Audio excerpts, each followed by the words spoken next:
We are alive. Yeah. Good morning, Okay. Let me everybody. just Oh, hello, quickly everyone. Hello, world. jump Humanity. over here.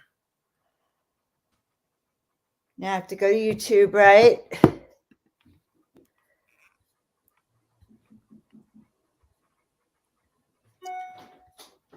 Okay, it's not showing live yet. March 19th. It says scheduled.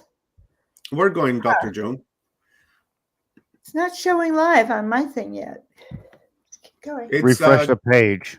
It's live on mine, so we are. Oh, you have If to it's live refresh the on mine, page. then we're live Yeah. everywhere. I'm Yep. assuming. Okay, so So, I'll I think just the page do that. refresh. Let's jump over here. Happy day, guys. Happy day. Happy Saturday morning. Happy love day. Happy. It's just happy today. Today's going to be a wonderful, beautiful day. We are in day 8 of Humanity Unplugged. A week straight. We started last Saturday morning, and here we are 8 days later. I guess 7 days later, but we're on day 8. How does that go, right? But yeah. anyways, we are here. We started an hour later this morning because we had a guest that had to cancel due to some things that had come up. So we thought, okay, we'll start an hour later because we have Phil Gruber tonight, and we'll dedicate that hour to Phil Gruber. So we're just going to get an epic download from him. So today's lineup is pretty good. If you guys want to check that out, it's on our Telegram chat room.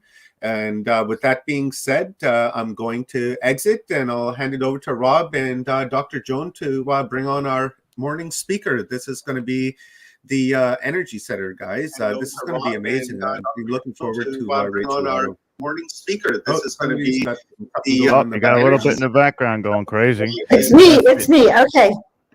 That's the delay on YouTube. But yeah, I'm going to alleviate myself too and let Dr. Joan introduce. But guys, we're set for another day of All right, Rob. Hello. just amazingness. So, Dr. Joan, it's you. All right. Well, the sound isn't so great. Hello, everyone. I am so excited to see everyone. I hope you've been enjoying the conference. I just want to add that I've had the pleasure of here in Sedona of actually meeting and connecting yesterday with some of the speakers that have been on Humanity Unplugged. So I have this great picture with Brad Olson and with Alan Steinfeld and Marguerite Riglioso and other speakers. So very exciting for me, and I will be posting them. So I'm happy to see everyone. And then I'm really happy to introduce you all to my dear friend, Rachel. But before I do, I also want to mention, and I'm going to post this, working with, I'm doing co-producing with Neil, Portal to Essential, and we have a big event coming up next week, and I will post it, or maybe Omar will for me. It's ET races, planets, and technology, and it's the details. It's like if you really wanted to know what the hybrids look like and what each, their philosophy, what they eat, how they live, and how they travel, this is going to address a lot of those issues. So that's going to be a week from today, next Saturday. So if Omar would post it, I'd be very happy. Meanwhile, now I'm going to get back to my dear friend, Rachel. So first thing I want to tell you about Rachel is when I moved to Palm Springs, I go to this event for speakers, and there's Rachel. She says, "Oh my God, Joan, I moved to the desert because Joan of Angels was here." And then she said the 3 best words. She said, "I do what you do." So that's an intro to Rachel. Her name is Rachel Otto. Her soul's purpose in life is to spread love, light, and consciousness throughout the world with energy, healing, and teaching. She is a brilliant teacher. To bring inner peace to the individual brings greater peace in the world, as above, so below. And as a child of light and a warrior from Mother Earth, her life's journey has led her to the practice of energy healing through Reiki as the universal life energy that flows through everything, through love and consciousness and healing. She's a registered reverend of the Universal Light Church, first Dan Master Rainbow Reiki, licensed angelic teacher and healer, and a master DUC Reiki. So she's been studying world religions. She assists you in connecting to the earth. She's created several amazing oracle decks. She lectures and teaches and does residencies at different spas here, and she's an amazing being. So here she is. Come on up, Rachel. Good morning. Good morning. So you're here in Palm Springs, right? Yes, I am. Thank you so much for having me here, and thank your group. What an awesome event, Humanity Unplugged. We are expanding. We are becoming what we are. We are entering into these new dimensions. What an exciting time. What an awesome event. Congratulations to you, Dr. Joan, and all of your staff for doing this fantastic event. And so it is. And for having you on, Rachel. And particularly, you know, I just love introducing you with this concept of, you told me that I do everything you do, Joan of Angels. You do more than I do. I have to say that I love your work, Rachel, and I'm honored you're here. And I'm thinking you have a presentation and a meditation and a little chat for us. I have so much love to give, so much exciting news, and I just can't wait to tell you it all. So before we get started, I just wanted to introduce myself. My name is Rachel Otto, and thank you, Joan, for telling all those great things about me. You can find me at wechilllife.com, and my purpose is to teach us that we are all divine beings. What does that mean? And what does it mean that we have alien lineage? And what does it mean that we can heal ourselves? And what does new world? What is all this stuff? Well, I would like to break it down for you in a real simple way and show you a quick way on how you can connect and live to your highest potential. See, the truth of the matter is that we are now entering into the fifth dimension. Whether you believe it or not, the world is changing, and it is happening at an exponential rate. And what is happening is that chaos, this fear, this anger, this victimhood, this nastiness that we've lived in for 20,000 years, and it has been 20,000 years, folks, well, it's gone away. And we get to be the co-creator that we are. We get to be the gods that we are. I know it sounds pretty crazy, but I have figured out on my own, well, that's not true. The trees taught me, and so did the rocks, and so did the crow, and so did that little puppy. Well, the puppy's gone now, but there's a little dog that might pop in. Love, divine love, is going to be the ultimate answer. Not is going to be, it is the ultimate answer for everything. And when we learn how to step into compassion and step into divine love, then everything in our life falls into place. It doesn't matter what alien lineage you are, what star you came from, because we all come from the same source. I wrote this little book with some friends of mine called The Prophecy Map of Nova Gaia. You can get it on Amazon. And here is where I explain through my soul lineage of what I am and what I believe through my truths on how the world began. This planet was created to teach all the beings of the universe, all these groovy cats that exist, to come together in one place and learn how to get along. Well, we're kind of failing at it, but we're not. We're actually doing excellent. We're sticking on our timeline. Who would have known? Well, the angels, I guess. So let me give you just a little bit of some language to help you understand where I'm coming from. I call angels, or they're also known as beings of light. Beings of light are the messengers for Source. And Source, or God, is made up of three parts the way that I understood. The first part is the energy of love, unlimited, unconditional. Source doesn't judge. Who would have known? We talked going to get judged when we die. Only humans judge, only humans categorize, and only humans are the ones that believe in hell. It doesn't exist outside of this planet. It is true, some believe that this is hell, but it's not. It's supposed to be the most awesome place in the entire universe. It is supposed to be the most divine love, happiness for us to learn how magical, how fantastic we are. All right, so that's the first part, is this unlimited energy of love.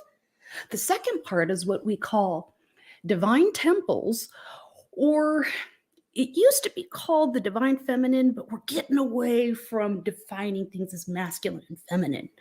So we're going to look at it as space. It is the giant womb.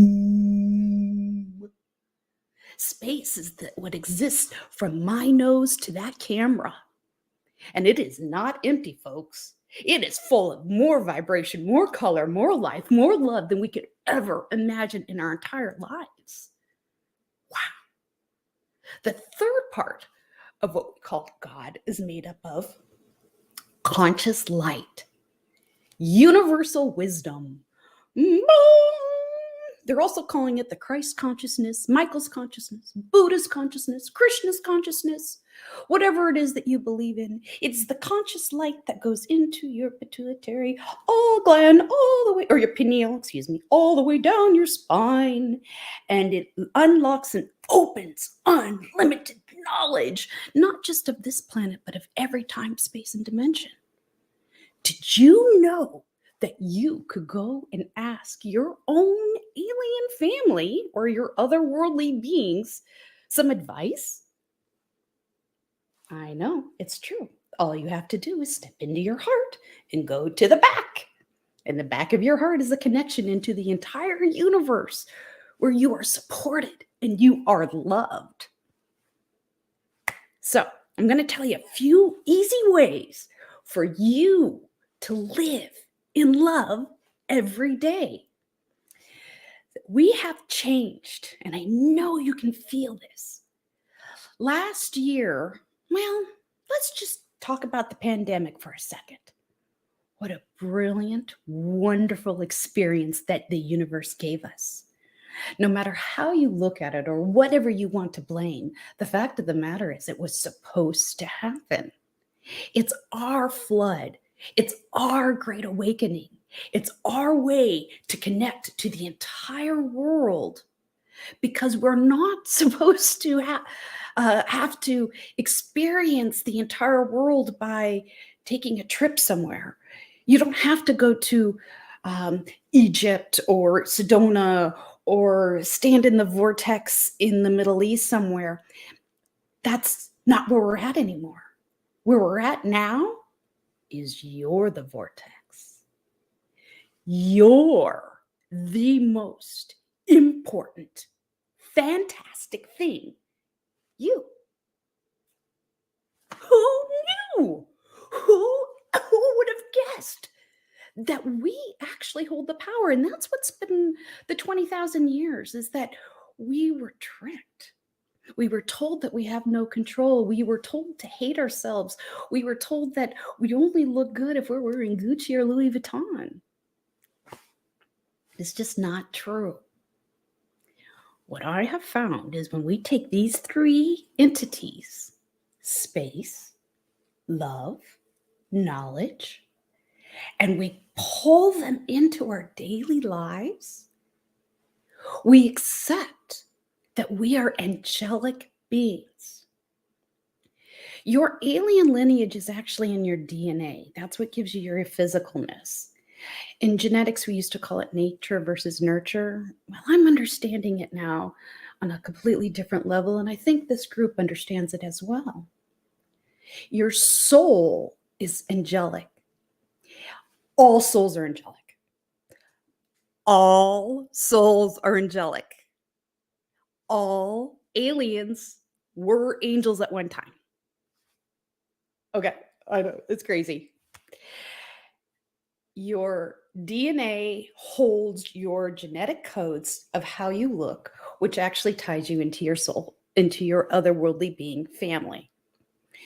Your soul, why, it could be up to 30 million years old or 2,000 years old. Who knows? You could be a new star. Your soul carries all of the energy of the universe. Your soul has a God spark inside of you, and it's in your heart. The Egyptians were right. Your heart is your brain. This is where we need to think out of, not here. Got to get out of the way that the Greeks taught us. I think, therefore I am. Screw that shit. I love, therefore I am. I love, therefore I am. Try it again. I love, therefore I am. When we understand that we are angelic, that we are divine beings, and we respect ourselves, then boom, we realize we are in control of our lives. Oh, wait, is that what we call free will?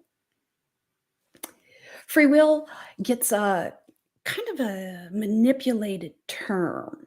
See, there's songs that have played for a long time that says, I choose my free will. I want to be able to do whatever I want. It sounds like a teenager that needs to be bitch slapped.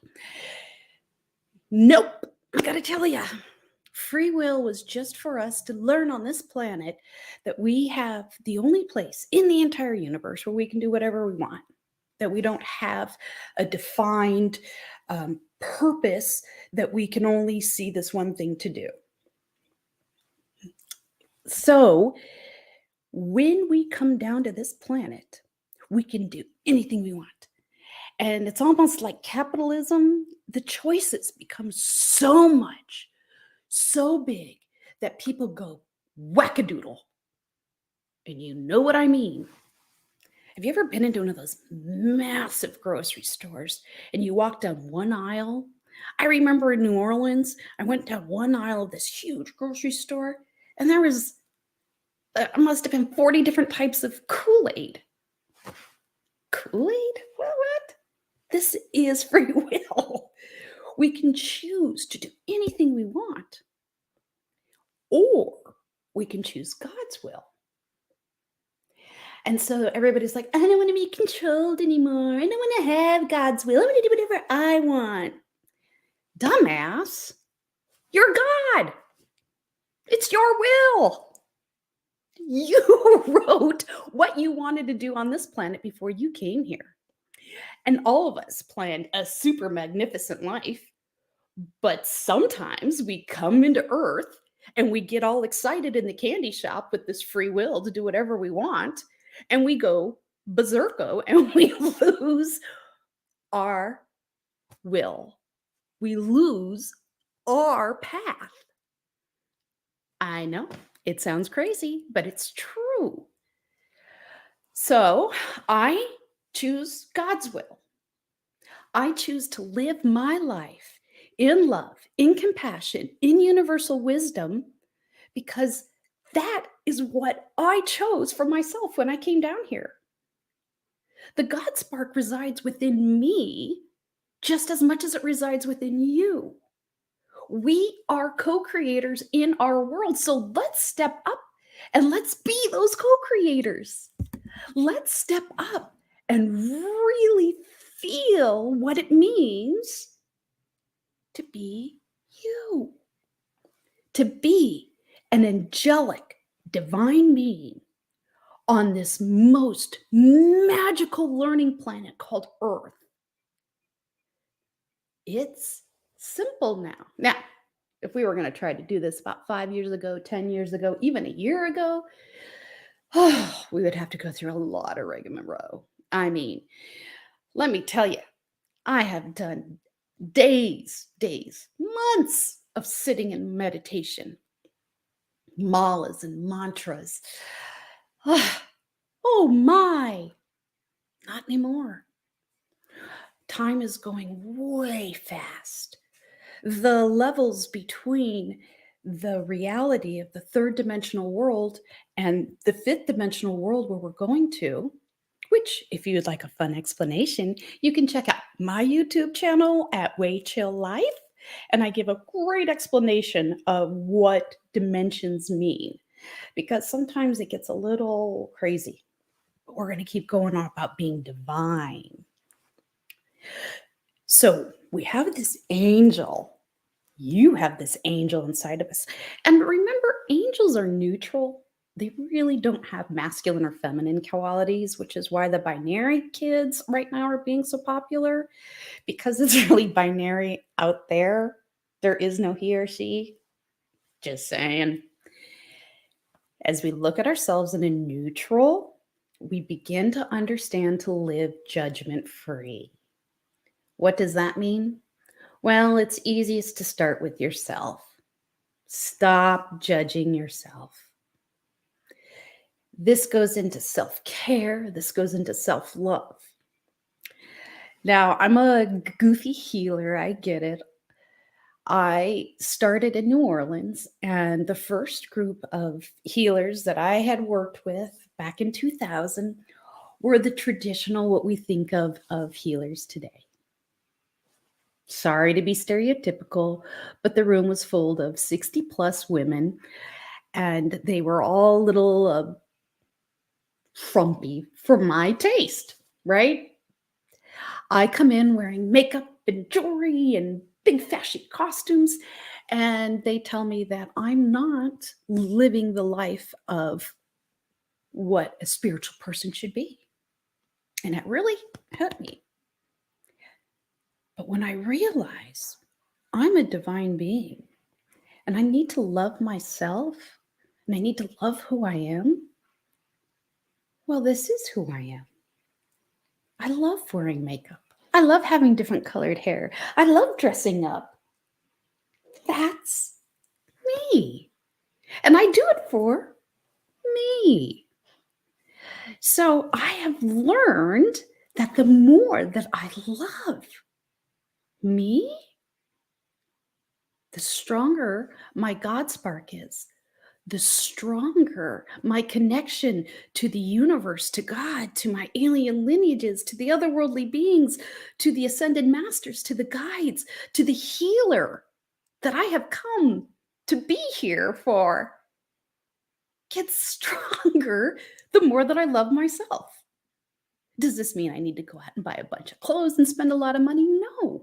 It means that the more I make myself happy, the more that I'm judgment free with who I am, things begin to fall into place. Let me give you an example of how to live in love. Every day we're given a challenge. Every day we're given a choice. Again, free will. So when things are thrown to us, and I'm sure you've heard other speakers talk about the dis-ease within your body. When we get sick, it's telling us that there's something that we're holding on to, or there's something that we no longer need, or we're caught in other people's chaos, and we need to clear things out. My example is that I have found this happy medium pace, and that's what I call it. A happy medium pace. We don't have to live up here, which I was known to do for many years. Many years. I was a little bit annoying, but that's okay. And I would get all excited and run around, and it was Mardi Gras and partying, and oh yeah, well, that gets a little exhausting. And then we have those months and years, pandemic maybe for you. Some of us maybe our teen years where we're just out of it. Don't care. Apathy. That's not living. What is living is taking a breath in and choosing your path. Remember free will? That means you get to choose how you do what you want to do. Yes, Dr. Joan, living in love is the key. All right? So it's going to give you an example. Now that I'm on this like medium pace of living in love, understanding it through the medicine wheel, because some days we're really up and some days we're down, but the goal is to get right there in that middle balance. So I was recently told that I have to, sorry if I tear up, I have to vacate my beautiful home in Palm Springs. And, see, there's a little sadness there because I love my house. I'm having an affair with this mountain behind me, the San Jacinto. She knows about it, but So I have my lover back here, this mountain. And I found out 2 days ago that I'm going to have to leave it. And so at first I went into a tizzy and, the money, nobody's going to rent to us. This is a horrible time to move. And what are we going to do? And I felt like Chicken Little, the sky's falling. And then I went through the whole thing of, oh, wait a minute. There's a war going on in Ukraine. Their houses are being bombed and they're dying. And then those people in Russia, they're being brought down even more and being held captive. And they're being horrible things are happening. And then I went through the whole world and I could list all the horrible things that were happening. And I thought, see, you're just losing your home. That didn't help. But what did help was understanding that I could choose the way that I looked at this.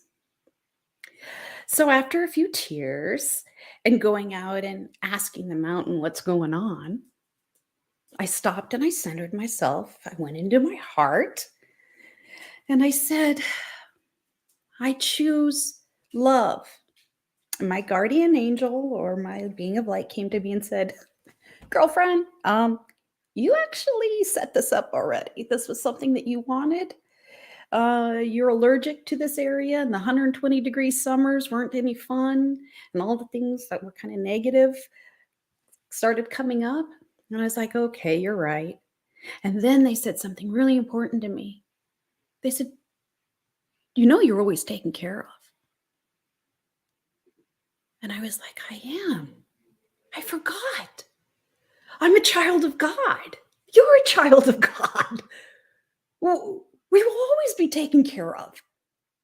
That was the promise that we were given. That's the rainbow that comes out after every rain shower. I'm going to be taken care of. If I stay with my will, do my actions of love, be positive, be grateful, and go forward, why, I may end up with the most beautiful house ever. And I don't have to worry about what the cost of it is. Even this house they said I wouldn't be able to get, and I did. So why would things change? In fact, they're getting better because we're in divine love now.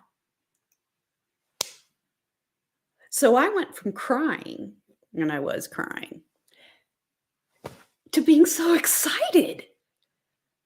I don't know what lies ahead for me. I don't know where I'm going to live. I don't know how we're going to get there, but that's okay because I believe in myself, and believing in myself and loving myself is believing in God and believing in the universe.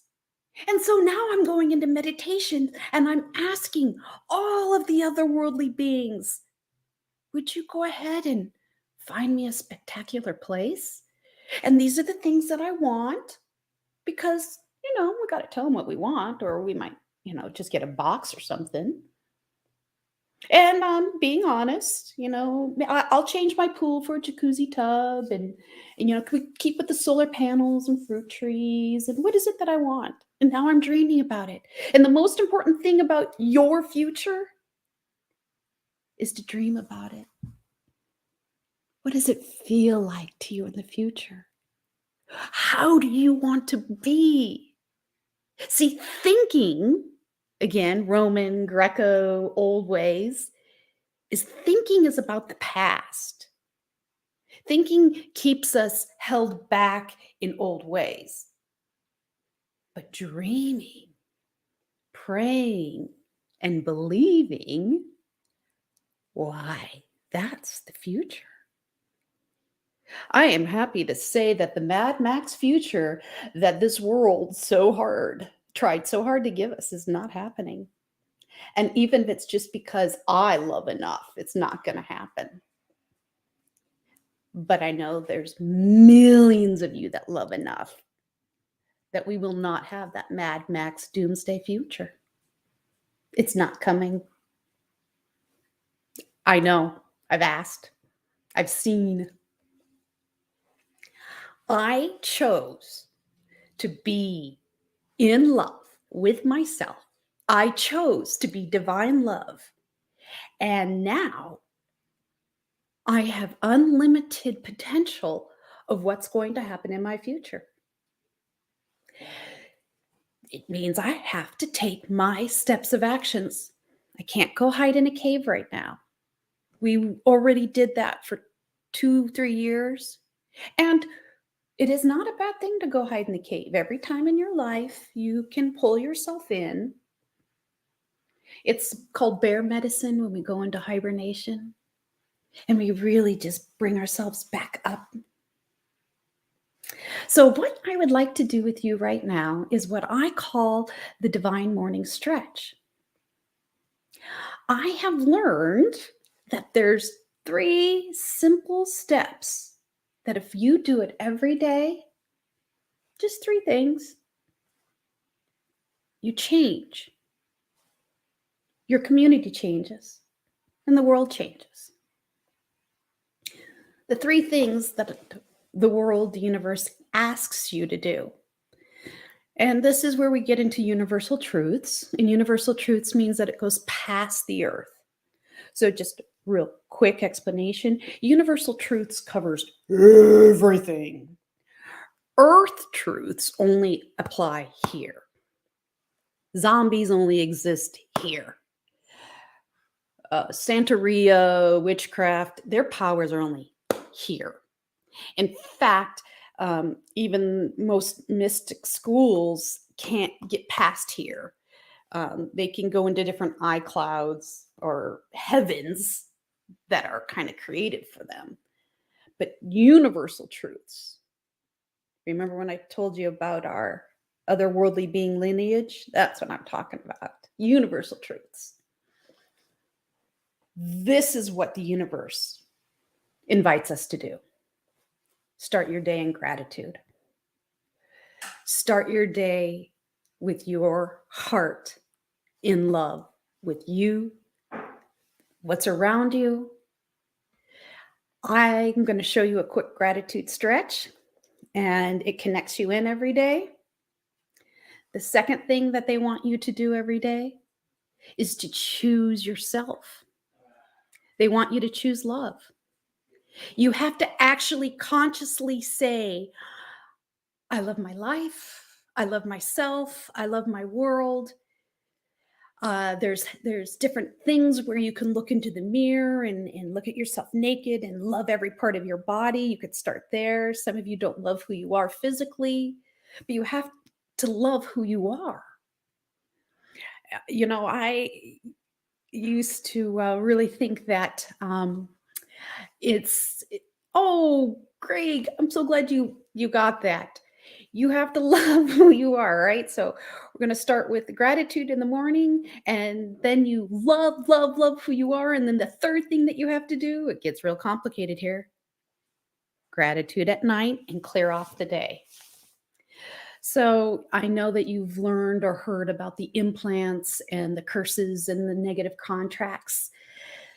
We are attacked through our food, through TV, through radio, a billion different ways that things come at us to keep us negative and down and angry, right? So if we energetically pull out our angel wings because we're divine beings. We protect ourselves from the shit of the world. Let's just call it out as it is. Chaos is nothing but dark ego. It's the ego of humanity. It's black, it's yucky, it's right? We don't want that. So the third thing that you have to do at night, give gratitude and clear off. You know, you could take a shower, you could do what we call dry rubbing, which is a real simple, brush it off. Don't take the anger to bed with you at night. In fact, giggle a little, right? Oh, I got a little rainbow going there. All right. So this is what we're calling the Divine Morning Stretch. And I have my lovely assistant, Sophie, that's going to actually help me show you how to do this. And you can also watch videos on Way Chill Life. And we will show you. Who? Oh, okay. So this is how we do this, and then we'll go.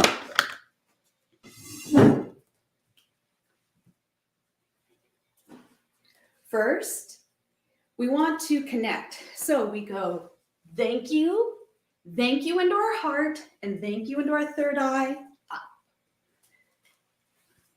Try that again. Ready? Okay.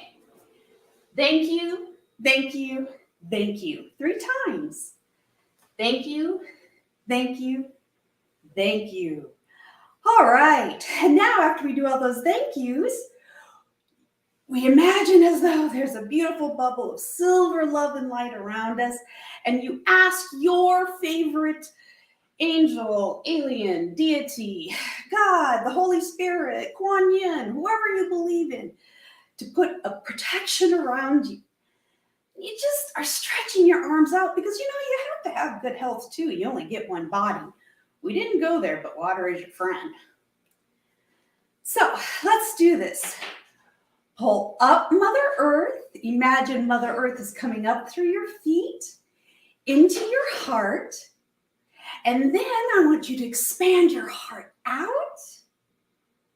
And I want you to pull your arms down and imagine as though you're pulling in Father Sky or that conscious light. And you feel these two energies connecting in your heart. So Mother Earth up your legs, Father Sky down your spine, and everything mixing together in your heart. And now I want you to hold your hands right here and imagine as though you're 2 inches tall in your hands. So when you're 2 inches tall here in your hands, I want you to say to yourself, I love you. I love you, Rachel Otto. I love you. Do you all feel that?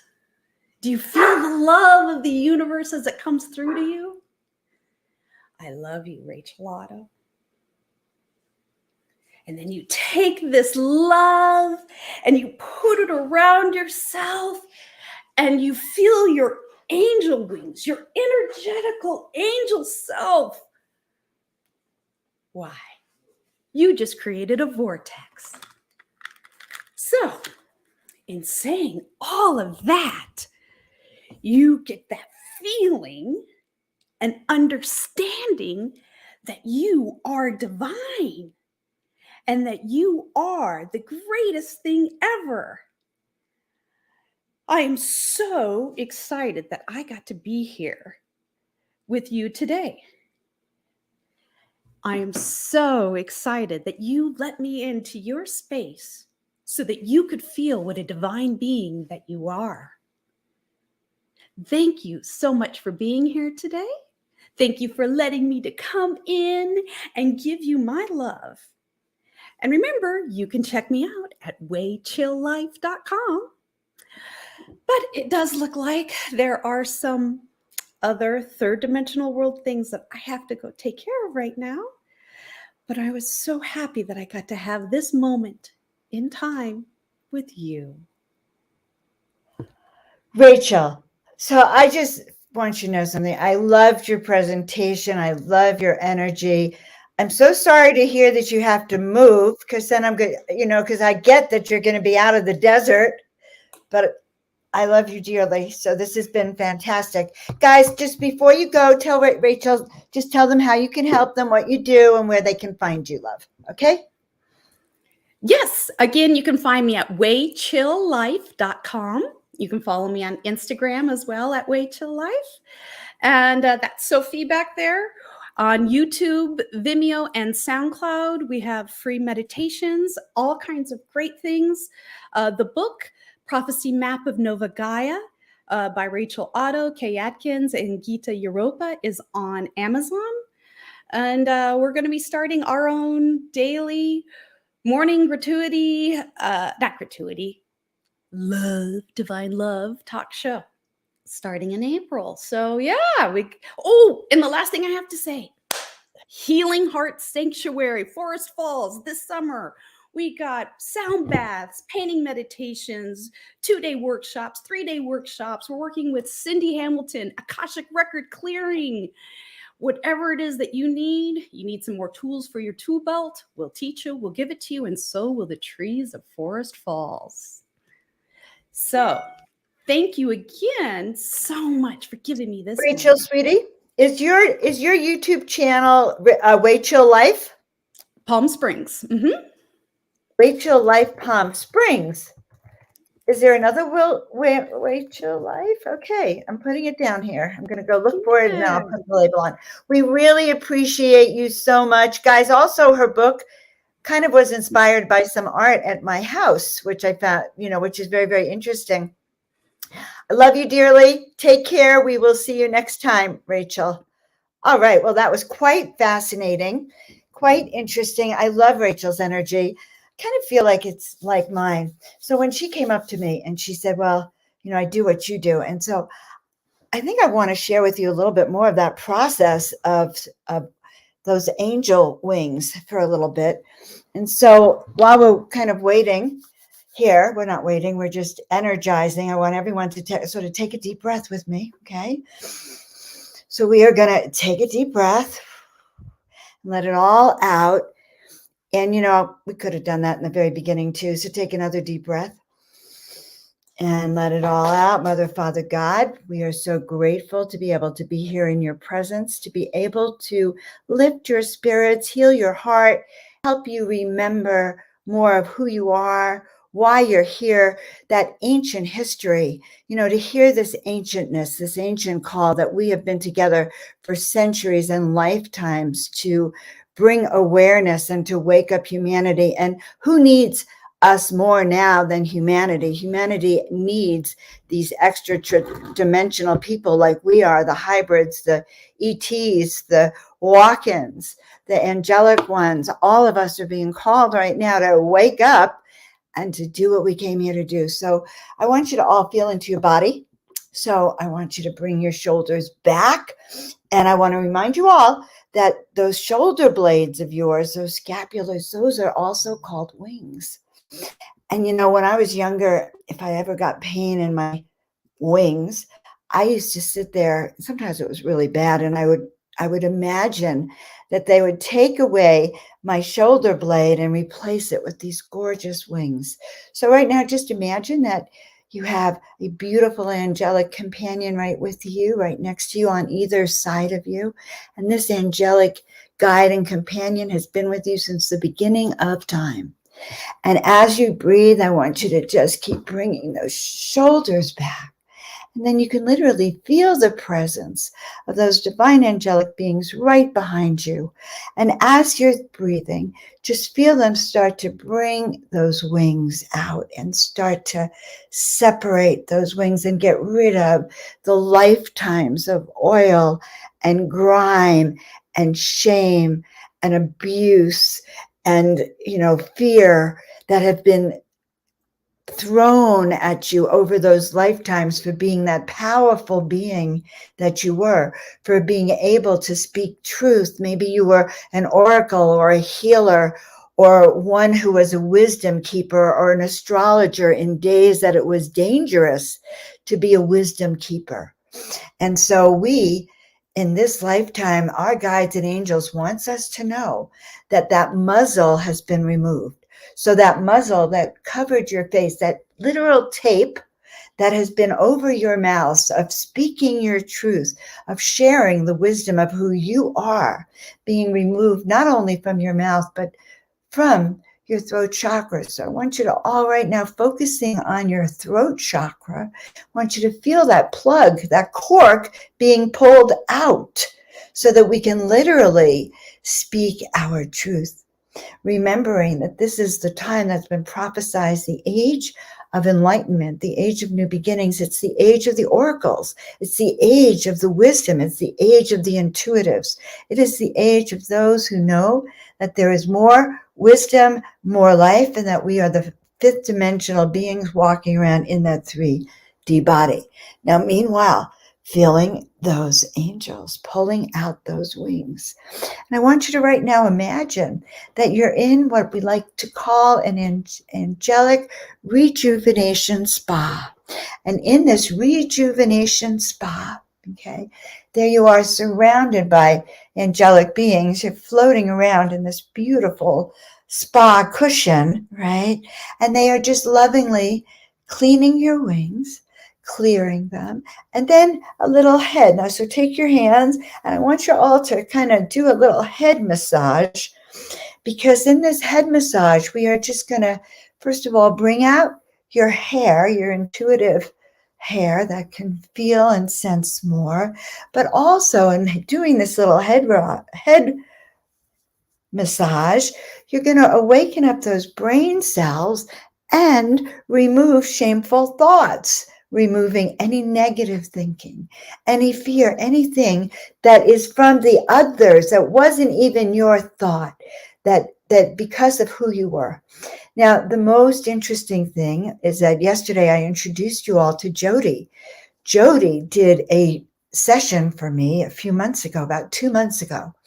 And I said to her, Jody, why am I afraid to be seen? I want help in coming out of that closet and being seen. And she took me back to a lifetime where I had been an oracle. I had been greatly gifted to talk to the gods. And I was a young child. I was with my family, and we were of the chosen ones that went to a temple, one of those, secret temples, to be trained. And it turned out that I knew more than my parents, and I knew more than the teachers. And so I was one of those precocious kids that raised up her hand and went like this and this. And what happened was that they started to shut me up. Okay, first of all, my parents were mortified because it was jeopardizing our life in the community. And the community leaders were mortified because I was shaming them. So what we did was I learned to stay silent in that lifetime. And so many of you have those lifetimes where you were of service, where you were walking a higher path, or you were a healer, or you were a magician or a magical way shower or an astrologer. So you were doing these secret things that were forbidden in those days. And so now is our time, guys, to be able to be in the truth of who we are. Okay, so this is the time for us to really step into our power and remember that we have literally been freed to speak our truth and to walk the world. So now what happens when we walk the world with our wings fluffed? Well, first of all, I can tell you what happens when we don't, okay, because I've experienced it. And I'll never forget, I was in a meditation group, and it was an all-day workshop training, and I was feeling really low at that moment. And well, I guess I should confess, I was in a plant medicine ceremony, and I was sick, and I was on the side of the room really regurgitating, okay? And I look up, and there is a tall, gorgeous man. His name was Joan something. He's an artist. I didn't know him. Tall. And I looked up at him. I'm on the ground throwing up. I look up at him, and I say, oh, my God, I am your guardian angel. Okay. And he looked at me and he said, "What? You?" And I stood up, and you're in plant medicine, so anything is possible. And as I stood up, I realized that I had been so overwhelmed that I had closed off my wings. So of course he couldn't see my power. And so what do we do most of the time when we're in shame? We close off our wings. We don't, now energetic wings. So we come out like this. We come out fully empowered, walking our truth, standing our ground. And when I stood up, and he literally in that interdimensional space could see those wings, and he could feel that energy. And it was there that I realized my big takeaway was, Joan, you are never to leave the house without your wings up, because your wings are your protection. Your wings give you energy. It's another form, especially if you're an empath or an intuitive, to protect your energy, but also to raise the light and to have that high, very high vibrational light frequency. So when we really do that process that Rachel was referring to, and that I do too, we bring our shoulders back and we really give it our 100%. And I think you can find a few videos on my Joan of Angels channel. Everything is Joan of Angels, so you should not have any trouble finding me. So then and I want to share this with you because I think this is important. You've all had these kinds of past lives, maybe not like mine, but like them. And we are clearing them all. These 10 days of unplugging are all about releasing, discharging, letting go, and then finding pathways, new tools to get to where we're going. So the second Akashic record reading I had was even more powerful. Okay. It was so powerful. I was a young child who talked to the gods. And guys, I've always talked to the gods, and I know that. And I've been sad that sometimes I didn't feel connected because of the fear that I carried from those past lives to here. So that's what I'm trying to tell you. If we carry fear from the past life to here, then that's another reason it's hard to maybe raise up your frequency. So anyway, so here I was a child who talked to the gods, and I guess that was dangerous because the only one who could talk to the gods was the king.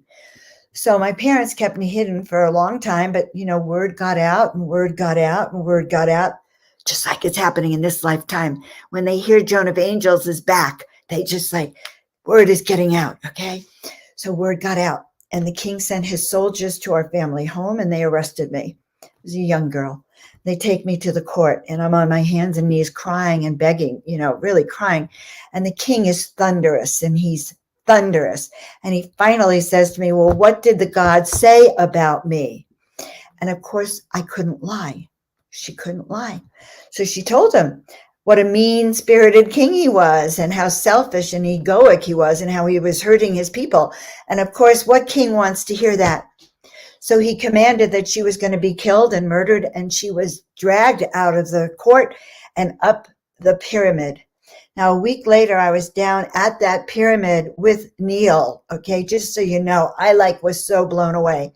So I'm down here at this pyramid, and they had carried me all the way to the top of that pyramid, and the angry king I was tied down. There were 4 soldiers who had each of my arms and legs pinned down on this thing.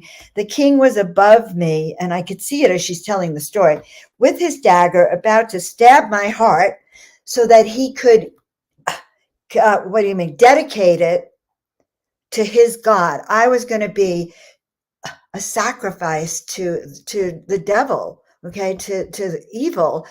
And I prayed to my God, and the next thing I know, I was free. I actually escaped these guards, and I stood up and I leaped off the pyramid to my own death.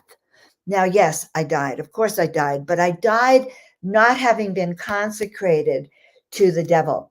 Okay. Okay. I can barely. I haven't told that. I don't know if I've told anyone that story. It was so powerful. And so I have been now going around unpinning people's wings so we can speak our truth, unpinning that throat chakra so we can be the healers that you were meant to be.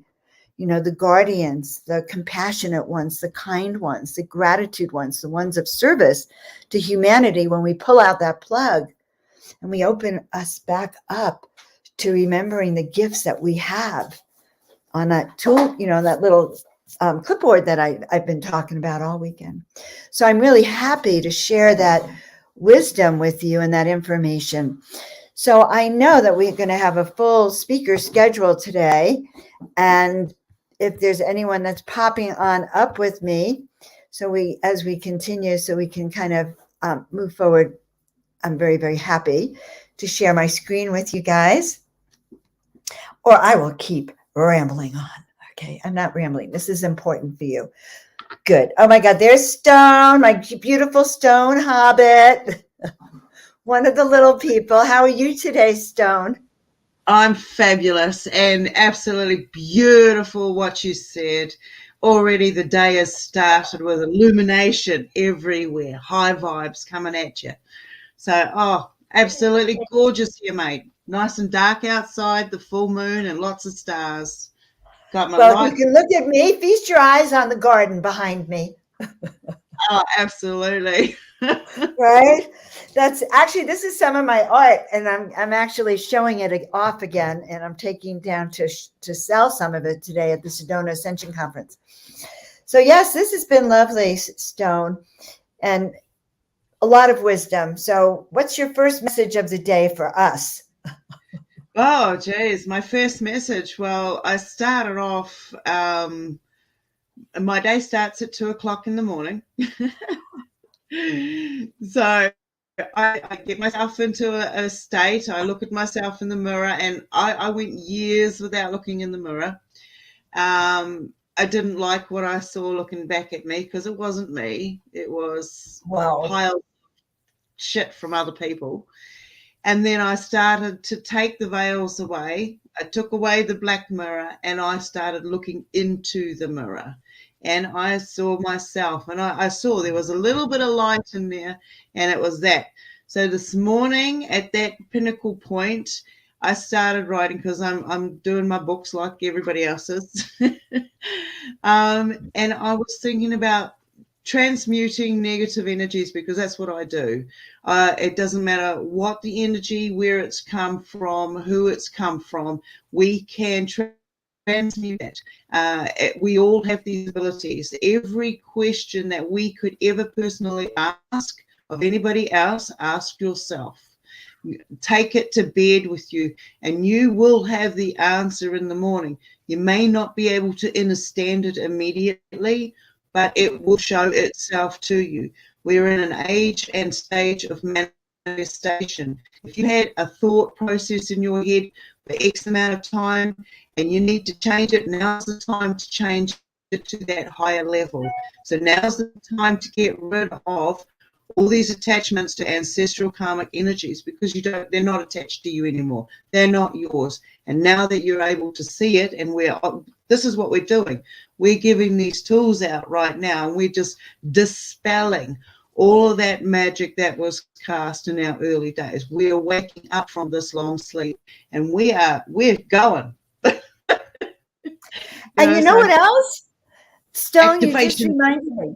Yeah, we're remembering. We are remembering. I think I've been I stood next to Brad Olson yesterday, and he is about 6'10", okay? And as I was standing next to him, this is physically, we were in a physical conference together. I realized that he's one of the ancient giants. He's the lineage probably of the ancient Tartarian giants. Well, nobody knows who they are anymore, but just to even have a sense of your lineage, of where we come from, and the extraterrestrial origins or which dimensional frequencies we're working with. This is really important in our history. It seems like every few hundred years, history has been wiped out on the planet, and we don't know about it. And they're going for this great new reset again, which is about wiping out humanity another time. And I don't think they were expecting people like Omar and Neil and Rob and us on the horizon that are going, oh, no, you don't. Oh, no, you are not. We're like, you are not going to get away with it this lifetime. And that's what is so exciting, Stone. I'm like anticipation now. Like it's it's fantastic to be aware of this that's happening around us, the frequencies that are happening around us. We can see, because as everybody knows, I stand for a T time, that is transparency, exposure, and accountability. And we find that within ourselves, and we start standing and honoring ourselves, telling the truth to ourselves, telling the truth to others out there. We can identify when the shit's coming back. Excuse me. We don't tolerate it anymore. If we're doing the internal work to stand in our honor, our mana, then we're expecting it, and we're seeing it. We're that energy is coming from us. We expect it from those around us. They can be still in that state, but as soon as they start getting our frequency, you've got to go through these changes of elimination until they break all their layers down, and then they start practicing it, and they start finding that, this is a better way, and you start clearing all that karma energy that they call karma. For me, karma is if I know and I'm fully aware that I've committed to a crime against another conscious entity out there, and I don't take that into consideration, that's karma's going to stay with me. But if something's happened in the past, or I've done something in a past lifetime or something, and I'm not fully aware of it right now, it's null and void. There's no contract, because if you're going to give me a contract or something, I need to be fully aware so that I can give my consent, so I know what areas of my free will and this whole journey, because they've only ever given us so much information. And they say that it's like, I've had a lot of different sorts of contacts and stuff, and I've said to them, I'm tired of the cloak and dagger. It's time for everything to be revealed. The only real judgment out there is us. We judge ourselves. We know between what's right and wrong, because as soon as we know that we're doing wrong, we know it's having an effect on others out there. And if you grow up learning a language, a frequency, a spell casting, but you're not fully aware of the damages and what it's doing, you can't be held responsible for that. But as soon as you become aware of it, you got no choice but to change it. You've got that choice to stay as that doing that damage, or you go onto the other side of it and you improve so you don't go back to that. You improve so that you clear away all of that karma. You pay, you repay, okay? And you bring it forward, you give it forward, and you don't expect anything in return, because it's you now clearing out your stuff. And this is when we get so light. We get so light, and it feels so good to know we have all of those skills we're alchemists. We can communicate with the plants and all forms of living consciousness, and it's just so much there. Living is just another form of data collecting information. Yes. It's experience. It's beautiful. It is. It's experiential, and you're so right about karma, Stone. I had this experience where I woke up. I was in this plant medicine vision, and there were angels over here talking, and they said, well, she's one of the invisible ones. The other one said she's about to wake up. When I woke up, I was an untouchable in India. And the message was that I had done something so heinous that I immediately died. And here I found myself on the streets of India with a tin cup, running after people that had a fortune card in there, going, don't you know who I am? Don't you know who I am? I can help you. And I'm running after all these people who are walking all over me. And years later, so that happened obviously hundreds of years ago. And that created such a shame in me all these lifetimes about humility or being a powerful leader, because what happens if I abused it? So I was at an event about two or 3 years ago, and there was a young man from India who was a Brahmin, and he and I shared the story with him, and he looked at my hand and he said, you know, Joan, you were a very famous Brahmin. You were actually at the top. You know, you were like set for sainthood, and your ego was, you know, because at the top there's little room for mistake. Yeah. We see Yeah. leaders and religious leaders, they all fall. You know, they're guilty now of pedophilia and all sorts of things that are heinous and controlling people. And so very up here, there's very few ways. If you step out of line, it was instant karma. And so the most freeing thing was when he took my hand and he said, you have healed that karma. The work that you have done, and now this lifetime you were able to heal that. And that's why you were born an American. That's why you've been given permission again to connect with the angels. So it is this karmic reboot, this karmic healing is so important because, you know, I'm aware of that humility place for me based on that too. And I'm always shifting for that. That makes sense. Yeah, it does. I mean, with me, I know that I'm a walk-in. Okay, it's all of this. There's every year there's new information that comes, and you know, so I go, okay, well, I'm going to go on that adventure for a little while, you know, and see where it takes me. And who knows, if it's not correct, then I'll find out along the way. But I'm at this point where I'm at. I am a walk-in. I've got, and it showed me lots of different symptoms, like.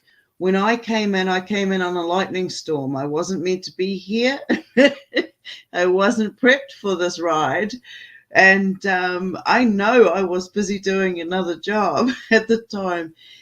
And so when I came in, I ended up coming in and being born on 2 days instead of the one. I started out being a breech birth, and through the process, my mother, the bio unit, she went to cardiac arrest, and then in that process I was reinserted, turned, and born with the veil, the placenta over the face.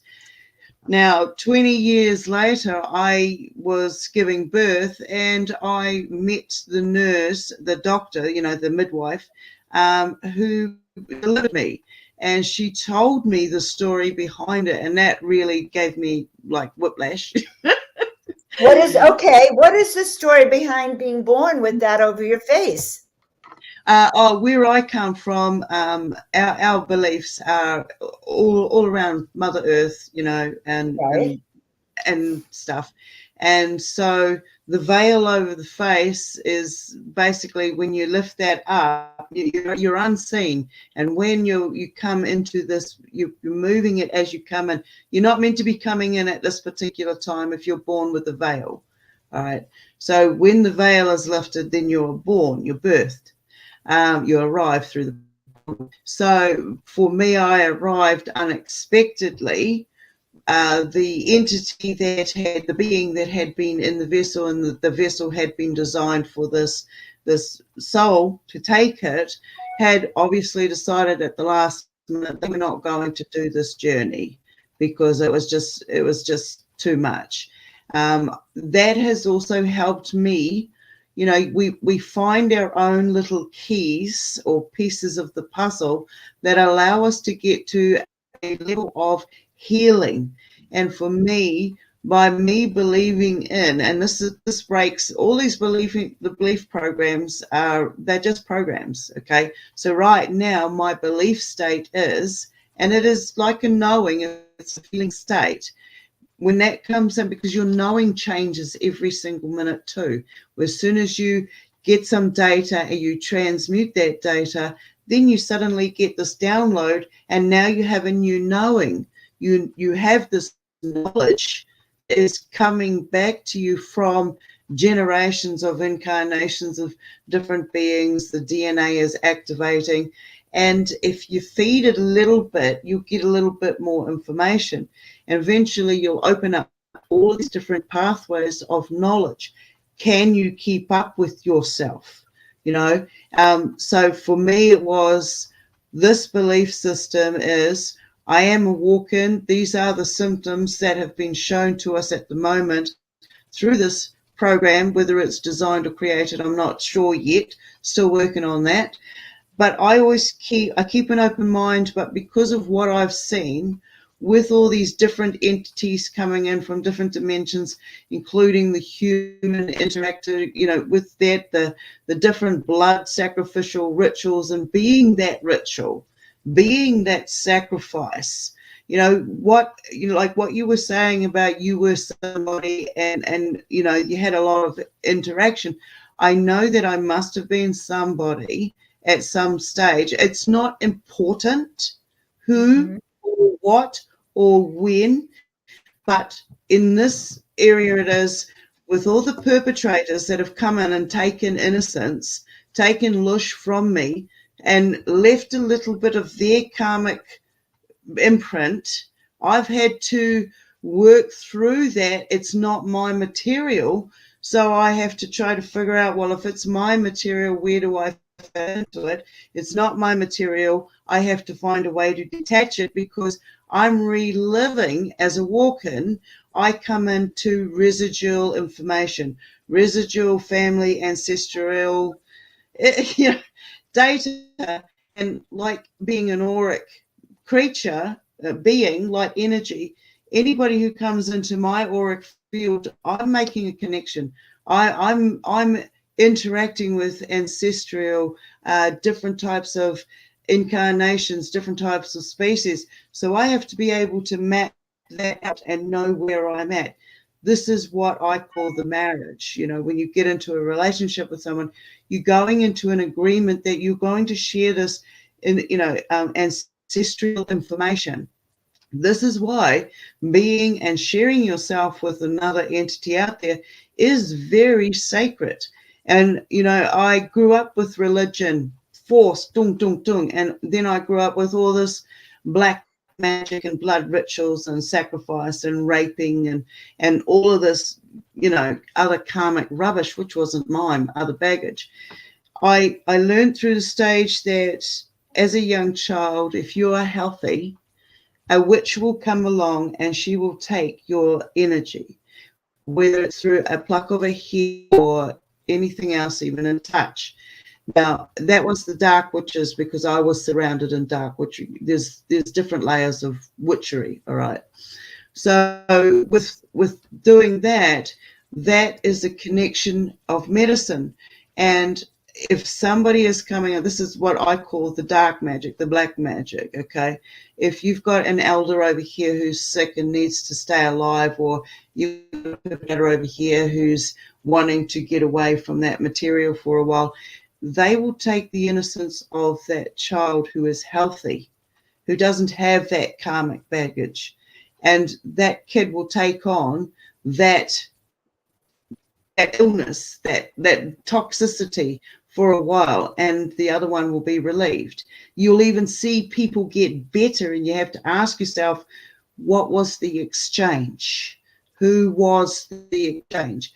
And this is one of the big things that I learned from going through the rituals, the dark stuff of the dark side, if you want to call it. I don't know how I managed to get here. I really do not know how I managed to get here, with the amount of perpetrators that were in the circles within this bloodline. I can understand why the soul that was in this vessel took off. Mm-hmm. I can really understand it.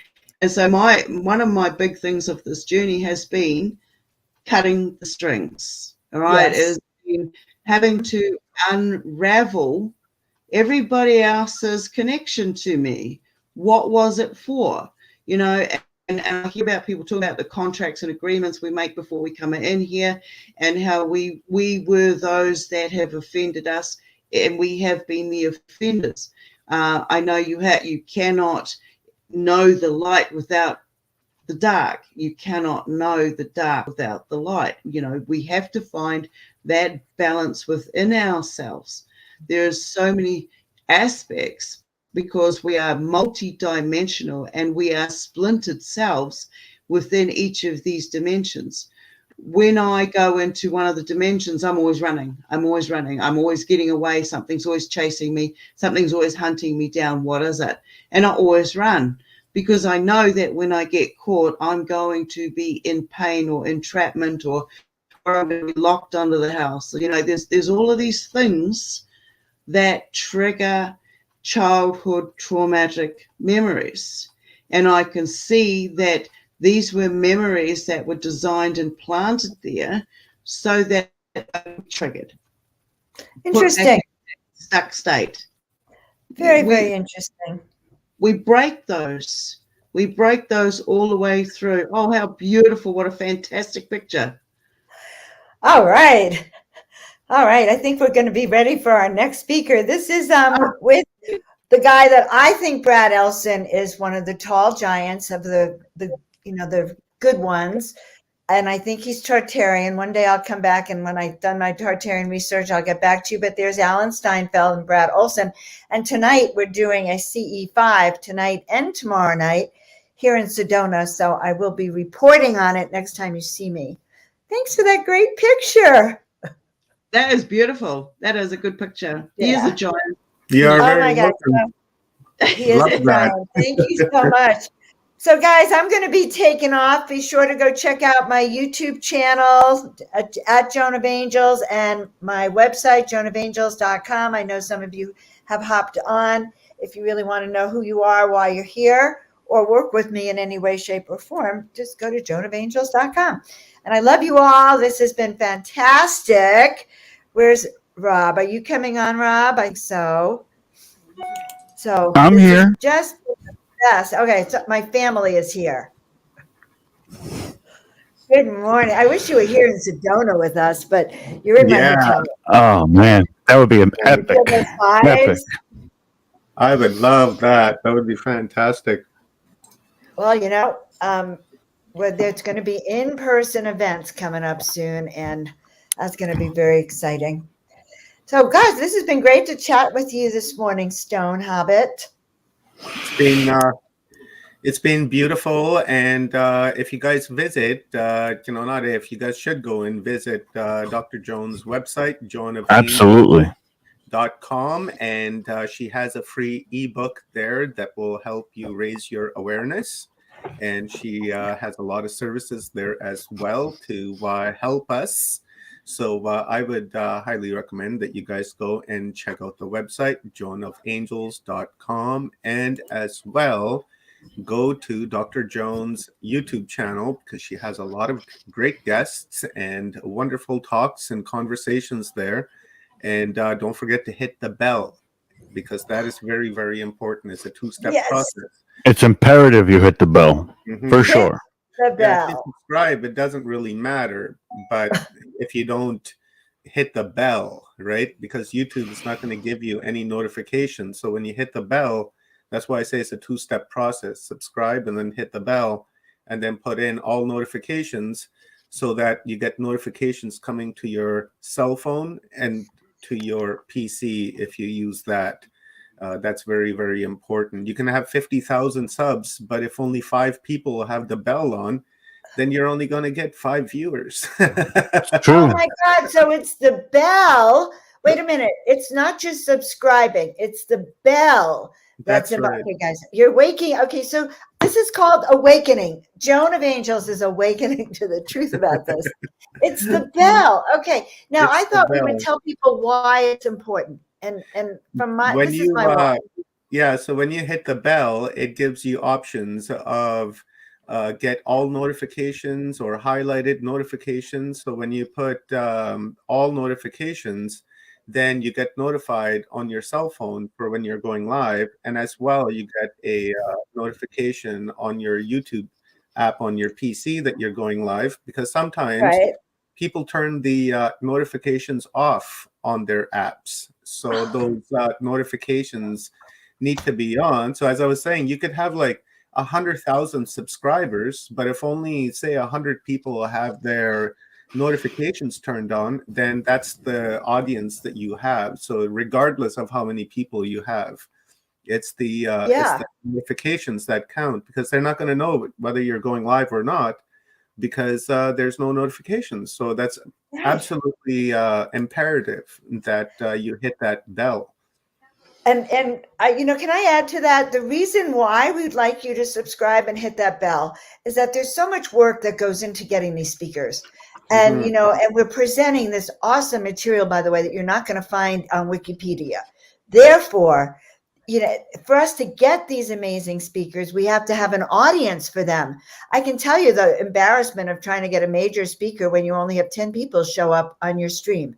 Mhm. So this is important for us to get, the big speakers, the Brad Olsons, the Alan Steinfelds, the Phil Gruber. It's really important to be able to, and also honestly, as a host, the more the merrier. I just have the vibe goes up, right? Have you noticed the vibe goes up when there's more of us? So that's why we hit the bell. Yeah, the energy changes in the chat room when there's more people talking, That because you have bell. that exchange of thought that's continuously happening. And as I've said many times, the chat room is one of my favorite places Oh yeah. to watch when Me these too. events are happening, because you really can't pay attention to the speaker 100%, because there's just so much going on. And sometimes there's cancellations and you're scrambling to fill that spot, and there's just so much happening. So that's why we actually cut these videos up into individual segments and then premiere them after, and then we watch those with you and then take those uploads, because that's the time when we actually get these uploads, right? Like Right. right now we're getting this information, and that's kind of where it's at. You guys are getting the upload, right? We're not. So when No. those premieres happen, that's when our uploads happen, right? That's when we can take notes and pay attention to what's happening. And right, so it's that's one of the reasons, and that's one of the reasons why the notifications are important. So when these premieres go up, you can come back and you can rewatch these with us and remember, right? Because after 120 speakers, that's a lot of information. So you might forget the first person that was talking, right? So that's why it's important to come back Might have and been watch me. these. Yeah, and refresh these uploads so that you know what's going on, and get these activations like the grandmothers gave us the other day, or Julia Yes. gave us yesterday, Jody gave us yesterday. That's Oh why it's yeah. important to, Shabbat, yes. yeah, Amazing. exactly. That's why it's important, imperative. And then it's important to share as well to as many people as you can, because the algorithm picks that up. So when the algorithm sees that people are hitting the bell, that people are commenting on the channel, they're liking, they're sharing, so it sees that people are interacting with that channel. And because it sees that, because they're greedy, they say, okay, well, people are watching this, we can sell more ads on this stream. So they start pushing it out even more, right? So it helps. That's why I never have like mid-roll ads in my streams. One, I think it kills it, right? The vibe of the stream. That's why there's one before and one after, nothing in between. So maybe that's why I'm so shadow banned. Well, that could be too. Refusing to show their ads. Oh, I would that's rather. probably true. Yeah, That is probably true. Once you monetize it, you are definitely monetizing. Yeah, What can we say? I would rather show like banners that we've created up top here to highlight our speakers and anyone in the future that wants to sponsor us, rather than having these ads pop up constantly. And these banners up top, they help the community. Like we have yours up there, so that highlights you, that highlights your work, and we distort and vibrate at that same level. I wouldn't want to put like Windex up there, because Oh my God, I think I would freak out. I can't. I tell you, I would probably say, "Oh my God, I'm having symptoms. I can't breathe. My heart hurts." Because that's what happens when bleach is in the room. Yeah, yeah. I have So yes, you're so right. It's right. Those ads just are. If you're lucky, if you get an ad for Guy on TV, say, but it is the way. It's like there's a lot of time you have spent putting together this event, bringing on the speakers, your co-producers, and now 12 days, 12 hours a day. That's 144 hours just in presentation time. mhm. So, and you can't work and do that. This is your work. This is your Yeah. love. And it's a reciprocal relationship we have with our tribe also. Mhm. And we That's want to give exactly. you, this is my point of view. I don't know about you, but I want them to love me. I want to give them information that will help you in your life, that's important for you. We all have that desire. Yeah, That's a my full-time everything yeah, from my lifetime. goal is to just raise awareness on as many things as I possibly can. And what people choose to do with that information is their choosing. And, you're right. That's like 144 hours just in presentations. And then there was like 800 hours of organizing behind. So it's like 944 hours spent Right? into Okay. this But it's event, your right? sole purpose. So we Yeah. should lead with the fact that I wake up out of bed, and if I have 1,000 hours of work, I'm so excited that I'm like on that project that it doesn't feel as overwhelming as we're describing it to you, because we're so excited about it that we just keep going forward. How can we not? Yeah, Oh, I that's love how it. I am. I Me leap out too. of bed. I love it. Like yesterday, for instance, just as an example, it was a 16-hour day. I got on into the studio at 7:30, and then I sent my last email out at 11:30 last night and said, okay, it's bedtime now. I'm going to sleep. And then I watched a little bit of Tube and laid there, rolled back and forth, thinking about what's going to happen today, right? And then the moon energy and the full moon, and I would just toss him back and forth, back and forth. And I think I finally fell asleep around 3 o'clock. And then next thing you know, my alarm's going off, and I was like, oh, okay. So here we have it. I love it, right? That's the thing. It doesn't feel like work, right? It's a passion, and I enjoy it. I love it, right? It's a life calling that took a long time to understand, right? And to fully appreciate it as well, because I can do it and not appreciate what I'm doing, right? So it took a number of years for me to even reach that level of appreciating what I'm doing. And then once I got into that mind space, then I was like, oh, okay, so I'm gonna put the metal to the pedal, and I'm just gonna go. And then since then, it's just been go, go, go, go, go, go, go, and it's getting better every single day. And every hour that I do this just gets better and better and better. And I have people contacting me through email. They want to come on and do presentations. It's growing, and the energy is in there now, and it's happening, right? Because we've manifested it with intention. And with how did it go yesterday? I thankfully and willfully put out this intention, and then create the intention. That's what we did way back then. And then here I am now, and this intention is coming to fruition, and I'm loving it. It's absolutely lovely. And we've created home. Energies. You're We transmuting the energies, people. Yeah. are, and we've created a sense of home. We've created a sense of family for everyone, that they're dropping in. We love you, just so you know. I love everyone. I'm going to be sad to go to this conference today, but someone has to, Yeah, right? Someone has to.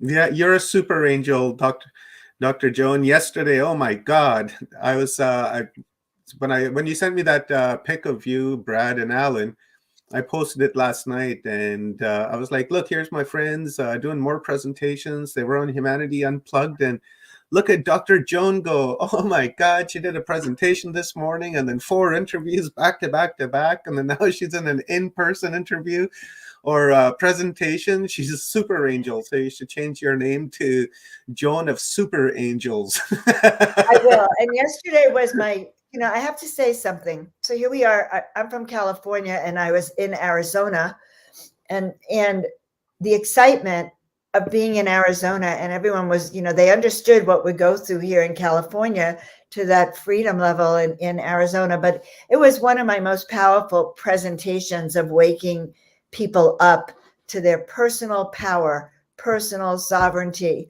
We are not letting anyone run over us anymore. And I just feel like this event that you're doing has really given me, like I feel like a tree trunk. Okay. I'm solid in my belief system and in what I'm teaching and where we're going. And I've watched you step up.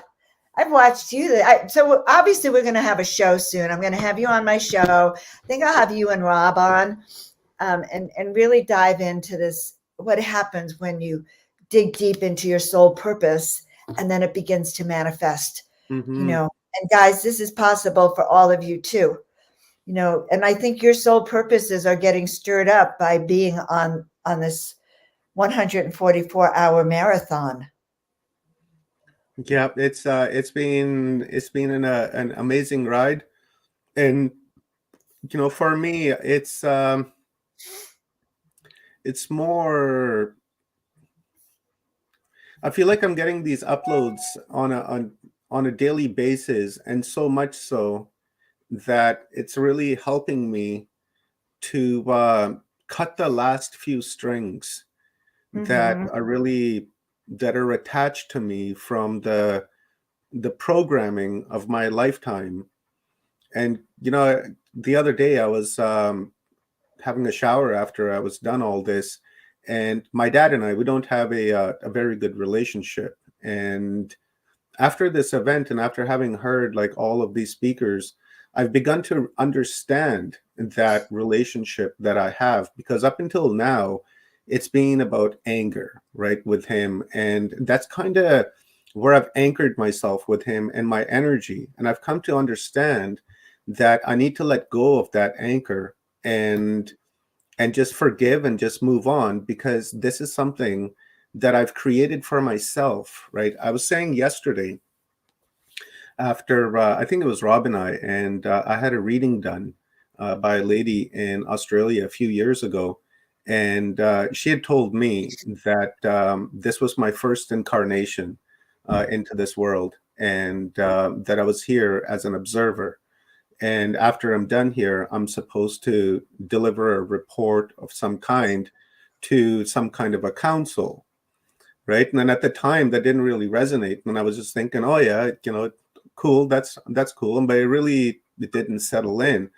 But it's only recently that I've begun to look at the experiences of my life, the things that have happened in my life, and I've come to understand that I came here with a choice and a purpose, and then the vessels that I used to enter into this realm, to have that genetic memory, I chose these people purposely, right? Like, I have no relationship with my mom whatsoever, right? I've actually have never met my mother. She's very alive and lives on East Coast Canada. And I've spoken to her maybe 2-3 times in my lifetime, and I've never met her. My dad, on the other side, I've lived with him for all of like 2 years in my entire life, and that was it. So now, when I'm beginning to connect the dots, I'm beginning to understand that, and another thing, I don't have any biological children, right? The 3 children that I have are adopted. They're from Amy's previous marriage, right? So I have no genetic anchor or a genetic connection to this planet after I leave, right? So now, when that lady was giving that reading to me, now it's becoming more and more and more sense, because I chose these people, which I have nothing to do with, and I just simply used them as a vessel because I wanted their genetic memory, right? I wanted the genetic memory of my dad, who's from Pakistan, and I wanted the genetic memory of my mom, who's Aboriginal. So I wanted the print of those 2 genetics, or those 2 memories, within this avatar, so that I can begin to do the healing work for the Aboriginals and begin to heal the world. And second, because I have no connection after I leave here, like like children, a genetic anchor, then I really have no reason to come back as an incarnation onto this world again. So it kind of makes sense that this would be my first time here and the last time here, because I come, I observe, I watch, and my name, Watchers Talk, right? Watchers, that name was chosen like 2-3 years prior to having this reading done. And then now it just really makes a lot of sense to me on what that lady was saying. And from connecting the dots of my life. And it's like, oh my God, there is something going on here, because this is strange. Right? Right. Right? Yeah. That's pretty cool, Omar. So 2 years before you had the reading, it came to you, and that's the power of intuition, like when you Mhm. start to listen. So how much Aboriginal blood do you have? 50%. 60? 50. 50%. Yeah. Yeah. Well, I'm so glad you mentioned it, because that gives like the real understanding of the power behind your work, Hmm. and the desire to bring the indigenous forward, not modernize them, but bring their teachings forward, because they are the wisdom that we actually need today. Hmm. Hmm. And I feel the same. Usually I say, I'm the real Indian, right? oh my Because God, Omar's the, the real Indian. the East meets the West, right? Then the two Indians come together, and I'm the real Indian. I love that. I love that. You are the real deal, my friend. Okay, I'm putting that up here. You are the real deal, but it's true. Okay, so you know what? Recently in my travels, I've started to realize that the history I know of is always described by the white man. So when Hmm. I was in Tulum and I'm reading the plaques of, this is where the natives sat when they watched the European settlers come in, it was purely from the European settlers' point of view. Hmm. There wasn't anything about, how they really responded, and that, from that point of view. And I somehow have now begun to realize that my view of history is very skewed. And also my view of understanding the planet, because I don't have the indigenous roots I'm strictly Ukrainian and Russian, by the way, guys. Russian, Ukrainian. I love And that. I could trace my blood back, my lineage back unchanged. I guess I'm pure blooded, not Hmm. just because of the what, but I'm pure blooded because my family never intermarried. They were pure Ashkenazi Jews that never intermarried, because my dad was a member of the Kohen tribe, which the priestly tribe. So Hmm. it was forbidden. So I carry the energy of those who carried the ark Oh, of the covenant. beautiful. Yeah. And I'm a direct descendant. I'm what's called a Bat Kohen, one who talks to the gods. I'm a daughter of one who talks to the gods. Well, I'm going to tell you guys, from what I understand in my past lives, I've always talked to the gods. So That's there you beautiful. have it. I love Yeah, it. I love it. I don't often have a chance to talk about it, nor do I really ever share it, but it's true. So, but we bring our lineages forward. Okay, so I also brought forward the fear of the gods, because if you didn't do what they said to you to do, you lost your life instantly. Hmm. And or that ark was a radioactive device, and that could that caused a lot of deaths in our tribe. Let's put it that Hmm. way. So Could talking to those gods.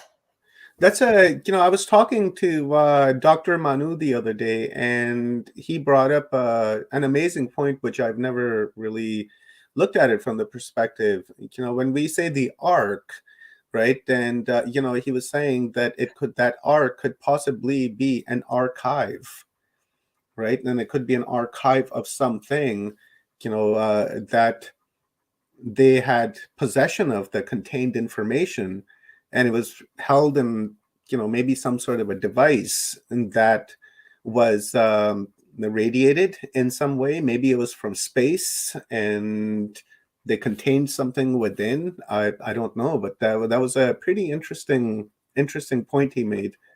That's extremely interesting, what was in that ark. And you know what I heard my guides just said to me? Well, the Bible in those times is all filled with instructions for living. Mm-hmm. Now, where did those instructions to make an ark, or instructions for your daily life, or what to eat and how to eat it, they had a lot of instructions. Mm-hmm. And that did come from the gods. That was an Yeah. Anunnaki container, and it would be in the ark. How are you going to live your life? And this is what we command. It wasn't optional, guys. They commanded you. Okay. I don't know my blood type, honey. Anyway, they commanded you what you were going to do. Mm-hmm. You didn't have a choice.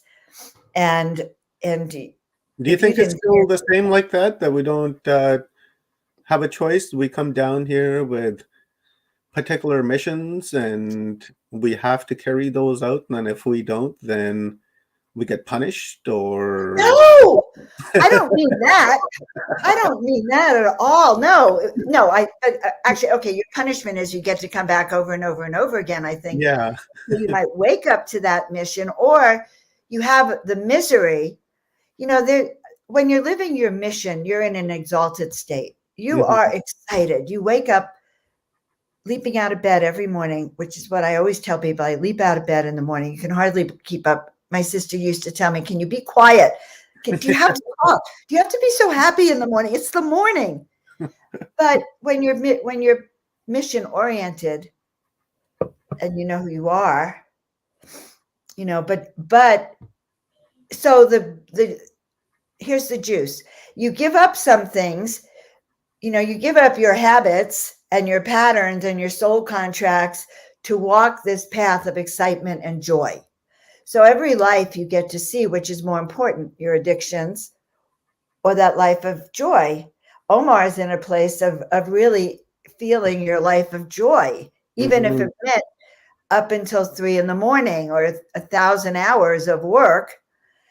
There's still your joy is in here.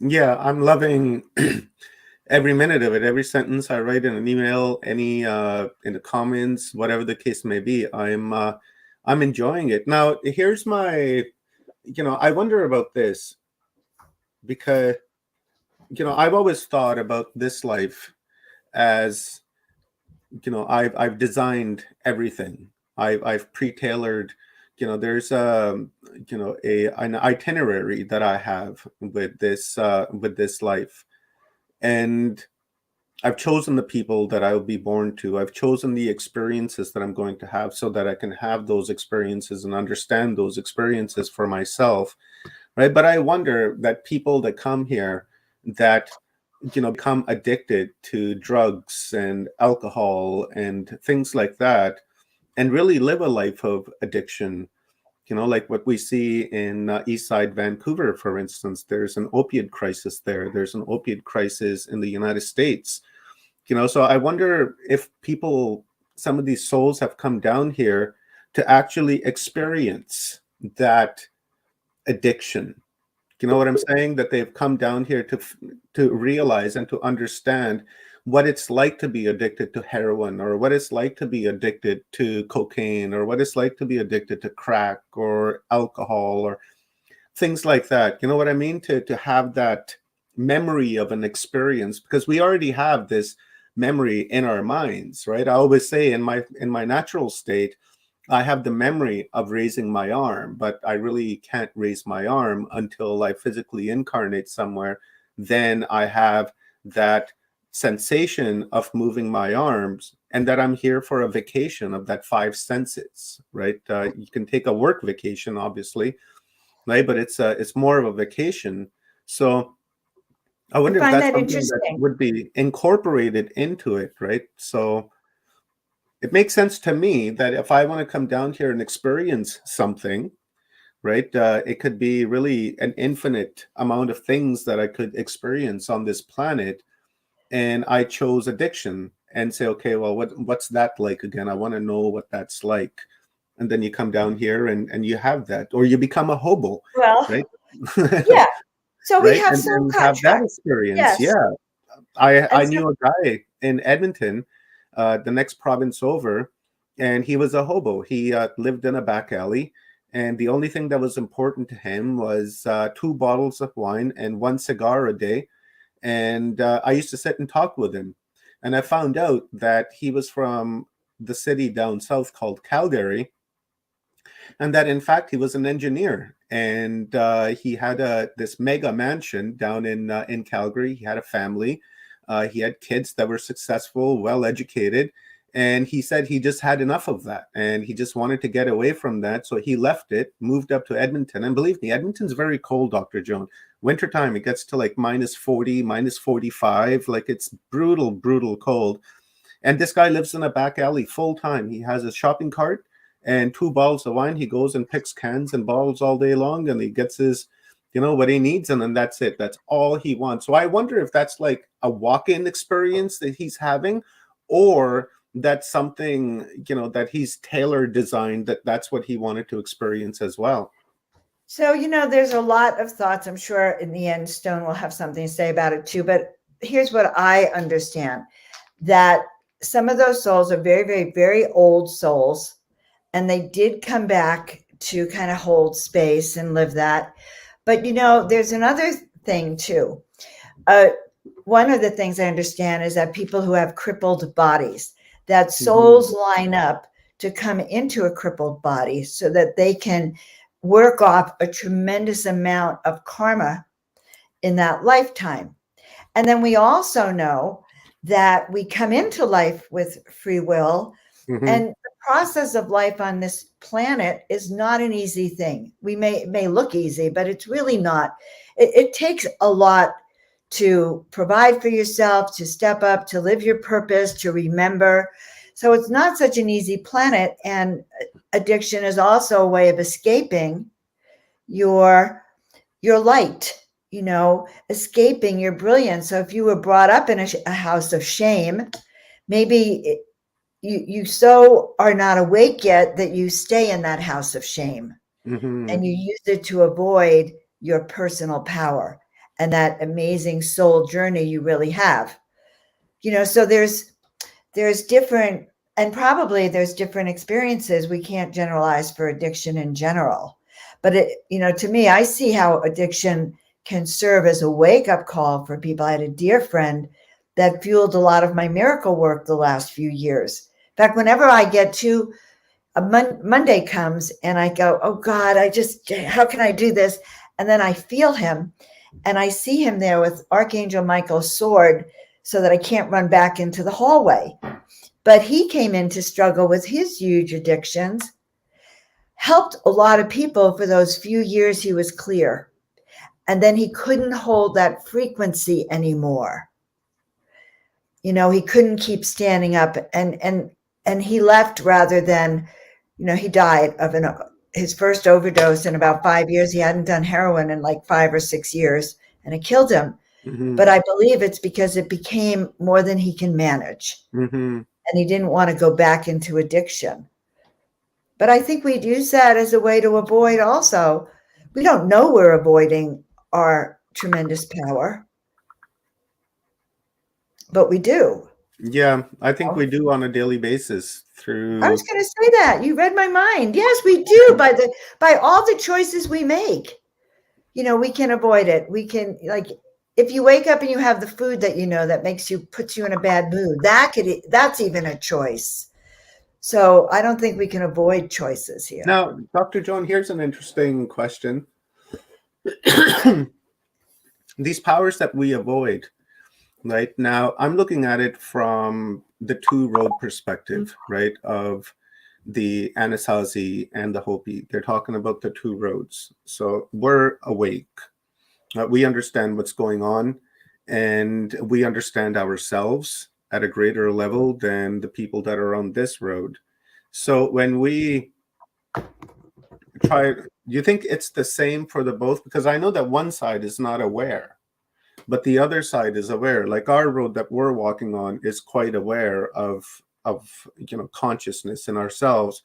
But then you have this other side where people are trapped in this program and in this loop where they're not really self-aware of themselves, right? They're so entrapped into the rat race of 9 to 5, Monday through Friday, and then the kids, and then soccer games and hockey practices, and boom, boom, boom. It's just on and on and on, right? So I wonder if they even realize that they have these powers, right? Like subconsciously avoiding that altogether, right? And for us, it would be more conscious, right? I'd hate to put it in like that us and them category, but it kind of seems to be that way at this moment right now, where you have the woke camp and then you have the sleeping. Well, we do have that sleeping camp, and that sleeping camp, we just have to love them. Mhm. We just have to love them into awakeness, and we have to Yeah. love them whether or not they wake up or not. And that's so, yesterday I did this major presentation, and I was talking about the awake and the sleep people, and I sort of put the awake people in this box here, and I was on the stage, so I was walking from the awake box to the sleep box and back and forth. It's like, which box do you want to be in? But wait, I will say it again, Omar, you did come here. Waking up is an individual process. We all have activation moments, and I'm willing to bet that the people who are on our show are those willing to wake up or are awake. They've got that, they heard that call. Mhm. But there's millions and billions of souls that will hear this call because you guys are hearing the call and you're spreading the word. That's why we say, share, like, and subscribe. Love it. Share it out with your people so we can help wake them up. Mhm. And God knows, I feel so grateful. For me, my wake up, Omar, came through my chiropractic work. Okay. It came through my realization that what I knew to be true from my years of working with humans and their bodies was vastly different. And what they put into their bodies was vastly different than what I was hearing in the mainstream media or from Mhm. doctors. Okay. And that had to do with everything from food, nutrition, lifestyle, medicines, herbs, and pharmaceuticals. So I discovered mainstream media supported all of those things that were hurting people. They they were dissing people who wanted the GMOs, to know Mhm. our food. They were actually promoting diagnostic codes for those who were foodies, who believed in vegans, who were vegans, or who believed in, no GMOs in our food, gluten-free food, organic food. We were considered terrorists, food terrorists, and Oh my dissing. Okay. So guys, I'm a food terrorist. I'm about to tell you, just so you know, and the screen Don't check. say it out loud. Oh my God. I guess you're right. Oh my God. We need to deflect that. If we get censored over that, you got to cut that part out. We're going to remember that it was a 10 Don't worry. in the morning. Yeah, so, but the point is that people who start to take charge of their life, if you're an alcoholic, but people around you are alcoholics and you say, hey guys, I'm going to stop drinking. Do you think they all go, yes, Rob, good choice? They go, Hell no. it's got some great brandy, Joan. Try it. I love Yeah. it. They don't want you to shift your life.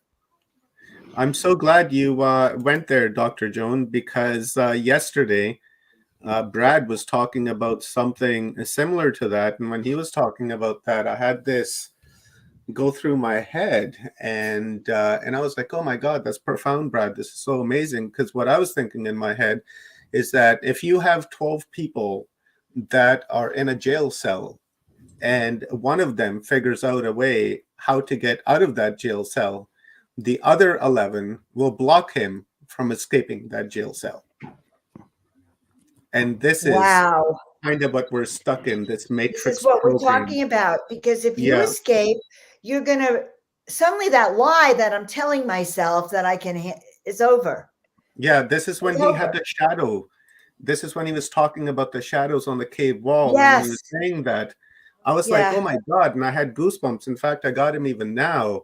And when he was saying that, I thought about that. I was like, oh my God, Brad, you're brilliant. That's amazing. And I really, really, really resonated with that. That was really profound, because we're guilty of that, right? When we were sleeping and when we were programmed and we found somebody who wanted to escape, we would always try to pull them back in. People, I guess that's part of the programming, right? Is to, do their dirty work for them, and to keep people oppressed and trapped within that mind prison, right? Because I think that's what Brad was talking about, was the mind prison yesterday. And he was saying that if you escape that mind prison, then you become enlightened. And then once you become enlightened, then you can enlighten other people to the fact that they're in a prison cell as well, and that they should try their best to escape. And I was like, brilliant, Brad, brilliant. I think it is. And I have a tool for that. I think that if we could, like, okay, waking up for some of those people, you don't have to go away, Omar. I'm not going into a trance here. Waking up for some people is like a lightning bolt, right? I'm listening, Dr. Joan. I'm just going to respond to a message. Oh, you go respond. Okay, so it's like a lightning bolt, okay? A lightning bolt. So let's all of you on the stream, all of you listening now, all of you listening later, let us send some lightning bolts to our family, our friends, those sleeping people. Let's just imagine, using the power of imagination, that those lightning bolts are awakening. What do you think, Rob? I agree with you 110%. And again, referencing what Brad said, is that there's the powers that be, and this power that's falling over a lot of humanity itself, to not wake up, to actually turn your head from a waking up, because they don't want you to know your true potential. Because once you figure out your true potential, you have no guise to fall underneath their thumb anymore. You've broken that trance. And it is like a lightning bolt.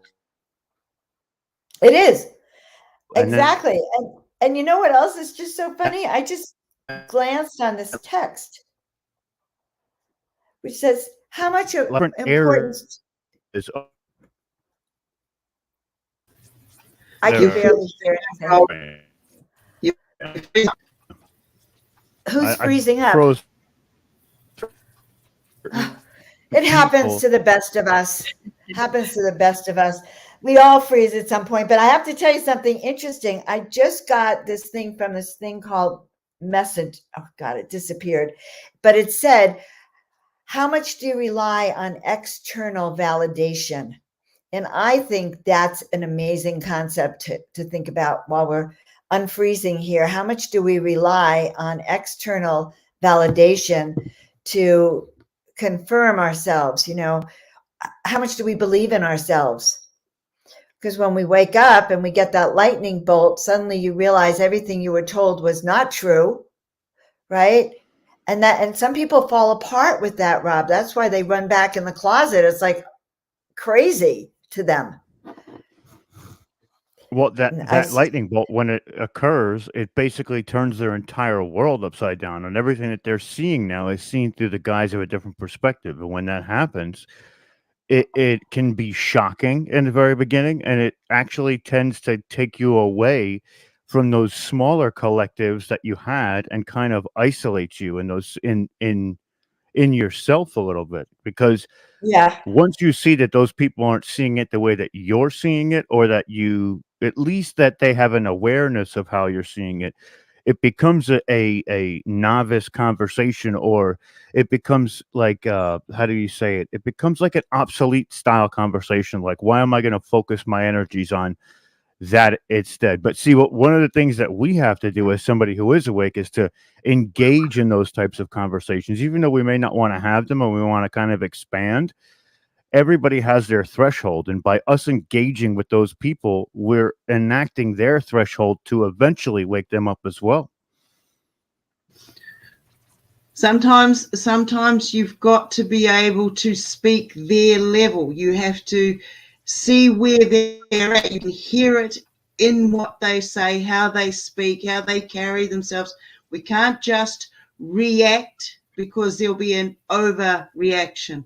So if we can see where they're at on their level of skills and understanding, then we can communicate to that part of it, and they will better hear us faster. Exactly. And I'll give you an example. I go on this app called Clubhouse, and another app called Stereo, and it's a lot of voice podcasting. I know Dr. Joan has been on Clubhouse as well.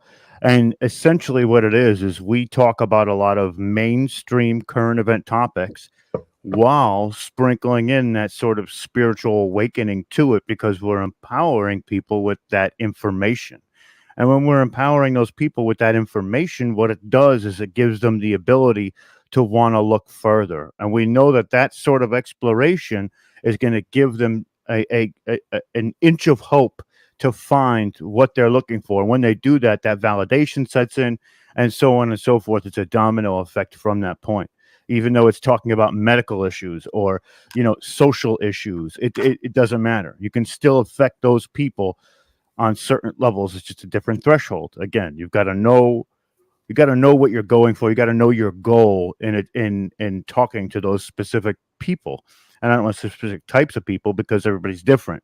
But when you're engaging the scientific community, you've got to be able to engage them with the science. When you're engaging the social community, you've got to be engage them with social issues, but coming from a different place. And a lot of what we do there is we listen, because a lot of people don't listen. They jump right out the window to yell at somebody because they don't agree with them. But the moment you listen, now when they give you a turn to speak, they have to listen to what you say a little bit more, and it resonates just a little bit more than it did before without jumping out that window. So it's a dichotomy. It's a very give and take kind of I guess application. I think eventually everybody will, we set boundaries. We realize that there's a routine to it, a pattern to it. So when we're listening to somebody speaking, you can tell where they're at and go, okay, well, they need, you just throw in a key word. You don't have to say very much at all. You can just say a key word which will inspire, which will bring out the areas that these others are wanting to expel and explore. So when they do that, then they're going through all these different levels. You can see it. I mean, I don't know if other people can see it. I'm pretty sure that if I can see it, then they can see it too. This is how I exist. Is if I can see it, then they can see it. So it's a level of learning how to communicate, not just with the words you hear, but the energy behind it, the intent behind it, the programs that they've gone through that have put them into these different states. Because a lot of people are still stuck. They're still in stuck states. But allowing them to come out just and say one or two things, because we can't do it all in one go. We just fry ourselves. We just want out. But so we just do a little bit. We manage that. We move to the next little bit. And it can be a long process, but it is well worth it because we are so much.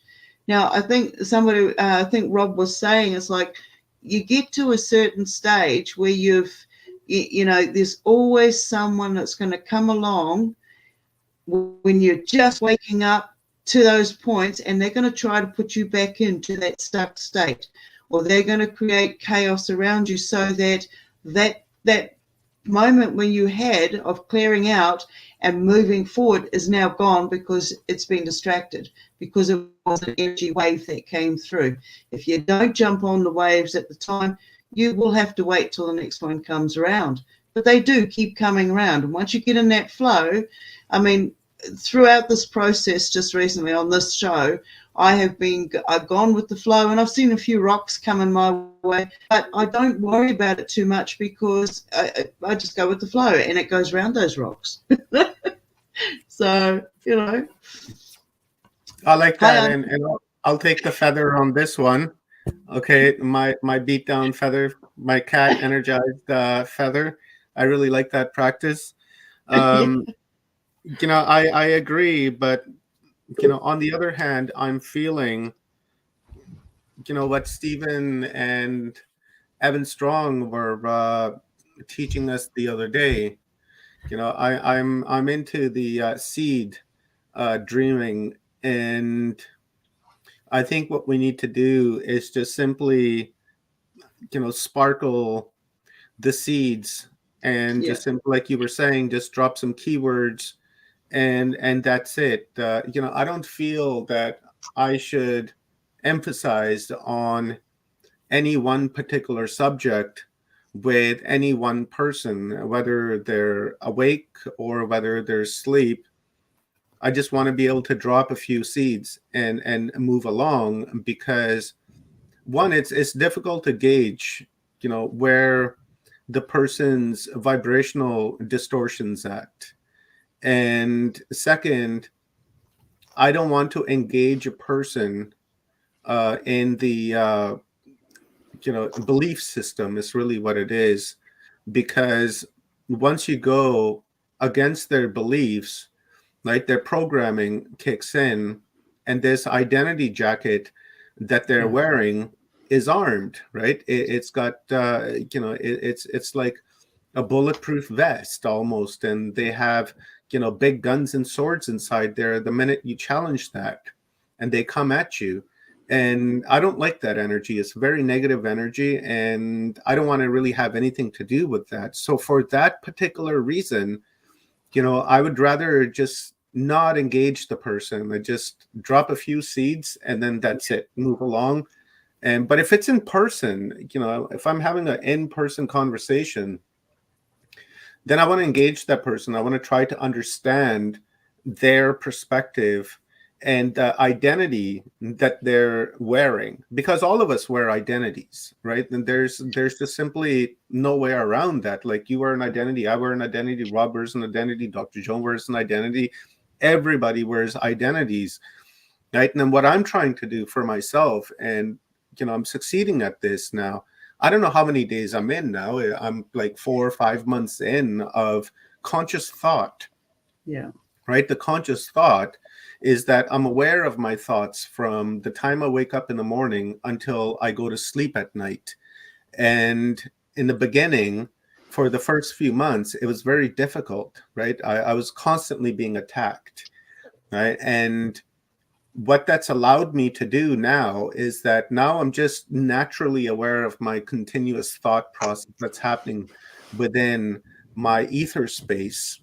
And what that's allowed me to do is begin to shed a lot of the identities that I've been wearing, right? Some of those identities I shed a long time ago, and some of those identities I'm beginning to have an awareness of the fact that I even have them, right? Because before I wasn't even aware that I actually was wearing these different identities, because the more I tried to shed the identity, I realized that I was putting on another identity because I was trying to get rid of this identity. So it's like a paradox that's happening. So what I come to realize later on was that instead of trying to shed the identities, what I should do is put on all of the identities, every single one. No point in getting rid of them. Take them all on, because once I have them all on, then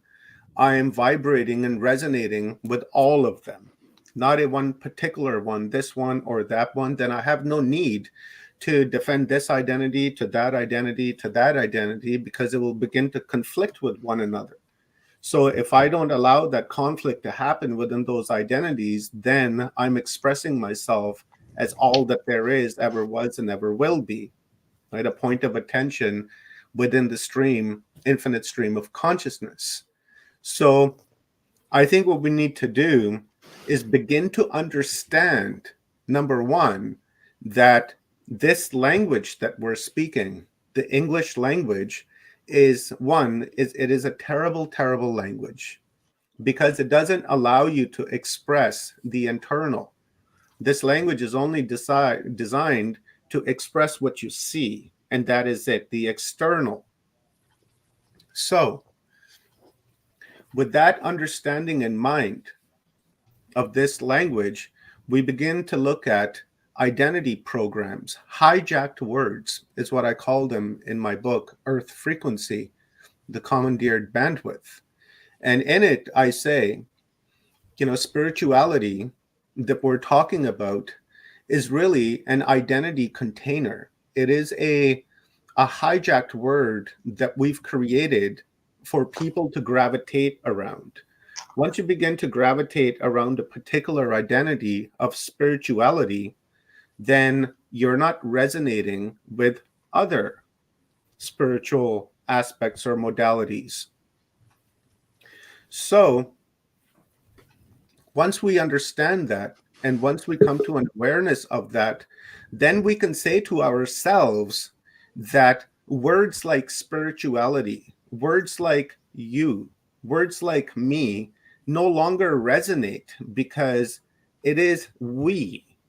It is the word one that really matters, because you're a projection of me as I'm a projection of you. There's no difference between your consciousness and my consciousness. So I don't need to be spiritual in order to understand myself or to understand you as an expression of source. So that is an identity. That is a hijacked word. Now, what's happened with all of these hijacked words is that we've attached the Stockholm syndrome to it. And because the Stockholm syndrome is involved, we say, I hate that identity, but I'm going to protect that identity at any cost. I love that identity, but I loathe that identity. Right? So we've fallen in love with the negativity of these hijacked words, such as spirituality, God, religion, things like that, because those are the programs that have been given to us for us to love. Right? It is designed that way. So once we can lift the veil and understand that this is what's going on, then we can begin to have a clearer picture, right? We can step back and not see just 1 or 2 pixels on the image. We can step back and see the entirety of that picture. So I put my feather back. I've got a feather too now. Right on. That's going to be the practice. Rob, you got to go get a feather, bro. I don't. Oh man, I gotta go. Hunt down a goose or a bird of sorts. I'm not gonna go do that. Hold on, guys. I'll come back with the feather in my mouth. No, I agree a lot with what you're saying, Omar, and I attribute what you're saying to a ton of programming. The programming is so strong that once we dissect what those programs are, like you said, you attain this ability to essentially embody all of the different aspects of your personality and all of the different entities or containers that reside inside of you. And when you can do that, you have this free flow form of being able to jump in where it's useful and jump out where it's not, and kind of navigate your way to create your own program, just like you did with the conscious thought of being positive, positive, positive.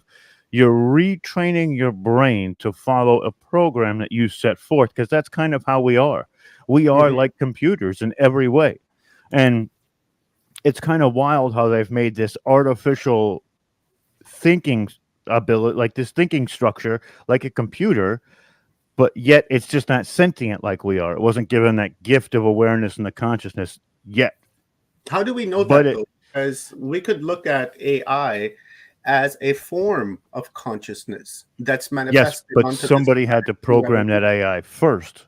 It doesn't just sporadically happen. Now, and this is going to sound wild, but let's say that there is a body and a computer, right?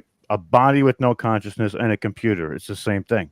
It both has programs that run within it, mechanics, background, until that spark of life or that soul or that consciousness is embedded into that body. It does not have awareness at all. It's just there. Let me be the devil's advocate here for a Go minute. ahead. I love it. Go ahead. We're looking at the artificial intelligence, and I'm wondering to myself, understanding what I am, 26 grams of 100% consciousness, I wonder if the human body computer avatar isn't an artificial intelligence. I would say that yes, because we do have abilities like breathing and seeing, like things like that you have no control over, but your subconscious kind of uses it, which is a program that's running in the background. And of course, you can stop that program if you want. You can stop breathing and hold your breath, but only until that main protocol kicks in that you need to survive. And then, of course, you're going to gasp for air. So there is a lot of connectivity to it. But the way the mind works, just to get back to what we were talking about, is that programming. That programming, there's so much stimuli that comes from even sitting right here, right now. There are 70,000 multiple sources of stimuli between the text and the chat, what we're saying, the background noise, the windows. There's so much that your body is processing, your brain is processing all of it to decipher what it is. So when we go into these states of meditation, what we're doing is we're training our brain to not focus on those exterior stimuli and only on what we're thinking is the breathing and focusing. And that silence of the mind gives us the ability to kind of redirect some of those energies. But it's a very complex. I mean, like when we watch TV and there's commercials, and I go back to the presentation I did at the January 1st and 2nd event, where the people who make those commercials know your subconscious probably better than you do. And they know what to put. And this goes into television too, with click rates and hypnotism. And I mean, you see it. We were watching a CW show. It was the other day, and it's one of the DC. I love the superheroes, so it's one of the DC shows, and it was on demand, so it wasn't live. But when it finished, the screen went "duh-duh-duh-duh-duh." When it went to like a black screen in between a commercial. It flashed 6 times, and I said, "You see that, babe? That's called click rate. That's a flash rate." She goes, "What does that do?" And I said, "That hypnotizes you. So the next commercial that comes up, it's already been instilled that you should probably buy that product." She was like, "Get out of here." And I said, "No, that's what they do." And she was very upset that that was happening. And exactly right. Neuro-linguistic programming. It's exactly right. And it's wild. Once you start evaluating these specific like entities and how they maneuver within that boundary, it's really Yeah. It's a fun place to adventure. wow. What the Like, hell? looks like Rob's having problems with his internet still. Neuro-linguistic programming, otherwise known as NLP, is in my early days I started doing. I wrote a couple of books and stuff, and then I got into junior. It was journalism. Okay. And from there, because I was already in TV and stuff, I got to see how these programs played out.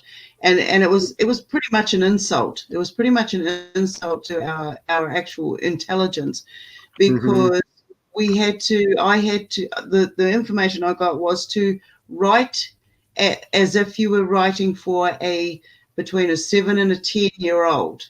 And this went both male and female. Okay, this was at one stage they outrate a different type of neurolinguistic NLP for women, females, and a different one for males, and this kept them segregated, But then you started seeing them coming together and stuff, and it's absolutely amazing. Whoever put all of this stuff together, however it all came together, was absolutely amazing. When you start diving into deprogramming, you start navigating your way through it. You start seeing commonalities, familiarities. I mean, one of the things that you were saying, I forgot the word that you used for, hijacking the languages and stuff. One of my pet peeves is when I hear people say, understand, you're doing all this work. This work is coming from your inner self. You're communicating with your inner self, your higher being, but yet everybody is still saying, understand. Who are you standing under, and why are you still in that shadow? So change the way you change it yourself. You see the word, The magic is in the word, the spell casting, the phonics of it. Phonics comes down to frequency. So when you see the heaviness of the word, like understand, what do you when you stand under something, you're in somebody's shadow. You're in a shadow. You don't need to be in that shadow anymore. This is the activation time. You get back out there and you stand in your light. Mhm. Inner communicate, you inner stand. This is changing that magic. So Yeah. they're transmuting the negative into the positive, so you use it to enhance what you already have. Mhm. I've said many times that as we raise our awareness and we begin to get it along the way, we need to begin to change the linguist of our mind, right? Because as you guys probably have heard many, many times, I have a problem with the word soul, right? Because the word soul, in my perception, is saying that it's separate, that it's not part of the source, that it is a separate being in its own right. And my idea has always been that you cannot be separate because we are all part of that source. We may be a unique bandwidth within the frequency of consciousness, but we don't have that soul, so to say, right? So I have an issue with that, but that's just an example, right? As we move forward, we need to change our language so that we can begin to express what we are actually feeling on the inside, right? Because this English language is not designed for inner expression.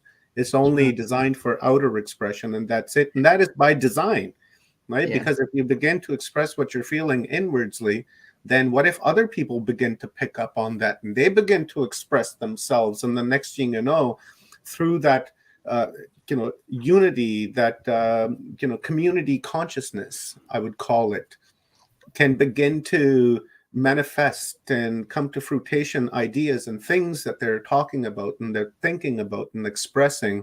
And then suddenly that will begin to pop up everywhere. Right. So we really need to change our language. There's absolutely no doubt in my mind, because there's a lot of things that we say that we actually don't mean because we're trying to reference that particular thing by simply using that particular word. Right. And I think we need to change that up. Even if it needs to create a new word, like I did the other day, mind delicious. Right, that's a brand new word, mind delicious, and I like it. So I say, But you know the meaning of it. that's And right. eventually it will be in the Urban Dictionary. We'll get your patent in the Urban Dictionary with that one. Right on. Patent it to humanity unplugged. Yes. Yes. All right, guys, Wild. love you. Let's bring our next speaker on. This was a beautiful conversation. Really, really enjoyed it. Thank you, Stone, and thank you, Dr. Joan, and thank you, Rob from Full Spectrum Universe. Rob, take it on over. We have our good friend Mark Fiorentino coming in. He's an amazing guy. He did a beautiful presentation at when was that? Total Disclosure. Yes. Last August. So I am looking forward to Mark's upload. So here we go. Awesome. Thank you, guys. So before we get started, I'm gonna give you a little bit of background on Mark. So first off, Mark is a author as well, and it's called Masters of Reality. We're going to be putting the link for the Amazon link for that book in the chat as we go through.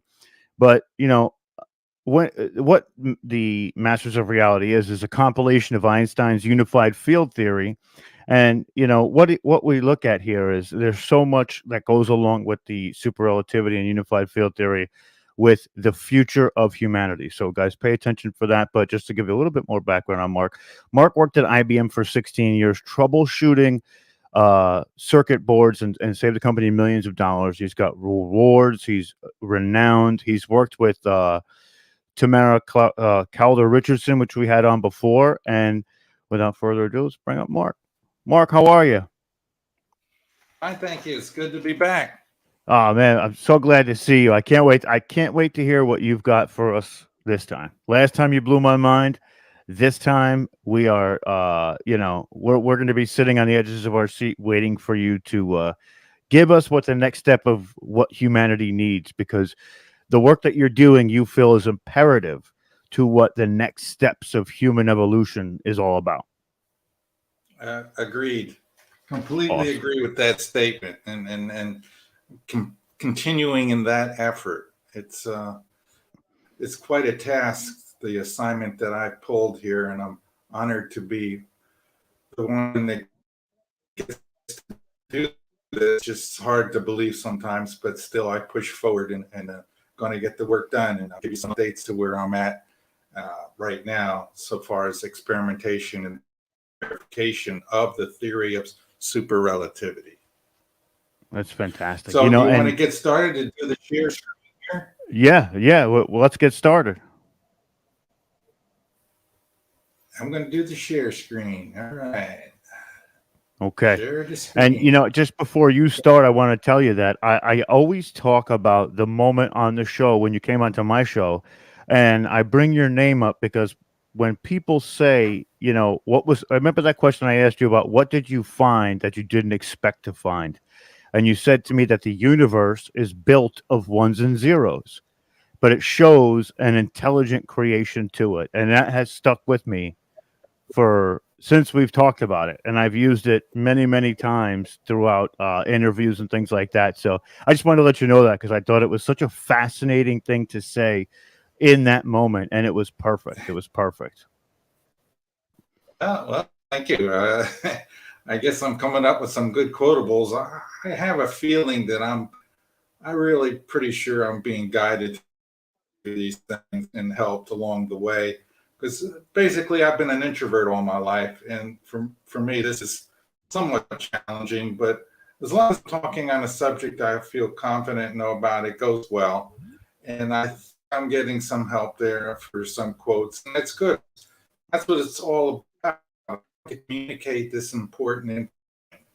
It's vitally important. All people get, and hopefully, this eventually will catch on. I agree because. All right. Did you share the screen? Do you know how to do it, or do you want me to guide you through it? I'm doing it. I'm not. We don't see it. Permission to capture. This is not going to be good if I can. It's giving me an error. Follow these steps. Oh boy. I just got a new computer. Take your time. No worries. Well, we're here. And so I'm going to have to go into follow these steps. Green, what is it in security and privacy? Is it a PowerPoint? So let's take a quick. Yeah, it's a PowerPoint. Do you see when you share screen? Do you see where it says slides, where you can upload your slides? Oh yeah. Show. If that doesn't work, then just go to the regular share screen, and when you get to the point where it shows you what you want to share, it'll be the middle column where it says Windows. Oh, I know which button to push. Is what happens is I've got a new PC, and it's asking me to allow privacy. You got to allow it, right? Yeah. Permission setting. So I got to, sure enough, here it is. I got to unlock the lock. This will only take a second. Go ahead, man. I'm so excited. I love your work, brother. I really do. I follow what you're doing, and it's incredible. And now that I've met Tamara as well, and you've worked with Tamara, it's kind of like a full circle, and I'm getting to know her very well. And it's really it's amazing. You know what I mean? Because it's wild, because I was so interested in what you were doing before. That story is incredible. It has really sealed things up for me after I had written the book, and then had to contact Tamara about my strange situation as it was. So she helped me through that. All right, let's try this again. I've given the system permissions. Going to do the share screen. going for number 2. Oh boy. Nope. All right, let's try.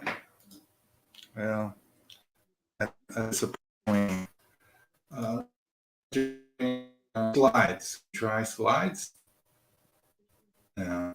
We could try slides. If it's really big, sometimes if it's over 50, I don't know. It's too bad. I mean, it's too big. Beautiful. Oh, wait a minute. Open system preferences. Just beautiful. Don't worry, I'm still here. I'm just in the background. My internet's botching up a little bit, so I put you on the full screen. I'm going to try this one more time. Oh, I've already done that. No. Share screen. I'm going to pick the number 1 monitor. No. I've already done this. Oh, it didn't take it. It's not giving Google permission. That's wild. Will be able to record contents of your screen unit till it is quit. Uh-oh.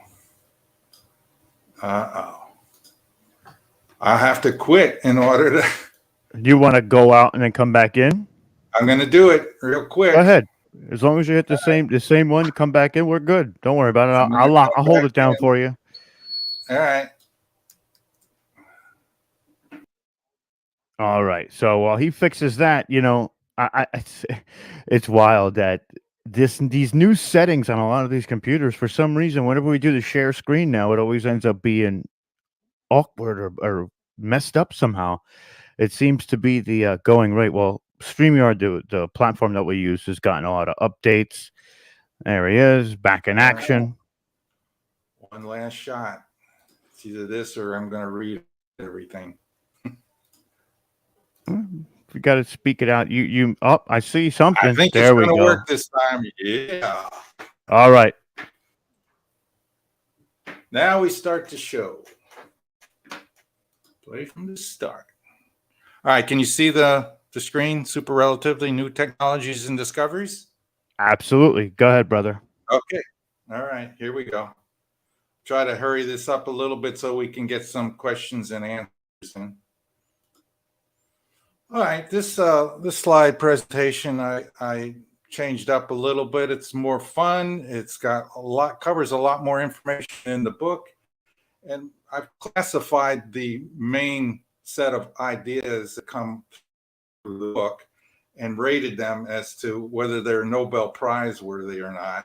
1 star should be, 2 star really should be, 3 stars. Oh, come on, this really needs to be a Nobel Prize winner. So what we're going to go over today is the rebirth of the ether. Without the ether, we're really nothing with my theory. It's all about the existence of the ether and proving the existence of the ether. The cause of force, the 3 primary fields, which are deformations or bendings of space: magnetism, electrostatic field, and gravity. The discovery of the origin of mass, the photon realization, which I had while I was at work one day. We'll get into that. Principle of mass formation, that's worthy of a Nobel Prize. Discovery of the slip wave, definitely. The unified field theory, that's a strong Nobel Prize theory award winner. And discovery of the cause of inertia that comes along with gravity and mass. The constants are not constant. We're going to talk about that. The speed of light is slowing down. And the glitch in the matrix, which is another experiment that the scientists are doing called birefringence measurement problem, and how I discovered a predicted problem that they would have, that they have had. And we'll go over that briefly. The SR theory of cosmology discovers the universe is collapsing, not expanding.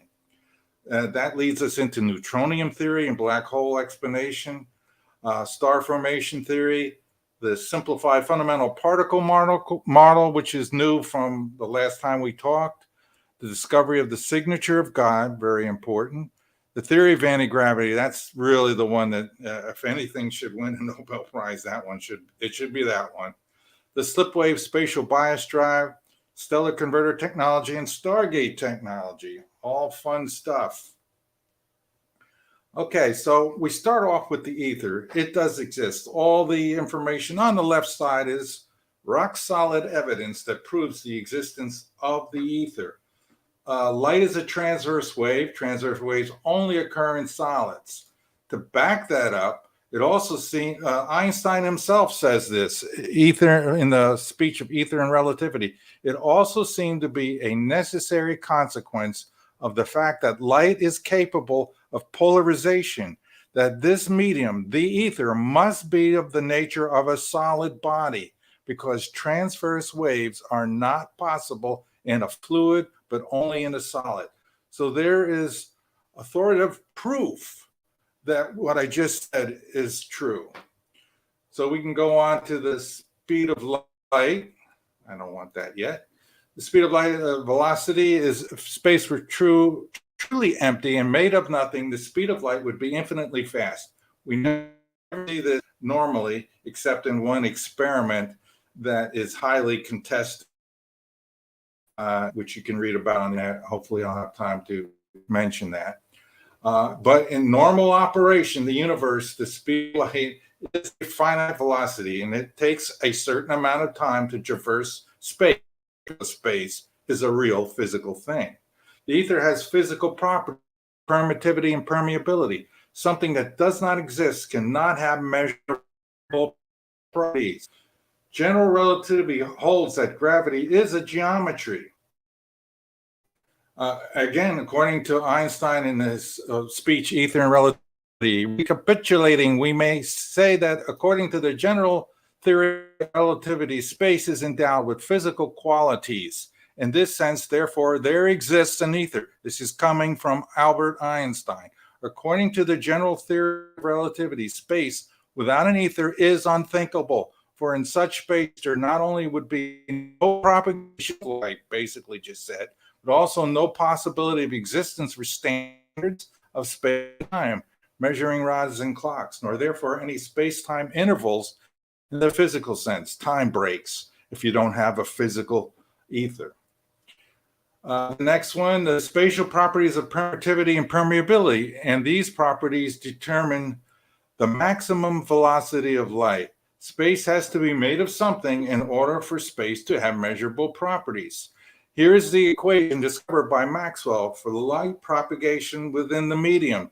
Speed of light equals 1 over the square root of permittivity and permeability. And when that is calculated, you get the speed of light, just like we measure today. That is verification that that equation is correct and Maxwell is correct. Gravity, mass, and inertia are all caused by the contraction of space. You can't bend something that does not exist.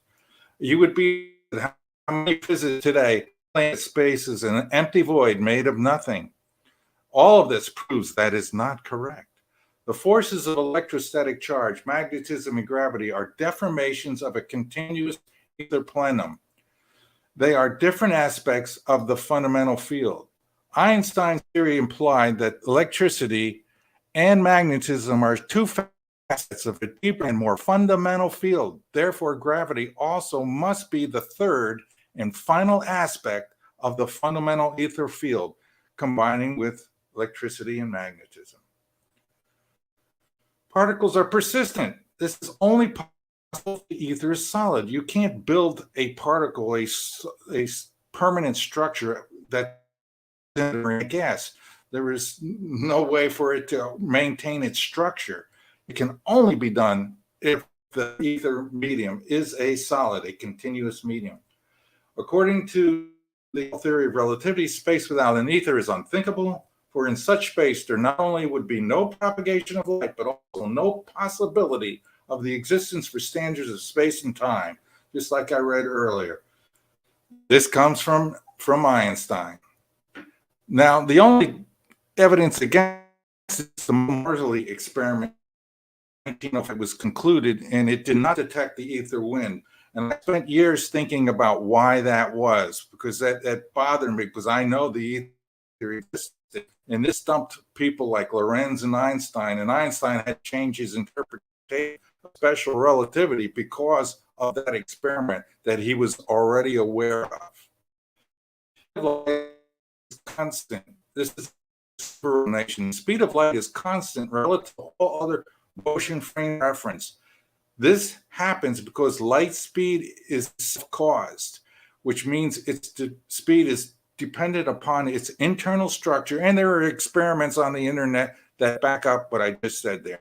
It has nothing to do with the emitting source's inertial frame of reference. It's motion, the thing that emitted the light particle. Light speed is determined by its internal pressure gradient field. Therefore, the speed of light is independent of the velocity of the source. To give you an example, if you're in a train and you shine a light, you're sitting at the back of the car and you shine that light forward and it hits the wall. If you measure that speed of that light is the speed of light coming out of the flashlight, not plus the train velocity. The train velocity will not affect the speed of light at all. And if we reverse the situation and shine it backwards, the speed of light will not be the speed of light minus the train velocity. It will be the speed of light. And that is why the Michelson and Morley experiment failed to detect the ether wind. It was a fatally flawed design of experiment, but they had no idea at the time that the speed of light was going to behave in that way. Only after they did the experiment were they then saying that the speed of light is constant. Superrelativity, definition of force. Force or action at a distance is caused by deformations within a continuous ether medium. Stresses and tensions within the ether are the real and physical fields of force that we observe. General relativity is a stress tensor math. That has to be, I mean, if it's a stress tensor that we're talking about the metric of space actually changing as a result of other forces like gravity. These different types of deformations of space comprise the various aspects of the fundamental field, which is the ether. So gravity comes from a specific type of bending of the ether fundamental field, which in this case is a contraction of space. So the possible deformation types of a three-dimensional continuous medium. Negative charge is a clockwise rotation of space. This has already been confirmed by Maxwell, by Ampere, by Faraday. Negative charge has lines of force moving inward toward the core of the charge. Positive charge is the counterclockwise rotation of space. Positive charges have lines of force that move outward from the core of the charge. You can stretch space, that's anti-gravity, and you contract space, that's gravity. It's just that simple. This is not a complicated theory. This is not a theory. This is a theory that makes sense. This is exactly what it is. The discovery of the origin of mass, the happiest thought of my life. The key is to ask the right questions, and here they are. Why don't photons have mass while other particles, God,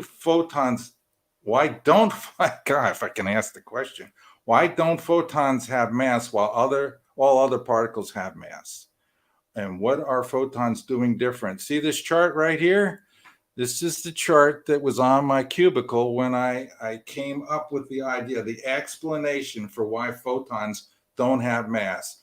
I was staring at this chart in my cubicle many, many years ago, and then it dawned on me, and it was a truly exciting and happy moment. The answer is quite simple. Photons are massless because they have a balanced charge structure, +1, -1. If you ask a physicist what charge does the photon have, they will say 0. That is wrong. That is an incorrect answer. The charge is +1, -1. What they do is they do the math. This is a time when you're not supposed to do the math. Accept the photon for what it is, a particle composed of two parts, +1 and -1 charge. The balanced charge structure geometry makes the photon travel in a straight line and at a constant rate of speed. That's the key. Therefore, when a fundamental stable particle moves in this way within the ether medium, it does not accelerate. That's very important. If a particle does not accelerate, it does not cause space to contract within and around the particle. If a particle does not accelerate, it does not contract, and therefore it generates no mass, no gravity. So, and the photon basically, along with the neutrino, are the only particles that travel in this way. Neutrino is slightly different in that it's oscillating. That oscillation causes it to generate a tiny little bit of mass because it's slowing down and speeding up due to that oscillation. And sure enough, scientists have confirmed that the neutrinos now do have a tiny bit of mass, just like my theory predicts. Clockwise rotation is negative, counterclockwise rotation is positive, and the photon structure is composed of a +1, -1, basically an electron and a positron bound together, which I know will send many theorists and physicists screaming, but it's not a simple subject. The photon is not a simple subject to understand. I'm still working on it. I have some more refinements as well that have come up in the past few months. To verify that, all these 50 years of conscious brooding have brought me no nearer to the answer to the question, what are light quanta? Nowadays, every Tom, Dick, and Harry thinks he knows it, but he is mistaken. That's Albert Einstein confirming the photon is not so easily understood. And to back up this here, if a particle does not accelerate, does not contract, and therefore generates no mass, that agrees with Einstein's equivalence principle. A gravitational field has the same effect on an object with mass as an object experiences in an accelerated reference frame. Somehow, gravity and acceleration are the same thing. I've found the link.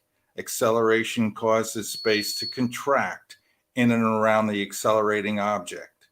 That's the link. That's what they didn't know in Einstein's time. That's one of the improvements, the extensions coming from super relativity theory. So we move on now. With the realization of the photon, I delved into the discovery of the slip wave. That was another one of my happiest thoughts. The key, again, is to ask the right questions. What is the cause of the perpetual motion of subatomic particles? And the answer is quite simple. It's a pressure wave gradient field that exists inside of all the particles. So here I have a drawing. It's really of a half of a photon or an electron. And there's a rotation going on here, as you see with the yellow lines going around and around. Little bit at the beginning, more here. The more rotation, the further along it rotates, the more the space is stretched. The more it stretches, it expands. So you get this kind of a shape to the particle in the dimension of the metric of space. It's expanding. So you get kind of like a bubble on this end. And it's like it's pushing outward, this bubble here in this end. Imagine yourself facing a wall with your hands to the wall. The wall isn't going to move. When you push, you move back away from the wall. That's exactly how the particle moves. That's why I show the arrows, the direction are all showing which way the particle is going to move as it's shaped and expanded within space. So the particle acquires a velocity, a motion in a particular direction because of its structure. And I'm demonstrating the structure in that drawing right there. So if you want to know what an electron looks like, we go on to the next thing here. And that little dot, that's the start of the electron. And as you go backwards, space is doing this, as you're seeing right here. That's exactly what an electron looks like inside of it. Now, there's a lot of controversy according to the physicists who say particles do not have paths and do not have positions. Let's look at the evidence that proves them wrong. Those alpha and beta particles, looks like they have paths, looks like they have velocities and direction. Looks like they're wrong. There's the evidence. Anybody, even the simplest of laymen, can see that particles have paths, they have positions, they have velocities. It's in their own lab. This experiment has been done for years. Why they would think that things just spontaneously come from nothingness is beyond me. But unfortunately, that's the explanation that comes from the interpretations of quantum mechanics. The discovery of the unified field theory, Einstein's happiest thought. This is important. I'm going to lay the foundation here. This Ehrenfest paradox, when Einstein saw this, he realized there was a mechanism, a way for particles to generate gravity. But he lived in a time when he did not have enough information to construct a mathematical model. So he struggled the rest of his life trying to come up with that particular model. In my time, thanks to the internet, I was able to have information about the interior of neutrons and the protons. And I knew that they were composed of quarks. But going back over this, looking and understanding Einstein's thinking, how can the motion of particles create mass? So I found this happiest thought, which I found because I was looking for Einstein, the contraction of space and gravity. And it turns out to be one of his happiest thoughts that comes from Paul Ehrenfest, who got the idea actually from Max Born. They had different models. Max Born was using a rotating cylinder. Ehrenfest went to a rotating disc.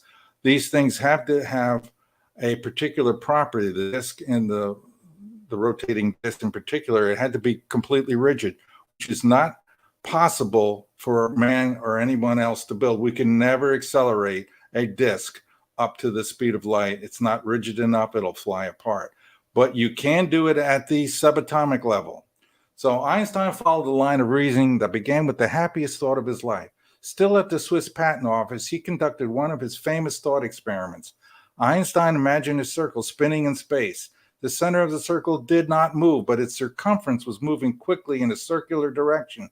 Einstein compared what happens in several reference frames, a standard tool he used in developing the special relativity theory. Now, here's the key point. He concluded using the special relativity that the boundary of disk contracted as it spun. This is according to the Fitzgerald-Lorentz contraction formula. So what he's saying here is a drawing. You see the lengths here at this thing of a non-spinning stationary disk. Now the disk spins and they shorten in their length. Now this drawing isn't completely correct. Because of that shortening, there should not be more lengths. There should be the same amount as here, only shorter lengths. So this entire sphere, this circle here, needs to be smaller and contracting, like to this purple point here, right here. It should be contracted and in size, circumference and diameter, because of the spinning, which doesn't seem to make sense initially, but when you follow the special relativity formula, the contraction of length of all these segments, you really does make perfect sense. And so that is what is happening. So when these things spin rapidly, and I applied this to particles inside the quark. That's where my model comes from this idea. I went right along with Einstein and said, you're right.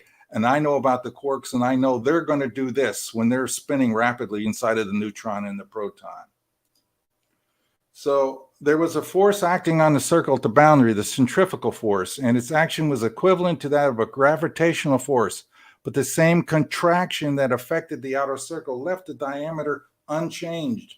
Thus, Einstein concluded in a way that surprised even him.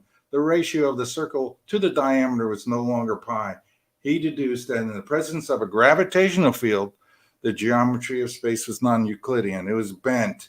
And he was right. And then came the theory of general relativity based on this idea, which is the Ehrenfest paradox. So the key to the question here is, what is the chemical cause of mass, gravity, inertia? And I'm saying now the full explanation is mass, gravity, and inertia are caused by the accelerated motion of unbalanced fundamental charges.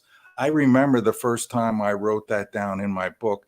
It was raining that day, and I completed that sentence, and I hit the period key. There was a thunderclap at the house, and I knew, wow, I think I'm onto something here, because that was very timely. When particles move in an accelerated manner, they interact with the field. Particles and the space they reside within contract as a result of the accelerated motion. The above explains all things gravity related. The property of mass is caused by a contraction in space.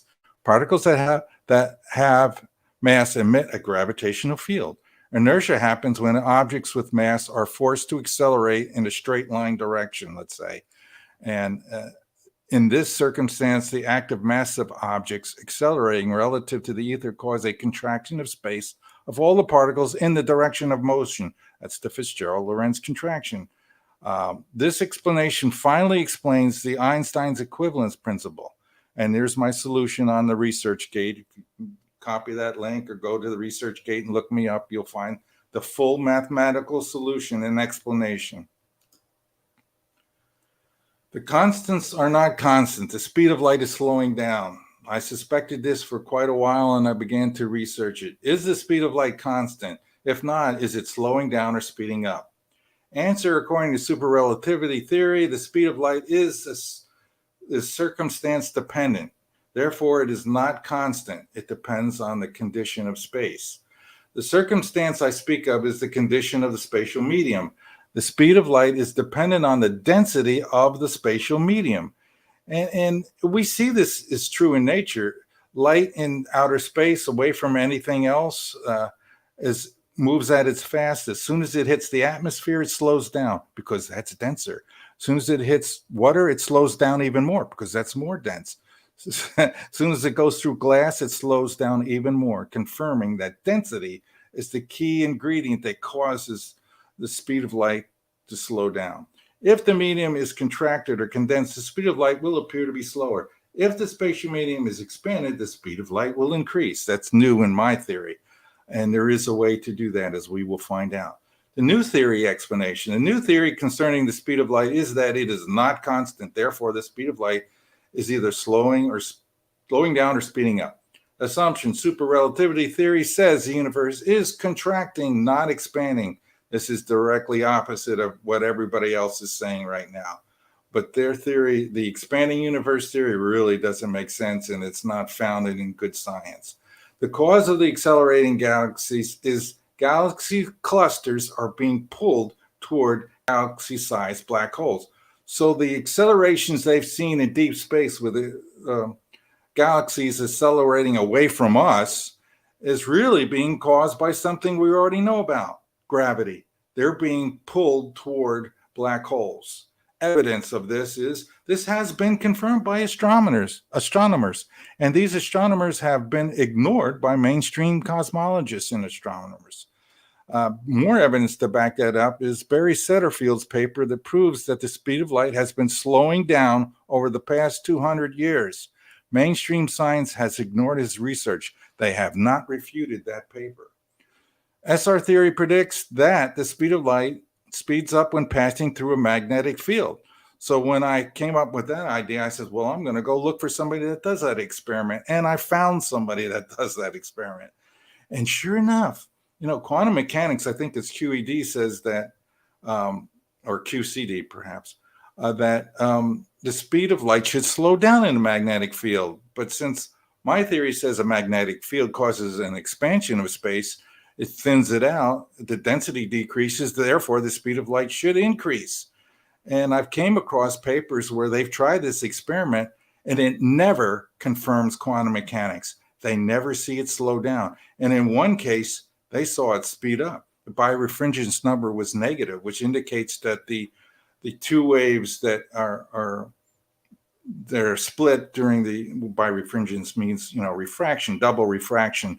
So there's an ordinary wave and an extraordinary wave. And the extraordinary wave, when it goes faster, which it shouldn't, you get a negative number. And in this case, in the experiment, they found the negative number. And they were concerned and they withdrew their paper because they didn't want to be made fun of by the rest of science.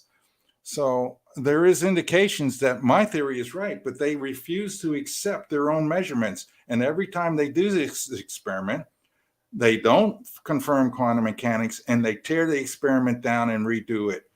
And eventually, I think now they don't even try. I think they've given up. The last people to do it were in France and I can't find the information on that experiment anymore. So it appears that the experiment, when they do it, confirms super relativity and not quantum mechanics. So this is what's happening here. It's never good science to ignore anomalous data like what I just spoke about, or to eliminate a conclusion because of some presupposition. Sir Henry Dale, one-time president of the Royal Society of London, made an important comment in his retirement speech. Science should not tolerate any lapse of precision or neglect any anomaly, but give nature's answers to the world humbly and with courage. To do so may not place one in the mainstream of modern science, but at least we will be searching for truth and moving ahead rather than maintaining the scientific status quo. What is wrong in physics now? It is a tragic occurrence that the scientists can be blinded by their own presuppositions. This is all across physics now. That's the problem, because they ignore that the speed of light is slowing down, and they have covered it up, as we shall see. Why is the speed of light slowing down? According to super relativity theory, the speed of light is slowing down because the universe is collapsing. This idea triggers me to search for evidence of a contracting universe. If the universe is collapsing, then permittivity and permeability of free space will increase over time as a result of the increased gravitational field strength. So the controversy continues, and in 1940, Dr. Raymond Burge arbitrarily declared the speed of light to be constant because every time they measured it, it was slightly slower than the last time they measured it, and he was getting frustrated, along with a lot of other scientists who firmly believed that the speed of light is supposed to be constant, but their measurements said otherwise. And finally, in 1975, the speed of light was just officially picked. They picked a number that was close to whatever they were measuring at the time and said, that's it. That's the speed of light, and that's what we're going with from now on. In time, scientists stop measuring the speed of light and manually adjust their equipment until they get the accepted value.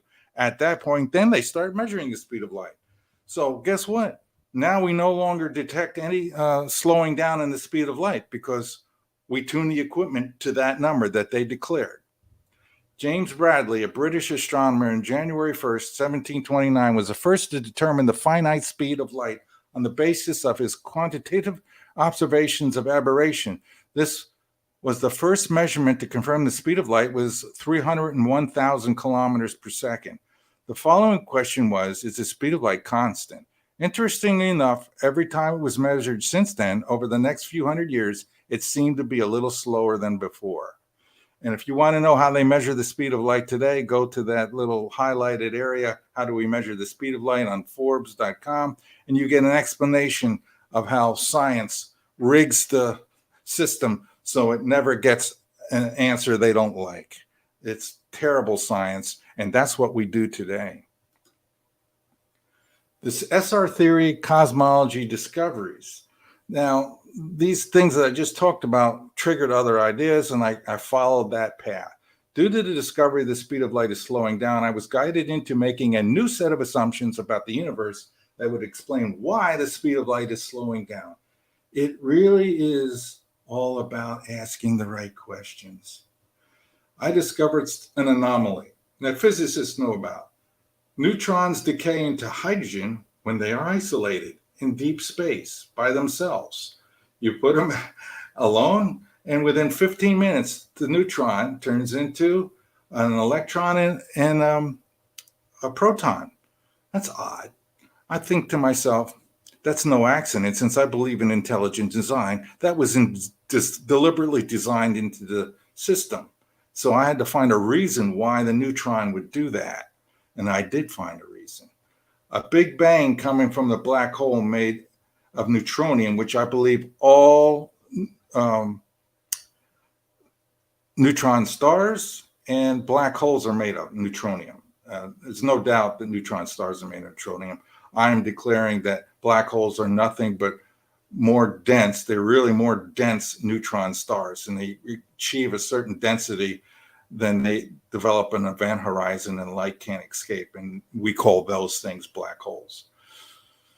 So, a Big Bang coming from the black hole made of neutronium will release huge amounts of neutron plasma, just neutron particles all by themselves, and neutronium spheres, which are basically various sized neutron stars and black holes that come out, are all ejected at the same time from the Big Bang. This plasma will decay into hydrogen in less than 15 minutes. And this is perfect. This is just what the universe needs because it's decaying into a usable item called hydrogen, which is the basis of all star building. And I find out later, even the planets are built the same way. This is how I believe our universe was created. The spheres will gather the hydrogen gas to form new planets, stars, and galaxies. The gas gathers around these objects and then condenses into stars and in a smaller degree planets with smaller neutronium spheres. So I'm saying the Earth has a neutronium core, a small one, much smaller than the sun. But that explains, as we will see, how all the elements are here on Earth, found here on Earth. Discovery of the universe is not expanding, it is collapsing, and therefore it is condensing. Evidence: astronomers have discovered giant-sized black holes. Galaxy clusters are being pulled toward black holes, including our own Milky Way and Andromeda galaxies. We're all heading towards something called the Great Attractor. This is known.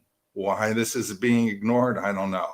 The astronomers are being ignored because their model disagrees with the currently accepted theory of an expanding universe. Well, that's why they're ignoring it. More evidence. The speed of light is slowing down. We know that. I just discussed that. Science, of course, has ignored this evidence, living in a vacuum of their own. This does not agree with the concept of the speed of light being a constant. Science recognizes that if the speed of light is changing, then all the other constants are probably going to be changing too. Scientists do not like that. Physicists stopped measuring the speed of light, as I said earlier.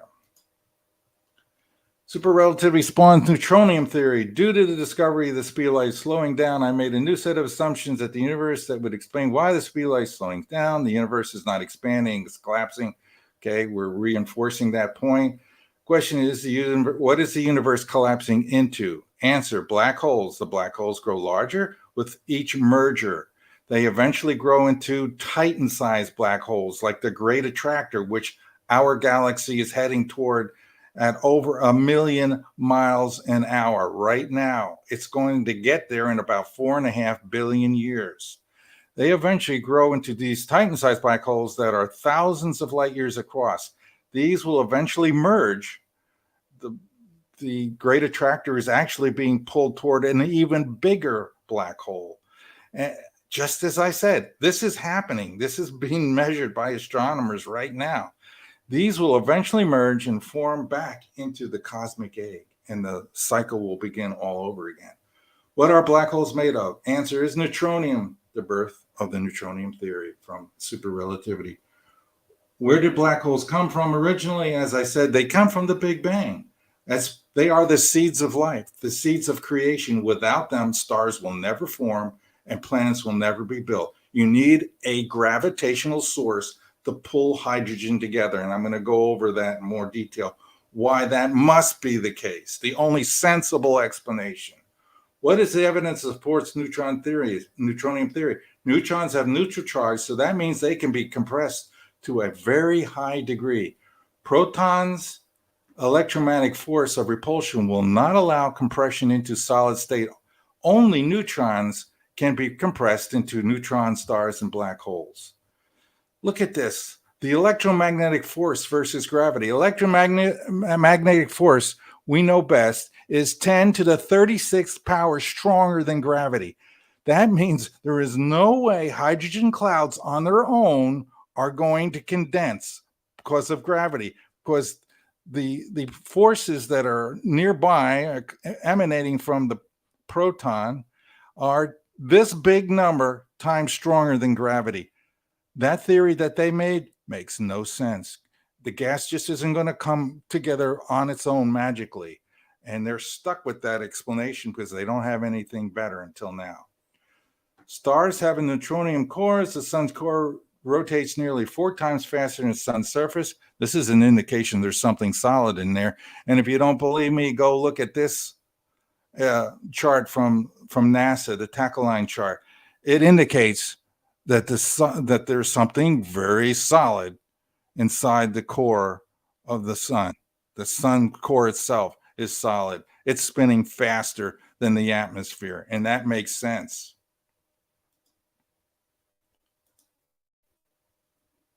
So the superrelativity star formation theory in more detail, it's simple and it's sensible. Theoretical assumptions: stars and planets require a strong gravitational source in order to collect and compress hydrogen from hydrogen clouds located within interstellar space. The clouds get so condensed and so pressurized that fusion happens. And that's just what you need to start all the elements being created that we have in nature. In nature, the strongest gravitational fields are neutron stars and black holes. So in order to form stars and planets, a rapidly spinning neutronium sphere is needed. The neutronium sphere provides a strong frame drag gravitational source field that can overcome the repulsive electrostatic force of hydrogen. Hydrogen, as I said earlier, is 10 to the 36th time. The electromagnetic field that is repulsive is 10 to the 36 times power stronger than gravity. That means there is no way the current star formation theory is correct. This is their theory. This is the mainstream theory. Look at it. Remember it. It's wrong. Stars are born from within the clouds of dust and scattered throughout most of the galaxies. Turbulence deep within these clouds gives rise to knots of with sufficient mass that the gas in the dust can begin to collapse under its own gravitational attraction. That explanation makes no sense. There's no way the gases that can even imagine going to into stars. It's not happening. Yet that's what we believe. Evidence the sun's core has been faster than the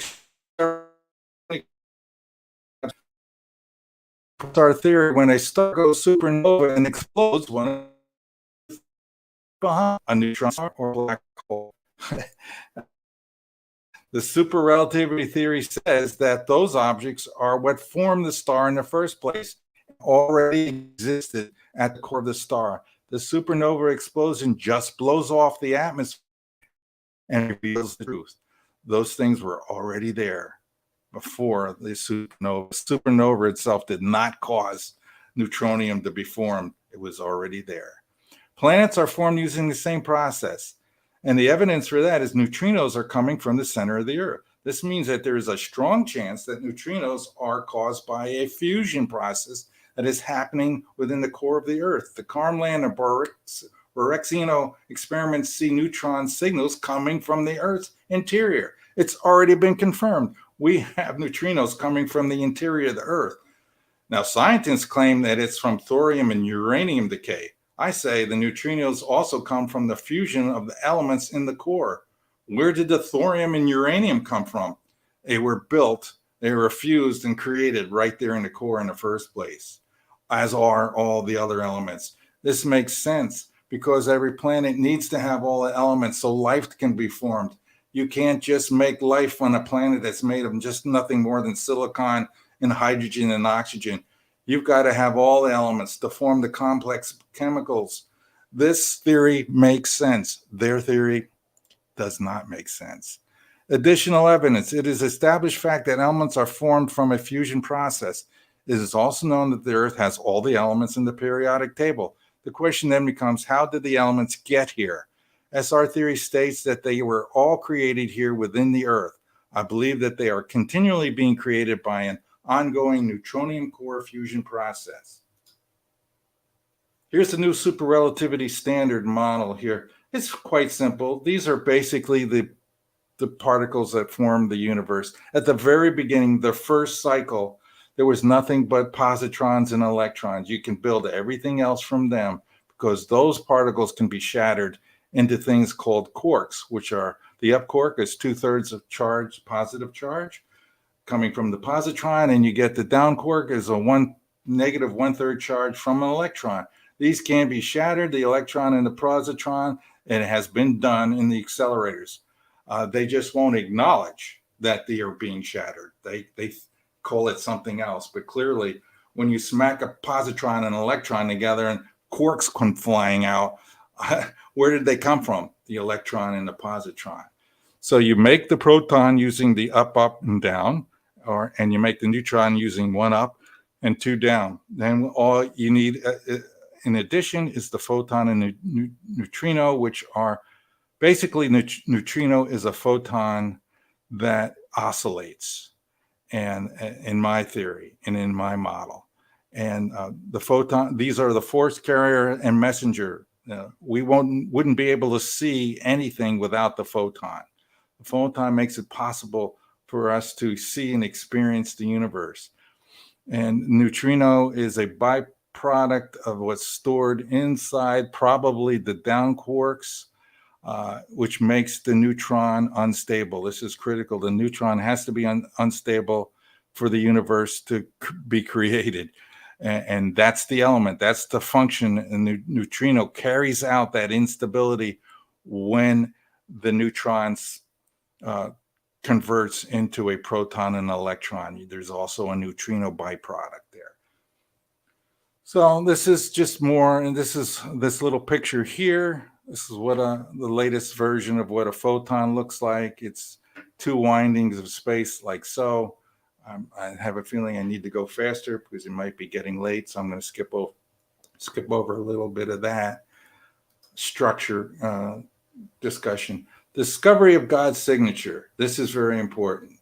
None of one of my happier thoughts. The search for and the discovery of the signature of God came about from a series of inspired thoughts. While reading about Einstein, I came upon a quote of his. I want to know how God created this world. I am not interested in this or that phenomena, in the spectrum or this or that element. I want to know his thoughts. The rest are details.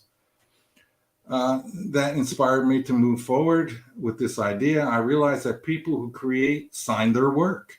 In the case of the creation of the universe, this signature would be hidden somewhere within the universe. And the more I thought about this, the more this idea came into my mind. It just popped in. As I thought about the signature, a riddle suddenly popped into my mind. The signature of God is everywhere and in everything, but impossible to see. I realized that had to be within the neutron and the proton. If I want to learn how the universe works and discover the secrets of the universe, I must find a way to talk to God. Now, this is a novel approach. You would never see a modern day physicist consider this at all, but I'm a bit more open-minded. It's like I always say, if you want to know how something works, go to the creator of that something and ask them how it works. That's what I used to do at IBM in my troubleshooting career. Throughout my troubleshooting career, I go to the creator and ask him how this electronic circuit board works or this program works, and I would get the information I needed. Then the mission becomes, based on the clues I had so far, I devised the plan.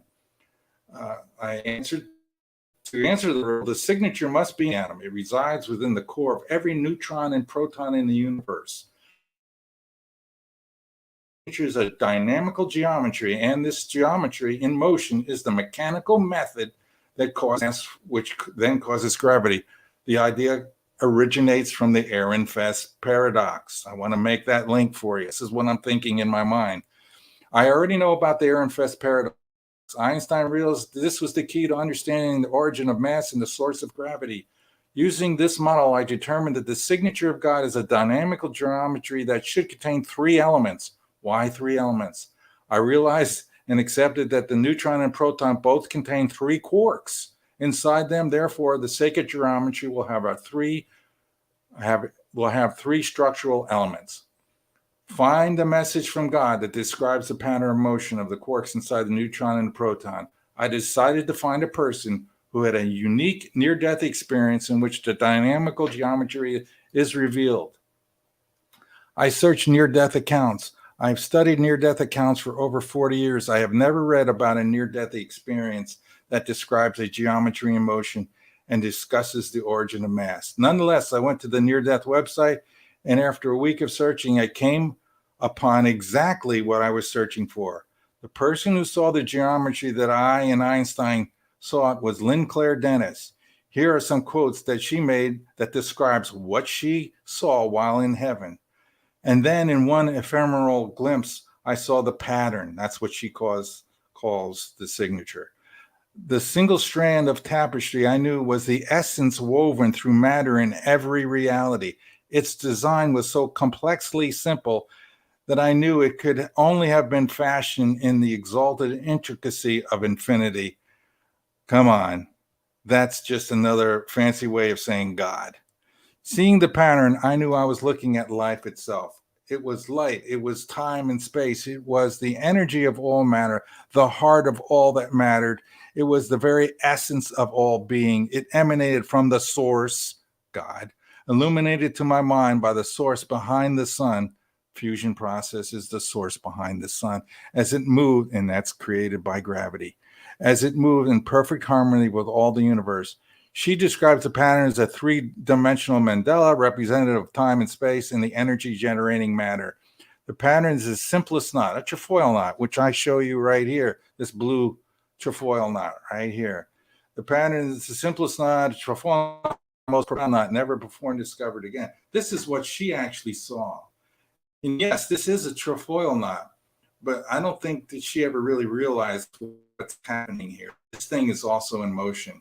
If you take this object and you roll it rapidly, you will see that. So what you're seeing here is the trefoil rolling. So it's a dynamical geometry, and it's also spinning. And when you roll it and spin it, you get this sphere inside a contracted sphere. This is the cause of mass and gravity. This thing rolling, this thing spinning causes this structure to be formed because it's all going at over 99% the speed of light. And this is the end result. And this is just what you need to cause a gravitational field, a contraction of space around this perimeter. This is perfect. It has three elements. It is the energy generating matter. Superrelativity theory states that mass comes from accelerated motion of unbalanced fundamental charges. When charges move in this way, they cause space to contract in and around the particle. The link between magnetism and anti-gravity. This goes way back as from when I was a kid. The story of how I discovered the mechanism that causes anti-gravity field is a story that goes all the way back to when I was a teenager. In those years, I was very interested in UFOs, and so I was reading a lot of books about UFOs. I was particularly interested in their method of propulsion. UFOs don't use wings to create lift. UFOs do not use any sort of ion or jet propulsion. UFOs are typically silent. Occasionally, you can hear a low-frequency hum. UFOs emit a powerful magnetic field. UFOs use a spatial bias field, anti-gravity field. Alien aircraft typically use simple geometric shapes. There's a reason for that, because they're easily enveloped in the magnetic field. UFOs interfere with electronic devices, probably because of magnetic induction into the circuitry of those devices. Air Force investigators bring magnometers to suspected landing sites. They already know something that the rest of us don't. They already know that UFOs emit strong magnetic fields. Somehow, magnetic fields have something to do with anti-gravity. Now, this is a particle. This is the back end of the particle, the bulging I'm showing you here.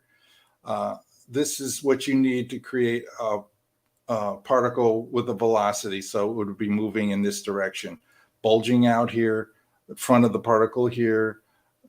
The windings are getting wider and wider, and space expands towards the end of the particle.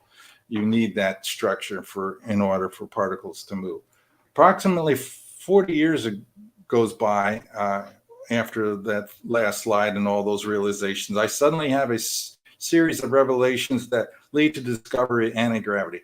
I discover the cause of mass and gravity, which we've already talked about. Next, I discover that pressure gradients are the cause of particle motion.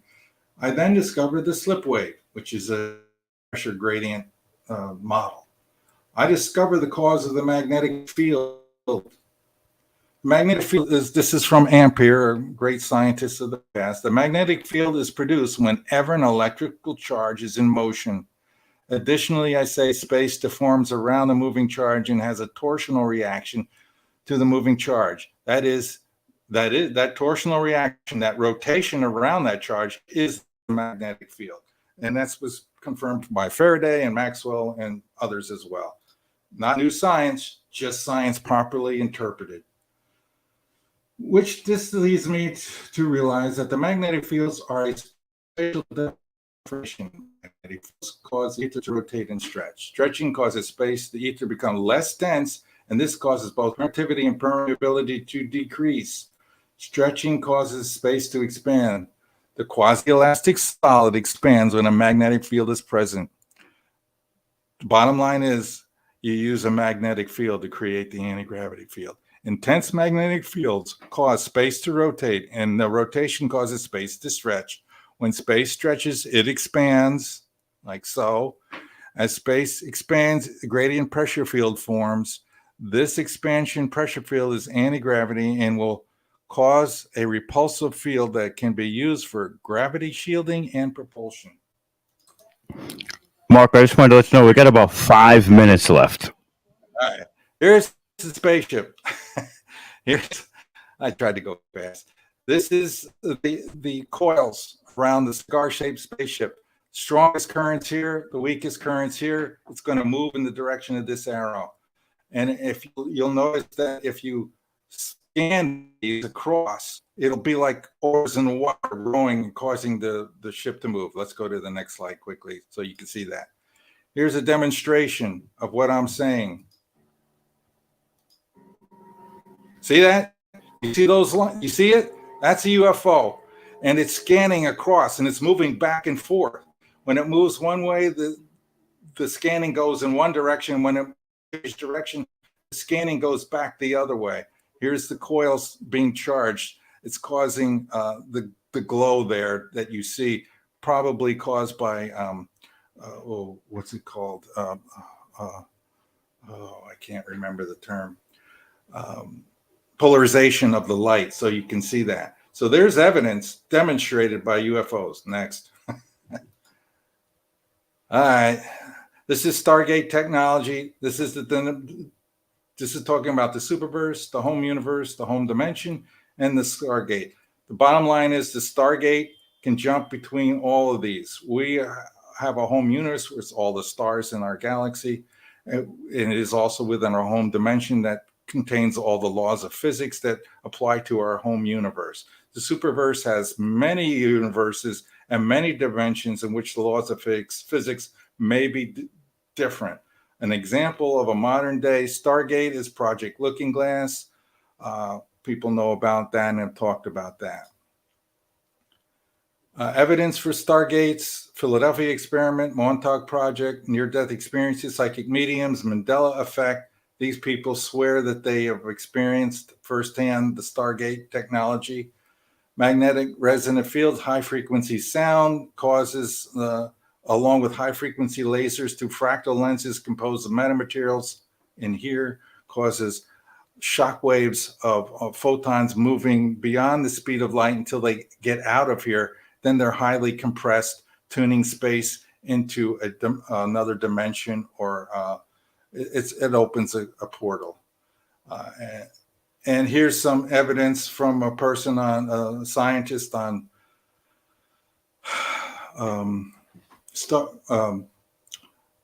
gosh, my brain is beginning to tire. Where I published my papers, ResearchGate, who says this technology is possible and they have done it, and it causes superluminal pulse propagation within the medium of the left-handed material or the metamaterial. They're basically confirming what I said. All right, this is where the theory of super relativity is born. I hope it expands throughout the entire universe, or the entire planet, rather. And I hope that happens someday so that we can advance and have anti-gravity travel as a commonplace thing, and we'll be able to leave this planet and colonize other worlds so we can ensure the long-term survival of the human species. Any questions? I love when you go through this because there's so much information, and I watch it time and time again, Mark, and it cements it more and more for me because I'm not very adept at the scientific side of it, but the impact of what we're looking at. What happened there? There he is. The impact of what we're looking at truly just becomes monumental where it sits, and especially if we want to create this ability to go to the stars and be able to travel in and back and forth with planetary travel, which, as this world is getting crowded and crowded, and we need to disperse a little bit. So it's kind of like a solution to a lot of the different problems, not just one fix. It fixes a lot of different things. So, I really hope this becomes commonplace rather soon. And I hate that academia and the scientific community just, turn their nose up at things that because it didn't come from them. You know what I mean? I'm trying to fix that by doing the anti-gravity experiment. That should really end all this arguing and disbelief. I got a solution for this problem, how to get this thing through. And that's to demonstrate the anti-gravity field. And hopefully I won't be suppressed as it has in the past when people like Pochtenov and Ling Ni, I think, discovered it before. It needs to be thoroughly documented and analyzed and confirmed. And then we can get on with things, because we need to start building starships just in case something goes wrong here on planet Earth. I totally agree. Totally agree. Thank you so much, Mark. It's always an honor and a privilege to have you here, my friend. And I look forward to collaborating with you more and keep checking in and seeing where the research has taken you and the status of the experiment. I think it's vital. I will put out a newsletter, and I think you're on the list already. So perfect. You'll know as soon as I know. Awesome. Awesome. I got a quick question for Mark Rob. Go ahead. Actually, two of them. Earlier on, you were speaking about light, and I kind of recall hearing something about them recording light traveling at 35 miles per hour. And then the second question, that's fake? I think I read something maybe similar, that they could slow down light using some process. If you adjust, use a special material. I can't really speak to it because I didn't really delve into it deeply. Because they would have to apply some sort of an increased structure density field so that it would affect the light somehow with some special crystal or something. I know there are some experiments that claim they've stopped light. Where did they stop it to? Where did it got absorbed by something more than likely, and then and re-emitted it later on when they removed this field or whatever. I haven't read the details enough of that to see what they're doing and to see whether it's a valid explanation. But typically, if you leave light alone in deep space, it's going to go at one rate of speed until it hits a gravitational field. Then it's going to slow down. I see. I see. The stronger the gravity, the more light will slow down. That's okay. Improvement. So this takes me to my next question. Are we able to create, say, like artificial gravity to propel our spaceships? No, using the slip wave, which I didn't get into that much, it removes. You don't want to create gravity at all. Inertia, none of that stuff has anything to do with anti-gravity. You want to do the opposite. You want to cause space to expand. When you do that, that's when you get anti-gravity. And the way to make spaces to expand is using very intense magnetic fields. I see. So you're actually moving space and not the actual spaceship. Yeah, you're affecting its structure, the spatial structure. You're biasing it with a magnetic field, which causes it to expand. And that's when you cause permittivity to drop and permeability to drop, which now allows you to go faster than the speed of light. So the stronger the magnetic field that you're using, the faster you can go. And I'm not talking 1 or 2 times faster. I'm talking tens of thousands of times faster. And that's the only way aliens are getting here. They have to go faster than the speed of light. The speed of light is way too slow. You've got to go 10,000, 20, 30,000 times the speed of light. And I found the way to do it. And if there's inertia too, you'll get squashed. You'll go at such a speed, you'll hit the glass and be crushed. You have to be inside of the field. It negates inertia and all those things that happen because of the Lorentz transformations. They're real. They will happen to you if you accelerate without the spatial bias field. You will be destroyed. You will not ever get up to the speed of light. And before you do, you will be compacted like a pancake. Your mass will increase. You will stop breathing. You will stop functioning. It won't work.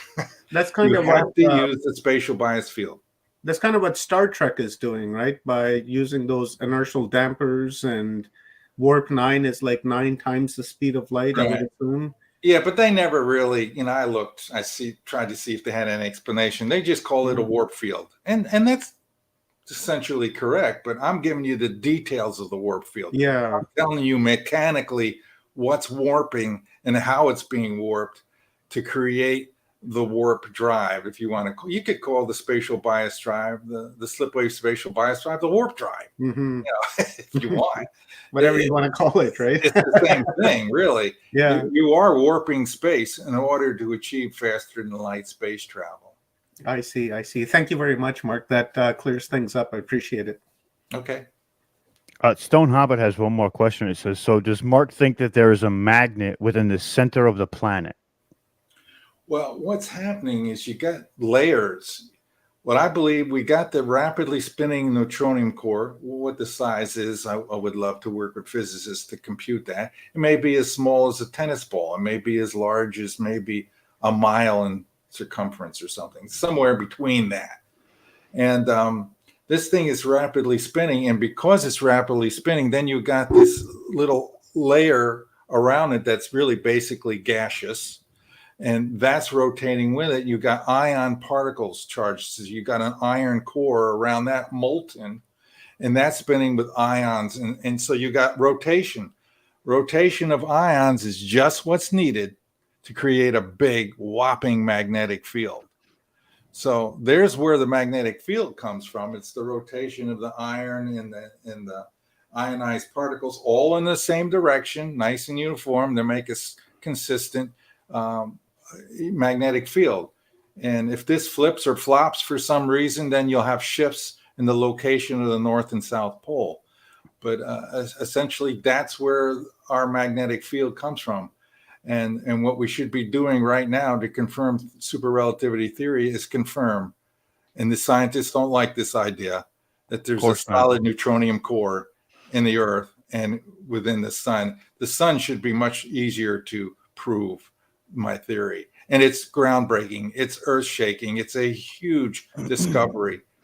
And I'm telling you about it, and I'm telling others about it, and hopefully it catches on and somebody does some checking. I have a feeling it will. And of course they don't want you to come out with it because they didn't think of it. You know, they want their they want to be on the forefront of science. And when somebody like yourself, who is not a part of their little clique, comes out with something, they usually tend to stamp them down. But we're going to do our efforts, especially with doing these types of events, to put you out there and get that information out to the people because it needs to be done. But Mark, again, thank you so much. It's always amazing when you come through. You give incredible detailed presentations, and we appreciate you. Thank you. Good to be here. I enjoyed it. Awesome. Talk to you soon, brother.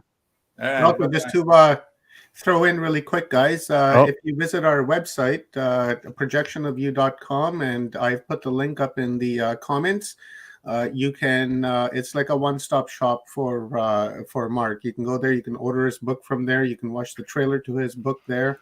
So it's all in one there if you guys want to do that. Excellent. All right. Who am I passing to? Am I passing to you, Omar? Am I passing to Kathy? Who's coming in? Pass it to me, and then I'll pass it to Kathy, And I'll add Kathy to the stream. It's like a hot potato we're playing over here. Yeah, let's do it. You got to put. There you go. Put your picture on. I was going to say, I want to see your. I want to Let's see your pretty face. Let's add. Oh, hi guys. How are we feeling today? Amazing. Tired, but I'm energized from the moon. So I put the camera here so you can see the bags under my eyes. You know what I mean? I try to stretch out the bags a little bit from lack of sleep. But guys, I don't normally look like this. I'm not shaved. Yeah, you do. I guess I do. What we're doing is epic. This is so cool, you guys. Thank you so much for letting me play. It's really cool. Yeah, Of thank course, you for coming Kathy. out to play. This is a lot of fun. We have a huge play field right now, so Yeah. it's tons of fun. And thank you, for organizing and helping and sticking around and working with us and in the chat rooms and Prodding the in people. our Show up. yeah, it's amazing. And you're doing work in the background because the next step we have coming up is a pre-recorded interview, and then you did that, so you were actually working in the background while you were working here too. So that's very cool. So thank you for My your clone service, did Kathy. it. My clone did it. I You will have give a it to clone? you, How can and I get one of those? I know. I need one of those. Oh, yeah. And then your wife to be could really be jealous. That would be something. I could get twice the work done, and then he could, when I want to watch TV and all that, it would be nice. Everyone wants to garden. Yeah, it reminds me of Michael Exactly. Keaton's movie Duplicity. Remember Oh. that? No, I never saw it. Yeah, I never seen that. Is a hilarious movie. I think there's like 12 of him. And it's a funny movie. If you guys have seen the movie Duplicity by Michael Keaton, let's see it in the comments. It's a funny movie, very good movie. I think it's from like the 80s, 90s, early 90s. He was in a bunch of stuff back then. He was in Serial. He was in. Did you see Serial? I might have. I've seen a lot of his movies. I love movies, right? So especially like Rob was saying earlier, the Marvel ones and DM and Iron Man and Thor and all of those movies. I enjoy them thoroughly. And we have to keep an eye on that because from what I understand, every time these guys release like a comic book movie, Marvel movie, there's something going on with the right hand and they're distracting you with the left hand with the movie. So we gotta keep that in mind. So I'll give it to you, Kathy. Introduce our next speakers and just tell me when to bring the video up, and I will bring it up because we are primed and ready to go. Perfect. I just want to change up one thing right there like that. I think that looks better. All right. Okie doke. Well, I am very excited that I was able to pre-record an interview with April and Jay Matta, who are pioneers like Omar and Rob in featuring people that have gifts that help us find the truth. So they have done, I don't know how many years of interviews. They're experts at it. And their channel on YouTube or online is Spiritually Raw, and their subtitle is The Ass Whipping Truth. So you can tell that it's very aligned with what these guys are doing and that this information could really be helpful for you. The one thing that is really different about them, though, is they're business people. And Jay and April have created sites that help others and are always trying to create community to help uplift and help everybody monetize everything. So they're really on cutting edge with information and with this new business model. Just so you know, they have their channel is dedicated to exposing and exploring controversial truths, myths, and theories surrounding the spirit world. Over the past 10 years, we've interviewed over 2,000 people worldwide searching for the truth, exploring the spirit world, and assisting with the ascension of our planet. And I can tell you it's more than spirit world, it's paranormal, and it is ET, UFO. You'll find our style to be very entertaining and enlightening, with a straightforward, no-nonsense approach to getting to the facts. We're bold and brutally honest with a savvy sense of humor. We're not biased one way or the other, just inquisitive minds searching for answers like everyone else. Guests range from investigators, debunkers, and skeptics to the fantastical, conspiracy theories, supernatural, unexplained, and flat out unimaginable. They are available on Roku and Apple TV. And they do also have a site that I'll put all the links in, the website's in. It's called Ascended Masters Store, where a lot of the people they interview actually also have products and services that they offer through the store. The other thing to let you know about the spirituallyraw.live site is it is a membership site like Gaia TV, where you can pay for a monthly membership and get access to remarkable conversations. So with that, Omar, why don't we start the video? If okie doke. And thank you guys. I know you're gonna.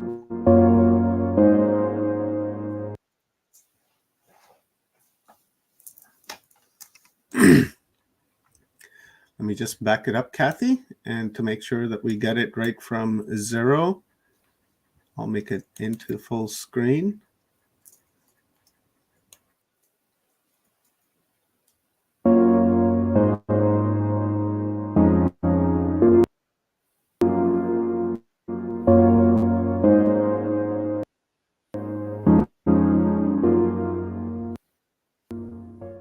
Hello, everyone. I am so excited to introduce you to my friends April and Jay Matta.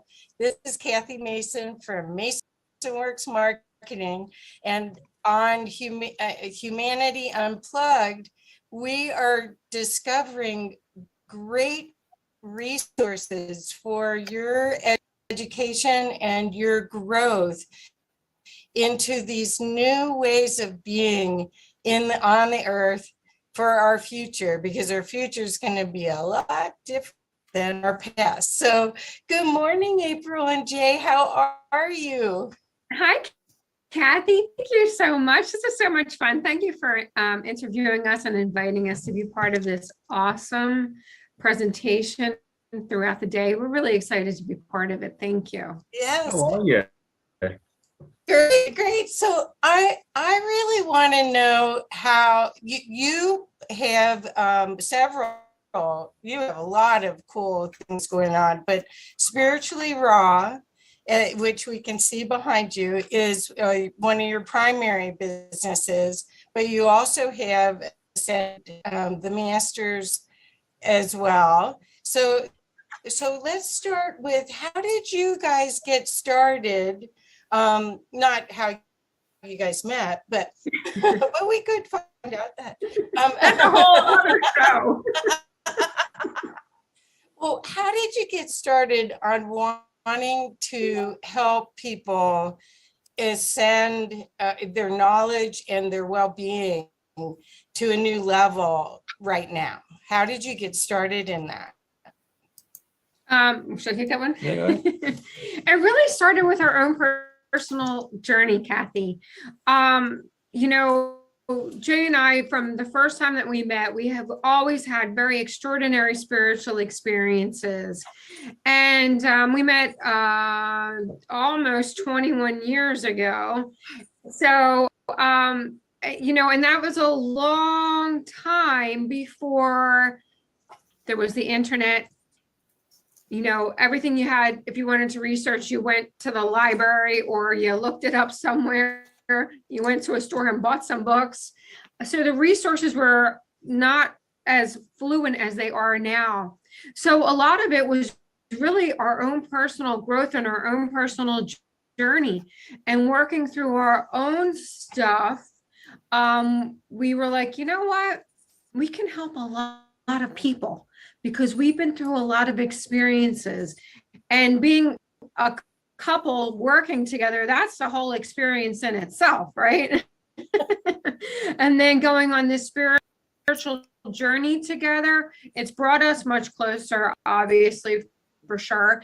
And it's also helped us grow and enlighten and move to a higher vibration. And it's really our passion. There's nothing that really turns us on more and lights our fire and, you know, gets us energetically up and going is talking about spirituality. And the fact that we were able to turn that into a business, that's a win-win. You know, and there's that, look, we just know there's a better way for people.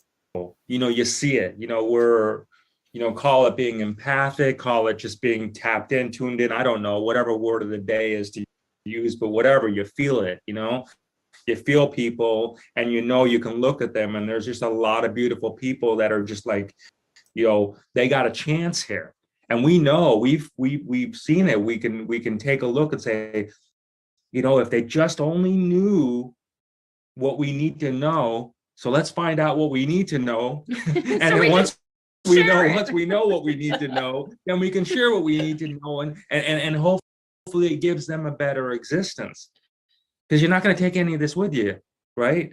So it's just, you're just going to maintain that feeling of like, you know, having somebody be like, oh man, that was great. I needed that relief. That felt great. I feel stronger. I feel more empowered. I feel more passionate. I got a sense of clarity. That's magic. That's the feeling. That's the feeling we stay in it for. We fight for.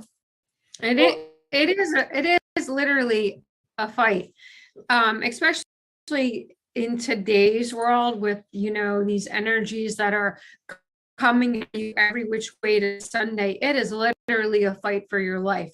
It's a fight for your protect your energy. It's a fight for your mind. It's a fight for your soul. It's a fight for your body, your health, your spirit, everything. This has not just been like a, you know, an altercation or a small change in our life. It's been an evolution. And the more that we evolve, the more that it dramatically alters our life and the better that we become, because we are altering our life to become better people. We're taking better health and better care of ourselves all the way around the board. And we've literally made lifestyle changes, not just a little tweak here and there. We've done like all the way. And, you know, for us, it's like great because we feel great all the time. Our energy is always high. Our mind is clear. We're able to communicate much better with people, and we're able to retain the information a lot better and utilize it for our own life. Well, I would love to ask a little bit about the awakening that you see happening, because like you, I've been on this journey way more than 20 years. And lifetime. Well, I think that my divine purpose was to come in here right now, to be here now during this big shift, and to help as many people wake up as possible. And I believe that that's your destiny as well. But you've taken it in a different way, where right away you knew to use edutainment. You knew right away to make it entertaining as well as accessible. And I don't think everyone else knows that. People are writing books and giving lectures, and they don't realize that if you don't connect with people where they are. So, but let's go back to the Great Awakening part of it, because you got the memo. Could you talk about what that, well, because I think the memo was delivered, but not everyone picked it up. That's so true.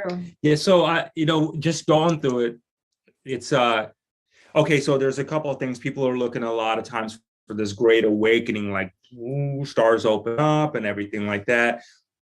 Our interpretation, correct me if I'm wrong on this one, but from your part of it, but I'll just say, since we're together, our interpretation is that I think there's just different to different people of what the awakening is, depending on the level they come in for. So I think there's going to be different phases of how we have to help humanity. So one of the things I think that people, again, instead of waiting for the clouds to part, the seas to part, and everything like that to come in, that's not it. It's a different thing. It's a sense of like, what does it mean to you? Like, so for example, I would say for me, a personal great awakening for me is like, look, everybody's got a stream of consciousness going on. Just because I don't agree with it does not necessarily mean it's not right. Okay, it really doesn't. It just, and I'm really more and more getting tuned into that part of it, like, really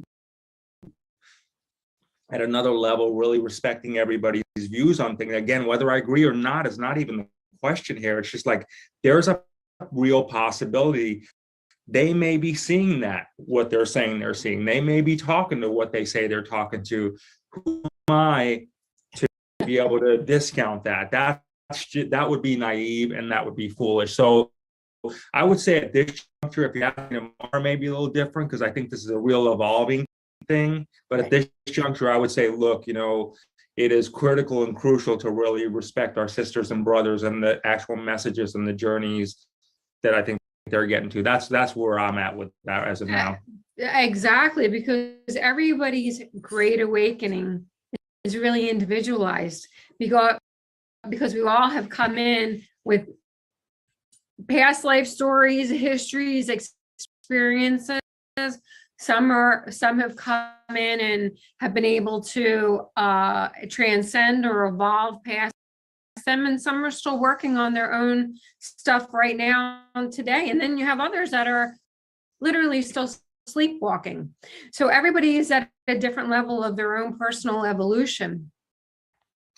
And I think the Great Awakening really starts for people when they ask the almighty question, who am I? Why am I here? How did I get here? What's this all about? When you start asking those questions, that's what's going to open up the gates, the pearl. That's what we're going to open up, really, the pearly gates for you. And sometimes they're not so pearly, because getting through, that when people start going through the evolution of their own personal great awakening, it's not all roses, right? It's an emotional roller coaster, and you're going through a lot of different phases in a short, condensed period of time. So you're really left with really like, what is really truly going on? But I think that's really where it starts, when people themselves individually start asking the most basic of questions. Who am I? And why the heck am I here? And the key is also, and I think the key would be to not get tapped in or tuned into one magical moment that is apparently going to happen, because I don't believe, just interviewing, almost a couple thousand people, if not more, just from the wisdom we've been blessed with for those people that have shared their life's journey with us, I believe that's the case. I don't believe there's just going to be this one moment. And I think that people will be, my personal view on this is, people will serve their lives and their existence better if they realize that that's not, that those great awakenings can happen many different forms, many different times throughout the day even. Like, oh, that's pretty cool. I just got that. You know what I mean? Or I just got that. Yeah. Well, I agree. That's why I do Conscious Business Zone, is I think everybody gets to keep making conscious choices rather than being in the play. Like a lot of philosophers in the past, William Shakespeare, Rumi, lots of philosophers have talked about this life being a play. And you want to play it well. You want to be the best actor in the play you can. So there's all different levels of that, where it's just wanting to release to old trauma, to being more enlightened and being a lighthouse. And you guys are lighthouses for so many people. So what I'd love to get is, did you have spiritually transformative experiences that, like, you woke up? I know Jay has said that to me several times, where I woke up this morning and I got this. But April, both of you, have you had a big aha where you had a mystical experience that gave you this? Because you guys are on a mission to wake up people. No question about it. And to answer your question, yes, it happens all the time. It would happen so frequently that I would literally wake up in the middle of the night and wake Jay up and be like, Jay, get up. I got to tell you something. And he would get so annoyed. He'd be like, leave me alone, go to bed. I'm like, but I'll forget to tell you. But what I would start doing is I would send him a text in the middle of the night. And so when he woke up in the morning, he would read the text. So that's what, so then I wouldn't forget about this experience I just had. And I still do that now. And the more that you are open to these extraordinary experiences, the more they just happen all throughout the day. But it does seem like at night, when your mind is rested and you're connecting, that they come in. I mean, like, a lot of the ideas that Jay and I get from a business point of view will come during the middle of the night. And then when that happens, you know that it's coming from a really high source, and it just falls into place. Things like, I'll wake up and I'll be like, Jay, oh my gosh, I got to tell you about this. And then I'll tell him about it. He'll start taking those words and move it into action. And then it will evolve very, very, very quickly. Oh, that's how our relationship really works. Jay does get some good ideas. I'll give him that. But I'm really more the conduit. The ideas come through me more often, and then I tell him and he activates them. Right. And that's really how our relationship works. Yeah, like April will come up with an idea about, a show. And then I'll literally, like you talk, like kind of or a business. Yeah, or business. And like what you just referred to as a play, as a game, if you would. So literally I'll take that and I'll just, because my meditation is like, I do waking meditation throughout the day, but really my space is like when I go to bed, I'm like, I treat it like a play. I'm like, okay, let's do this. Tell me what you need to know. I'll get the idea, get it out there, and I'll wait for the downloads. And it works, is what I'm saying. Because what happens is then I get an information, whatever, and it's like I get not only the clarity of the idea, but the operational playbook of how to roll it out. Yeah. Really, really specific. And I don't. So it's wild like that. Mm-hmm. It's beautiful like that. And I think that has to do with just really just getting more and more like trust in the fact of like, this is not silly. Mm-hmm. This is not foolish. This is real stuff. This is not the voices in your head. Right. You know what I mean? This is a real chemistry. There's a real thing going on there. Higher self, future self, past, whatever you want to call it, but it's real. It's there, and it's there to guide you. So I want to ask with that question about trusting, because for you guys for 20 years to be playing off each other, there's a lot of trust there. For you, and really are on the cutting edge of this incredible work. There's a lot of trust there. These downloads, there's a lot of trust there. How can other people during all of these changing times, how can they get a little piece of that trust for themselves? Oh, that's a loaded question. Because it doesn't, for us, it didn't happen overnight. I'm not saying that it won't happen for others overnight, but for us being a couple, you got to work through your shit, right?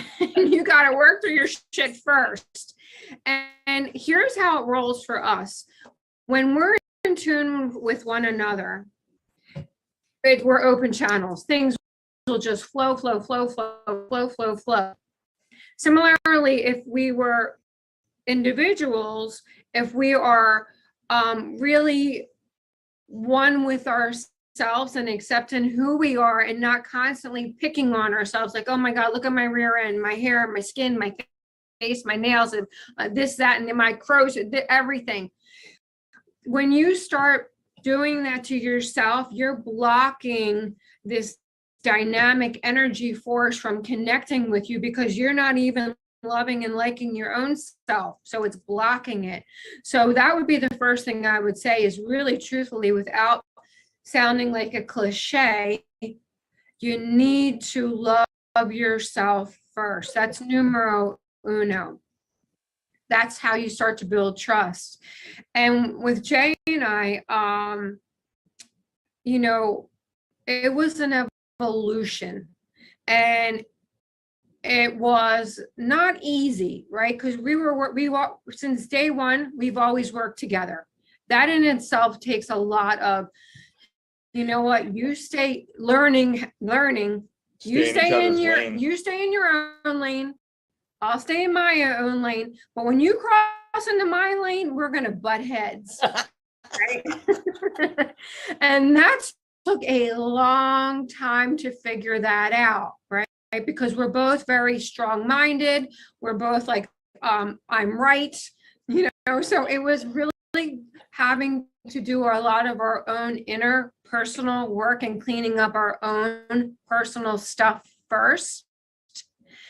And when we started to do that, it started to shift a lot.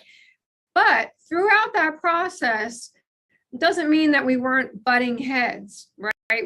We would still, but what happened over a course of constantly working on this process, we got better helmets. Yeah, you got better helmets, and you didn't butt heads so frequently.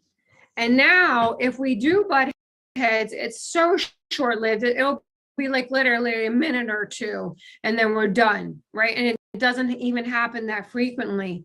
Where in the beginning part of our relationship, it would happen a lot, and they would be strong butt heads, right? Here's the strength too, is like what we've always been good about, regardless of where we're at in our relationship or whether we're ready to just throw each other off the bus or whatever.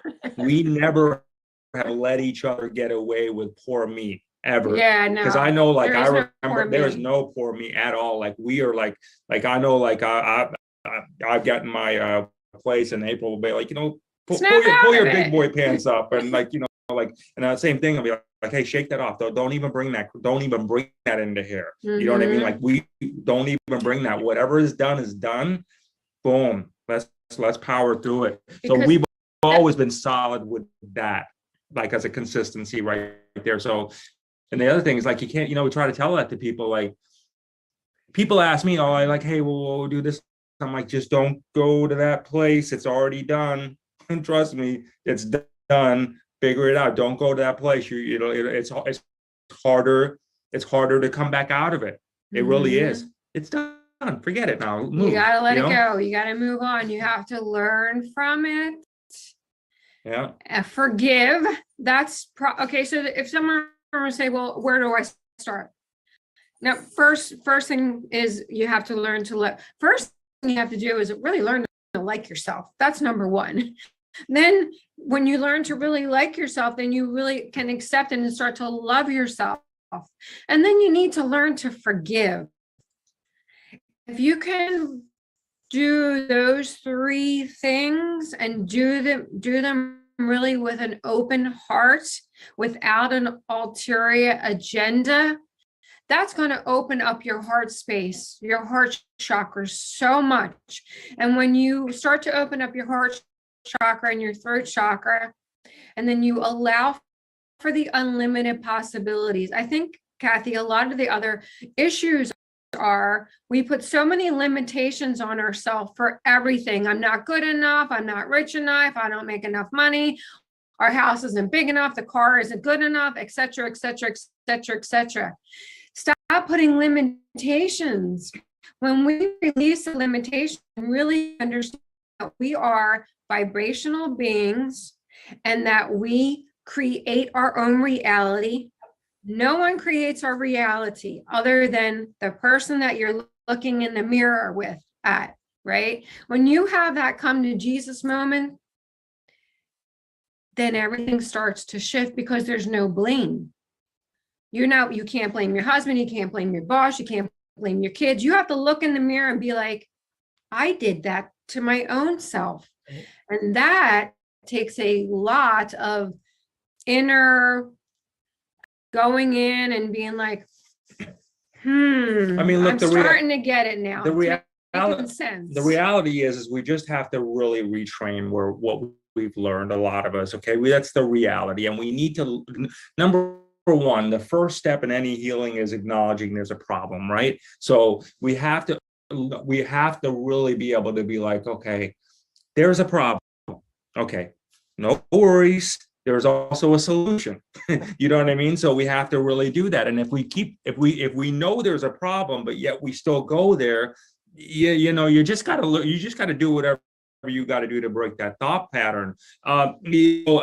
Just a tip right here, whether people want to show or they don't want to show, or they want to be a public, whatever, the fastest thing, look, and I'll say this to you, we're business people. We're born and bred for that. So if there was a different way, a better way, I assure you we would have figured it out. This is the best way, is that if people can get in, whether it be groups of 3 or 4 people, could just be one person. Could be one other person. It could just be just like what we're doing right here. They don't have to have a show. They don't have to have a channel or anything like that. But if they can get and energetically start expressing what's going on in their day, that time, their healing, I assure you, will happen at Mach speed. At Mach speed, because now they're allowing the throat chakra to be released. Right. They are literally speaking into existence how they actually intend to see life. What happens when you're talking to someone else on the other end of that camera, you forget about your own stuff for a minute, and that's a good thing to do. So the more you're doing this until your brain just gets into that repetition, if you would, like that real repetition, then do whatever you got to do to talk to people right now, for real. This is the fastest. Look, you can read a book, you can watch a video, you can do this, you can jump through this, you can stare at the sun, you can do whatever you got to do. But I'm telling you right now, if you have these kind of conversations and you have them with consistency, you won't be licking your wounds and spending your day licking your wounds. You'll feel empowered. You'll feel courageous. You will get tapped in. You will get that inspiration. You will get that channel come down to you like nobody's business. And 30 days from now, you'll say, I don't even recognize myself. That's right. I totally, the reason I wanted to ask you all of these questions is that I think that what I love about what you're doing is that you guys have done the work and you recognize the teachers and the guides for other people starting their journey to do the work that may be easier than what we did. Because we started before all of the technology was available, and we had to read a book, and then we had to try to figure out how to embody it, and then we had to take a course. And I mean, we think about hundreds of books, and it wasn't that it was so painful. It was I was afraid to experience the pain to get through it. I didn't know that, but what you do is you actually have curated resources that help people go through their journey faster because you've already been there and you're on the other side. So you see a resource and you go, oh, that would help so many people. And then you interview them and have them on your show. Do you want to talk about that? Because I really think if people don't know about what you're offering, that is the blessing. Oh, thank Aren't you. you a love? Thank you. Having this show has blessed us. I cannot even begin to tell you how many times and on so many levels, because we've met over the course of 10 plus years, just amazing people that have literally changed our lives and has helped us along our journey to get through our BS quicker, so we could get to this point in time, space, reality, right here, right now, and to be able to help people, because exactly what you just said, we can look back and be like, I've been there, done that. Let me get you through it real quick. And that's been really the best. You cannot put a price tag on that. You know, we're part of creators, right? So every, I would say most literature at any religion, if you would, does say something along the lines that we're part of a co-creation. So let's act like it, right? So let's actually act like it and see what that even feels like. So, you know, if we are part, if that real stream of consciousness exists, right? Let's act like it. Let's apply it. You know, why not? Why not? What if you got to lose? Yeah, what if you got to lose, number one? Really, what have you got to lose? And I'm not saying this from a worshiping standpoint, but why not try on the fact that we are the, you know, gods and goddesses, angels floating around here, and we are tapped into that. Why not try that out? Why not try that thought process? Because I can assure you the way that's being tried out right now doesn't appear to be working. So, you know, if we can shift ourselves to that and have the courage to do that, you'll find, people will find, Kathy, that they'll manifest at levels. And this is about their lives. This is about, and the other thing, and I say this as, we say this as adults too, if you have small children, whether, or you're a caregiver or you have pets, my opinion is this, kind of like we talked about earlier, pull up your bootstraps, okay? You're responsible for people, shake it off and shake it off quick. Because if you are now in this world and you're responsible for a child, you're responsible for an animal or somewhere or an elderly person that needs you, then you have just been put in that role. So guess what? You owe it to them to be the best that you can possibly be and figure out quickly the best version of yourself. That's a responsibility. So that in itself, I hope people watching this will get them to shake off whatever stuff they get when they maybe look at their kids or they look at someone that they have to take care of and be like, oh yeah, I get it. Let me just not worry about me for a second. Let me get better. Let me get better. It's work in progress. It'll never stop until we, the linear word would be die. You know what I mean? So just keep doing it. It's so much easier to blame someone else for the things that you're going through in your life that are not making you happy. Like it's so easy to thank God and the creator and the angels for all the wonderful things that happen to us. And then when some things go wrong in your life, the first thing you want to blame is the devil, right? Or the dark forces did it to me, or this external energy, or my ex-husband, whatever. When we get ourselves out of that victim mentality, that's when your world will really start to shift.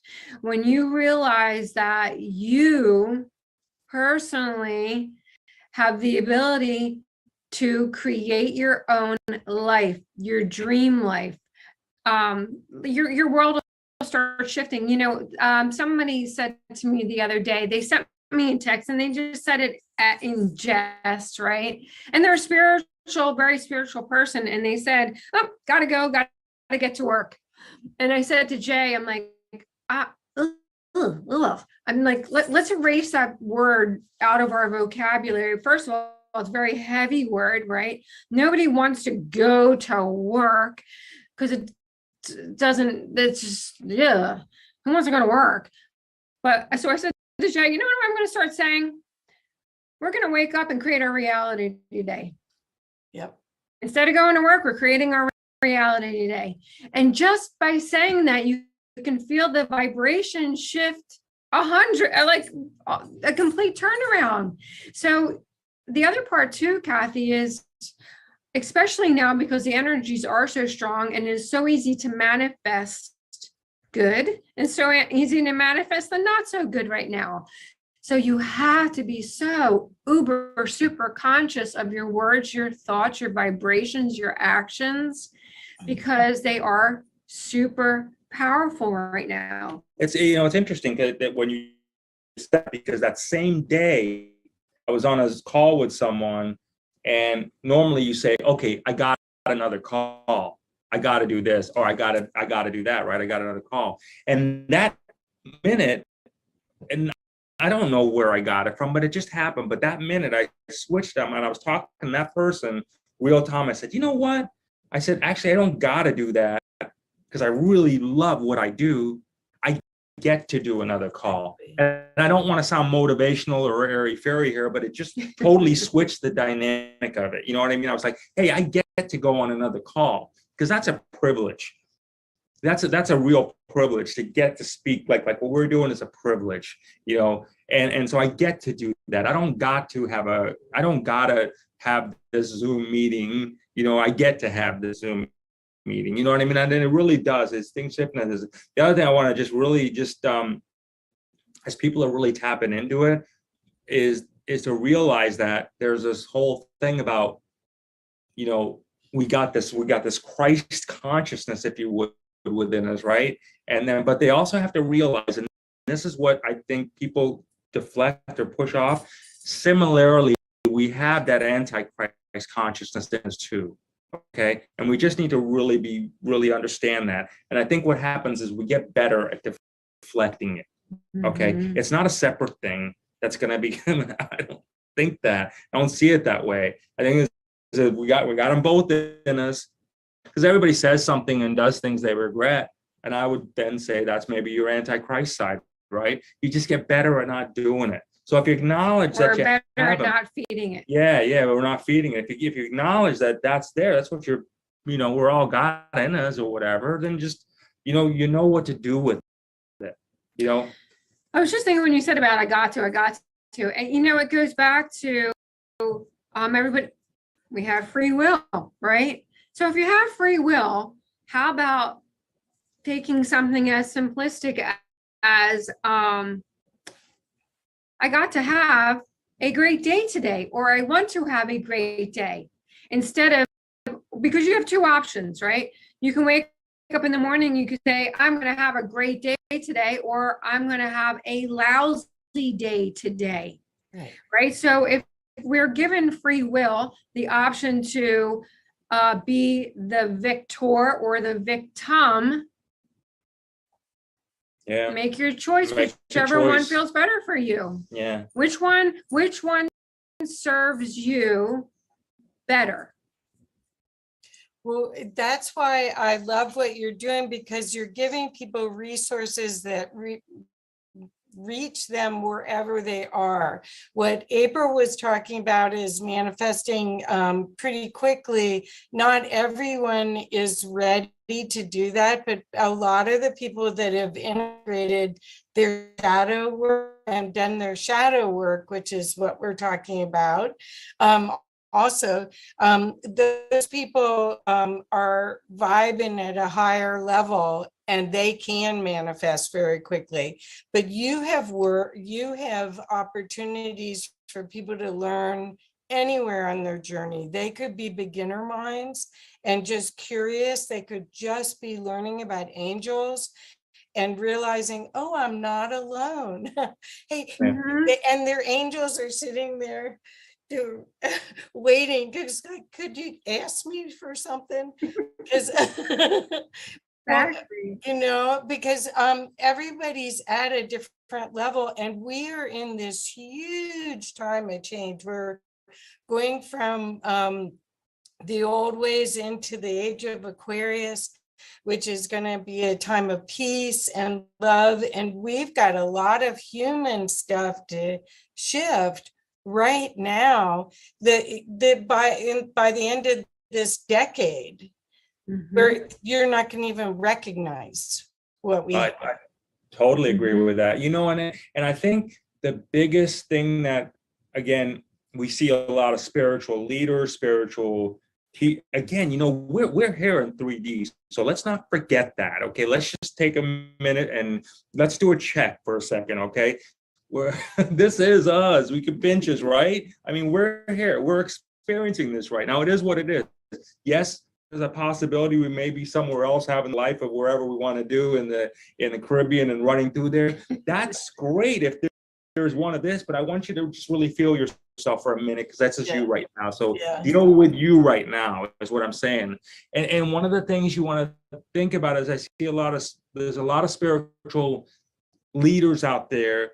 Because we're in a 3D, we are always going to be subject to ego, and we have to put checks and balances and things like that, where they still start to become a separation. Like I am at a different level. You know, there's nothing like that person that is just coming out that'll, number one, humble you. Okay, so I would really recommend that people out there that are feeling like, hey, you know, I am this leader, or I am this expert, this, you know, don't forget what got you there.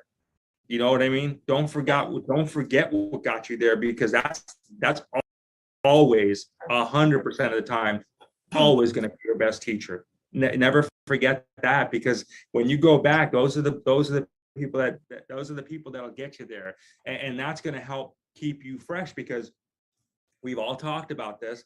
What was relevant 20 years ago with what a lot of the spiritual teachings is not so much relevant today. You know, what I think happened is those teachers felt like, oh, you know what, I made it. I got successful. I got this. I don't need that. No, because there's a new wave of people that have a new wave of different problems, and they have a new wave of energy, and they have a new wave of downloads.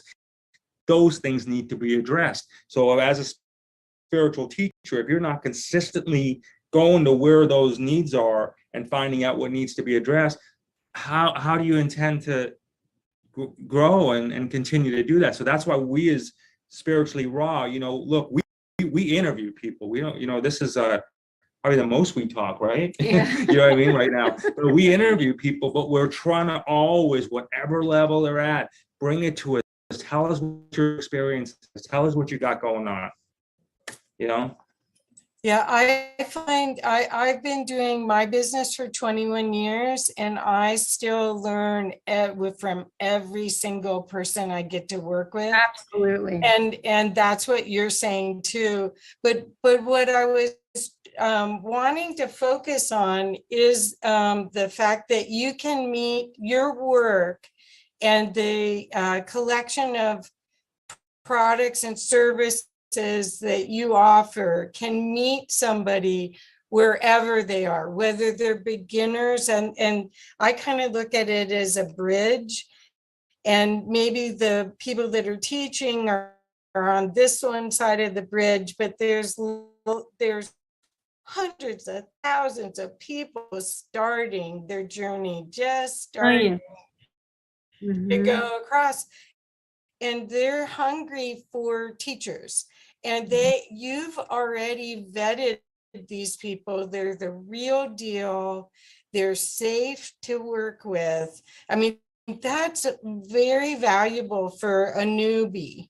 That's very valuable for someone just waking up. Could you talk about that? Yes, I'd love to. The people that we, you know, the majority, almost all of the guests that we have on the show, come on the show because I watch them. I've learned from them. There's something that they have that I'm like, Jay, we have to have this person on the show. Or I just caught something. We need to connect with them.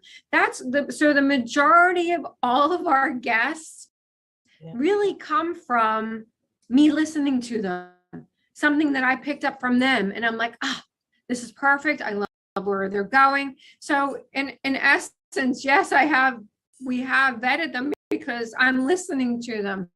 So, and I figure, you know what, if I'm learning from it and I'm getting something from it, there's a really great shot that a lot of other people will too. And the other thing we do is we pretty, like a lot of times people will say, you want to meet before the show so we can plan out our conversation. We don't do that. We want people to feel organic. That very organic first time meeting, you know what I mean? Like we'll never replace that first time. So we want to make sure we do it. And like, hey, no, don't, let's not talk about it. Let's save it for the show. And then let's get that real energy. Because that's what people feel on the show is the energy, right? You know what I mean? That's what they're going to feel is the energy. That's what we want them to get, that feeling. It's really, if we boil it down to one thing, I would say it's really, truly all about relationships. And that's how it starts out. The majority of what I mentioned, it's because I'm listening, I'm learning. I'm like, oh, they're going to be perfect for the show. And then they come on the show and they're like, hey, you know what? I know someone else is probably that would also benefit. They'd love to be on your show too. I'm like, great. So, and that's really how it all develops. It's truly about building great relationships with people that you know, like, and trust. Exactly. And what I love about all this as well is that you're modeling that you can have a conscious business. You can do your heart work, your spiritual work, because this is Dharma or Serva, however you want to call it. It is what you probably planned before you came embodied, to be able to give this, it's almost like an encyclopedia of opportunities for people to pick and choose who is their guide as they navigate these changing times. And the people that are being helped or are being empowered. And but could you talk a little bit about the business? Because of course I have this show, Conscious Business, and so I love conscious business and feel conscious business is how we're going to turn the ship around faster. For sure. So you guys obviously are on that, got the same memo. Yeah. Thank God. Right. Or goddess or whatever, alien, whatever created it, right? But I think that you're modeling how other people could do it too. So could you talk a little bit about that, please? Yeah. Well, one thing is that is to get clear with yourself that, again, we live in a world where money is important. Okay. And at this point in time, it's what you do with the money is the issue. It's not the money, right? So money's a good thing. It really is. So get clear with that. You know, you're okay because you're a spiritual person to charge for your services. You're okay because you're a spiritual service person to prosper. It really is okay. It's what you do with that is always the proverbial issue, right? Because I would say the same people that say, oh, well, you have this gift or you have that gift. And because we hear this all day long, Kathy, from so many people, oh, well, I'm not in it for the money. I'm just doing that. Yes, you are. So number one is be honest with yourself why you're doing it. So that's, again, you know, really addressing the thing. Once you do that and you get clear with that, it's okay, because when you're honest with yourself and you come from a pure place of just being able to be there, the right people will show up in your life. They'll get there. Okay. And then from there, then you start talking to people. So now you take, like, for example, like we have a show, Spiritually Raw. Okay. We are blessed that turned into a business. What started off as a passion and a journey that we had to go through, probably so we could just, you know, figure out our stuff, it turned into a business, right? You know, so this is really good. So you start with that, you get clear of what you're doing, but you have to think in terms like this, okay? You want to think in terms of like, okay, look, I'm gonna do something. This is a great way where I can take my gift whatever I've been blessed with, and I can turn it into and make money at it. And we actually have a course called The Secrets to Broadcasting Riches, which we literally take people to the journey where April and I are actually with like 8 to 10 people in different groups. And we take them from the A, which is like, okay, what's going on, to, hey, here's where we're going. Here's where we landed. You see what I mean? So they actually get to watch us engage in that journey, the whole evolution of that. And we did it in a way where it's in like 7 to 10 minute modules. So it's very easy for people to just watch what they want to watch that pertains to them that minute. You know what I mean? And they don't have to go through. So we did it in that way. We modeled it in the way that figured that, hey, this is probably how we would learn best. Short, bite size, and very, very large print, right? So that's we figured we would, and I that's how it is. So we did it that way. Right? Not really print. He's kidding. It's but you know, but everything's video. Really boom. It's right there. No print, no 5-7 minutes is like that's a segment. So I think, you know, people looking to say, okay, do that. Number one is to go ahead and admit that, you know, be comfortable. It's okay to say I want to make money. It's okay to be spiritual and want to prosper. It's okay to be spiritual and say, I want to live super rich. That's okay. There's nothing wrong with that. We're here. We have unlimited resources. Again, it goes back to free will. Yeah. Right. People don't call the grocery store and say, hey, you know, we know that you got blessed with being able to the knowledge to be able to grow food and things like that. Why are you charging? They don't call the grocery store. They don't call the phone company and say, hey, we know you have this technology that can keep us connected to our loved ones. Why are you charging? They don't call their internet companies. So why should you be, you see what I'm saying? So what makes you different as a business? You know, I think it's important for people really energetically to stop that mindset, because that comes from that collection plate whole thing. You know what I mean? That was learned before, like, hey, you know what? We're not asking for nothing, but here's the plate. You know what I mean? You should do that. If we came here to co-create with the universe at a really high level with source, and we can't fund it, then it was a good idea, but it's not sustainable. Right. And there's not the stress of that ruins the love and the joy of the other. Because when you're sharing your gifts, like you obviously are sharing your gifts, it isn't a job, it's an adventure now. Yeah. And so there's a whole different energy to that, and people read it and they get elevated from it. So joy is, and trust. So that's what I asked about trust, because what you're talking about is people actually coming clean on whether they trust the universe to provide them to share their gifts and to be who they really are at a spiritual and a human level, and to embody themselves. Yeah, absolutely. You know, you tell people like, again, getting back to like people who get stuck, the best way to get unstuck is find someone else's that's stuck and help them out of their getting stuck. Exactly. That's how you do it.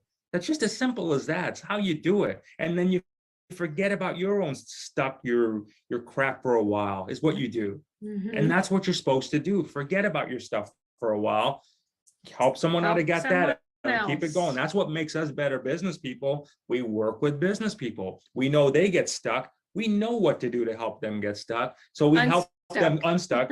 We help them get unstuck, which in turn makes us better when we get to the next one. And then you just get better and better and better at it is what you do. But you got to keep doing it. That's great. Well, we're almost out of time. So I want to make sure that everyone knows how they can connect with you and what all that you could offer them, and make sure that there's a way to connect. So could you share the best way for everyone to connect with you? Absolutely, would love to. And thank you again for the opportunity, everybody watching too, to get to spend this minute with you. So as far as just our show, spirituallyraw.live, it's just a fantastic resource. And it's got everybody at what, like you mentioned, from whatever journey they're at their life. This is how we learn. It's the Cliff Notes. They've come with so much expertise, and they come with journey. And, we do our best. They're the best of the best. Yeah. And we really, we do whatever we can do to help keep it light and entertaining. So, it keeps for a fun experience for everybody along the way. So that's at spirituallyraw.live. We've got a great store that we created as a result of that called the ascendedmasters.store. That has live events, that has, courses on there. So for people, they go there on their own. Again, like you said, we've met these people. We have relationships with them. They can go on their own and watch videos, like brief videos, and the person say, hey, I connect with that person. I think let me reach out to them. That Ascended Masters is really cool because in a video format, within just a couple of minutes, they'll find out, hey, I like that person's energy, or maybe that energy is not for me. Let me move to the next. But they'll find out without having to do all that research. So we do all that for them. So definitely do that. And then those who want to have their own show, it will help. Okay, we have courses for that. But if they have any questions, our email is askspirituallyraw@gmail.com. They can reach out and ask any questions, and we'll guide them through it. Did I miss it?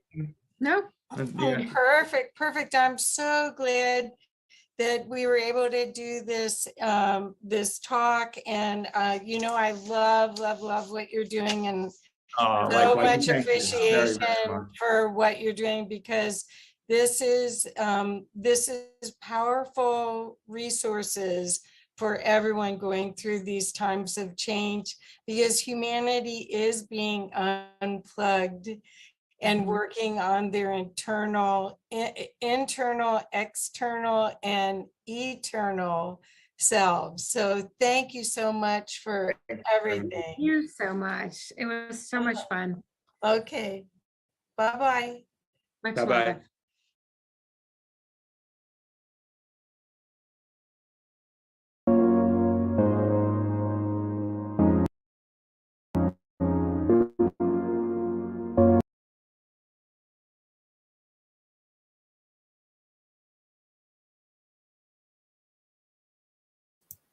I guess I was muted. Sorry. I hope you enjoyed the video and that you will take advantage of this amazing resource. Spirituality Raw had a a big YouTube channel, and YouTube took it down. And so they have a secondary backup channel that they're rebuilding, because of obviously, sometimes the content gets a little bit out of hand. But these guys, they've got the pulse on what's happening. Plus, what you'll see is they model how to do something that you love and make it profitable. Awesome stuff. Yeah, I think you guys would love everyone that they're interviewing. There's a lot of opportunity to share together. So Well, we like that. Like somebody says in the audience, money is energy, and it's absolutely right. And if we will that energy, to help us to, I want to say, kind of bring more to the people with that energy, and it gives us a boost to be able to do that. So it's absolutely true. Well, there's value. It's not like you're the public library. Right. I mean, there's so much value what you're offering, and the perspective that you guys have in order to pick the people. It's epic. This whole thing has been fantastic. So anything else I can help with explaining anything about their stuff? Or I did buy their course. I haven't gotten to take it yet. But it's basically where where you can monetize either having affiliate links to things, or you actually get paid for interviews when you do the shows. So they vetted the quality, but they also figured out a way to keep the lights on with it. So you might want to, after all of this, I'll be glad to share. Yeah, that's a Yeah. bonus. Yeah, I'd like that. I like their message because I've been battling with Watchers Talk internally, right, and trying to figure out what Watchers Talk really is, right. It started off as one thing, but it's morphed into something totally different, right. It's going on a path. It's kind of has just a life of its own, and I'm just sitting behind the wheel and just kind of just going for a ride with it, right. So that's been my battle, and I've always thought about, how can I involve money in this? I don't want to, ask for money, but I want to give the information, but I need the money, Well, I have to right? say, And that's been the battle with me, right? yeah. Consistently it's been, and I've tried paid events and they've been successful, and then I've done unpaid events which have been successful. So I guess I'm trying it out, right? Confronting that within me to figure out what's going on. I'm in the same boat. I mean, I've done a lot of live events here. I've done a lot of training. I've brought people in from all over the world to train the local people, and those I don't have any problem charging for the live events because the overhead. Mm-hmm. But when it comes to this, it's like, oh, I don't know. It changes my perspective, but that's my learning. it doesn't, the value is, once the value is there, then that's just you to step up to appreciate your value. So I'm in the same boat though. And a lot of times when I'm doing stuff, it's like, well, I didn't charge for it. So if it doesn't work. Yeah, and then I feel bad about it too afterwards. Like I feel bad about it, right? It's like, Yeah. well, I'm giving this information away, which people need to have, and now I'm asking money for it. So it makes me feel like that I'm being greedy, right? So I need to really fight that and come to terms with it within myself, right? And it's not going to come from anywhere else except from within, right? So that's a continuous battle that I've been fighting. Like for me, I just ran like a poll during that presentation on the panel, and the question was, is Watchers Talk a business? So here I'll toss it up here on the screen. I'll share my screen. Go over here, and there we go. I'm not seeing it come up. Let's see if we pop it in. Nope. Well, There you go. There we go. I voted yes. I'm not going to lie. I voted yes.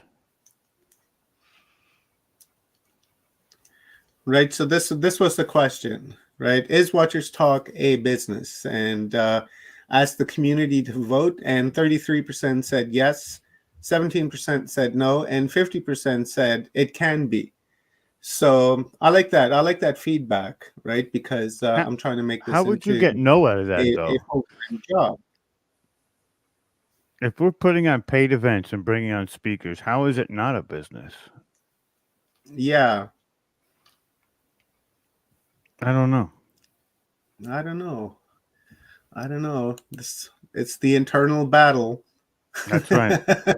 Well, I think that's the same thing that they were talking about, and I'd be glad to introduce you because he'll set you straight.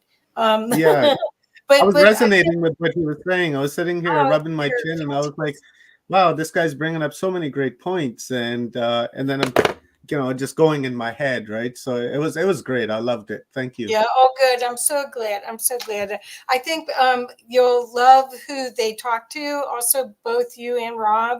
I think all of us can share the people. I've been doing this for 3 years. I don't have 1,000. They have 2,000 interviews Wow. under their belt. Yeah. So, Wow. I mean, their resource, if we all share our resources. That's what I just was saying in the beginning of this. We imagine we created just a master list and sent it out to everybody. We'd have unlimited content for years, probably. Yeah. By the Well, time we hit everybody. you do after 11 days. I know I'm going to have to buy a lot of popcorn. Anyway, I'm going to need my bed after 11 days. I think I'm going to sleep for 3 days, probably. Well, again, thank you.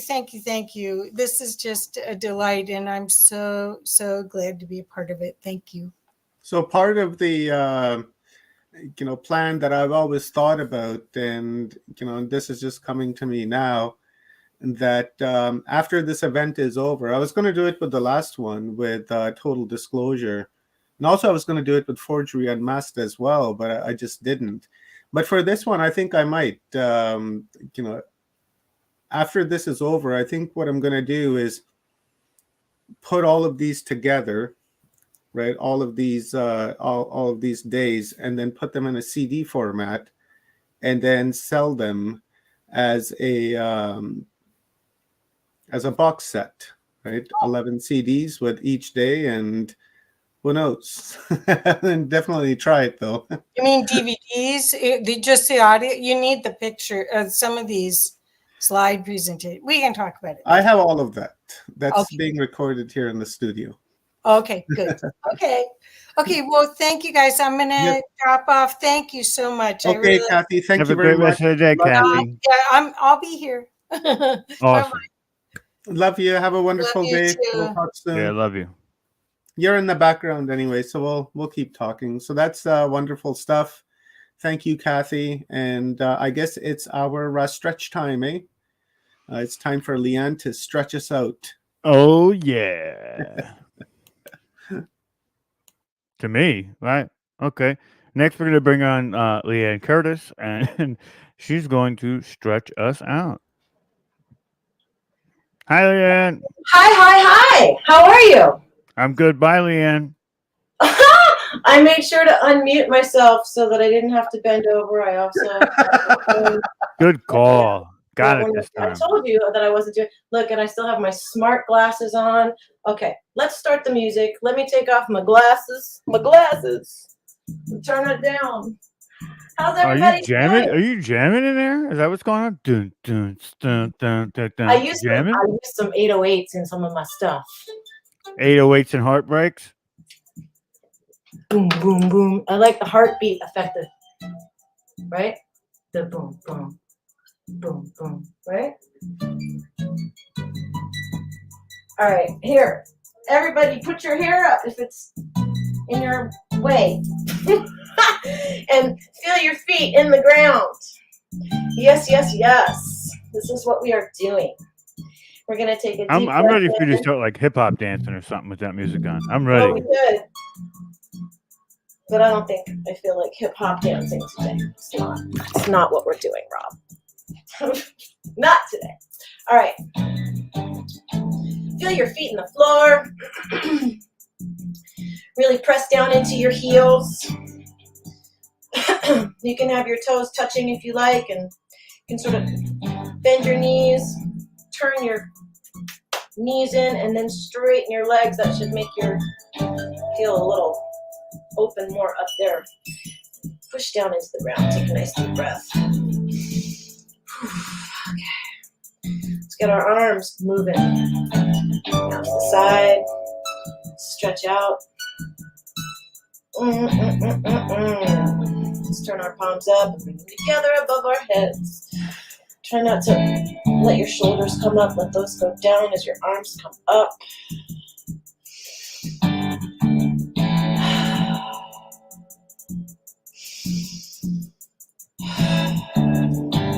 Let's put our arms back down. Keep our legs hip distance apart.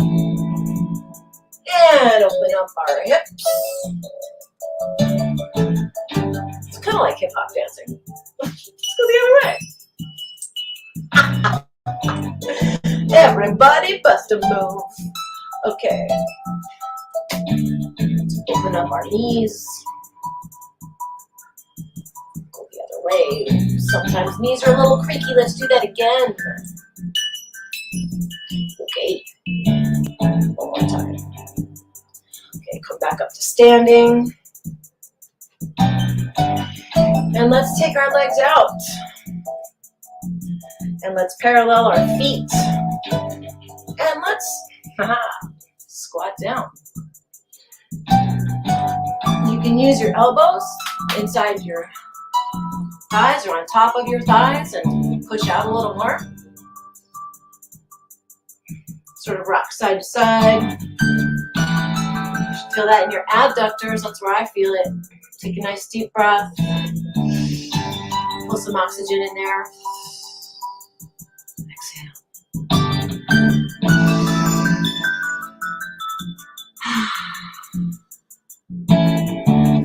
Okay, let's rock all the way to your left and come down. You can put your hands down on the floor. If your heel comes up and you go on your toes on your left foot, it's all right.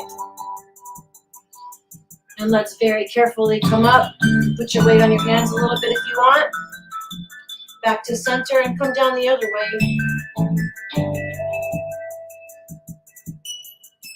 Heel up, toes pointing to the ceiling, and you can sort of be resting on your right toe. If your heel comes up, it's fine. Just trying to open up the lower part of ourselves.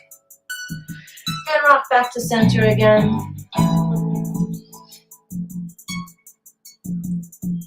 Take a nice deep breath.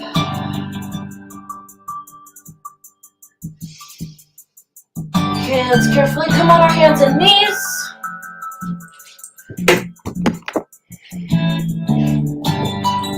Do a couple cat cows.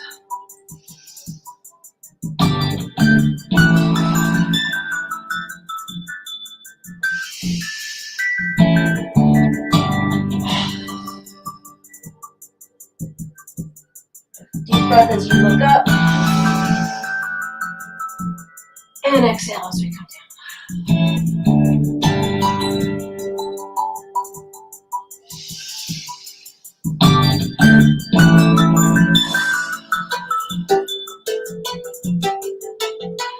Let's push up into a downward dog and walk that out a little bit.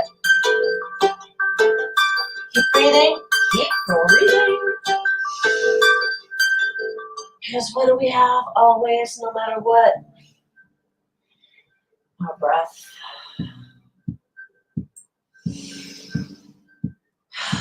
Grateful for my breath.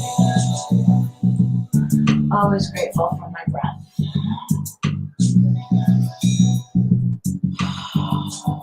Really stretch out of your fingers. Imagine that strap pulling you up, keeping you in a downward dog for a minute. It's all right. We're going to either walk our feet up to our hands or walk our hands back to our feet, either way. And just kind of hang there. It's not about being super flexible. It's just about stretching. Okay, I like to put my hands on my shins and use my arms to walk back up my legs. That way I don't strain anything. My arms take most of it. That's just sometimes carrying 100 pounds around the house a lot tends to make you aware of your back. All right, here's another thing that tends to happen. Does anybody have a wall available to you? Like, if you can get to a wall, and I'm going to pretend there's a wall here, just for purposes of demonstration. Put your hand on the wall at about shoulder height. I see the wall. I'm sure, because it's 420 somewhere all the time. All right, and what we're going to do is make sure our feet are 8 to 10 inches away from the wall. So you're not like arming in the walls, right? No. 8 to 10 inches. Take a little step forward and bend that front knee. Then we're going to put our hands on our shoulder. And we're gonna breathe. Another good deep breath. The wall is purple and it has a stargate. I see it. And you can go deeper into that knee bend if you like. You can move your arm down, whatever helps you. Sometimes when I'm on a wall, I like to bend my arm and really, but that's all. You know how your body works. Listen to your bodies. They're infinitely intelligent. Okay, let's straighten our legs. And let's put our back to that purple wall. Close our eyes, palms open. Take a couple of deep breaths.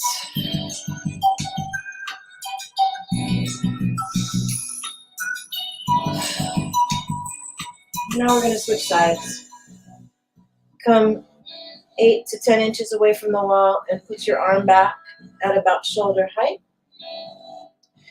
Take a step forward and bend.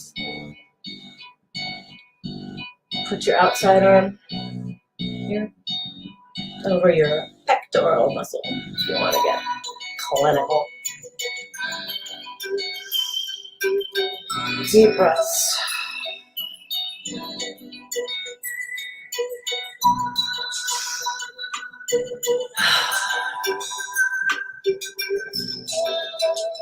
Don't be afraid to move your neck around a little bit. Be very gentle though. Necks are a little picky sometimes. One last deep breath here.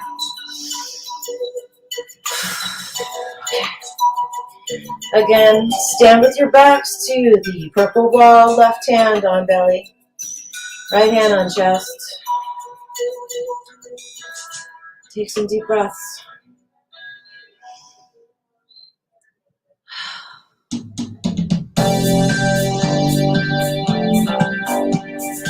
Take another couple deep breaths while I turn this down. That song came in hot, huh? Dun, dun, dun, dun, dun. In my ear. There's a story about this. All right, so hands on belly and hands on chest still. Take a deep breath, and I want you guys to think the following things about somebody you love. Say, I wish you well in your minds. Deep breath in. I wish you well. I wish you love.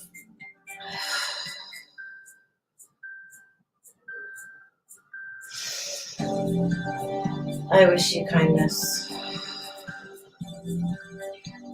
Sit with that. Now I want you to replace the word you with myself, or I wish myself well. Take a nice deep breath on that.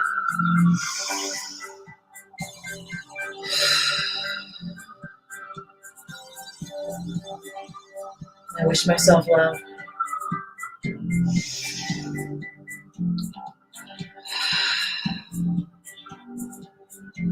I wish myself kindness.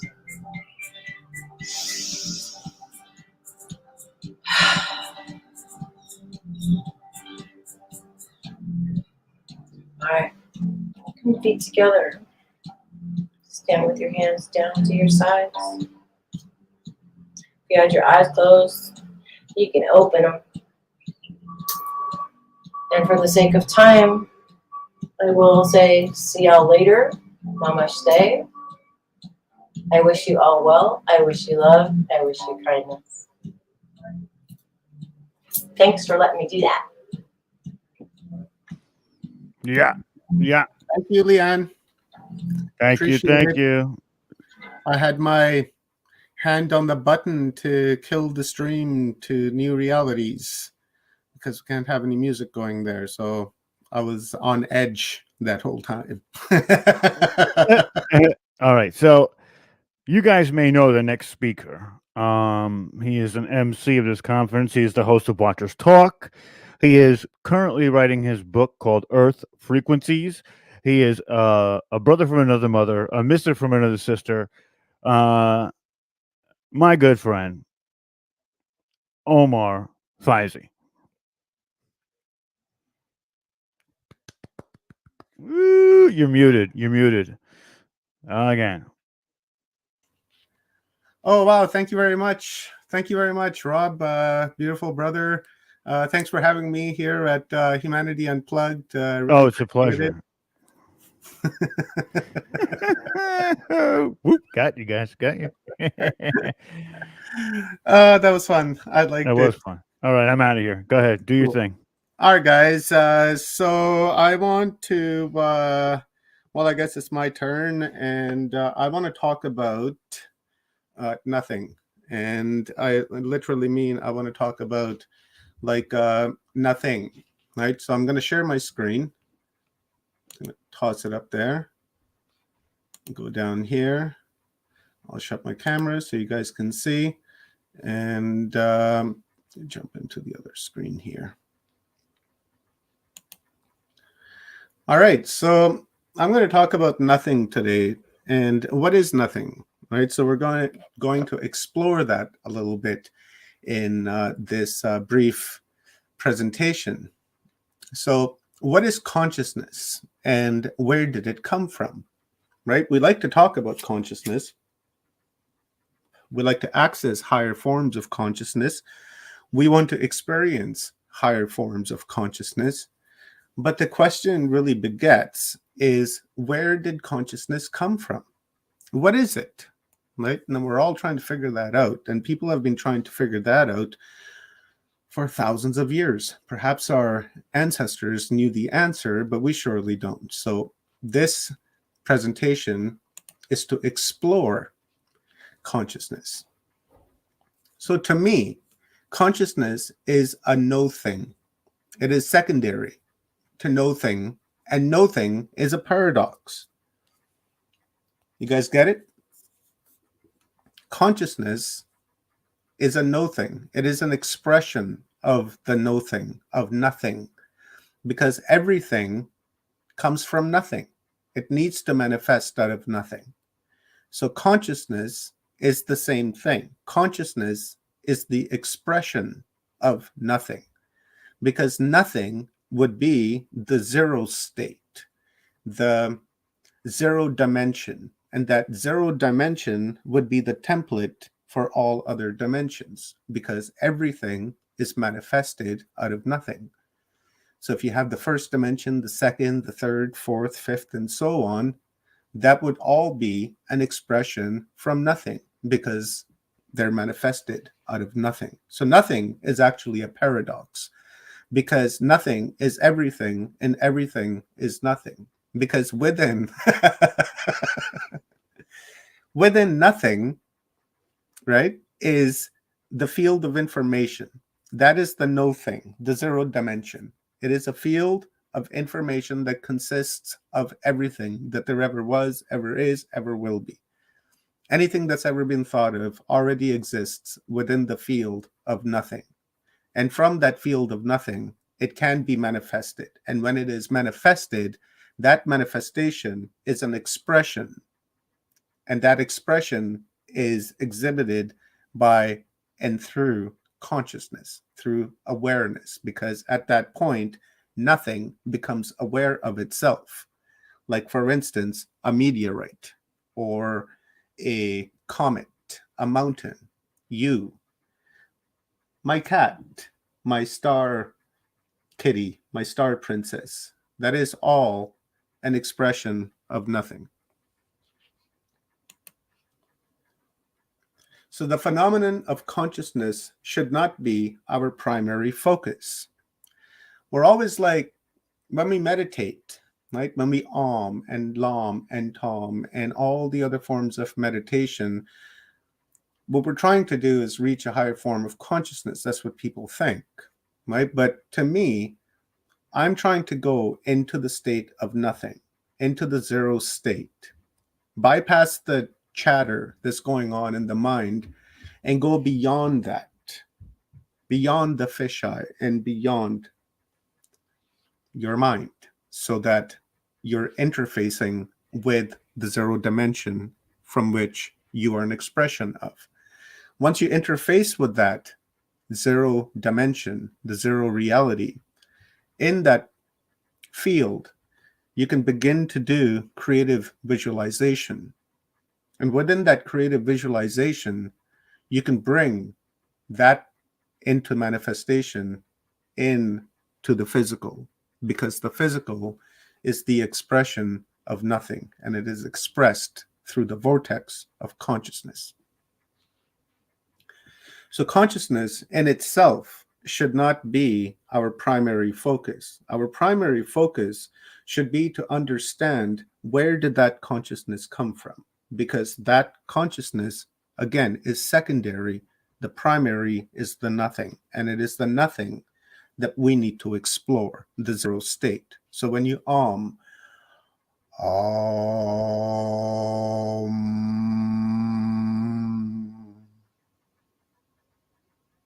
and then there's that silence. That silence is when you're trying to get into the zero state, into the nothing. So when you like that, you're releasing everything from within you so that you're free, so that you can enter this state of nothing into the zero field. Because in that zero field is all the information that you're looking for. So as I said, everything is manifested out of nothing. Space, this universe, the next universe over, the multi-universe, the multi-dimensions, ultra dimensions, deep dimensions, whatever that exists, all of that came out of nothing. And that nothing is expressed through consciousness, because that consciousness is nothing that is experiencing itself, that has become aware of that point of attention within the field of information.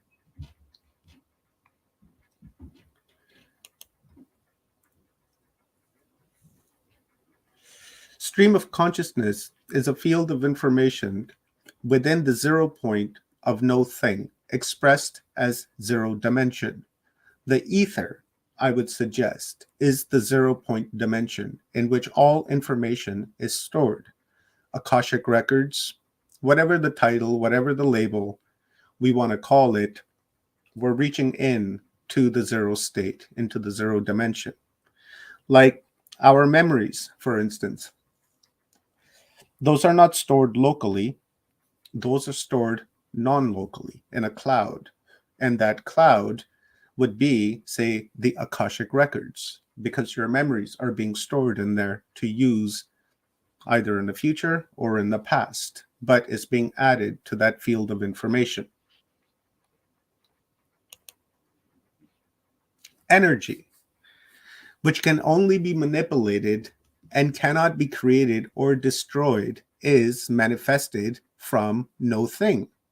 The energy is the expression of nothing, because it came from that. It is birthed from that. Everything is birthed from nothing, because nothing is the mother.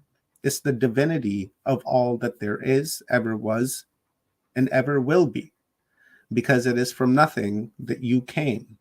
It is from nothing from where I came, from where everything came. Our stars, our moon, our earth, it all manifested out of absolutely nothing.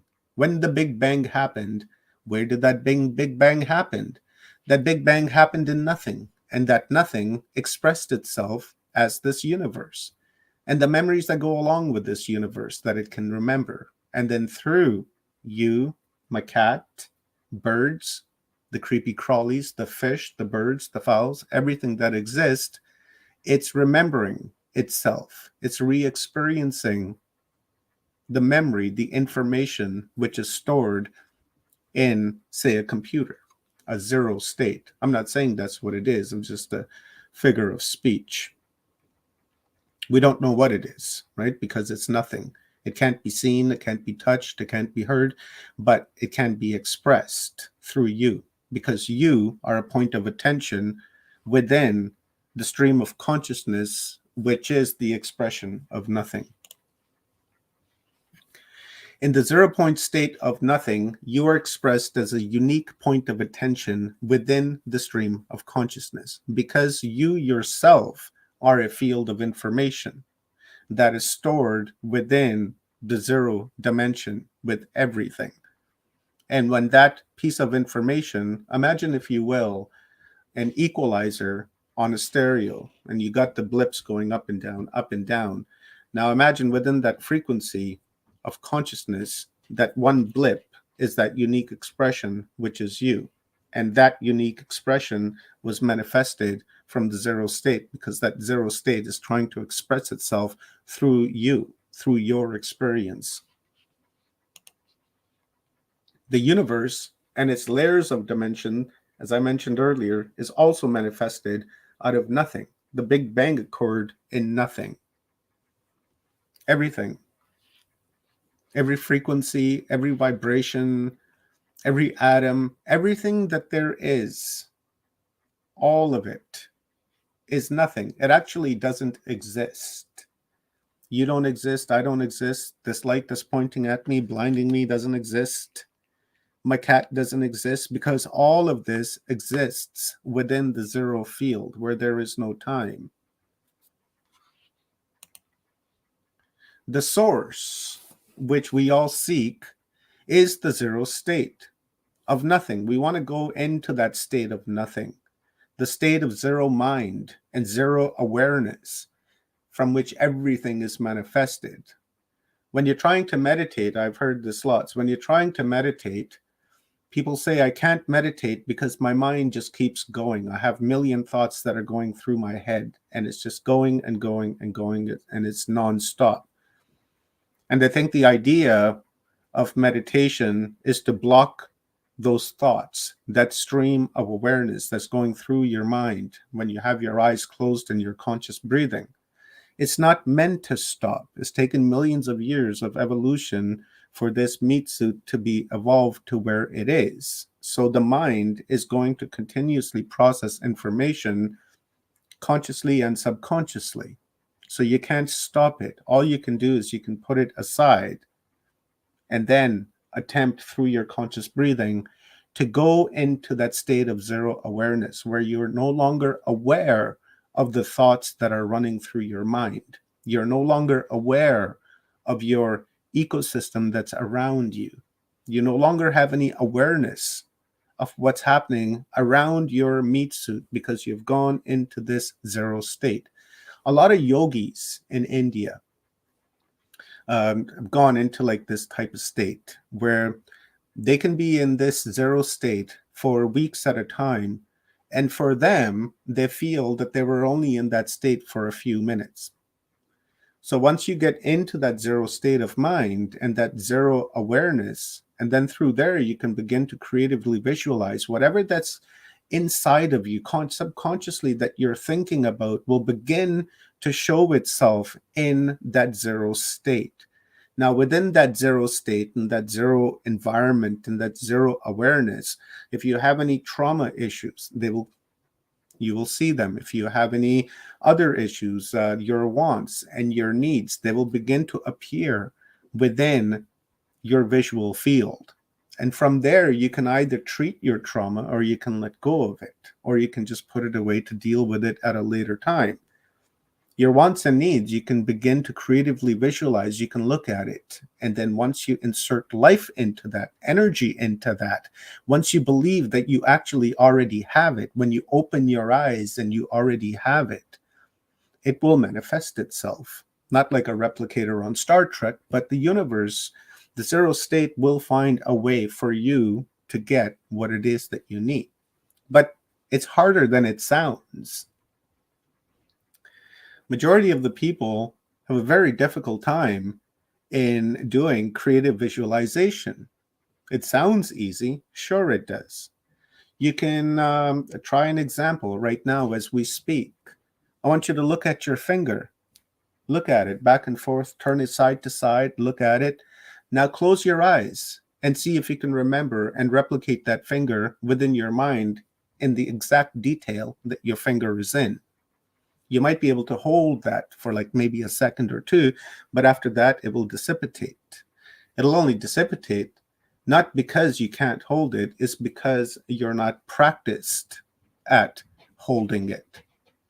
So if you begin to practice yourself, and if you begin to practice your mind, and you begin to look at random objects, and you close your eyes and you replicate that within your mind, and you focus on that right down to the minute detail, then your mind will begin to train itself. And then when you go into creative visualizations and you say that I want a house, and you close your eyes and you see that house, and you see yourself doing creative visualization within that house, within a matter of some times, you will be inside that house, because you're manifesting that house out of nothing, because that's where everything is created.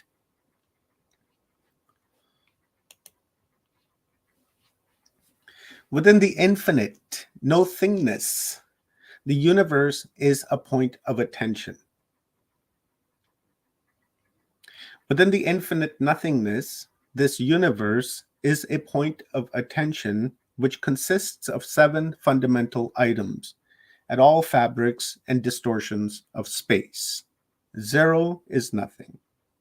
Nothing is expressed as consciousness. Consciousness is expressed through energy, and energy is expressed through light and sound. Light and sound is expressed through time, and time is expressed through matter, and matter is expressed through life. When we speak of the Akashic records of getting a download, it is the 0 point of nothing which we are tapping into is what is giving us the information. You're actually getting an upload, not a download. So it all goes back down to the 0. From nothing, everything exists, and that everything that exists is simply an expression and a point of attention within that field of 0. How do we begin to attain the no-thing 0 state of mind? Let's think about that for 1 minute.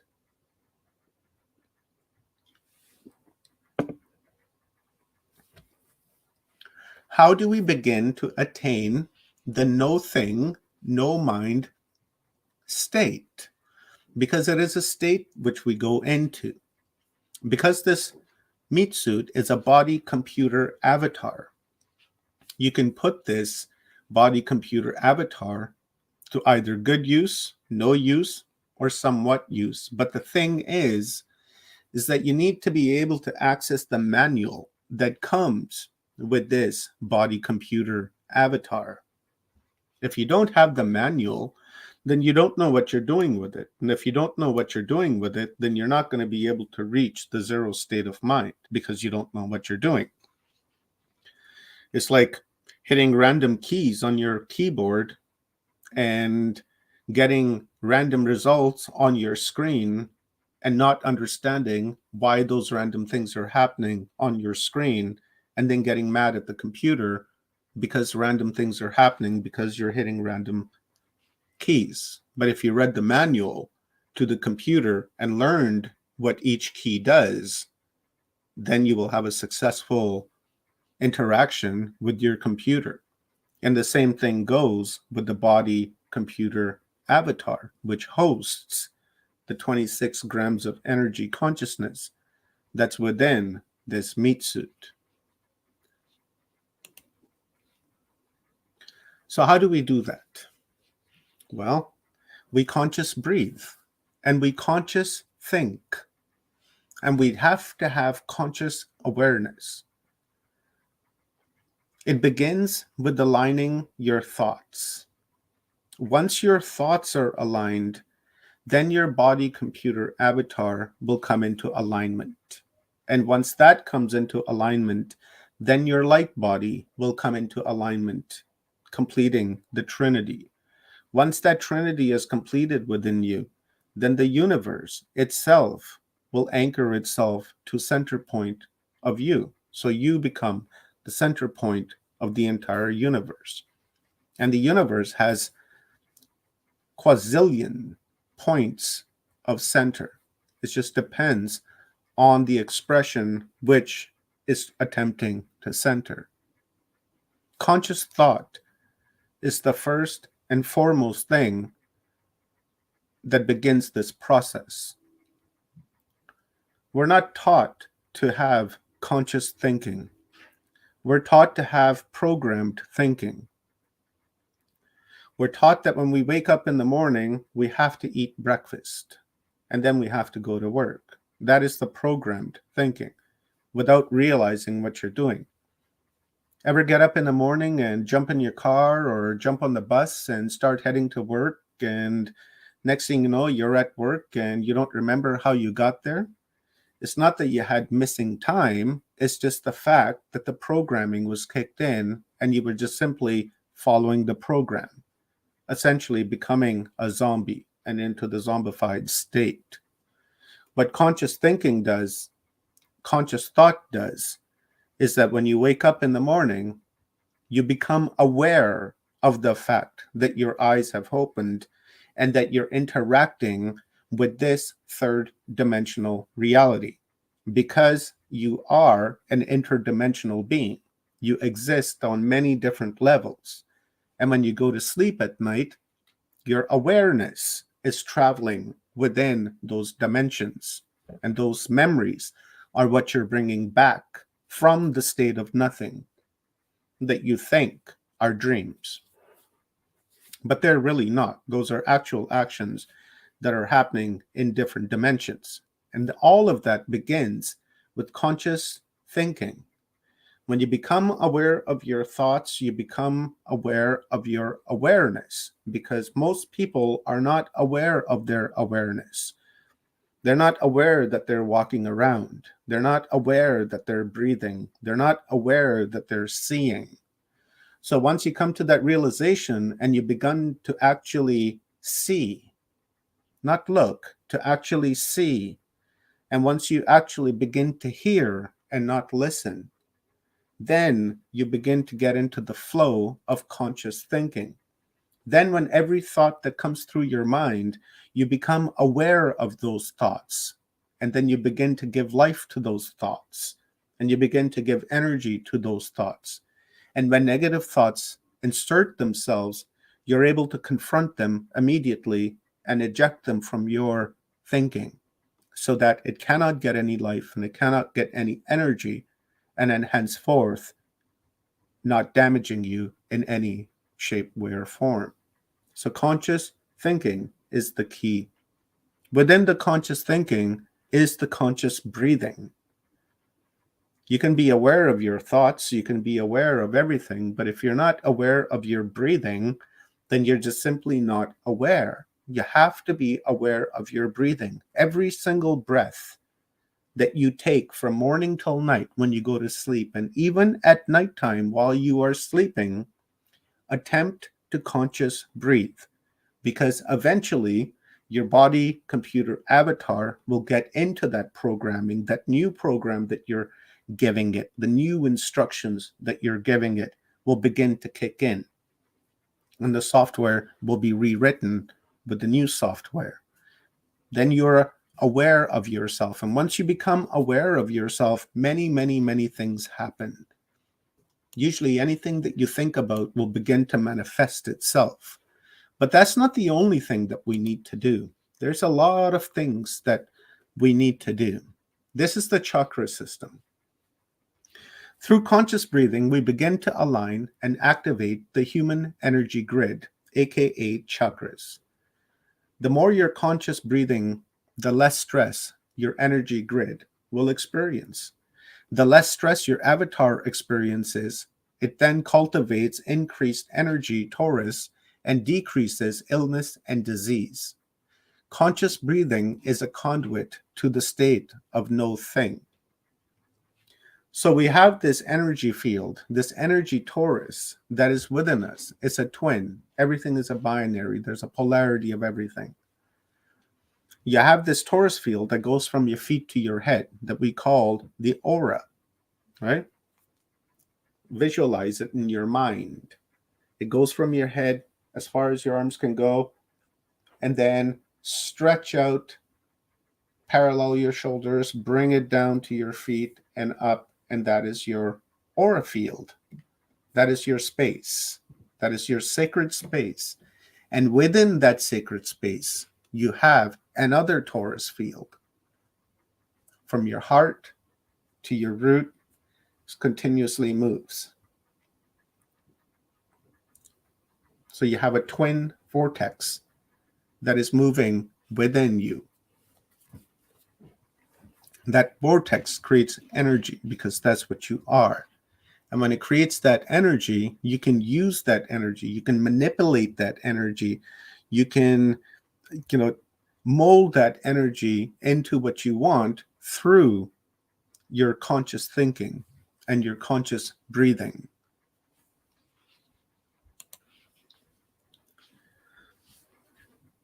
Through consciousness or aware breathing, we can begin to process of working towards the state of no thing, going beyond the state of consciousness. It is not an overnight process. It is a long-term commitment. Like any machine, it needs to be kept up. This body avatar is no exception. A car has spark plugs. This body avatar has energy points, which require constant maintenance. Unlike spark plugs, avatar energy points are not replaceable.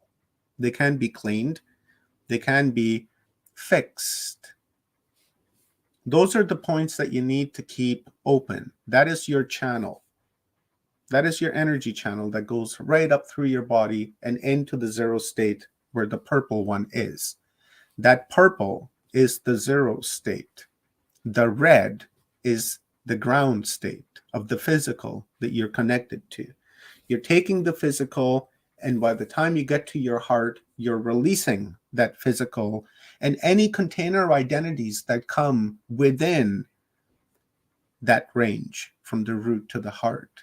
Because you're accepting it, you're realizing it, and then you're understanding that you need to let go of it. And then once you let go of it, then you're free from that. And from your throat, you utter the words of what you're seeking. Once you get to your mind, you visualize that in your mind. And then once you go into the zero state, you let that go and you visualize it. And then you give it life and energy within that point, within that state. And that is when you can begin to align and heal your energy points. If one of them is blocked, imagine it as an intersection in your neighborhood. And a construction company comes in and blocks off the road so that you can't use that intersection anymore because it needs fixing. So you begin to use other intersections, the one that's to the left. Say, okay, I'll go that way. Everybody's going that way. Now the wear and tear and the damage is going to happen on that intersection. So by the time they've finished fixing the other intersection, now they're going to migrate to this one and they're going to begin to fix this one and close this one off. And then now the other one's going to begin to get the damage. You get the idea? So you can't have any one of them clogged, blocked, plaqued, anything like that. They all need to be open so that the energy can move through that like knife through butter. And if one of them is blocked, then the energy has to work around them because the energy just can't stay in there. It has to be released. It needs to go somewhere. It has to go through you because you're grounded to the earth since you're born. So when that energy is coming through you and you're blocked, then you're putting stress on the other chakras. And when you put stress on the other chakras, then those other chakra points are also being damaged. And thus, the more they get damaged, then illness begins to settle in. Disease begins to settle in. So it's best that you do your inner work through conscious breathing, conscious thought, conscious awareness, because through that you can visualize your chakra system and you can begin to clean that. And that's where the manual to this meat suit really lies. Because once you go internal, the manual is in there. And then once you get in there and you read it, then that manual is going to tell you the powers and the magical superpowers that this avatar has, that this unique point of attention has within this stream of consciousness in this realm. And then once you become aware of that, then you become a superhuman yourself. You can do anything. You can bend spoons, move objects, manifest things, move yourself like Karna did, from one spot to the next, or like what Buddha did, from one end of the river to the other side of the river with the blink of an eye. If he can do that, you can do that. And if you can do that, I can do that. If I can do that, Rob can do that. Everybody can do that. My cat can even do that. Well, I don't know about my cat, because my cat is an established state of being. There are two states of being. There's an established state of being and an unestablished state of being. An animal, an established state of being, because it does not aspire to be anything more than what it is. But the human is an unestablished state of being because it aspires to be more than what it is, because it has the ability to go into the zero state and experience that zero state, to manifest from that zero state, because it is a creator. You go into that zero state, you become a creator. You can create and you can bring to this realm, and you can manifest that into the physical by giving it energy and awareness. Align our highway of energy is the first step to no thing, because it allows us to connect with the bigger antenna, which is the earth. If you use the antenna of the earth, the magnetic power of the earth, through your conscious breathing, you can reach pretty far. You can harness the energy of the earth through you, like a beam of light that comes, like the one that comes out of the Bosnia pyramid. Go straight up. And you can do that with yourself as well, where you can harness the energy of the earth, where you can visualize the energy of the earth, the magnetic force of the earth going right through you, from your ass to your head. Just like a beam of light, and right into the zero state. Conscious breathing centers and clears our pathway by recycling our energetic light body. If you have energy that's, used up, it's just not energized or, vibrating or tuned to your particular vibration, then it's going to become dense. And once it becomes dense, then you begin to feel the illnesses that people feel. We have two bodies, so to say. One, the physical expression of an avatar, and two is the light body, the energy body that occupies this container. The energy is your natural state.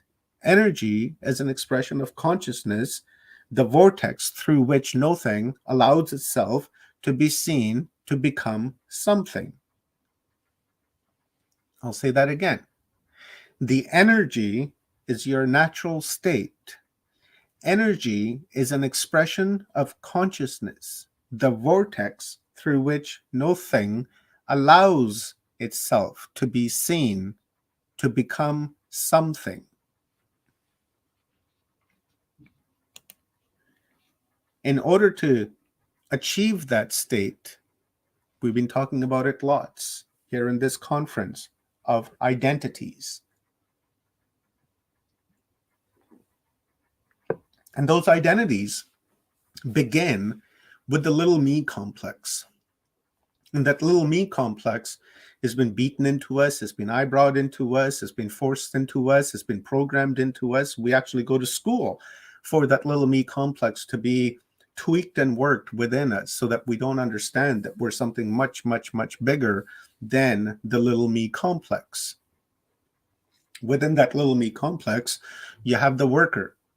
And then you have the sex identity, then you have the race identity, and then you have the politics identities, and then you have the God complex within all of those identities. And that's just within the little me complex, just a handful of things. And this is what the little me complex does, because the little me complex wants to find itself, it wants to center itself, but because it's programmed, it thinks that it needs to behave in certain particular ways. Letting go of containers, the identities that we have created for ourselves of I am this or I am that, containers use energy. Containers create low energetic emotions, which result in victim thinking. Our thoughts are observed into reality. Therefore, victim container thinking creates victim reality. The law of attraction rules the container.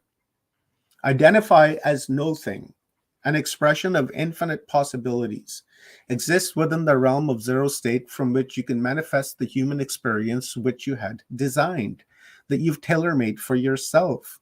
But because of the programming and because of the little me complex, we've forgotten that. And every single one of us have gone through the little me complex. And a lot of us have become aware, and we're fighting out of that little me complex, me included. This is the most important step towards achieving the state of no thing.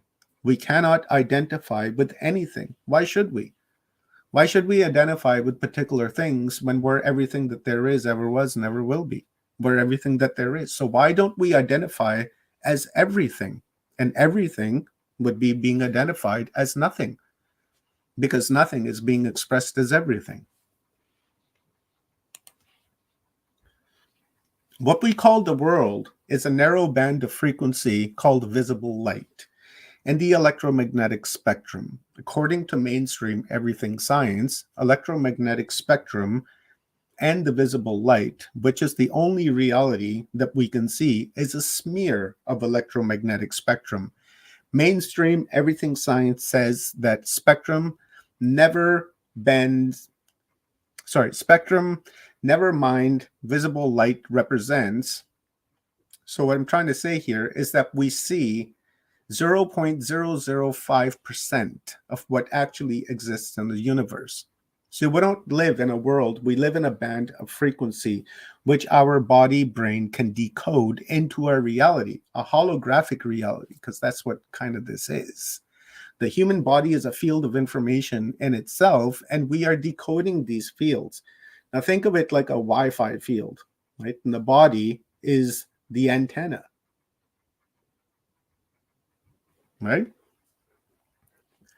Like tuning into this channel, Watchers Talk, or tuning into Full Spectrum Universe, or tuning into Mason Works and Stone Hobbit, riding the frequency, any one of those are little blips of bandwidth within a bigger frequency, and that bigger frequency would be YouTube. And within that YouTube, we have like these little channels, and those channels can be tuned into like a television, like a radio. So this human body, because it is an antenna, it has the ability to tap in to the zero state, Akashic records, whatever you want to call it. And it's from there you're actually getting uploads. You're not getting downloads, right? Because nothing's coming down. Information is being uploaded into you, into your mind, and hence into your body computer avatar. And when you get those uploads, you can manifest those uploads into the physicality. Egoism is when we believe that there is a self that's separate from everything around us. It puts the ego on a pedestal and values earthly material possessions more than anything else. All that matters is how I perceive something or how it affects me. Total body healing starts here. You need to let go of the ego, because the ego is the densest of all emotions, densest of all reactions, because from ego comes many, many different forms of energy, which can be very, very destructive. That is number one. 2, you begin to dissolve the ego within the womb. So when you're breathing and you're visualizing and you're shedding these identity containers to achieve the goal of no state, you go within the womb, the sacral, because it's in the womb where you can create and you can destroy.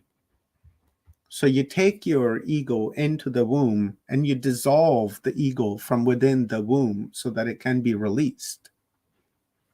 Once you begin to dissolve the ego, the process of centering oneself begins by letting go of attachment containers. That is number 3. Because once you begin to center yourself, once you begin to come into alignment with yourself and your Holy Trinity and the universe at large, then you can begin to identify containers. Hey, brother, it's 2:40, just to let you know. And Do we have our next guest in the house? What's going on? Yes, we do. Ray's in the back. Okay, cool. I'm done then. All right. Here I come. Are we there? Let me see. Actually, just let me quickly see. I don't have that many more slides to go. Oh, what time's our next guest coming on? That's actually the first time I've seen the slides move itself. We haven't been seeing them move in studio, I don't think. Oh, no? No. For some reason, now when you clicked it, it moved for the first time. Really? Yeah, it was wild. But that's all right. Everybody was fascinated by what you were saying. Everybody was in the we were in the chat like, oh, this is amazing. Oh, man. That really sucks. I thought it was moving. I was clicking and moving and clicking and moving. Oh, dude, man. Dude, man. That really bugs me. You know what it is? This thing's been glitchy all day long, bro. All day long. But listen, you got to see what's happening in the chat. If you haven't checked it, because I know you're probably, concentrating on what you're doing, bro. Together. I was in my PowerPoint screen, and I know everybody was loving it, though. Geez, I'm telling you, it's okay. Well, that's cool. I don't mind. It happens. The message was sent, brother. The message was sent. Yeah.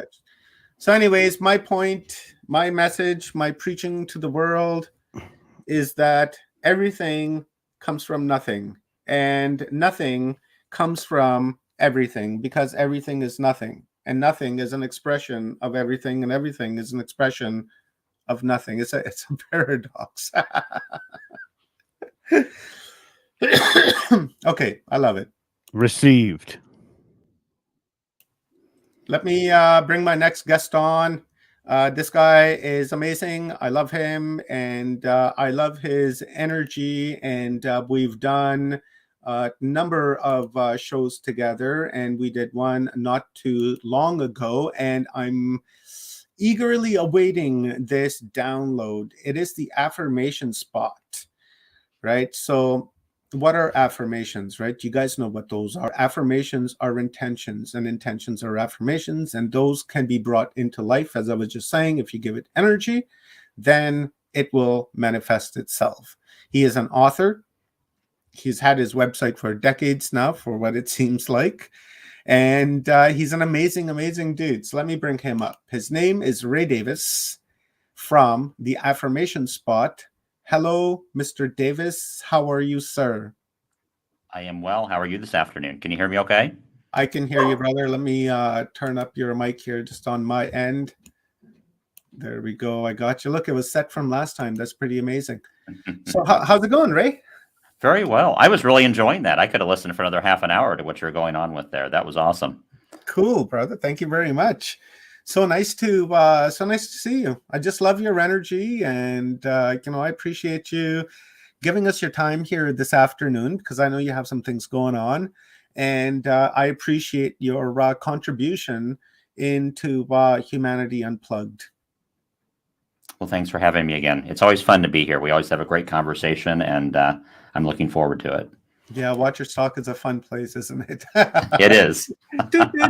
I'll toot my own horn a little bit here. So, Ray, what I will do is I will give you the stage, and maybe you want to begin with, telling our audience, for those who haven't seen you that are watching beyond Watchers Talk, on who you are and what you do, and then please give us an upload. And when you're ready to have a conversation with me and ready to take questions, just call out my name, and poof, out of nothing, I will appear. Nothing will become something, right? That's right, and then I'll become something. Thank you. Thank you so much. Well, hey, everyone, I'm Ray Davis with the Affirmation Spot. And as Omar said, I've been doing affirmations for about 30 years, honestly. And I've had a website for about 15 years. I came from a situation in my life where in my 20s, I had a really big struggle in my life. And eventually it led to some health issues that put me in a very bad situation, and I nearly died. And I really had to climb out of that situation and kind of understand, I would say re-examine, because I was always curious about the world and why we were here and what it was all about. And it kind of led me on a journey where I went and really read everything I could get my hands on, all the spiritual traditions in the world, philosophy, just about anything I could that anyone was talking about why we were here and why it mattered. And eventually I got into a number of different things, one of them being affirmations. I realized very early on in my journey that one of the things that I'd had happen in my life is I'd really been conditioned very negatively about the way the world operates, about my chances for success or happiness in that world. And affirmations became kind of my tool to try to climb out of that ditch and get my life going. And as I like to say, put my mind on my side. So I started recording affirmations and listening to them on cassette tapes. So that tells you how long ago this was, back in the late 80s, and found that they really changed my life. And so I started probably around the late 90s, started doing like email lists and things like that, where I would send out a thought of the day or an affirmation to get people's thoughts focused for the day. And that turned into my website, the Affirmation Spot, which I've had since 2007. And since then, I've written very prolifically on the topics of human development, personal development, human development, spirituality, things like that. And that's kind of how Omar and I hooked up a number of years ago, is I think we have a lot of common interests and if not an exact match in the way we see the world, certainly we're looking at it through similar lenses. And I think that's what drew us to each other. I guess the one thing I would say before we get into kind of more dialogue and questions is that what's been a really big area of focus for me, beginning with the coronavirus, and then now we've got situations going on in the world, is I see people just, losing their confidence kind of in themselves and humanity and the world and things like that. And really what I've been trying to focus on lately is trying to remind people that there is hope. There is, a positive outlook, things that we can do to change the situation, things that we can do to better ourselves, our lives, and really our collective situation here on this planet. And I really do believe that starts with our thoughts, with our words, and the things that we say to ourselves, because we are talking to ourselves all day long, every day. And we're either feeding stuff in there that's helping us and moving us forward, or we're feeding it stuff that's not. And so that's really kind of been my journey and why this is important to me. And I always enjoy, engaging with you guys and with an audience and talking about these topics. So I guess by way of introduction, that would be kind of it, Omar. Where am I? Right here. Right on. Here I am. That's awesome, Ray. 30 years of creating affirmations. People have a hard time creating affirmations, right? Mostly out of programming and sometimes out of guilt that they feel that they don't deserve it, right? They say, oh, I don't deserve that. I shouldn't ask for it. How can we remedy that default thinking? Yeah, so that's a really important first step. If you don't believe that you deserve something, then it's really hard to convince yourself that that can change. I would say this, and I would go back to I just heard the tail end of what you were talking about before, but, we are all way more than we think we are.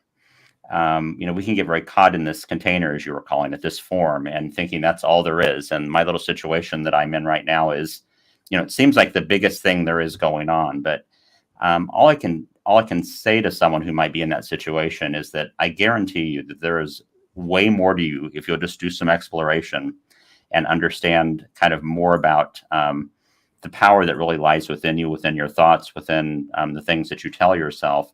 And that if you look back at your life and how you got to where you are right now, often you'll find that you have been telling yourself certain things, or other people have been telling you certain things. And that kind of helped create this reality and this belief that I can't or I don't deserve.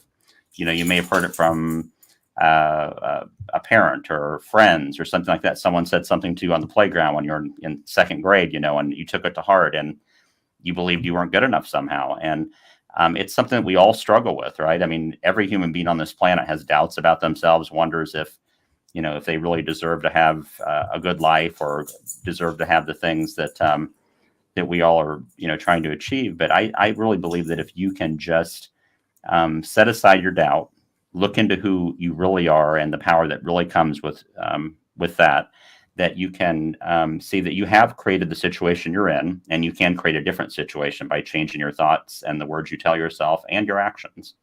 Mm-hmm. Now, I wonder, Ray, is it programmed within us to not explore internally and to always approach life on an external existence only? I think that it has been programmed into us, and I'm not exactly sure what the source of that is. If it's, what we might call the powers that be on our planet. I mean, there certainly is conditioning that goes on constantly. If you turn on the media and watch the TV all day long, or listen to the radio, or get on social media and you start doing that, you're absorbing all of that that's coming at you. And there certainly are people there who are trying to create, I would say, disempowerment for sure, right? I mean, there's no one in the mainstream media that's telling you, hey, we can solve our problems. It's all about how much worse are the problems going to get, and how much, how bad can it get? Kind of see that with the situation going right now. They're really not interested in finding a solution to what's going on. They're really more interested in finding out, how bad could this really get? Could we really escalate this into something terrible? And I think if you listen to that stuff uncritically, and I think a lot of people do this for years in their lives and don't even think about it, because you grew up watching TV, right? You grew up. A lot of people now have grown up being on the internet or being on social media, and they haven't even thought about the fact that just like when you're consuming food, when you're consuming ideas, that is affecting who you're becoming. And so whether there's a conscious force out there who's trying to manipulate us in that way, or it's just kind of the inertia of taking all that in every day uncritically, I think, yes, we have been programmed in a way that tells us we can't, we're less than. And that I think does take conscious effort for most people. There are a few people out there who are just, happy all the time, and these things don't bother them. But for most of us, it takes work to kind of reverse that. And it might take lessening or eliminating the diet of some of that other information that's negative, or it just might take really getting conscious and focusing on changing the messages we're telling ourselves. And then those things don't affect us as much. It kind of gives us a buffer and a defense and a proactive approach to changing the information that's going into our mind all day long. Mm-hmm. Is this why you think people gravitate towards negativity? Because it just seems that, people are attracted to war and famine and misery and all of that. One of the reasons why they watch the news, right? Because the news is like an information junkie's heroin, right? Because they just simply, they love it, right? So is this the reason through that programming, or is it because we gravitate towards negativity because we're swinging out of that Kali Yuga, right? And that Kali Yuga has that very dense negativity attached to it.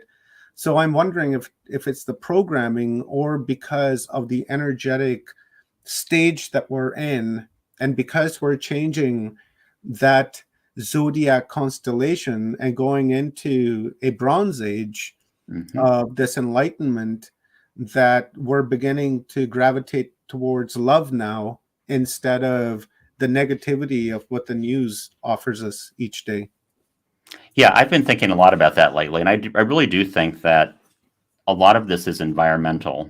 There does seem to be something, in the air, if you like, in the ether that has affected most of human history as we know it and understand it in the typical sense, right? We have been going through a time where I think that negative energy has been dominant. I mean, it's been kind of a dog eat dog world, and people just taking what they want by force and using fear to dominate others, and not spreading that love energy. but I think I think it kind of has almost become part of our DNA in a way, right? I think there's an aspect of this that's kind of almost genetic, and that generation after generation of humans have lived in that kind of environment. And I think it almost has affected, we think of our DNA and our bodies as just physical, but they're not, they're really energy. And I think that energy has been flowing through our genetics and our species for thousands and thousands of years. And I agree with you. As you said, I think part of what's happening right now is there is a change coming. I call them kind of tremors, right? Of the big change that's coming here in the near future. And I think we're kind of resorting back to our safe place, which is fear, right? Fear is where we feel safe.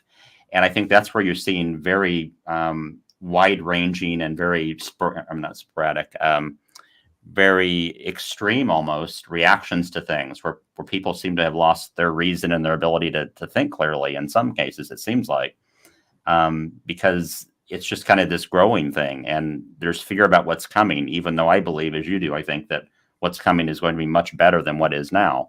But the fear of letting go, it's kind of like a child or someone who's in an abusive relationship, right? I mean, there's always that, it's hard for them to release that. And I think that's kind of what we're going through with this negative energy that's been dominating our species for so long.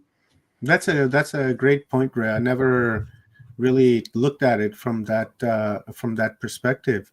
Do you think that we tend to go to our negative space also maybe because of our reptilian brain, right? Because we have that flight fear brain, and you know, is that the safety net? Do you think that mechanism is also at work here? And not only are we familiar with the abuse, right? Let's say you're in an abusive relationship and you're familiar with that, so the new territory is what's more fearful, so you continue to stay with that abusive partner. Yeah, you know, so we are a nexus of biology and spirit, right? So, I mean, we just talked about the energy is kind of the spirit side of it, I would say, but there is an actual biology to this. I mean, we know that on our planet, the way biology has come to be us, there was a time when our brains have developed in that way, where we have these different areas of our brains that do that. And there's that lizard brain that's in there, sort of, right? That's kind of that fight or flight that still is very powerful, even though we have these higher reasoning abilities now and these spiritual aspects of our brain and our mind.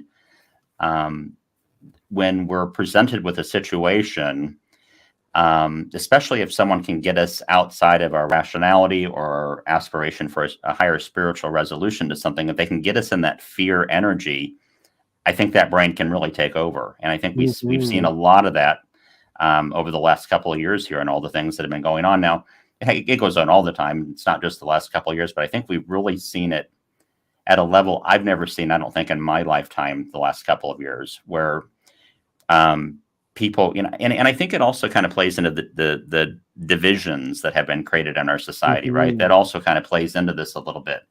And I see people afraid that some other idea that's not their idea might take hold and might get control, and it just kind of, all these things kind of play into the fear that keeps us in this low vibration. And yes, when we're in that fear state, there's no doubt we're in that fight or flight. And as long as we're in that, it's really hard to reason or avoid, you know, war or some of the challenges that we get into as human beings. And I think that's what we see going on. So being aware, you know, let's go on to like your experience, right? Because of this new age that we're going into, we're going to need teachers like yourselves. People are going to look to you as the new teachers that, you know, are going to lead the way in educating people. Now, you've been creating affirmations for 30 plus years. I'm sure it's been longer than that. Now, with your experience and this new age that we're going into, what advice, you know, can you give them? And what's particularly worked for you in manifesting your affirmations and having a, you know, a happy life, you know, a loving partner, you know, a beautiful home, and, you know, beautiful grandchildren, and this life that you've created for yourself, you know, I'm certain came through affirmations, right? It's just, a lot of it. There's no doubt in my mind that all of it came from affirmations. not your grandbaby, but you know what I'm saying. Right. You know what I'm saying, right? So give us an upload on like how, like what people can employ in these coming years that we're going to be faced with a lot of challenges, because there's a lot of density that's going to happen before we actually do that elastic snap and we can be free of this. And what tools can we take with us so that we can never, ever, ever repeat the mistakes that we've made of like this fear thinking and and fear loaded living on a day-to-day basis. So I think we talked about the first one a moment ago. I mean, first you have to believe that something different is possible. And, I have a lot of these conversations with folks online. And when you get down to the core of it, they just don't believe that humanity can change, that the world can change, or that they can change. And I think you have to get yourself to believe that something different is possible. There's a lot of inertia that you're going to get a lot of people around you telling you that can never happen, because we tend to flock to people that think a lot like us, or and if that's kind of the thinking we're in, that's probably because that's the environment we're in a lot, and people are going to tell you that isn't possible. So one, I would say, get a very strong and definite belief that something different is possible. The next thing we talked about also, I think you have to watch as much as you can the information that you're taking. And I'm not saying I watch a lot of news just because of the work that I do. I need to understand sort of what's going on in the conventional sense a lot of times. But the way I protect myself from taking on that energy is, one, I pay very close attention to how I'm reacting to it. And I will turn it off if it's starting to make me feel like, I'm feeling like my energy going down. You don't want to overdose on it, even if you feel like you need to watch it a little bit. And then again, just flood your mind with the possibilities through affirmations or meditation or prayer or, whatever tool, whatever mode gets you to a place where you're vibrating at a higher level, where you're seeing the bigger picture. I think it's really important to spend the time doing those things that help pull you out of that common consciousness, that kind of popular culture thinking, right, that we're in all the time. Because the gravity that is very heavy, and I kind of use like the metaphor of escape velocity for a rocket, right? I mean, you have to give yourself enough positive energy to escape the gravity of all that negative gravity that's trying to hold you and this world in place. And so I think affirmations are one way.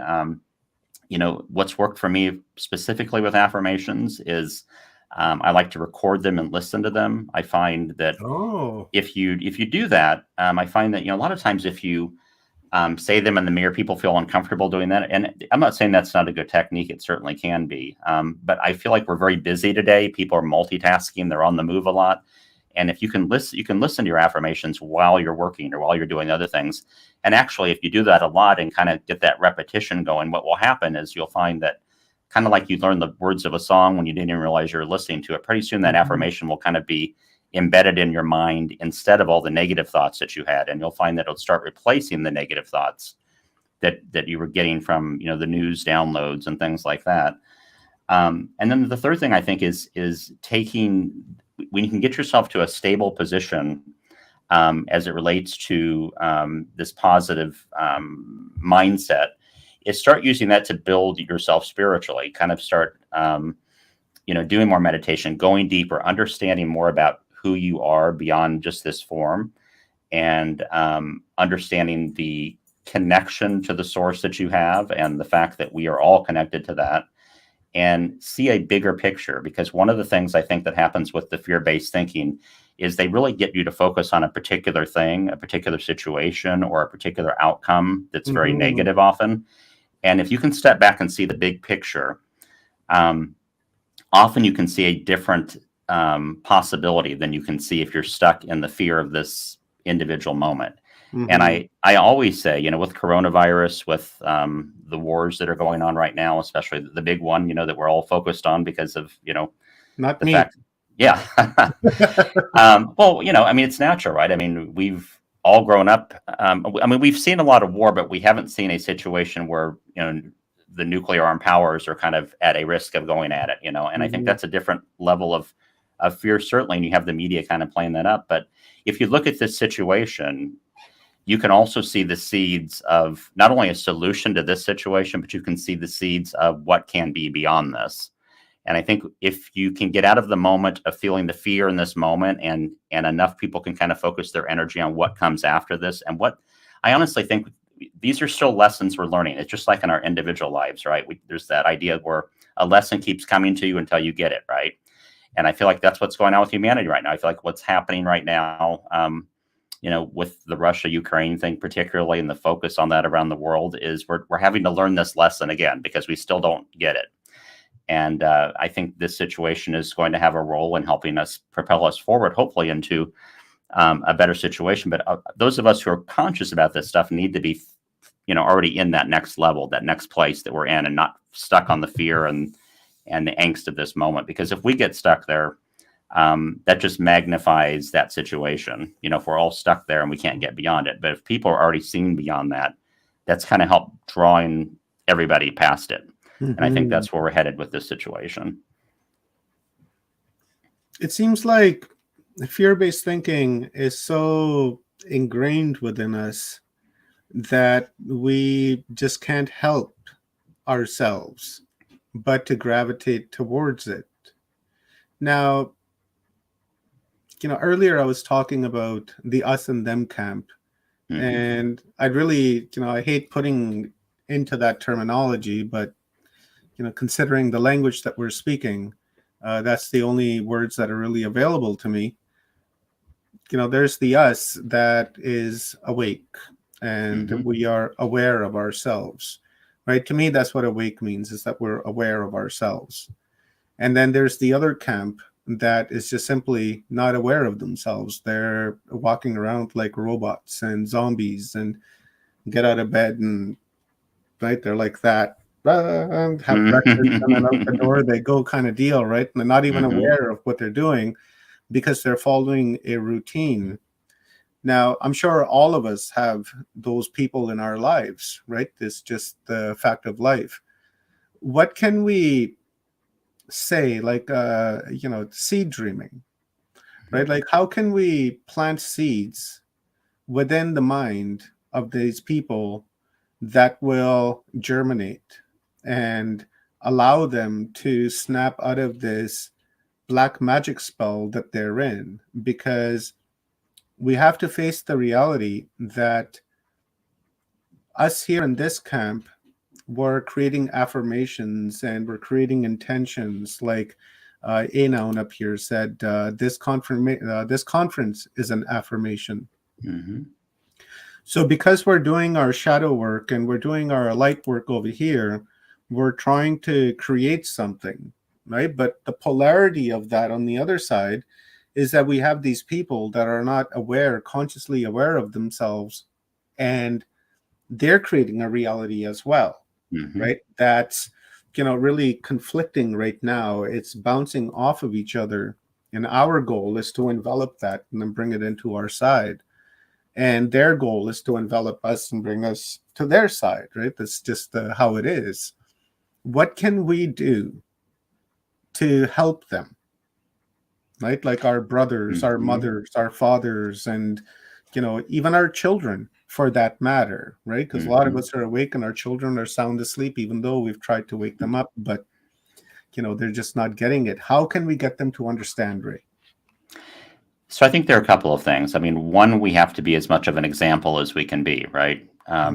Because I would think it was, who was it? John Kabat-Zinn many years ago did a meditation video when he was talking about the fact that when he said he was a Buddhist, everyone was offended and objected. But when he just acted like a Buddha, no one was offended. And I think it's kind of that, right? We have to kind of lead by example, fewer words maybe, and less and more action. But but words do matter, and I think we do have to have these conversations and things. I think what I found that works the best, and it's not perfect, because again, the other person has to be willing to receive and think and choose that. I mean, we can't force that upon them. But I think what we see, especially in the age of social media, is everyone's telling each other stuff, right? Where everybody puts this stuff out on social media, and we've all done it. We've gotten a little debate with someone or whatever, and we're trying to tell them what they need to know. And I think we are better off asking questions and trying to get them to think. That's how we plant the seed. It's like, what if this was true, rather than, what you've been saying, rather than saying, hey, listen, this is the way and you better figure it out, because if you don't figure it out, it's not going to be good for you. I mean, that if that's the message we're kind of, even though we're not saying those words, if that's the message we're kind of sending people, I think in this day and age today, people just will turn you out, turn you out. I can't talk. Turn you off or tune you out, or both of those. Cancel you. They'll cancel you. That's right. So I think you really have to ask questions more than try to tell. Beyond that, I think it's just when you do put words out that you're not directing at anyone, just the world sort of is. And I've had people tell me this with some of the stuff I post, and it's always nice to hear. It kind of strokes the ego a little bit, but at the same time, it's why I do this. It's why I put all this stuff out on social media. It's like, you tweeted that, or you put something out there and it really made me think, or I never thought that maybe that would be possible, And I think it's just, rather than having an argument with someone, it's just kind of like keep putting that stuff out into the environment, because that's really what the media is doing, right? I mean, they're not like necessarily talking to Ray or Omar and Babe. They're just they're broadcasting this stuff out there for everyone to hear. And I think there has to be some countervailing messages that, hey, that's not the only option you have. So I would say those are kind of the things that I would say could help those people. But again, it has to start with them. I mean, you can't make someone do something they don't want to do. I've learned that a long time ago. And, hey, maybe that's their journey here, is they're here to be be the evidence for the rest of us that, when you go down the road, because, a lot of them are not happy, and and yet they don't want to do anything to kind of pull themselves out a little bit. So. Yeah, that's a very good point. You can take a horse to water, but you can't make them drink it, right? And same thing with awareness. You can give them the seed, but it's up to them to really germinate and look after that seed so that it grows into a great big redwood tree.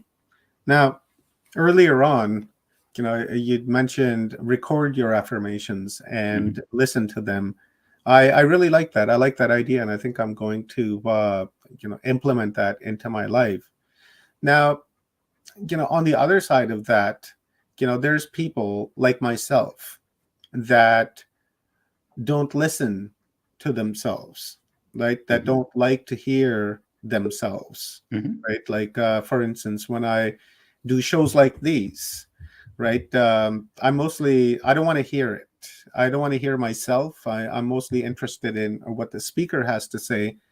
And it kind of, I don't know, bothers me a little bit when I'm hearing myself, right? Now, I don't know if those are my own personal issues or what they are, but I'm sure there's a lot of people like me out there. Now, what else can we employ, right? Besides, listening to a recording of ourselves. In our last talk, you had mentioned sticky notes, right? Put sticky notes everywhere. So everywhere you go, you got all these sticky notes. Can you expand on that a little bit? Yeah. So I think anything in our environment that we see all day long, whether we're conscious of it or not, I think we talked about last time that, science has shown that what we're conscious of is a very small percentage of all the stuff that is actually coming into our mind in any given moment.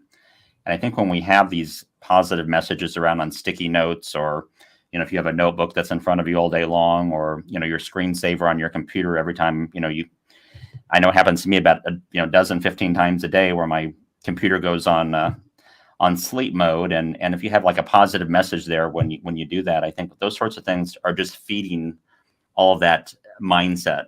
The one thing I would say about the recording is if you don't feel comfortable with your voice, and a lot of people don't, what I do during the day is I train salespeople, and a lot of salespeople, when they need to practice, we have them record themselves, and they don't like it listening to their voice. So there are a couple things that you can do now. If you feel comfortable having someone that record it for you. One of the reasons that a lot of the negative thoughts that were planted in our head way back are so powerful is because of the person who was saying them to us. It was your mother, it was your friend, it was whoever that said these things, and we have these negative thoughts. And again, they weren't doing it on purpose in most cases.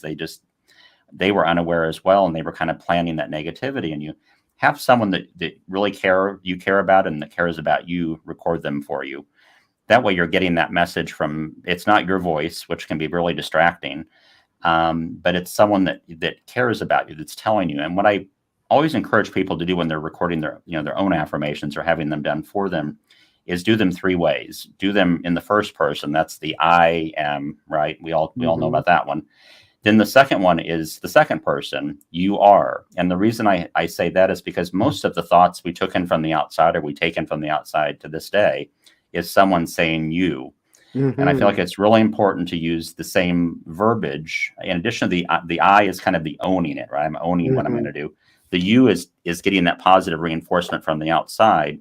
And then the third iteration is to say the affirmation using your name, because there's no words in the language, right, that get us to perk up more quickly, because we've learned to do that. We learn to respond to our name.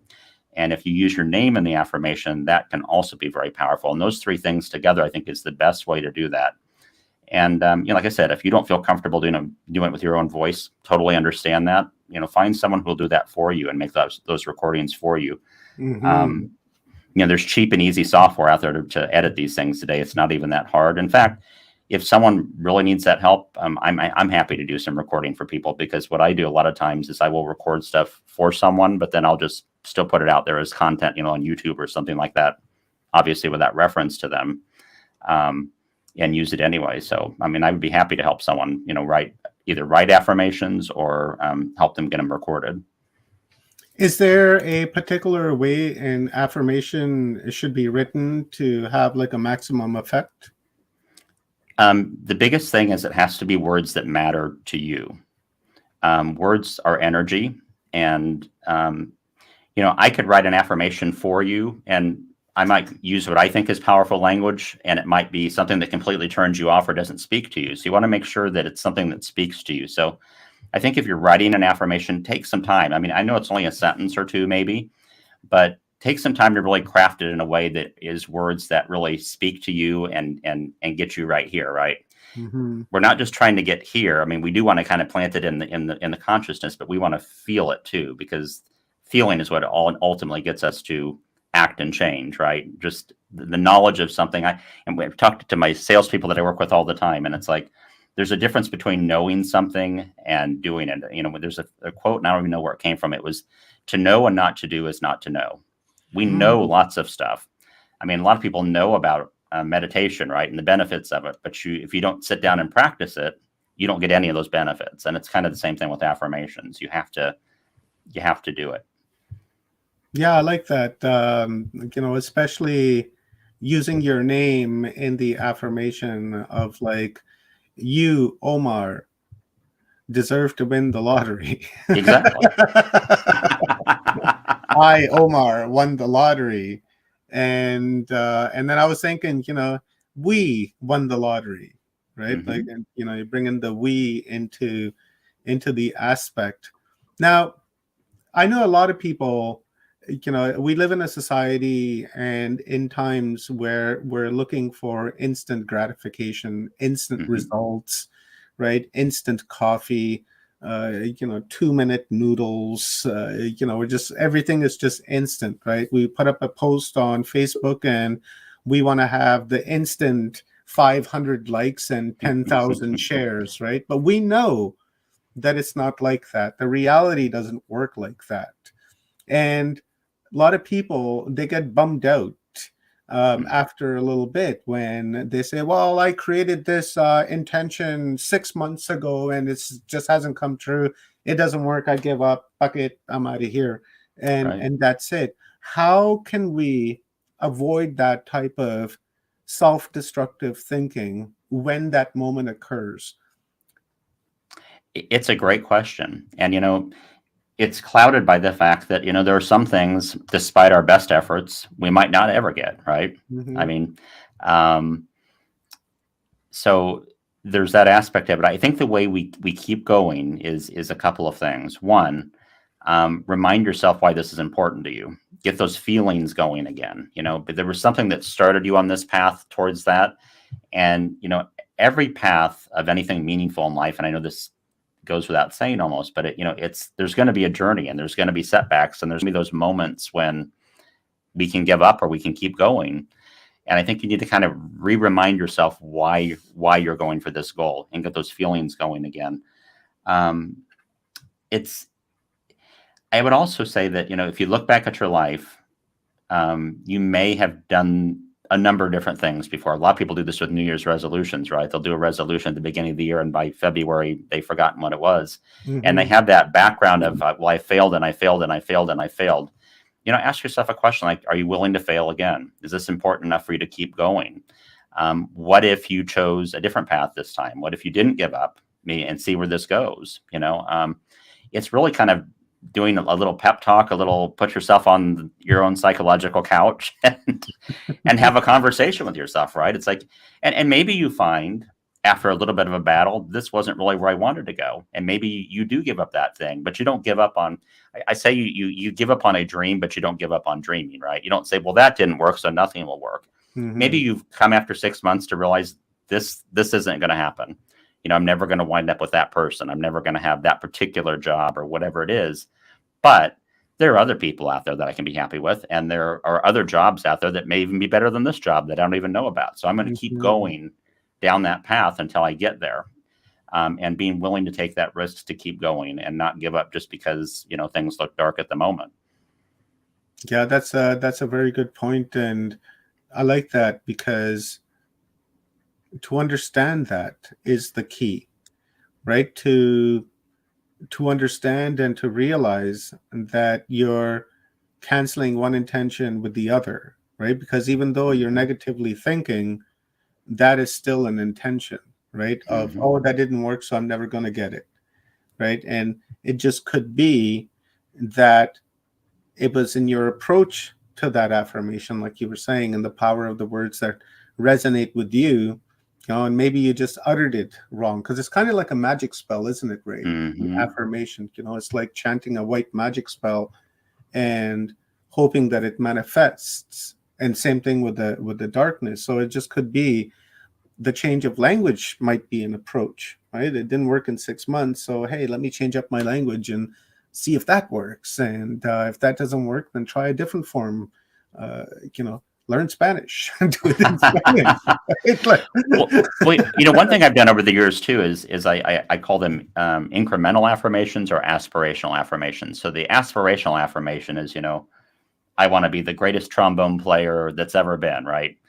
Well, that's, even for like an 8-year-old kid who's just picking up the trombone for the first time, that's a great aspiration to have, but that may not be realistic in the short term, right? So do some incremental affirmations that I can get to. I'm going to be better.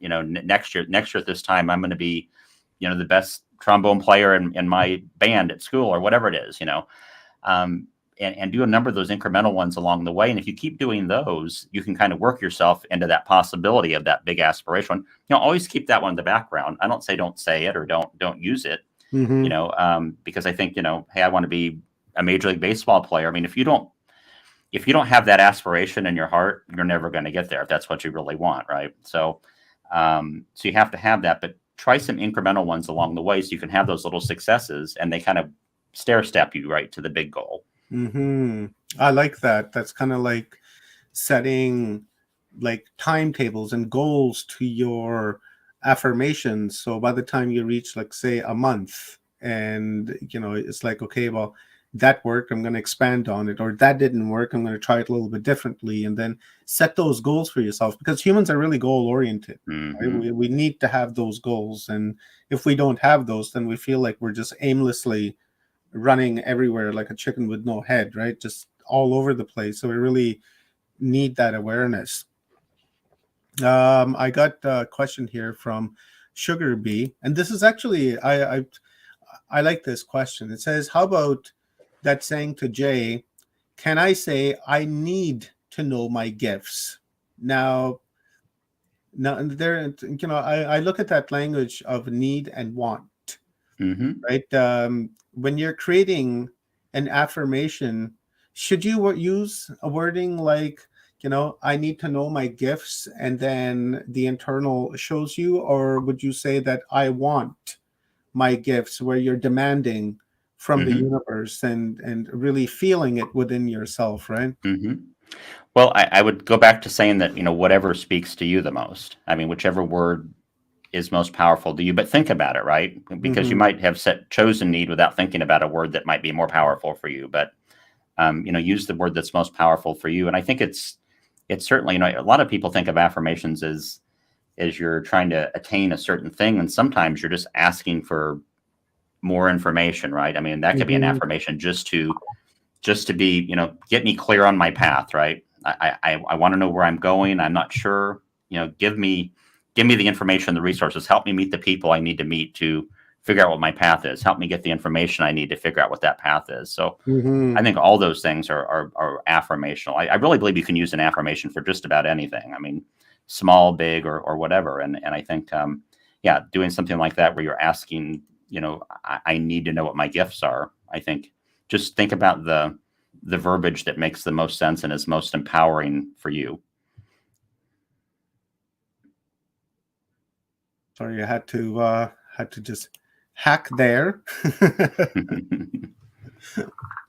So, the thing that that I don't understand when it comes to affirmations is, can we super energize the affirmation? Say we create an affirmation on paper, and then on that paper we do a meditation, a circle meditation, maybe with some friends, and then infuse more energy into that. Do you think that would work by infusing it with other people's energy, or would you say that you should just use your own energy into trying to manifest something? Do you mean for a personal goal for you, or more like a bigger goal for everybody? Yeah, like a personal goal for the self. Like, I wish I had a bigger house, or, I wish I was healthier, or, things like that. And you create an affirmation. And when you do a meditation over it, should you bring in other people and then infuse their energy into it as well? Because, I don't know, because you don't know what's going on with the other person and their mind state, right? So you don't know what kind of energy that they have in there. So would you recommend something like that? Or would you say just walk the lone road and be a vagabond and just kind of just rely on your own self? Well, yeah, I'll be honest, I've never tried that myself. I think it's a fantastic idea. I would love to try that. I do, just off the top of my head, I feel like, it's very much like, a lot of religious people have prayer chains, right? Where something's going on and they get hundreds of people out there saying a prayer for that person or whatever. And I think an affirmation is very much like that, right? You're putting this energy out into the universe, asking for a certain result. So, to me, it could very much magnify it possibly by having a number of people, focus on the goal. Maybe you do it for each other, right? Maybe you have a group of people and you all know what you're all kind of focused on. It's kind of like your mentor group or whatever it is. And you get together and you do that as a practice together. We're going to do Ray's affirmation right now, and they're going to go around and do Omar's affirmation, right? We're all going to do these together as kind of a practice to kind of put it more powerfully out into the universe. Another way that I think is very powerful to help add some energy to your affirmations is music. I often, when I post stuff on the internet, I always put it to music, either relaxing music to meditate to, or maybe more upbeat music, things like that. But music really is something that touches our emotions and really hits us. And I think the words mixed with the music can really add to the emotion and the energy that we're putting into it as well. Now, would that be like any type of music, or would we want to go with particular frequencies like 5 to 8, 530 or 432? Because we know that a lot of music is recorded in 440, and that 440 is very destructive for you, right? So is there a particular type of frequency we should use when we're doing something like that? I think it's your preference. I love meditative, relaxing music. And when I record that with that kind of music, that's an affirmation that I want to listen to, maybe before I go to bed at night, maybe when I first get up in the morning, maybe when I have 10 minutes to lay down or sit down to meditate or lay down or whatever and focus. I also know people, I have friends who love metal music, right? I mean, it's energizing to them. And for me, that's not really the case, but if that gets your energy up in a positive way, and you can confirm, hey, that's positive for me, then I would say use any kind of music that really helps get your energy up, makes you feel good. Because I think getting yourself to that level with the music only adds to the power of the words as you're saying them or listening to them. Mm-hmm. I like that. Taking care of business. Every day. Been taking care of business. Every hey, there's an affirmation right in that song. So. That's right.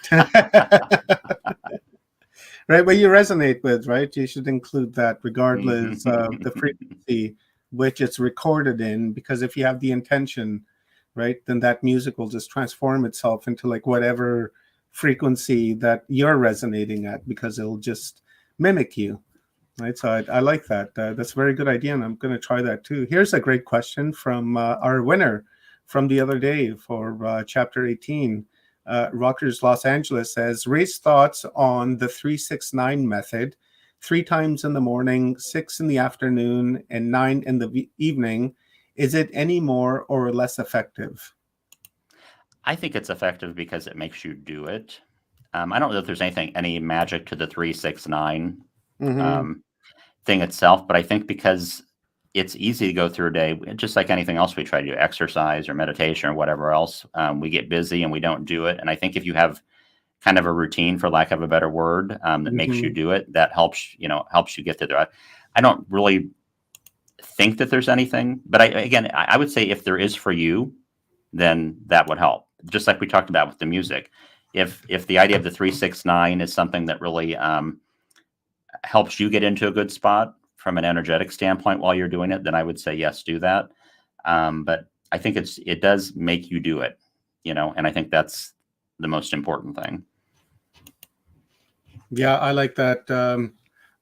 I've never tried it, the 3-6-9, and I'm not going to be afraid of it. I'm going to give it a shot and see what happens, right? Because what's there to lose? No skin off my back, right? Absolutely. Everything to gain, right? So if everything to gain, then I might as well go for it, because if it's to elevate your own awareness and your own vibration, your own frequency, and to create that peaceful environment around you, not only is it for you, but that peaceful environment is for your family, for your pets, your neighborhood, your work, and humanity in itself. Because what we've learned from this conference is that when we work on ourselves, not only are we working on ourselves, but we're working on our ancestors, and we're working on everyone else at the same time, right? Because we're all connected to that one source. And if you just, plug away at it, I forgot who was saying that yesterday, that if you have a little piece of window and you're just scrubbing that window really clean, then the guy next to you, it doesn't matter what he's doing, as long as you're scrubbing your window clean, you're making the entire sphere cleaner, right? So I really like that, Ray. Or team, right? There's the idea of team. The fact that we all are one, but we're all here with an individual part of pulling this thing forward in a way, and we're all doing our part, right? And the person next to us is doing their part, and maybe the person next to us isn't doing their part, but we're doing our part to help move the entire project, so to speak, kind of to where it's headed. Here's an interesting thought. Have you ever tried like team affirmations, right? Because you said that you're involved with sales and teaching sales. Have you tried like team affirmations where, your entire team creates like a single affirmation, they hold hands in a circle, and then you chant out your affirmation? And has it come to fruit? So I've never been allowed to do that in the corporate world. It's something I have talked to people about for years, and I've not able to. Yeah, it really is. And, a lot of companies are doing these sorts of things on retreats now. I do absolutely believe that. I've written team affirmations, whether they be, business teams or even sports teams, right? A lot of sports teams pay a lot of money for some sports psychologists to come in and, and do these sorts of things with them. And I think writing a team affirmation, especially if everybody in the group has a say in what it says, and we kind of come to some consensus on that, and then we use that, I think it can be a very powerful tool. So I've written those kind of affirmations. I've never had a chance to try it out in my particular situation, but I hope I'm still working on that. I would love to do that someday. Awesome, Miss Ray. We got our next guest in the house. So, why don't give you a couple of minutes and tell us where people can find you and how they can connect with you. And while you're saying that, I'll share some of your links. Absolutely. Well, thanks again for having me, Omar, and thank you everybody for watching. You can find me really any place online. Just look up the Affirmation Spot. I mean, I'm on pretty much most of the major social media platforms. I have a blog that I write regularly where I post both some of my latest videos that I've made and also, articles about personal development, spirituality, those sorts of things. And then the really big focus here lately has been my YouTube channel. I'm really focusing on putting out several videos a week. I'm trying to mix it up on the topics. And as I said earlier, if you have a topic or you'd like me to help record something for you, I would love to do that. And maybe we can turn it into a YouTube video as well. So reach out to me and I'm happy to do that. Let's do it, Ray, you and me. Okay, let's do it. As fun for the channel and to put it up on your channel. So let's do it. I'll reach out to you after this conference is over, and then we'll plan a day and then we'll do that up. Sounds good, my friend. I'd love to. Awesome. Awesomeness, brother. Thank you very much, Ray. I truly appreciate your contribution, very valuable contribution to Humanity Unplugged as we cut the strings that are attached to us. Affirmations are, very, very, very important part of that. And that's one of the reasons why I reached out to you and really designed this day so that we can approach the cuttings of the strings from many different perspectives and understand what's like really going on and how can we apply that awareness into our life. So for that, my brother, I thank you very humbly, and have yourself a beautiful day. And that's it. Stay safe, stay healthy, because we need you. Thank you, my friend. You too. And everybody have a great weekend. Thank you, my brother. Love you very much. Give my love to your family. And we'll talk soon. All right. Goodbye. Bye. Now that was a pretty good download. Where in the world is our buddy Rob? And I just saw there he is. Let's bring him on. We will get Rob to do the intro for. Oh, we're playing tic-tac-toe, Rob. One more time. We're gonna jump in and out, bro. I haven't been able to stay online for more than 2 minutes at a time. I'm sitting here like listening to you and Ray. I'm like, this is great, and then click. I was like, oh, come on. Oh no. Oh, I love this. This is great. Click. God, jeez, man, come on. They didn't want me to have to hear what Ray had to say. That was wild. Guys, go on over to Ray's YouTube channel and help that channel grow. And remember, when you subscribe, to hit that bell. That bell is very important. And double check your bell status on the channels that you're watching as well to make sure that you have notifications on. And go to theaffirmationspot.net. I visit that site quite often, and I like it. I follow Ray's work for a long time now. And yeah, let's do it up, Rob. We'll bring our next speaker on, the Starlight Sister. And been waiting for this download or an upload for a while now, because as you guys know, I have pretty good interest in the moon. And we've been talking about the moon throughout this entire conference. On many, many different days, we've touched on the moon. So now we're going to bring an expert in, and we're going to really hear and understand the moon. So here I go. Poof, like that, I was gone into nothing.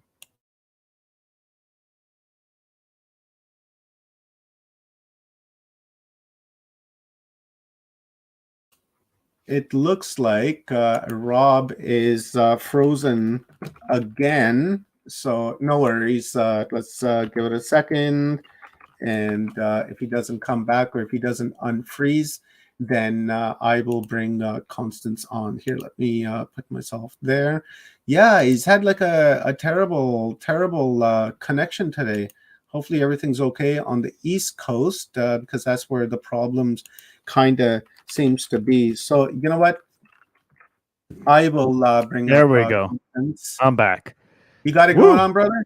Yeah, I told you this thing keeps kicking me, but I got this. Yeah. So Okay. Cool. I'm here for a backup if you need me. awesome. Constance Victoria Briggs is a metaphysical, spiritual, cosmic researcher and writer. She is the author of the Encyclopedia of Angels, the Encyclopedia of God, the Encyclopedia of the Unseen World, the Encyclopedia of Moon Mysteries. She has been invited as a guest on several radio shows and podcasts and YouTube shows discussing such topics as angels, extraterrestrials, ancient aliens, life after death communication, out-of-body experience, moon mysteries, and more. She also has been featured on and including Coast to Coast with George Norrie, Midnight Society, The Leak Project, The Kingdom of Nye, Earth Ancients, Paranormal Soup, The Paranormal and the Sacred Broadcast, Team Alphas, Forbidden Knowledge, Quantum Guides, Behind the Obsidian Curtain, Spaced Out Radio, Raised by Giants, and many others. Biggs has also been featured in the popular Shadows of Your Mind magazine, and it's Briggs' goal to investigate the mysteries of the universe and how they connect to humanity. States Constance that this is her a quote from her: "There is more to our universe than we have been taught.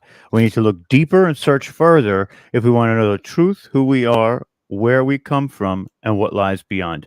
Without further ado, let's bring in Constance. Hi, Rob. So great to see you, Constance. How you been? Thank you. Thank you for having me. What a great conference you guys are having.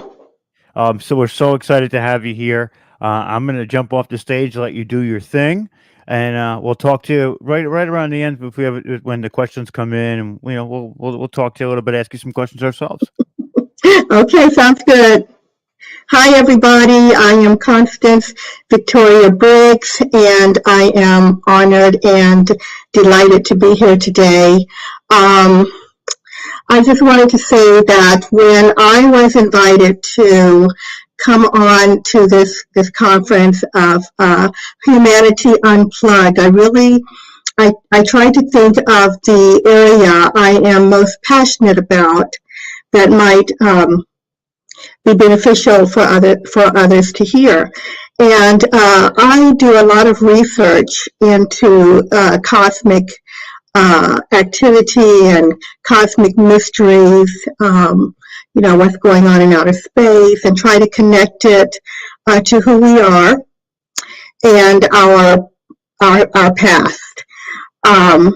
So I think that as a people, as a whole world, really needs to come to a place where we accept that we are not alone in the universe, that there are others out there, and that may be actually waiting for us to grow enough as a species to become a part of a galactic community.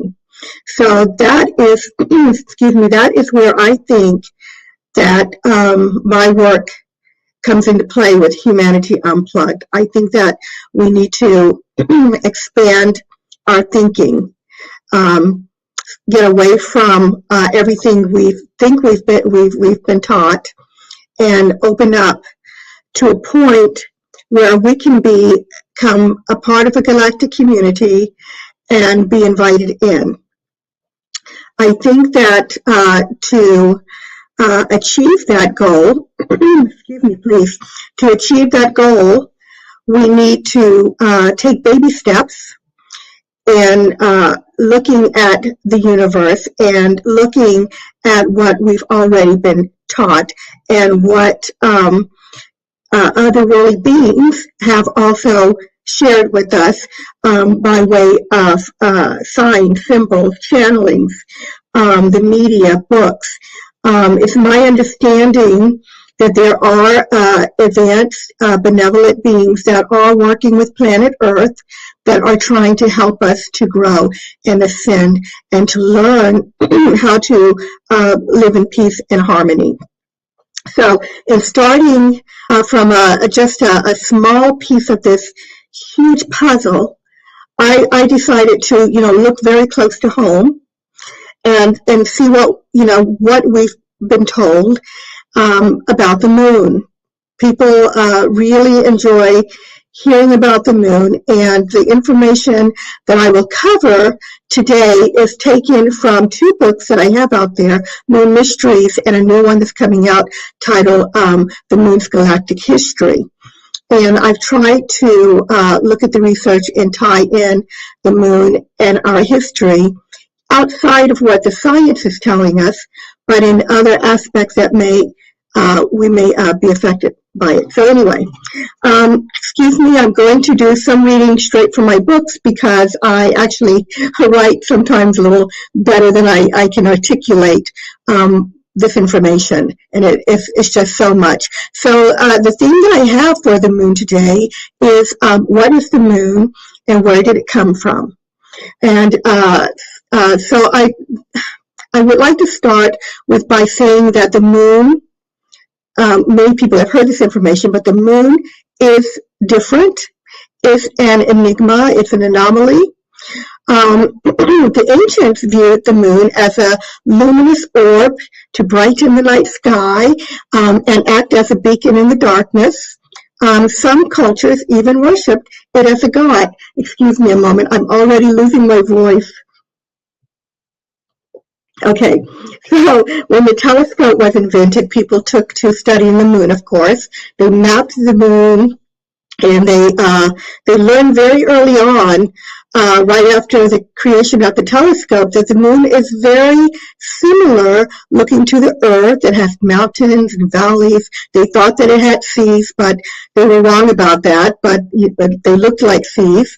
But since the very beginning, they have been seeing movement on the moon. They've been seeing lights on the moon, and they've been aware that the moon is a very vibrant, active place.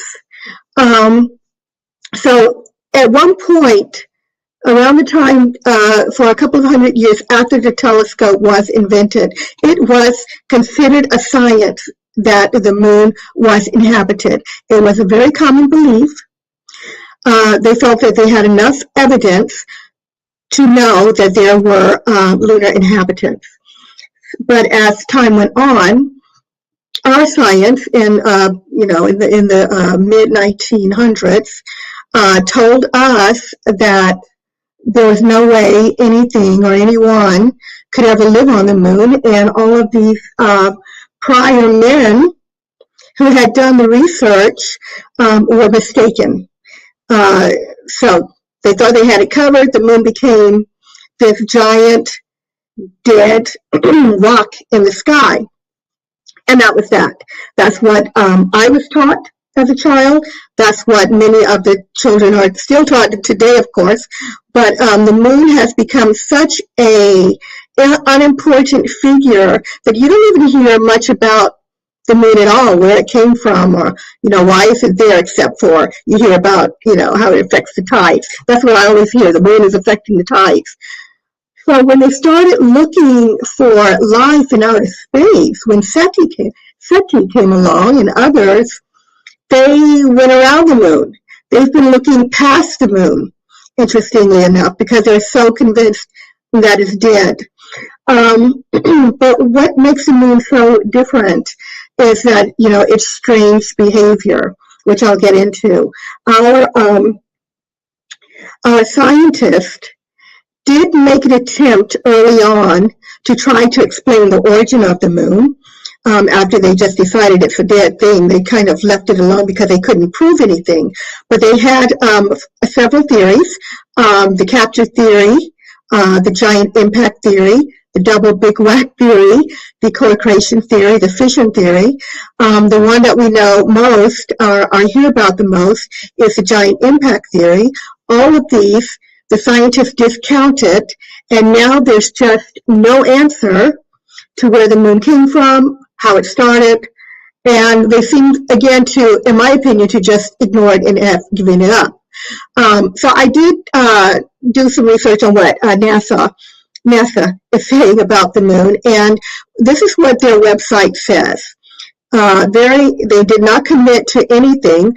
The most that they said about the most accepted theory, the giant impact theory, they said recent computer models indicate that the moon could have been formed from the debris resulting from the Earth being struck a glancing blow by a planetary body about the size of Mars. Again, they were very non-committal, and that is the end of it. That is the end of their statement. The last I heard, they're still, independent people are still running their theories and they're doing a little research, but NASA seems to be convinced that, it's not worth it anymore. But, I'm a person that believes that, I meet people that say, oh, we never went to the moon, but I am an advocate that, we went to the moon. And one of my favorite quotes came from William Hartman, who is a planetary scientist. And he wrote in his book, Origin of the Moon, neither the Apollo astronauts, the lunar vehicle, nor all the king's horses and all the king's men could assemble enough data to explain the circumstances of the moon's birth. They just don't know where it came from.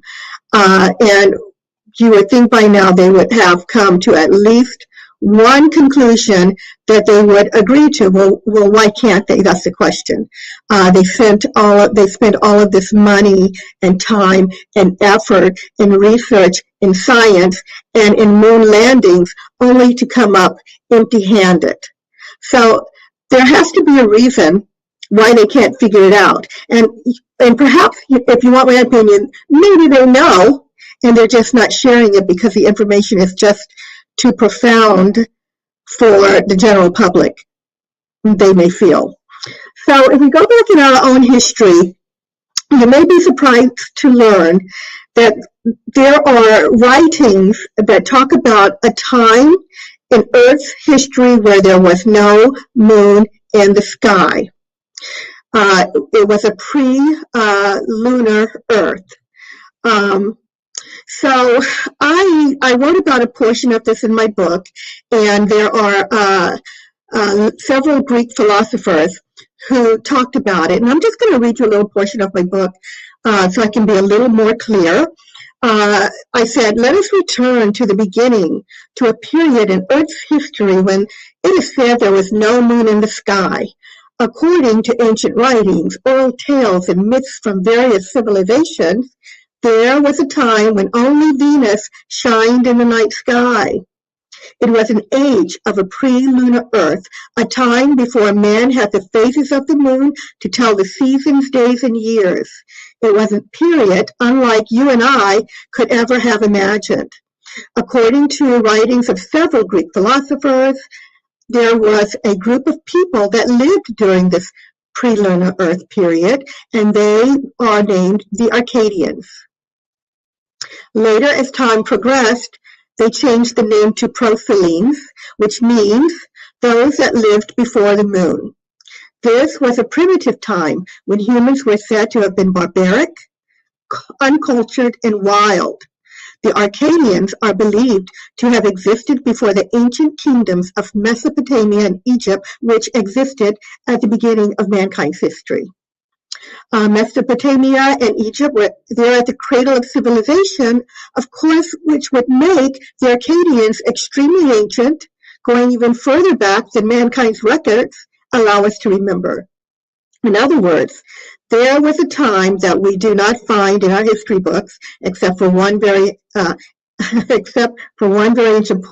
interesting point. This era was mentioned in several writings by well-respected philosophers. Now, there are several philosophers, and because of the time, period that we have here, it's not very long. I will just read you some of the quotes that they wrote about this period.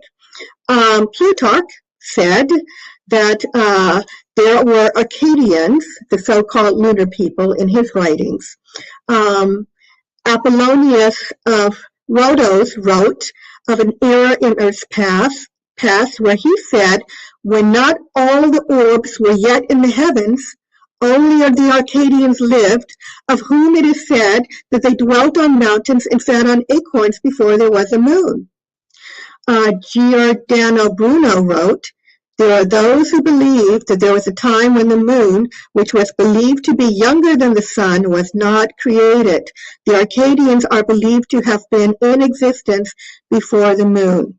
Now, the person that I think made it very clear and brought it home was the philosopher Ovid, who mentions a time when the earth was devoid of the moon. And he elaborated, giving us a glimpse into the lives of the Akkadians, which I felt were fascinating.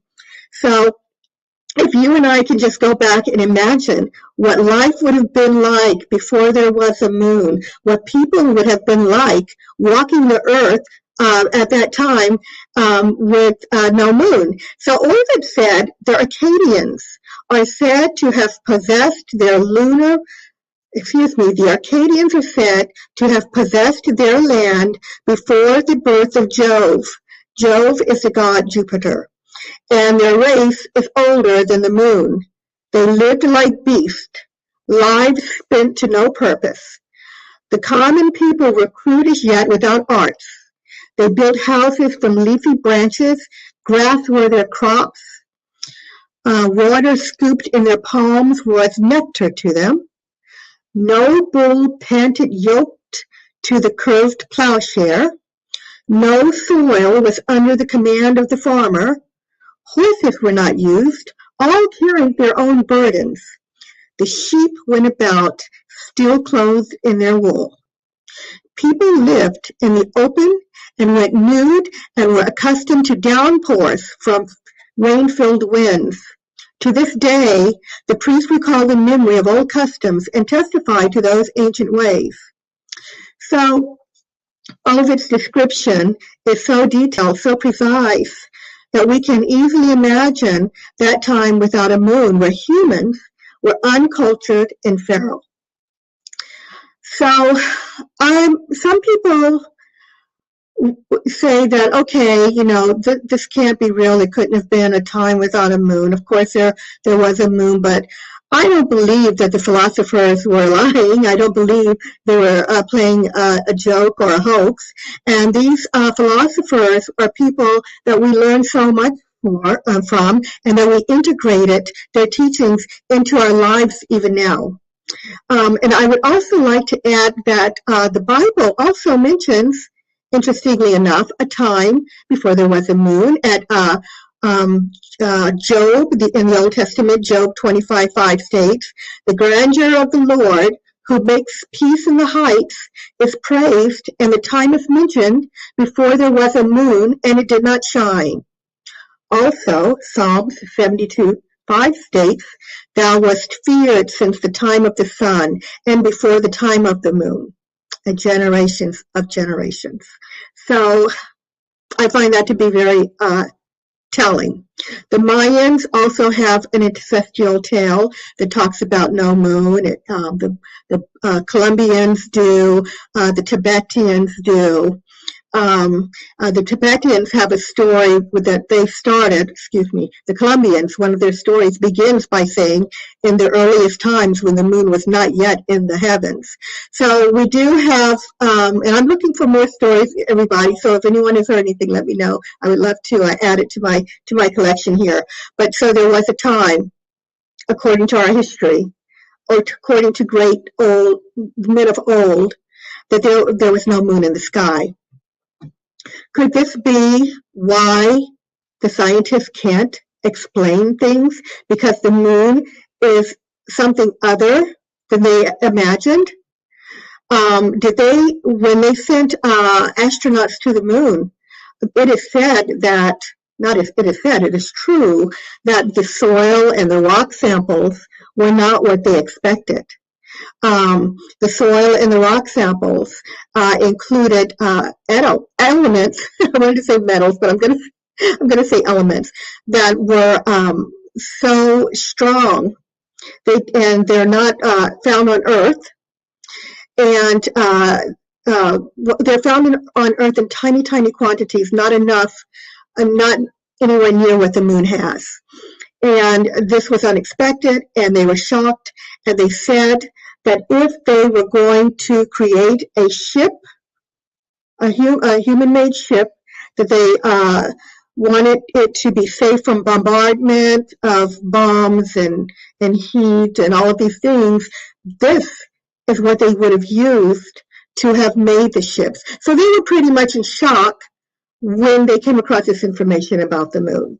They don't know what it is. Bottom line, if they don't know what it is, and they don't know where it came from, and they're not going to write that in a paper, they're going to keep guessing, and they're going to keep feeding us their theories. But I think that we are beyond the point where we just want theories, we want more concrete information, and why can't they find it? Anyway, so I, being the cosmic person that I am, I'm a big fan of Star Trek, and I envision a Star Trek future. So I came across this quote, if any of you are Trekkies out there, this very interesting quote by the character Data, who I thought applied to this scenario. Data said in one of the episodes, "The beginning of wisdom is, I do not know. I do not know what that is." And that, I believe, is where we are. When we look at the moon, we don't have any answers. We have all heard the story that the moon rang like a bell. Well, if the story is true, I mean, we didn't actually sound like a bell, but it reverberated for several. In the first case, it was a couple of hours. In one of the cases, it was up to 3 days. It was many hours. And the astronauts came out, the scientists came out when this first happened, and they were shocked. And they had a press conference, and they were asked about this, what happened, and they said they do not know what it is, but it seemed to them, and this came from the NASA scientists, it seemed to them that the moon is hollow.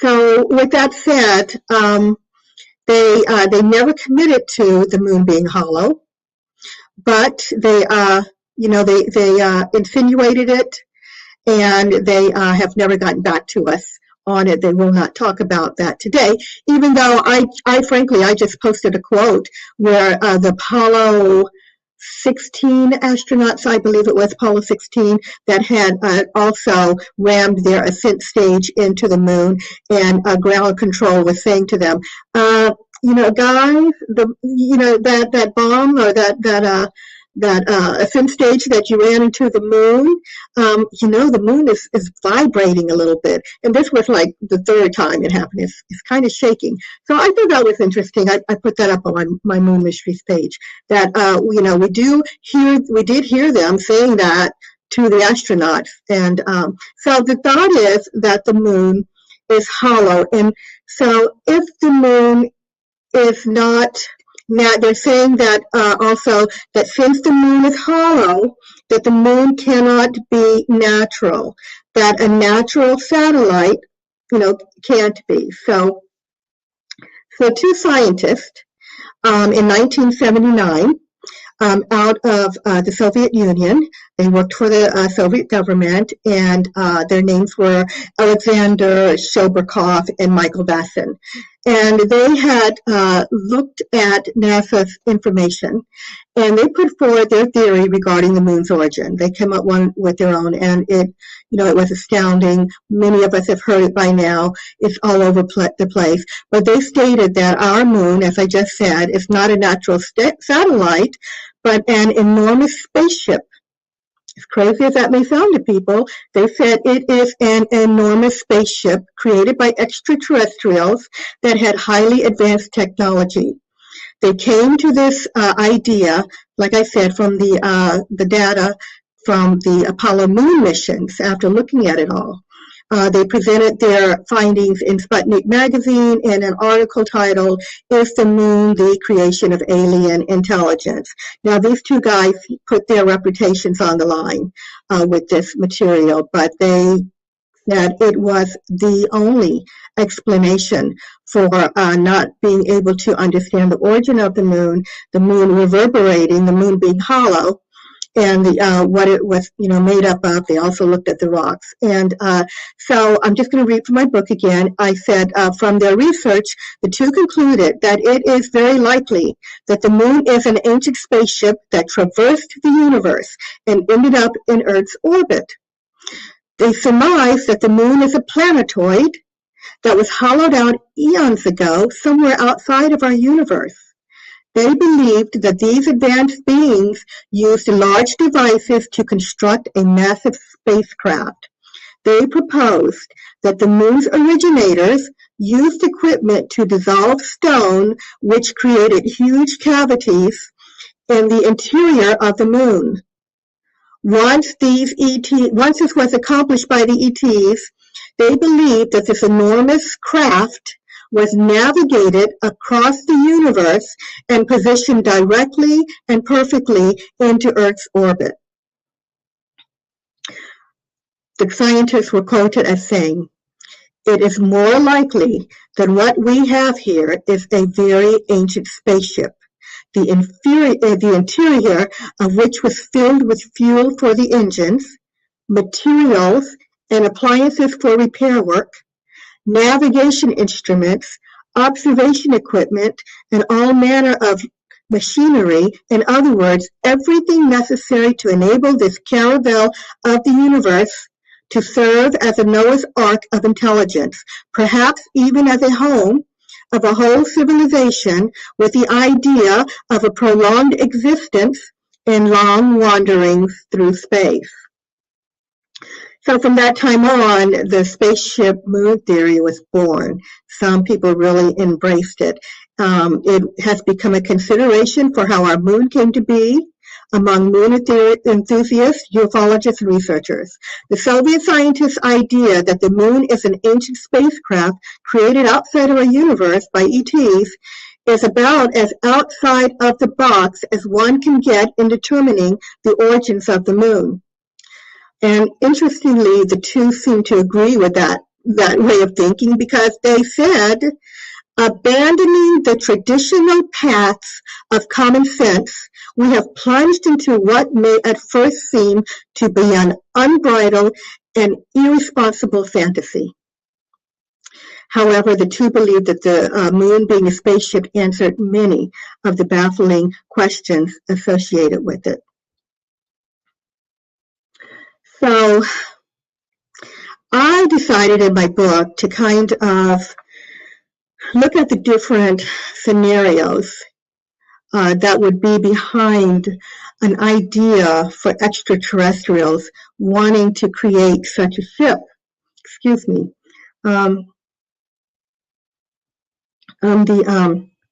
First, they're all hypothetical. Some of these have been tossed around by researchers and ufologists. I can't talk today, I'm sorry. By ufologists and others. So why would beings create this huge craft, if indeed if it is one? One of the ideas is that of an escape ship. It has been theorized that our moon could be a spaceship that is filled with an extraterrestrial civilization. And I can, as I said, speak better by just reading you what I wrote.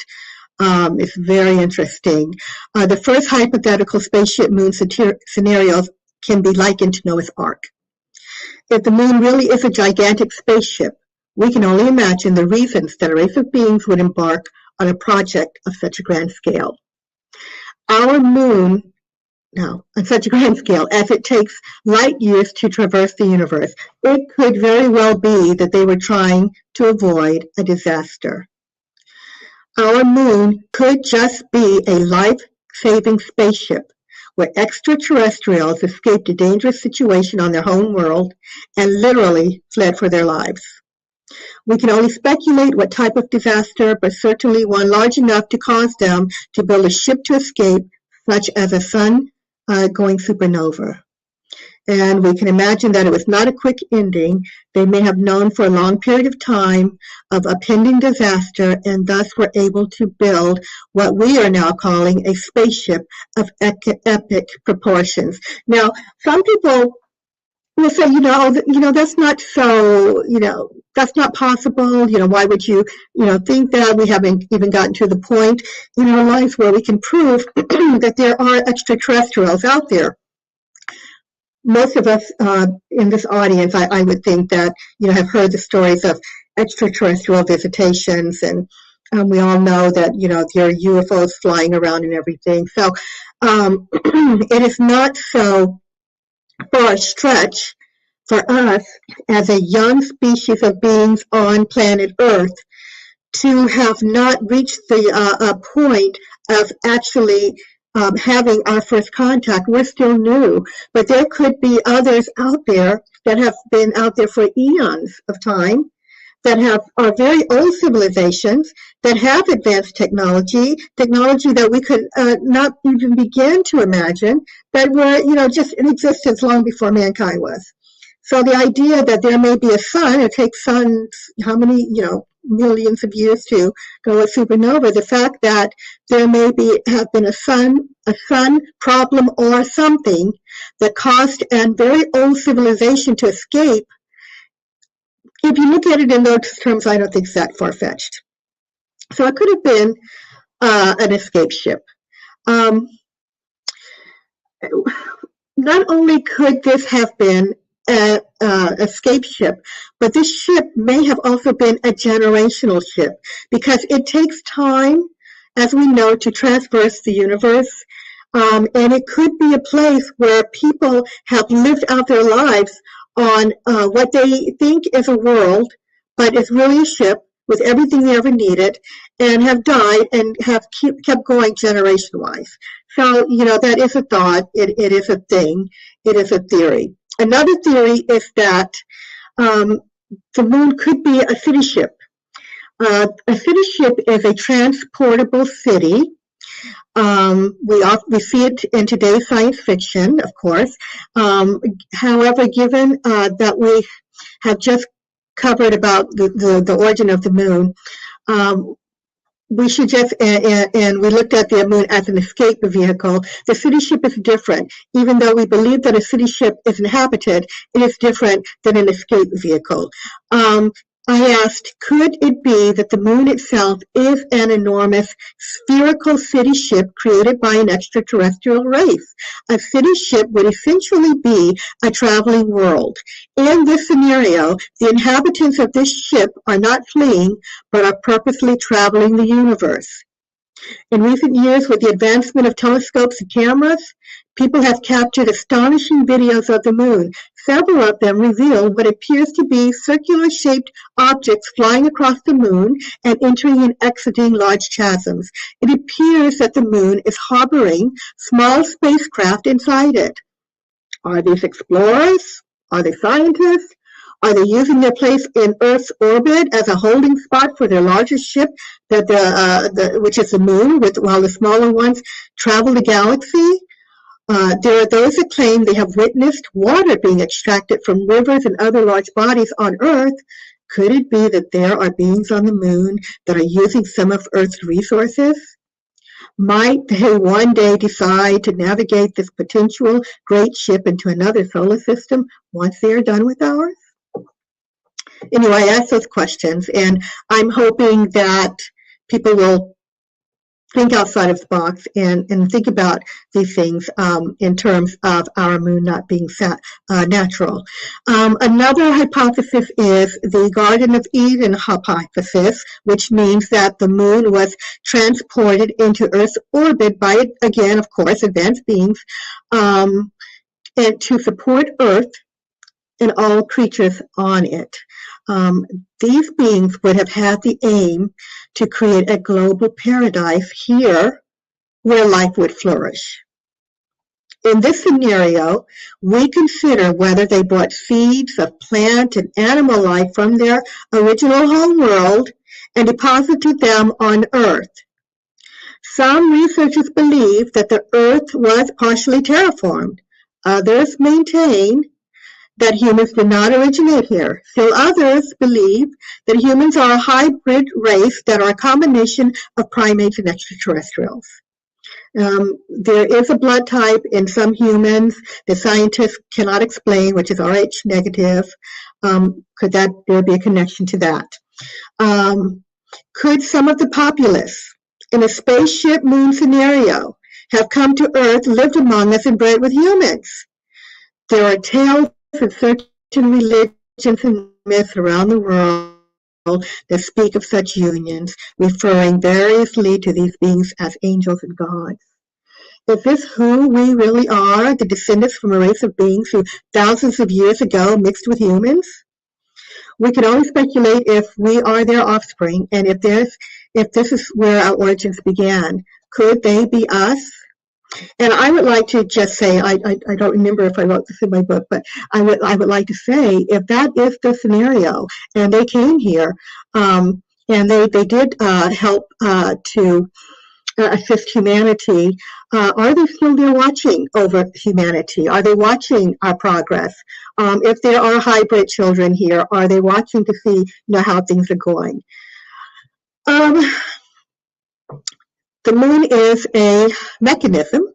One theory states that the moon is some sort of mechanism or piece of equipment that is used by extraterrestrials to monitor Earth and other areas of the solar system and report back to higher beings that are seeking this information. The beings believed to be on the moon may be the keepers of this information and the caretakers of the moon. Sources state that the moon is filled with technology to collect this information and has been done so for millions of years.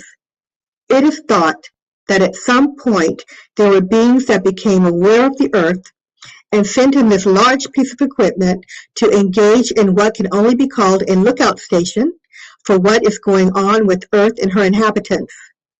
This same group of beings is more than likely overseeing other areas outside of Earth, and other beings and worlds as well. Excuse me. I think for many people, that is one of the most common thoughts when it comes to the hollow moon, that there are beings that are simply using the moon as a base for observation.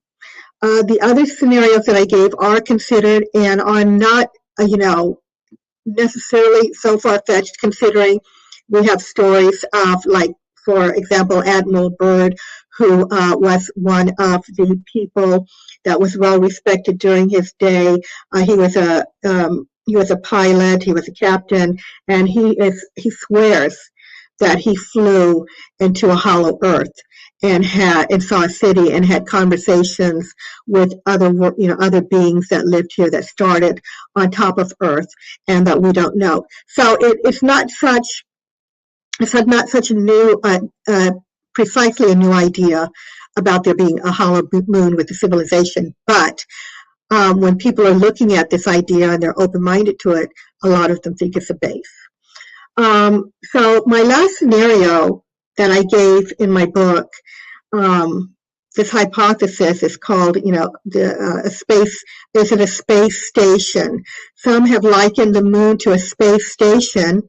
They often liken it to Star Wars, the Star Wars movie in which the character Obi-Wan Kenobi utters, "That's no moon, that's a space station." This mega structure is again believed to be a gigantic artificial satellite designed to remain in orbit around Earth for a long, possibly indefinite period. A space station is generally thought to include workstations and a living environment. The station would be divided into separate compartments, rooms, or small houses. It would include life-sustaining facilities, again, and able to support a self-contained community.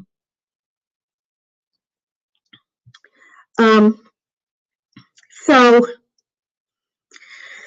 the moon has some very interesting anomalies located on the surface.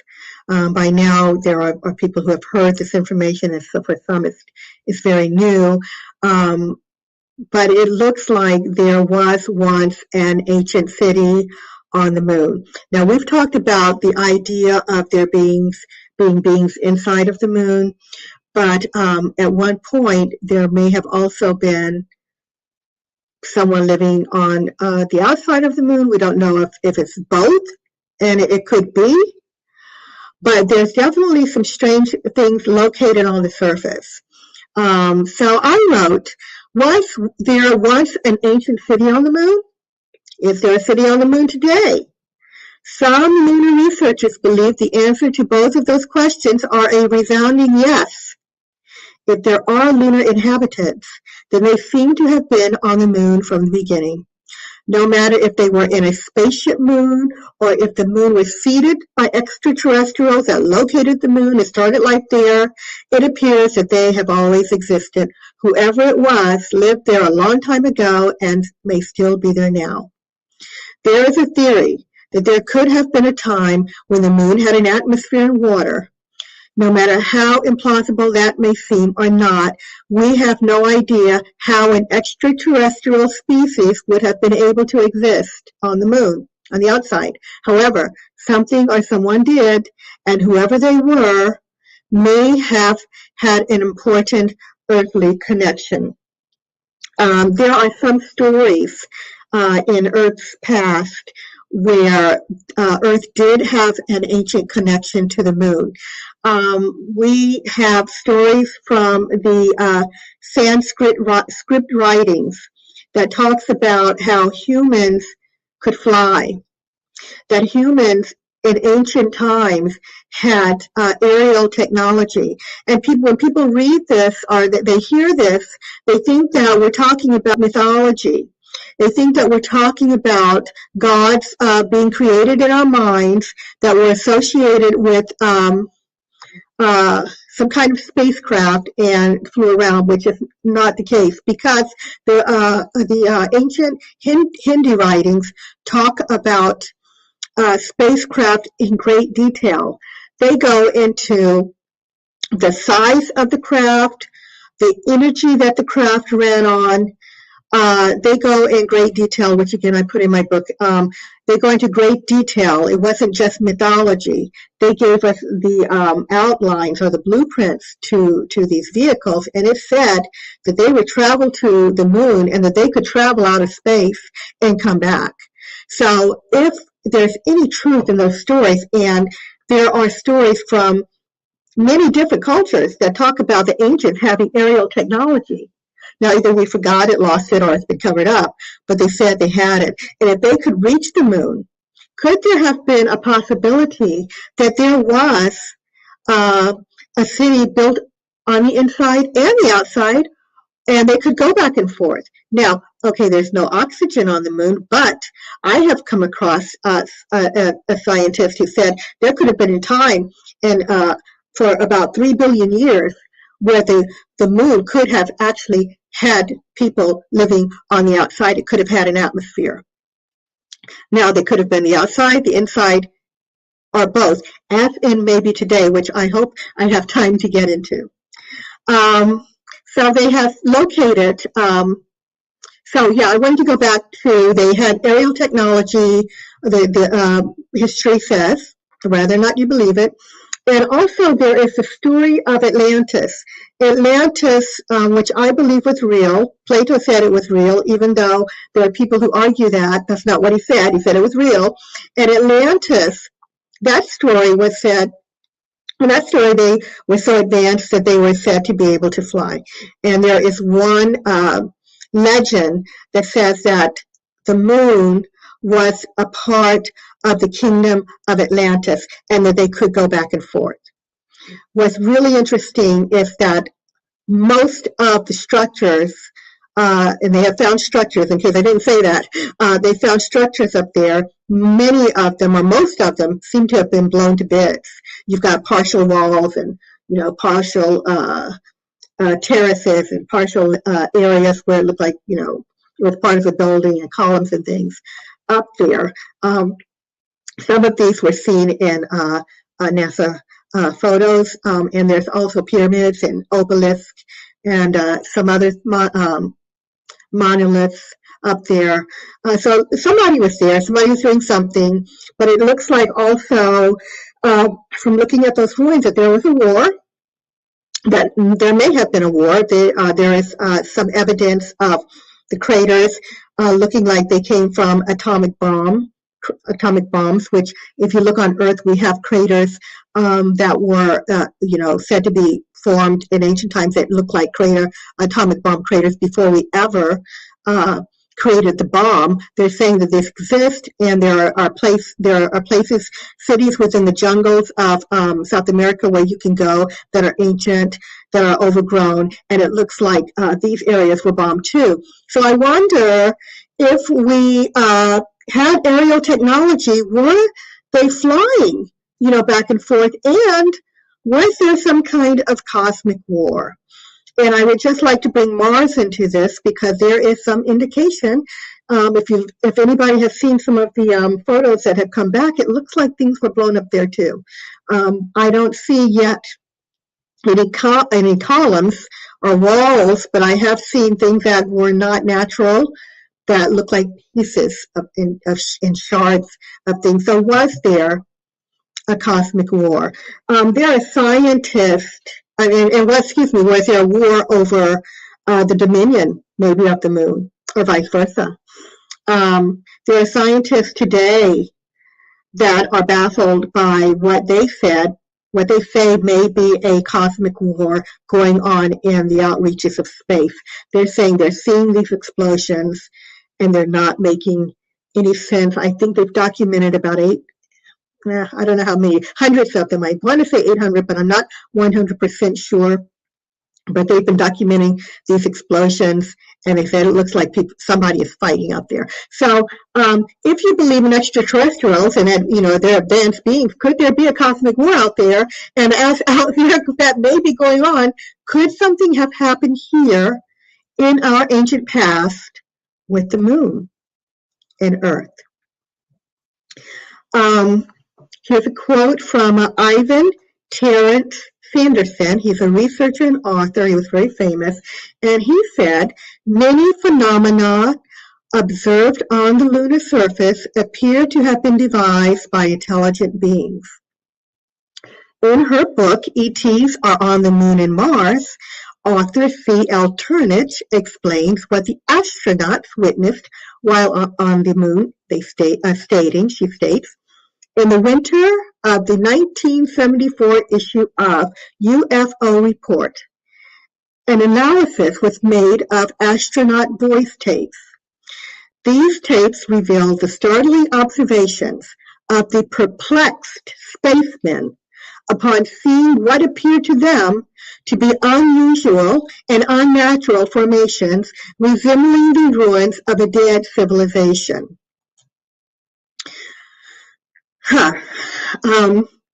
So researchers have spent a lot of time examining these images of the Apollo missions and those from Clementine, and they're saying numerous objects were discovered in the photographs that they allege were ruins and artifacts.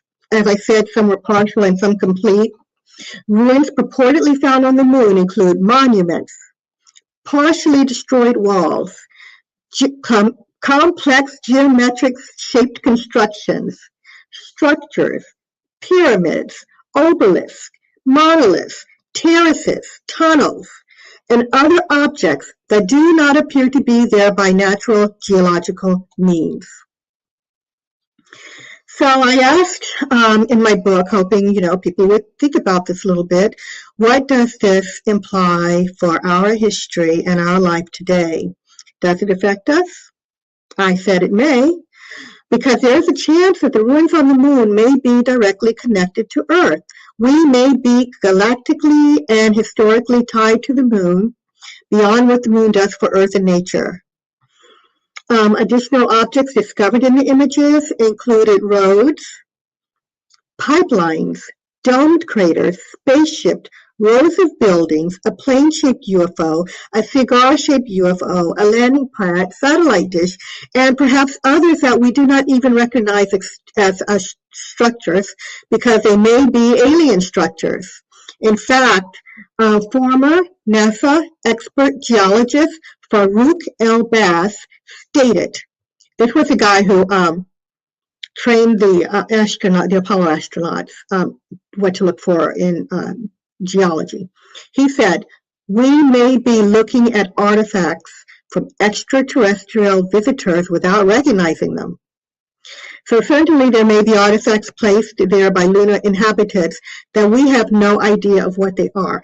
But what I find also very interesting in this connection of a possible ancient moon-Earth connection and the structures and cities is that some of them have similar themes or similar design.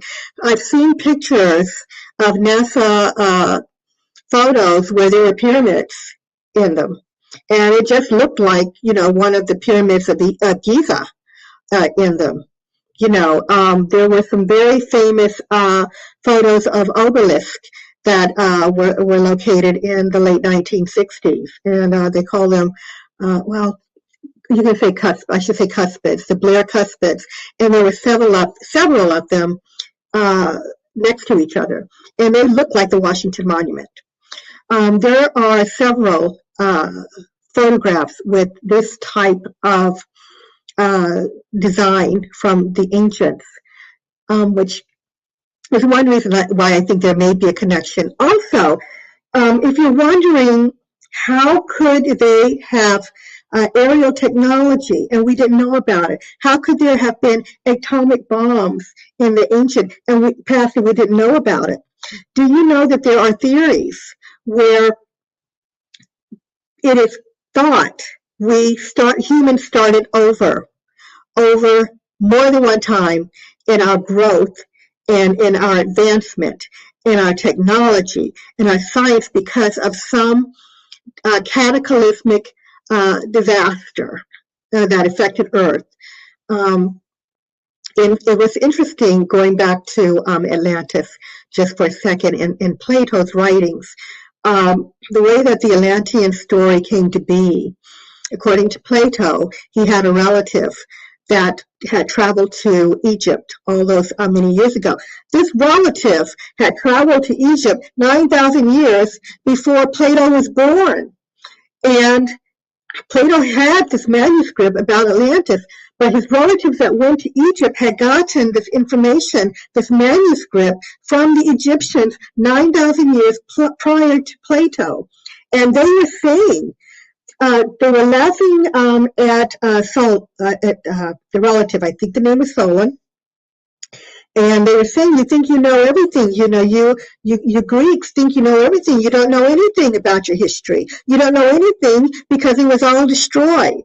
There have been worldwide catastrophes that have killed people, and we just happen to be in a place where our library is located.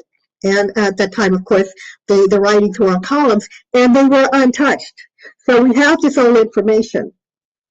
And so that story, the story with Plato and Atlantis, is said to have come 9,000 years before even Plato was born. And again, if you do the research on Plato, he said that this is true. So if you can tie all of that in, there may have been a time where we had ancient aerial technology, that we had reached the point of traveling to the stars, traveling to the moon, and then we lost it. So, yeah. What I find interesting too is not very long ago, I watched a movie directed by George Clooney, and he also starred in it, and it's called The Midnight Sky.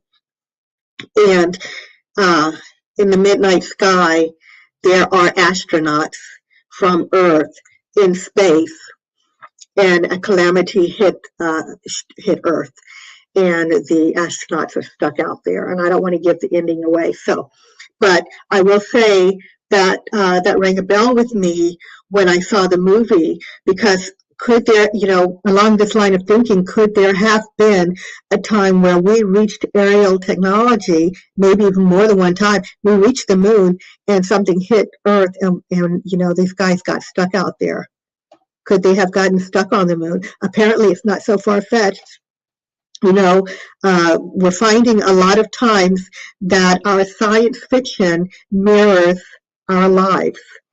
I'd like to just get into that for a second too, because what I'm telling you about the moon may seem, so fantastical, but I told you I'm a Star Trek person, and I learned a few years back, I was guided to some information about Star Trek creator Gene Roddenberry. For those of you who don't know anything about him, he created the series and he worked on scripts for the shows. But Gene Roddenberry had heard about channeling sessions with beings from outer space. This does happen. It is happening now. There are advanced beings that are trying to reach us and give us information. Excuse me. So he sat in with an interest in these sessions. And what he learned is that according to what was being said, there are beings in ships around Earth. These ships have beings from different otherworldly civilizations that have come together to work, and they are traveling the universe. And some of them are on a mission to help. Some of them are on a mission to learn. Some are scientific vessels. The ones that are here have come to help. And they were under the idea that we were going to blow ourselves up with the atomic bomb. And they wanted to come in here and kind of prevent that. But my point is the whole idea for Star Trek came from Gene Roddenberry, and it could well be that what we are looking at as science fiction may well be information that, interestingly enough, came from advanced beings that are trying to prepare us for the future. I believe Gene Roddenberry had that experience, and he was a person that was given information, and he was trying to prepare us for the future. Interestingly enough, one of my favorite episodes, and I didn't really put two and two together immediately, but I remembered this. There was a episode in Star Trek, the original series from the 60s, where there was an asteroid traveling throughout the universe, and they were going to hit one of the Confederation planets, and the Star Trek team had to intercept them and prevent this asteroid from hitting. Well, what happened is the Star Trek captain, Kirk and Spock, beamed over, and they were on this asteroid, and they immediately came across structures sitting atop of this asteroid, and then there was an elevator down into the interior, and they learned that there was a civilization there that had left in a hurry and was being traversing the universe to get to another place. And to me, Gene Roddenberry came up with that idea, and that's very much where we are with our theory about the moon. And I wonder if Roddenberry actually had some insight as to what's going on with the moon. I'm going to tell you something, Constance. You've been watching Picard because you called it the Confederation as opposed to the Federation. So I know you've been watching Picard because that was the last episode. I know it. You have, right? Tell me you have. You have to be watching the new Star Trek. Yes. Oh, God. I caught you. No, so fascinating. I love Star Trek myself. I was never, what's funny is I was always a Star Wars guy. Always. Didn't get into Star Trek until maybe a year ago. And then I went crazy, watched all of them. And they're so simplistic. And now I'm glad I waited to watch it because I can see the esoteric meaning behind a lot of what they're talking about, and the old ones and in the next generation. There's a lot of symbolism there. And, we were talking about the moon a little bit earlier. I don't know if it was yesterday or today. I can't remember. There's so many days now. Yesterday. It was today? I think it was day before yesterday, because I had said hello and you guys immediately went, oh, the moon. Right. And we were talking about, there's certain spots on the moon that look like that they're not naturally formed. They come on hard right angles and long tubular type of, one looks like a cannon. There's another one that looks like a satellite dish. And we were also talking about some of the craters, and that the potentiality for that to be a hatch of some sort or some way to facilitate or get to the inside of the moon. And even, you said that that this is a base, this is a migrating base that essentially is the new home planet for refugee style, aliens or extraterrestrials. And I resonate with that so much, because we hear a lot of different writings from ancient times that talk about there was no moon, or the polar, we see maps that have Antarctica as an actual continent, but not ice. Yes. And that would be indicative of possibly a polar shift, which could have happened before the moon was here.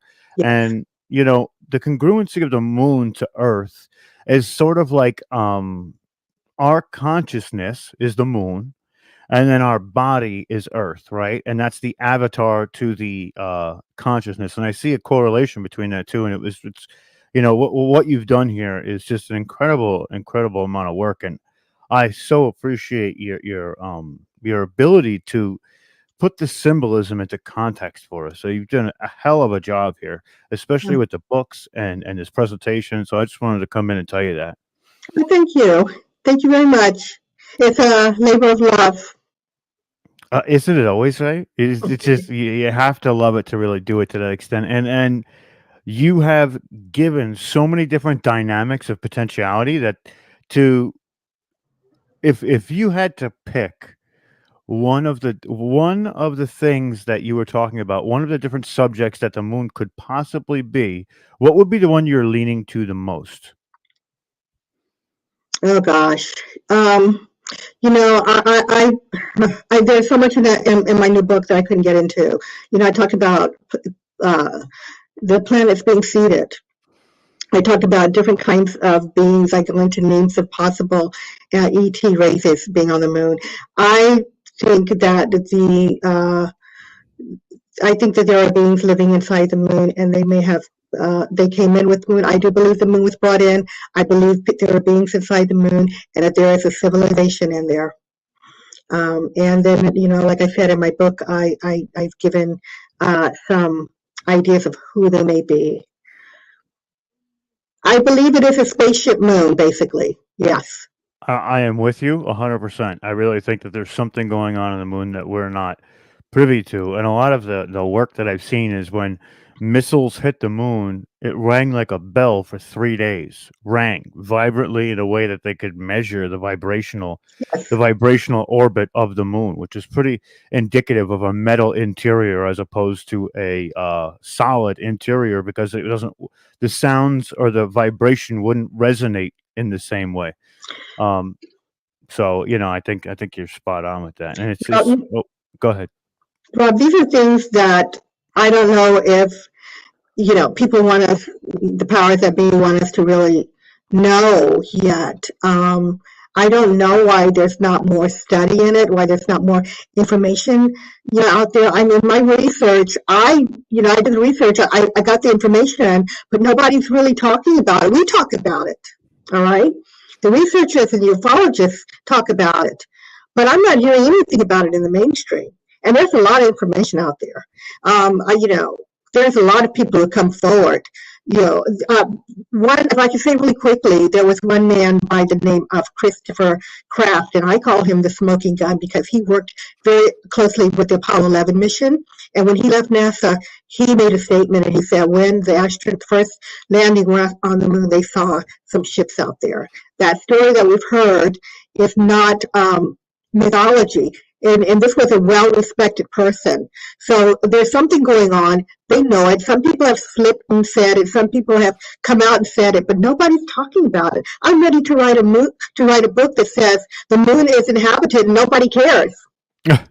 It's so true. It's so true. We have a question here. It says, does the moon have a link with gold mining and extraction from Earth? Michael Tellinger from south of Africa talks about something along this line. Wow. Yeah. Michael Tellinger, I think, is the expert on that. But I can tell you that one of the races that I have in my book, and many people know about these guys, they're the Anunnaki. Anunnaki are said to have come either in with the moon or found the moon and adopted the moon. Most believe they came in with it, are still there now, and that the reason that they came in was to mine the earth for gold. And that they, the Sumerian tale says that humans were created by the Anunnaki for this purpose. I kind of have linked the first man, Adam, to the moon in my book. That maybe it is, maybe humans were actually created there first and then placed here. But the idea was for us to mine the moon because the Anunnaki's home world was in need of this gold, for, I think, their atmosphere to, for their planet. And interestingly, I've heard, and I'm still trying to get more information on this. I've heard that there's gold missing on Earth that they can't understand where it is. Have you heard that? I haven't heard that. No. This was news for me, just like it was news for me that water, people see ships taking water. I've heard the gold has disappeared. It's like, And then somebody said, okay, yeah, the Anunnaki are still there and they're putting gold on the other side, on the dark side of the moon. Maybe. Taking it to the far side of the moon where we can't see it, you mean? Right. Quite possibly. Maybe that's where they're all hiding. Who knows? Right. I saw one source on that, and I'm trying to find more information and kind of investigate that. But that's where that connection started, I think. That's wild. Constance, I just want to say thank you again. We're out of time right now, and you always brighten up these events with your information. It's incredible what you do. Don't stop, sister, because you are onto something so powerful. And if there's anything we could do to help you, you let us know. And we love you to death. We'll see you around probably at the next conference as well, because you're always a presenter at all these conferences we do, especially the big ones. So we thank you. It's been an honor and a privilege for sure. Thank you for your work too, Rob. Oh, thank you. Thank you. We'll see you soon, Constance. Okay, take care now. Bye, everybody. Bye-bye. Oh, Stone, I brought you in by accident. You're unmuted. You're muted. I said wrong person, but that's all right. I really loved her presentation, what she was saying, how, there were so many areas there. I'm definitely going to find my way to her channel and have a korero, which is chat with her. So she always knocks it out of the park, but we're about to bring in somebody who on the last event knocked me out of commission for like a day and a half with his ability to redirect the energies in my body. He took some negatives that were there from my gut and my head, and he immersed them out of my body. And it's been wild since that point. But, I'm going to bring in Jerome real quick, because Jerome is the guy who did this to me. He said to me, you're going to feel tired. Your stomach's going to hurt. And everything you said to me the next day, Jerome, was spot on. I felt like my head was so heavy on my shoulders that I could barely, we had another day of conference to do. And I'm like, you guys got this? But for a while after that, I felt energy, just a tremendous amount of energy. So whatever you did worked. And I'm really happy to see you, but I'm not going to go through that experiment again. I'm telling you that right now. We have others who can take that mantle on this time. I don't want to be the bear, the guinea pig this time, but I love you to death. Jerome Calver, you are incredible. The work you do is amazing. And I just wanted to introduce you. First of all, can you hear me properly, all of you? Yes. Sean, a bit. You can come up. You can if you can come up a little bit. Yes, Yeah. but Okay. Doing my best. better, much better. Yeah. Okay. Cool. Yeah. Well, actually, you good with that? Please give me that pleasure of looking at this part here. How would it sound if I come from this place? It's a little echoey, but it's a lot more robust. I'll tell you that. Try again. Keep talking. Keep talking. Let me Okay, tell I you. keep talking. We have options. There's 3 options. You sounds good now. You sound good. 4 options. Well, thank you for having me. Most of it. Omar, you did an incredible job. I guess there was a team behind you. I want to thank Stephen, Evan, Rob, Greg. I'm sure he's somewhere around snoozing. Greg is MIA today. We're waiting for Greg. I don't know if he woke up yet, but we're waiting for Greg. It could be. He's fulfilling a void. Or he's filling up a void by fulfilling a value. Jerome, what did you do to Greg? Is that why he's not here right now? What did you do to Greg? No, okay. All right, let's make it simple. Whoever Greg was at the time I met him, he was just a ball of energy. Yeah. Greg had a lifestyle which was forged around conditioning from different people, different source of information. So it's people, it's TV, it's news, it's Facebook, it's podcast, it's speakers, it's geniuses, people who put some things together for the community or for humanity. He's a disruptor because he loves asking questions that are embarrassing, even when they are MFs. But at least they're teaching people to see the tolerance, but to see the border between a serious question and a mindfuck, basically, where you get lost with this mind. At the end of the day, if we start with the mind, it's very simple. The mind is only an instrument. Let's stop making it us. It's there to make us up, along the path of what our heart says, our spirit says, our soul guides us for. That's only an instrument. So when I met with Greg and I looked at this instrument, I realized that not only he had a mind, but he had satellites. Another word, a mind within a mind, just to self-preserve what he feels good about and move away from what he doesn't like. To step away from the uncomfortable. Yet he's in his corporate job, hasn't moved completely out yet. Even if he has the idea, he's always finding an obstacle to stay in. Hi, Greg. We'll talk later. So he was just the person he was. And this is it. From the day I started researching, started practicing on myself with this man who was coming up with a beautiful discipline, a beautiful method that I've taken on and implemented other sources of information, which created this method that allows me to get to the root cause of an issue, dissolve the energy behind it that stops you to reach the desired outcome. Simple. And I love doing it with people who actually build businesses. Why? Because they have leverage, because they care for the community. Because of the power of this tool, today I love working with people who don't know much about this tool, but know that there is an invaluable power behind it for the purpose of their own growth and expansion.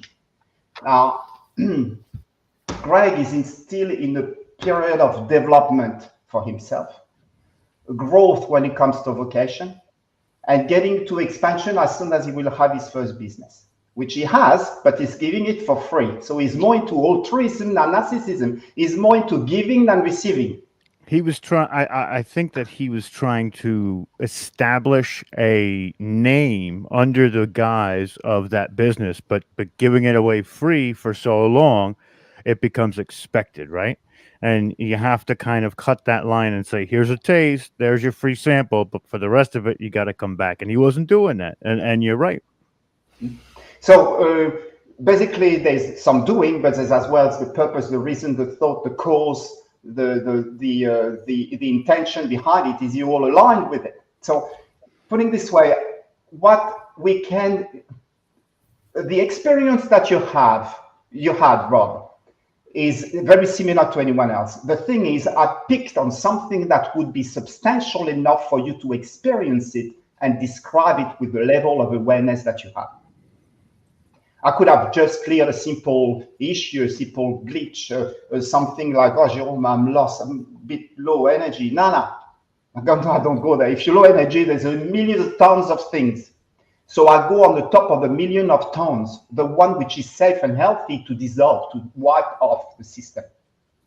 For the body to get back into its natural element of being organically developing, growing, and expanding.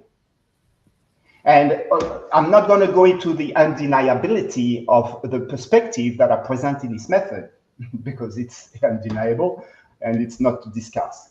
But it's going into a situation where there is something which the mind says, I believe, I don't believe. Is it true? Is it untrue? Is it right? Is it false? We have always that battle of complement opposite. Is it? Is it? Is it? Is not. When we come from the place of, hold on a second, as an observer, stepping out and saying, oh, I'm feeling something here. Oh, yeah? What are you doing? What is your mind into at the present? Oh, my mind is into my girlfriend. All right, you're at work. How can you be at two places at once? So this mind at the moment is reflected in your work. So at the end of the day, what it makes us the way we are, and we become the way we become by taking control over the mind, part of it. But most of it, by realizing that the mind is only an instrument and over everything else, that consciousness is there to make us dance. Yeah. With that. Absolutely. That's what it is. Call it God, energy, couldn't it? I mean not to label anything, I just call it energy. Why energy? Because there's nothing else than energy. And here's the power behind the tool which made you experience something different, is I dived into the depth of a source of energy with a blockage where there's an energy store that has information that I can release very quickly along the line of the natural process of growth, which is exactly the same as the natural process of healing, and dissolve it, not dissolve it, unblock it, let it go. The body is a self-healing mechanism. It's going to heal it. When I say healing, I'm not saying a wound and it's going to heal because you cut yourself. Now I'm talking healing depth, deeper level of healing, spiritual, soul level, heart level. Body is only the vehicle. It's the physiological response saying, oh, we're saying, oh, we're tired. Oh, just need a nap. Oh, I'm tired. I need a spirit. Oh, I'm tired. I've got a headache. At the end of the day, there's a story going on. The ability to recognize what the story is, as opposed to what we believe it to be, or others makes us believe. Finding an observer, becoming that observer, and being able to, within a breath, releasing a blockage. Now, what I do is I push through. I'm a little bit of a wizard. I'm going to turn into atomic level, going to the root cause, the source code of you, and finding out if it's safe and healthy. And see if it's safe and healthy. There's nothing to do. There's nothing to touch. There's only the person talking about a story that they are making up on the conscious level, which didn't exist, doesn't exist, but got inspired from someone who got scared, like TV, newspaper, Facebook. It doesn't come from the heart and the spirit of that person. So here it is. The magic is in true resetting the person where they belong by nature. And I say it out loud today compared to before. I was seeing that woo-woo look like most of us. Huh? We were woo-woo. Today, we're not so woo-woo. Today, when someone says, I'm nauseous, I've got a headache, I got this, I got that, I make them take a deep breath by connecting within 15 seconds, and boom, it's gone. So let's be real. There is something worthy to learn, something worthy to value. So before we value the information outside, as long as we take them as an information to get some creativity, let's dive into the creativity, find your own information, see what you are guided towards. Follow your heart, not only your mind, but your heart, your spirit, your intuition from within. Now, Omar mentioned to me, there's two reality coming up. Yeah, that's right. There's some people who believe who have a certain level of awareness, consciousness, and believe whatever they believe. And there's another category of people. These two categories of people today are somehow, for some reason, are being challenged a different way. Some are being not pushed, but pulled towards alignment, accessing of having the ability to access the upgrade of the universe that are happening at the present, and absorb the download, integrate the download, and also those who ask questions and still can't break through. These two categories of people does reflect the level of consciousness that they have had along their life, whether it's now or before. Whoever they are now, they may, when you mentioned we lift off we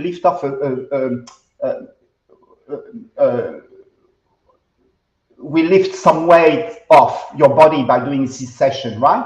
That heaviness you had, you didn't realize that you had it up until the moment we release it. Those people are maybe aware consciously that there is something happening. They feel the nausea, they feel the headache, but everyone does, so it's normal. No, it's not. Well, yes, it is, but it's okay. The point is, we have the choice at that moment to be aware of, oh, hang on a second, this is happening in such a way that I think it's worthy looking at it. And that's the lesson we have at the present. Wake up. Not only speak it, but make sure that you validate when there's a change, when there's a transformation, when there's when you realize that you've been somehow, in some ways, on a certain path in your life that is not the one you meant to be, in a way. If we go to the ultimate purpose of being, and this is the lesson we're learning here from what's happening above us. I'm not going to go too much in details because we already know this power, this energy, this flares. Yes, resonance, Schumann's resonance is talking to us even when there's a blackout. Interesting. The process of growth and evolution will always be the same. Here we have the opportunity to learn at the speed of light, like really fast. Within week 1 to week 2, we go from cleansing negative energy to positive energy over humanity and the globe, to then erase, and then we start again with another wave, and it's increasing. The more it increases, the more I love it, the more I feel lighter. It's healing us without even us knowing it. For most of us, we are being healed. We are climbing the ladder of consciousness for free. If we listen, if we follow our heart, and if we talk with people, finding support from outside who speaks the language of what is versus what it's believed to be. Greg has moved forward. He's back on his path. There's voids that he had hidden that today he wants to fulfill. He wants to fill up. So he wants to fulfill the value of romantic love. So that podcast is affected. 3 months ago, I was still in this Airbnb looking for a place. Where am I to go? I still was looking for some, I was still caring for my clients. And I found this place like unbelievable. Within 48 hours, I had a yes. And everything which goes with it to get this beautiful place. When I didn't know where to go.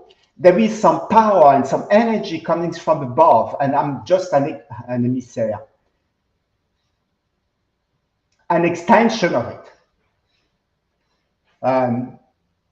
We are at the present in our life, no matter what conditioning we have had over the past and go back generations, okay?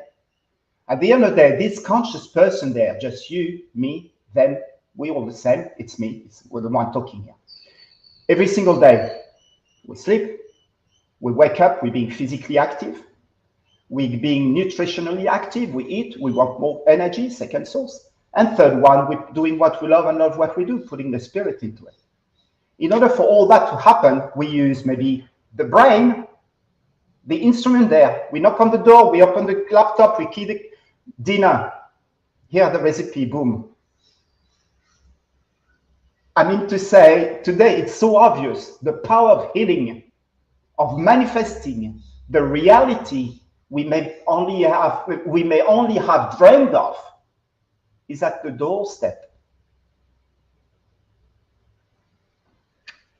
Now, and this is powerful for me. This is the message today. Wake up, self-awareness.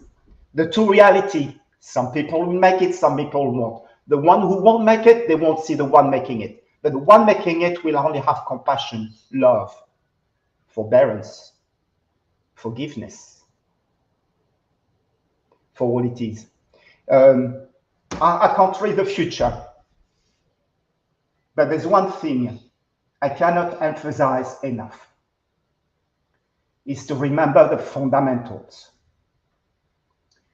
For every life event, we respond a certain way.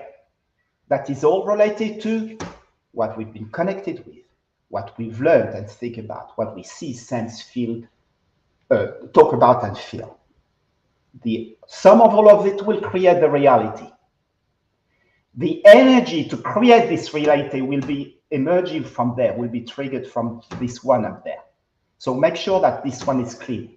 And I would go, what does it need by nature? Well, cutting it short, EFAs, food, specific EFAs to make it work better, meditation, rest, connection, appreciation, love, gratitude. Boom, I'm caring for this one. I know what I've got to do now. Second part, the spirit, what is being free spirit as opposed to whatever I am? Well, am I free spirit, Jerome? Yes, I am. Yes, I am.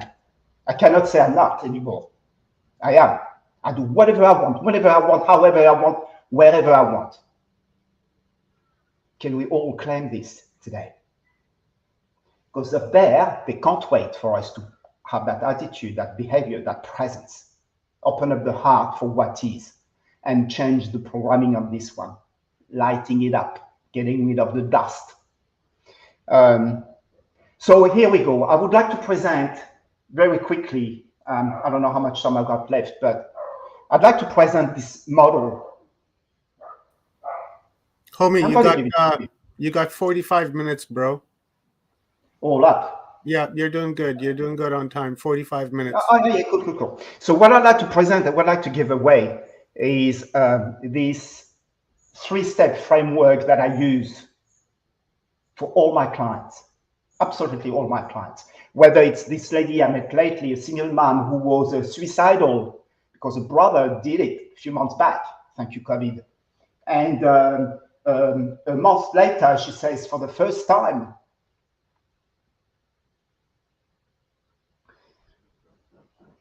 I want to stay on the planet in years. The conditioning was rough, hard, and this, all of us, for me, in the past it was too. But here was the magic part of it. That lady that I attracted was not by accident. There was a lesson for me to learn, and the lesson is there.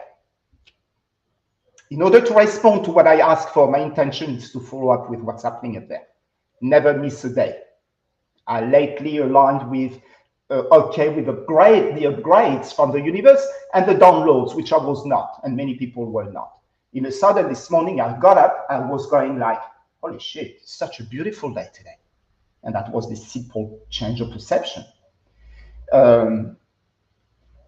After a month, this lady felt much better, of course. She is catching up with what is happening up above us without even knowing it. She has a gift she didn't know. Coming from a low social class, she was surrounded by people who were keeping her low. Yet, as soon as I speak with her, within minutes, I realize, hold on, you were top of the class. She goes, yeah, coming back here. Let's look at things the way they are. She wrote in the sand 3 keywords: connected, loved, oneness, and healing. When I saw that, I went, hang on a second. Connected, spiritual, loved, the heart, healing, the body. Life is. There's no mind there. There's just the what is. I knew that this woman had power, but was restricted, was suppressed. It was suppressed by dad, or fool, mom doing her best, the boyfriends, And beyond that, she was so low energy, she was susceptible to be affected by any dirt, any darkness. And here I was. Here's the lesson. I dived into this darkness. I was taken into some extreme emotional trauma, spiritually based, was facing demons, was facing zombies walking past me, got choked twice on the bed. What was the lesson? And within the dream, the first one, I was a bit freaked out. Afterwards, it was just a laugh. And as soon as I was breathing, watching the laugh, watching those faces, they were disseminating, liberating dust, gone. How's that for power? Everyone has it. How did I get there? How do I get to pass it on to others? It's by following this little model that I'm about to present to you now. For every event in life, there is a response. You heard me saying that, which create the reality. So life event, belief, system is what we use to respond, equal what we call reality. Well, now when I meet with people, I said, what is the one you want here? Which one do you want? What do you want? Okay, what have you got? What have you got in order to make it happen?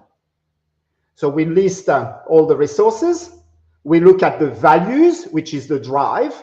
We look at the way we respond. It has to be positive and or negative. At the end of the day, we want to neutralize. So we don't have any more positive, happy, or negative sad. We don't have any more mean and kind. We don't have any more cruel, but we have them all. The point is we have control over all of them, the positive and the negative. But when we neutralize, we become the observer. We're not anymore affected by whatever the events we're facing while we're trying to create this reality. We look at the what is necessary. Let's say here we want, what is the M here? I want romantic love. Tiens, Greg, I'm thinking of you. So what do I need to do? Well, shave, maybe, because there's visual people, feeling people, women, and auditory people. So I shave. I'm going to look at how I present. I'm going to look at how I want to feel. I choose. It's the choice. This is the choice. We're here for choice. How I feel, how I present, and I'm going to pick a space and a time. Okay. As soon as he gives me this recipe, I look at here. Is it neutralized? No, there's some infatuation. A bit of a headache at the wrong place. So we got to calm down, come back to composure, peace, calm. My question to you is, in order to succeed and manifest in this reality, what is the most important to happen? Number one, valuing romantic love. Valuing romantic love. Because if he goes, I'm going on a date with this woman, I say, oh yeah, what's the purpose? Oh, just a chat. But I thought you were going to go for romantic love. Oh yeah, it's romantic love. Yeah, it's romantic love. I say, well, what the first thing we would like to do with that? Oh, we're going to go for a walk or something. Oh yeah, cool. And what are you going to talk about? Oh man, I don't know, man. Well, hold on. How about we start to think about, if you have a woman, what do you value? How does she present? Oh, she's beautiful. She's this. She's Miss Universe. Okay, cool. So if she's Miss Universe, you better look good, shave. You better feel good at how you look. You better be in the present. You better pick a space which is worth Miss Universe and spend the time without limit. We neutralize all your things there, and you will have romantic love with this woman. As long as, number one, you value romantic love. Maybe you value women too. Maybe you value romance itself. Maybe you value whatever we need to align with. Second thing is energy, the what, the resources. In order, can you see me properly? No, you can't. I'm going to move it a little bit further. There you go. Second thing is energy. Well, I tell you what, if I'm 1 to 10 on my, if I only have a little bit of battery in my phone, I'm not going to go far. A little bit of fuel in my car, I'm not going to go far. So what am I going to do? Well, I'm going to sleep, and I'm going to, which means rest to restore, and I'm going to do some exercise so I look good. Body posture, that's for the body. I'm going to eat properly, right? So what does the body need by nature? Not what Channel 9 is showing on TV. So eat healthily. What is healthily? What does the body recognize? So nutrition is important, of course. Again, it's for the body. And then we have doing what we love. Activity. Yes, activity. Do your synapses. Have a look at what you, for whatever reality you want to create. Remember, what is the value that you attach to it? Is it going to take you where you want to be? Do you have the energy as soon as you think about, as soon as you speak about, as soon as you get inspired about? Does it get you energy, or does it drop you on your knees? Eating healthily, well, that's about discipline, I would say. And remember, as soon as we put the food in the mouth, as soon as we swallow it, we don't have control anymore about it. We only have control up until we put it on the tongue, in the mouth. So before we go for what the senses on the tongue makes us feel sweet, let's look at what the body needs, because there's sugar even in vegetables. We're not talking the same sweetness here, do we? Maybe we're missing some in life, definitely. And then the third thing is to look at those activities that we have using this body. What do we do on a spiritual level, on a mental level, on a vocational level, on a love level, on a rewarding level, on a social level, and on a physical health level? Our spirit will be reflected physically. So you see me right now on cam, not really, but you're going to in a minute. I reflect 61 years of life. And the spirit you're hearing here, it's really French. It's like no preparation. I'm freaking loving biggie in the moment. Second one, mental knowledge. It's wealth of knowledge. It's what I've been interested by, things that have driven me, got inspired with. So in the mental, what did I do? What did I put in there? I did programs like Jose Silva Mind Control, NLP. I put my feet and my ears and my eyes in many things, and I just dissected and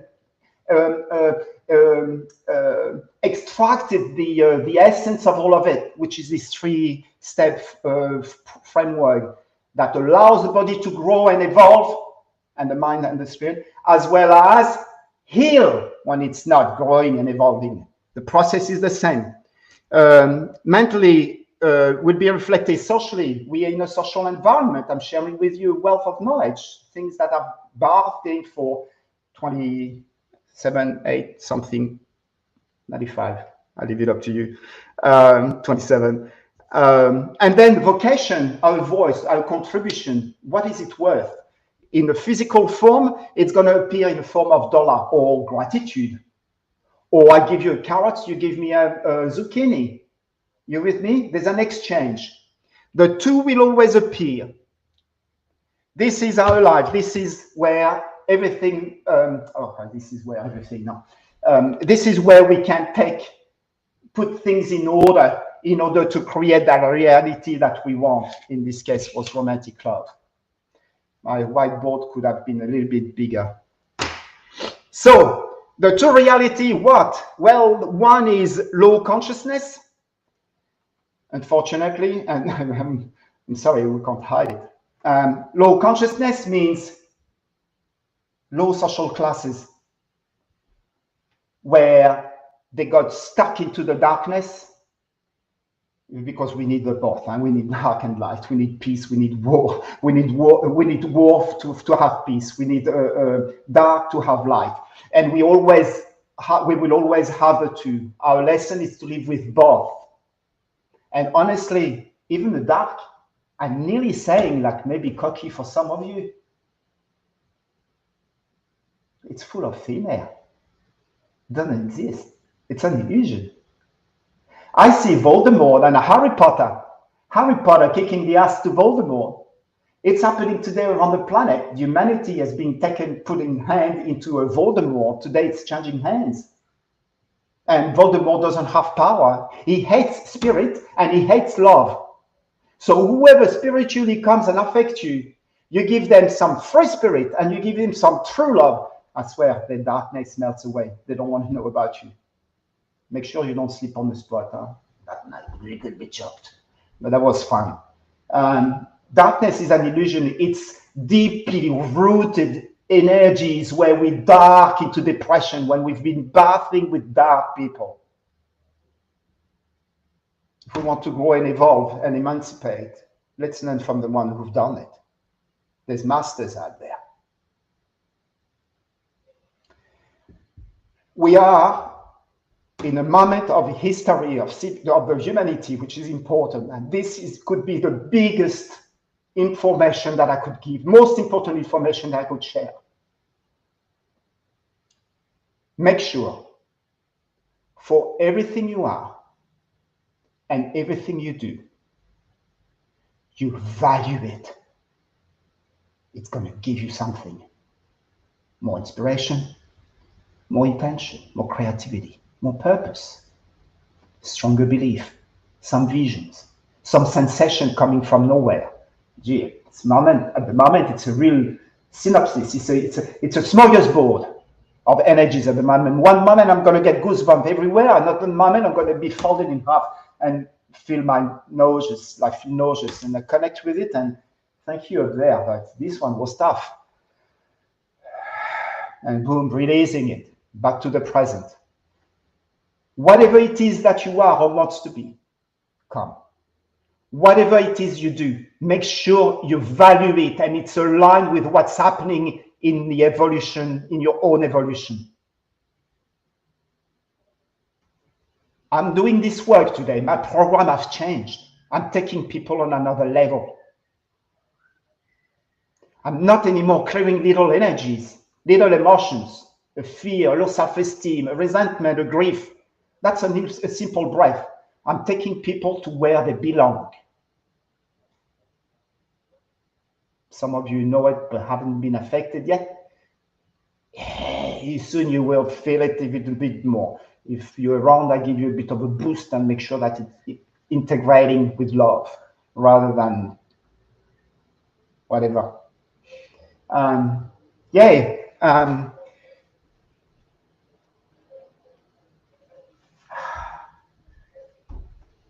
Let me give you an example.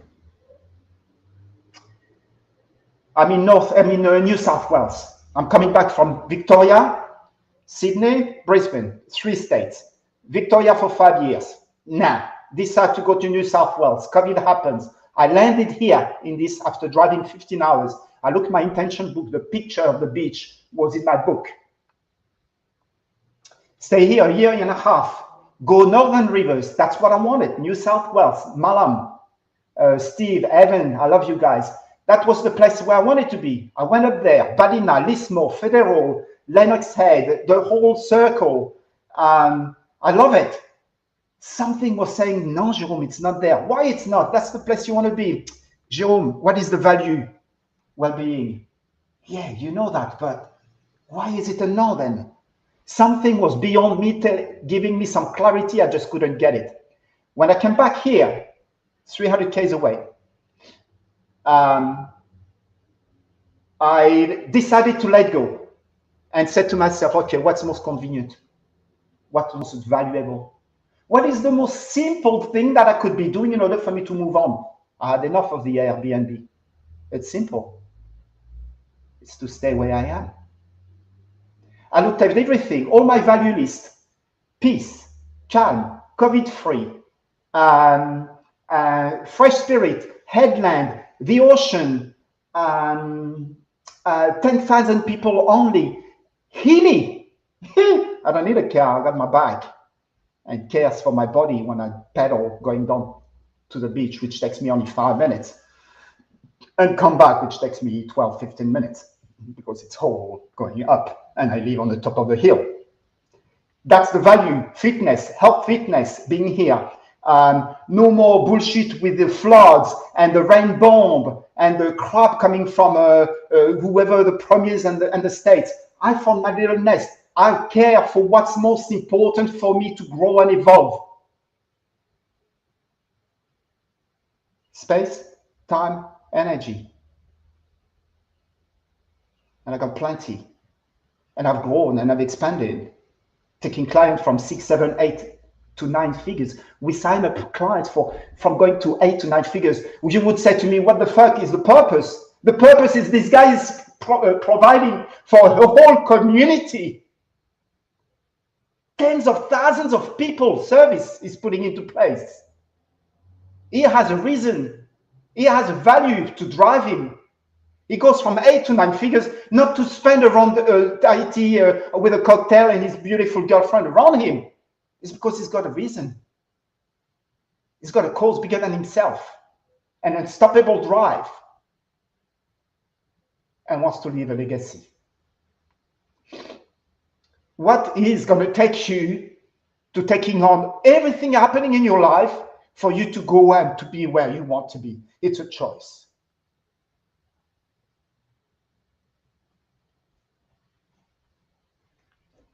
Did I speak? Pardon? Am I online? Yeah, you're doing great, brother. We're all mesmerized by what you're saying. I got this. I'm going to get Joan to talk about this because this is okay. Cool. How about wrong one? Joan, brother, tell me more about this right here. Tell me about this more about the 7-week training that people can sign up for to raise their awareness and make themselves better. Yeah, okay. Basically, catharsis is the method that I apply. The basic here. It's here.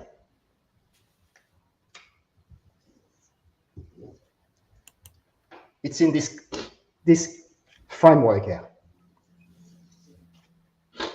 And how we go to this is by using this model. So I basically, to make it very simple, I'm going to look at your values, what drives you. Yeah, we're going to look at your values, what drives you, what makes you the person, what drives you no matter what. Okay, another word, right now I'm with you, and you know how much I love this work. Crap, nothing can, the phone is off. Some people can beg at the door. I don't give a damn. I really don't. I'm late for a meeting. I don't care. I'm here now. That's way more important than anything else. Everything can be taken. You know when you're in your highest value, everything can be taken away from me. My love and my wisdom will always be with me. I could always be duplicating and putting my ideas or my inspiration together, no matter what. So there we go. The 7 weeks program is actually one part is a theory where we giving you the information of what is value system, what is manifestation process, and would present a model, and then a magic pieces which are called the Wheel of Wealth, where we're taking you through the 7 areas of your life and do an evaluation from what you are at compared to what you want to be at. So let's say if you come to me and you say, Jerome, I love this idea, this perspective of the organic process of growth. Okay, I can understand what you're saying, but I don't really see how it looks and what is it for me to do eventually to go back on my natural path, because I'm the person I am, but I don't know what it is to be on my personal path.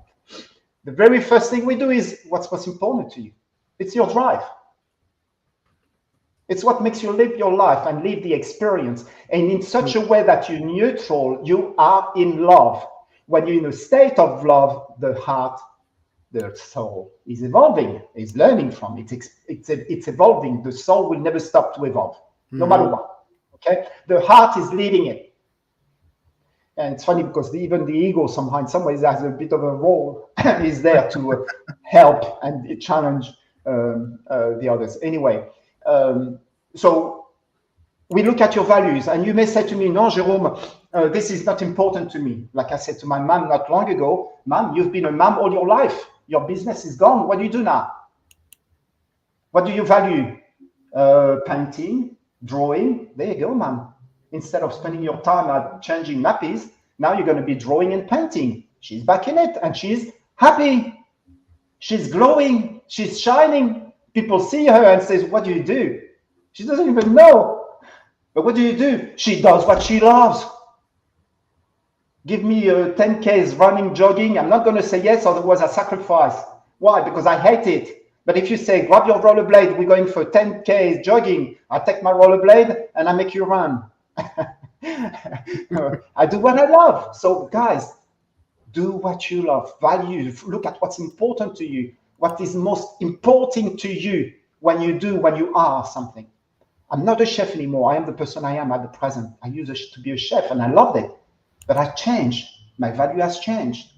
What's happening around the planet is creating a crisis in the value system of people. So whatever they got used to do, habit, routine, and so on, is changing if it was not true to them. Or they're feeling some heaviness in doing it. And they don't know why. Oh, it's always easy. I've done it for 20 years. It's easy. But suddenly I can't do it anymore. But you've been lying to you for 20 years. And more than 20 years, right? And I love jogging. What makes you love jogging? They say it on TV. Bitch, look at you. You got the body of what do you call? Of a star, of a dancer. What are you doing here? You should be on the stage at the Melbourne Opera, at the ballet. And another one comes up and says, I want to be a world champion, a heavyweight world champion. Can you bring me back on now? I look at him, I said, dude, you look 5'2". You look so lightweight. You'd rather be on a bodyboard and do the world championship. It's got to make sense. It's got to be logic. We can't fit the wheel of a truck on a car. Look at your car. Make sure it fits all together. Look at yourself in the mirror. You don't look like the way you look. Let's do something about it. What can change the shape of my body on the physical level? 3 sources of energy. Physical, exercise, physical, exercise, rest, food, and doing what you love, loving what you do. Oh, really? Yeah, that's it. Man, I've never wanted to do what I love. But now you know why you don't do what you love, and you look the way you look. And it's not negotiable with what's happening, because the energy from above is leading us towards it. Or we do something or we don't. Yeah. And the third one, the order. So you have 7 areas of life. Some people love to be spiritual. Maybe it's a bypass. Who knows? Other people love their money. Like this client going from 8 to 9 figures, you can imagine that money is important to him. But not only money, family, the community, the wealth of knowledge he has accumulated, the gratitude he has for himself to have broken through on a spiritual level, emotional level, mental level, all the crap he had to go through in order to go from a business in the red at 2.4 mil value to today is like 70 mil. Yeah. Why nothing happened by accident? He wanted it. I made sure that he wanted it for truth. On the conscious level, he wanted it. On the subconscious level, there was crap. We got rid of them. My beautiful golden wizard, we got about 5 minutes. So why don't you tell our audience where they can find you and how they can, where they can follow you and take your programs that you're offering before we bring our next speaker on. It's already over. I'm sad. I'm loving every one of you guys. This hour went by so fast. It is when we do what we love. So Time fast. compressed. Yeah, I have to bring you back, and we have to continue on this upload after this conference, and do an in-depth talk. Maybe we'll bring Rob and Greg in, and we can work on them. Work on me too. It's Rob. But yeah, thank you Thank you for having me. So, guys, if people want to find me, they can find you, they can find Rob, they can find Greg, they can find many of you on this list there. One of you has me on Facebook, Joan Calvar. Catharsis is the name of the program. It means the ability to, I can't remember the key word. I would spoil it if I was making it up. But catharsis is it's the moment of the change. It's the moment when you go from the pain to the pleasure. Yeah, the moment you shift, you pivot from the moment from pain to pleasure. So another word, the beauty is we carry so much pain we don't even know we have it. We only know that we had it when we bring the pleasure. Another one, when you neutralize the force of the negative and empower the positive, then the energy flows at its most highest speed. This is the word. Find me, jeromecalvar.com. Find me on Facebook. If it means to be, you'll find me no matter what. Thank you very much, my brother, my golden wizard. I appreciate it because that's what you are. You're a golden wizard. I appreciate your words. Your wisdom is so depth. It is so deep, and I appreciate it. And I love you, and you're invaluable to this conference because what you talked about now. Do what you love, love what you do. The timeline that we're going into, that's what we need to do, right? We can't be slaves to someone or to something. So we need to create that our own reality. And then your lecture and your method, especially the present time alignment, it's just incredible to help. Takes seconds. Takes seconds. Shift one perception. So thank you, my brother. You're most welcome. The Golden Wizard. Thank you very much, guys. Go to jeromecalvar.com and let me bring this other one up. Let me actually show you guys this really quickly again. This is the 7-week program that Jerome was just giving us an upload on. And you guys can go to, where's the website? There it is. You guys can go here. If you just scroll up just a little bit in the comments, you will find it. And go there, check it out. And I went there, and you can book a meeting with Jerome and have a one-on-one consultation with him to find out where you're at and where you stand and work with Jerome. So definitely do that, and also subscribe to his YouTube channel, because what you just saw here is just literally just not even, it's a scratch, tip of the iceberg. So, incredible, Jerome. I love you, brother. And looking forward to our next time, our next date. And that's it, my brother. Give us words of wisdom, and then we'll bring Leanne on for a quick stretch. And then we will do Barry Eaton. And Barry Eaton's going to talk about past lives and things like that. Well, the words of wisdom, which would be the one of, okay. It's funny, at the present I've been putting things on Connecting the Dot Facebook group in relation to it, and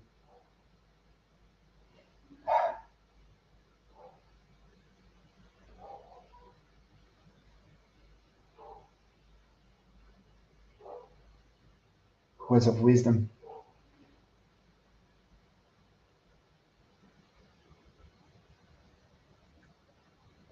Learn to listen to the unheard.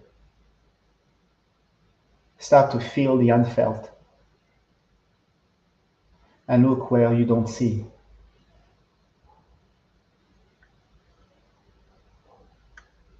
There's a mystery somehow, but there's a beautiful discovery.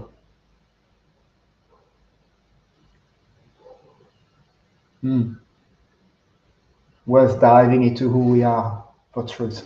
We don't have the choice. It's happening. I'm so grateful. It's like having a master coming over and saying, "Hey, we take over now. don't worry, you work hard, now have a rest. We're going to care for the others. And it's like a listing of people saying, what's happening to me? Well, and here I am with spirit saying, hey guys, would you slow down a little bit? Yeah, I got to hang on to it. It's tough, but it's so beautiful. It's so beautiful. So beautiful. It's on a planet of, yeah. We are very lucky, very, very lucky. Let's be grateful for everything we have and what's coming up without knowing what it is. Thank you.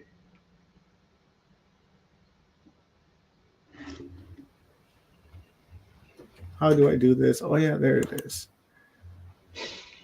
Omar, I'm very, very grateful. Very grateful for Paul. Very grateful for his stone habit of earth, fire. Thank you. Thank you for having us. Thank you. Thank you. Truly, I truly appreciate it. As I said, this is an invaluable upload that you just gave us, which is going to really help mold the new timeline that we are all trying to create, and also to remember where we came from, not only in this lifetime, but from other lifetimes as well, and how we can apply that wisdom in this time and space and in this present to manifest what we are all working towards as a collective and as a one unit with the same outlook and the same vision. So it's incredibly important what you just gave us, and really you followed in through with what Ray Davis was teaching us earlier with affirmations and creating intentions and how to hold those intentions. So it's worked out really beautifully, and so Yeah. thank you my homie. I appreciate it. Yeah, it's beautiful. Go ahead. What were you gonna say? Oh, look, the affirmation is so good. He's got such a great energy. I feel like catching up with him and having myself one.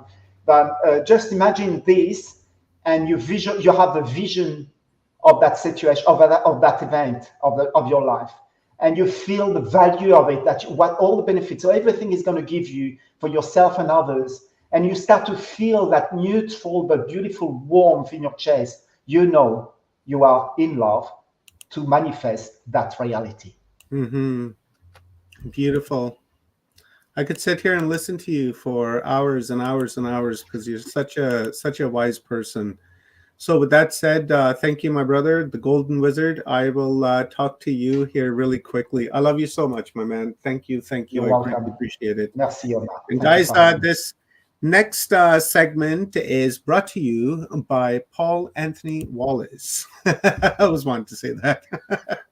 He is one of the sponsors of this event, Humanity Unplugged. And thank you very, very much to Paul Wallace for sponsoring this event and really helping us out. And so here's his website. It's the Echoes of Eden. Is out on Kindle right now, and it's available for paperback on May the 1st. And if you'd like to order your pre-copy, go to paulanthonywallace.com and put in your order and get this book. It's an entire series, actually, as you can see on the screen. The Scars of Eden, the Escaping from Eden, and now the Echoes of Eden. Just wonderful books, and I'm just about done the second one and looking forward to almost finished this Echoes of Eden, and looking forward to having a discussion with Paul about this. And with that being said, I'm going to bring on my homies from down south from Australia, Stephen and Evan Strong, who are organizers and sponsors of this event. So thank you very much, guys, for being here. I appreciate it. And I'll let you guys take control here, and let's get an upload from Barry Eaton.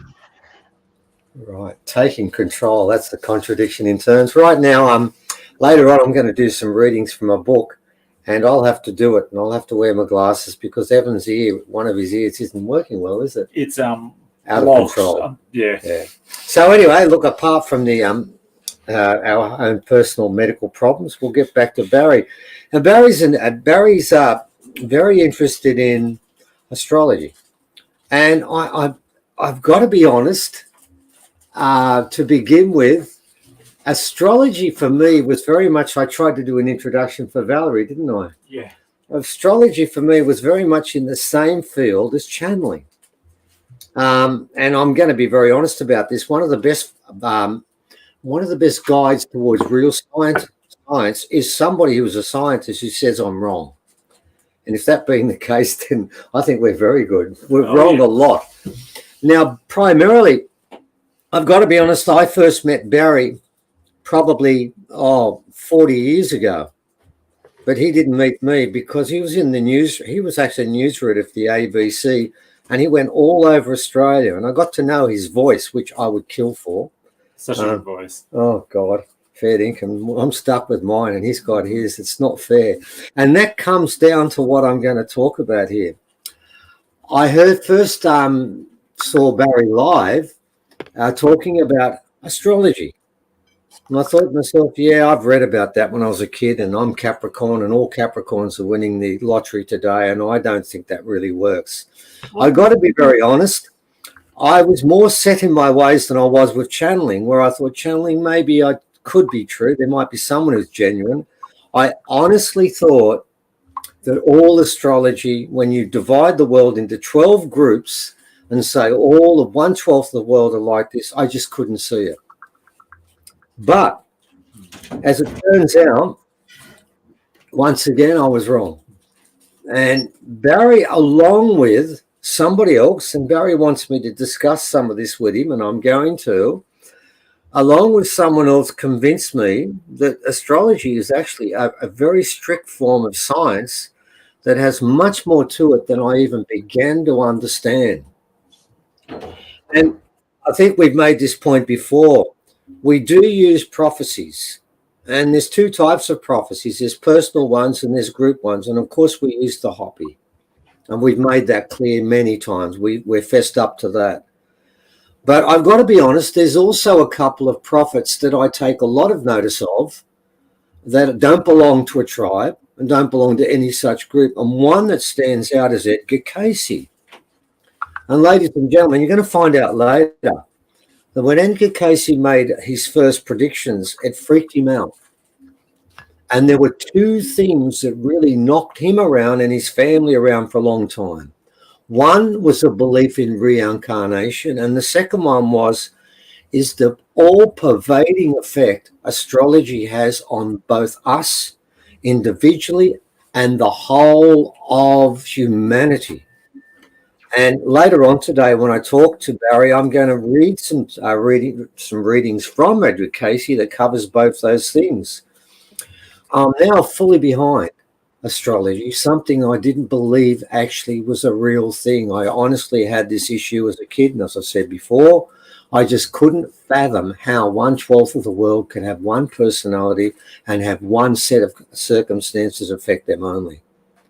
It turns out it's true. And the best way to start this process is to have a talk with Barry. And he'll explain to you why he came from being very much a bastion of mainstream, isn't it? Reading the ABC News, mate, that's number one for being really mainstream and being part of that. And then to go to the other side of the equation, but he's still reading the truth. Although I'm not so sure the news today is the truth anymore. When Barry was doing it, it was meant to be report what happened. Now it's actually, this is the answer. This is what happened. We selected bits for you. So that's different. Yeah. I'm going back to the time when things were different. And Barry was telling the truth as far as he knew about the news. But I can tell you this, prophecy is real. The prophecy of astrology is just as real as the prophecy of the Hopi. So we're going to cross to Barry now, I hope. Is that what's going to happen? Yes. Oh, God, I hope so. Yeah, and further on, if Barry's still game enough, he might want to spend some time with me, and we're going to discuss a few things. And particularly, I've got this little book from Edgar Cayce. It was only a week ago. My wife was reading sections of this. There's the book. And every time I thought, my God, that's all about Barry. And now I get where he's coming from. It took me a long time. Barry put me on the path and made me question the whole thing and make me start to think there was something there. But now I'm committed. If Cayce says it's true and it's a fundamental part of all of his prophecies. He made this clear at the start. And as I said, it really worried both him and his family. These two things, astrology and reincarnation, they can't be right. They kept thinking this is the devil's tools. But now we know it's not. It's the opposite. And if we understand this, we get closer to our Creator. So over to you, Barry. My apologies for not believing in what you were talking about to begin with, but don't worry. But he does now. I do now. Yeah. Once again, I made a mistake, and I'm proud to fess up to it. Oh, right. So am I on now? Oh, great. Okay. Oh, yes, you are. Don't beat yourself up, Steve, because I agree with you. 1/12 of the population is not Capricorns. I was born under the sign of Cancer, so I'm not 1/12 either. No, that's just the beginning. That's the tip of the tip of the tip of the iceberg. It goes deep. I got my diploma of astrology back in 1991, 31 years ago, and I'm still learning. It's such a huge, deep study.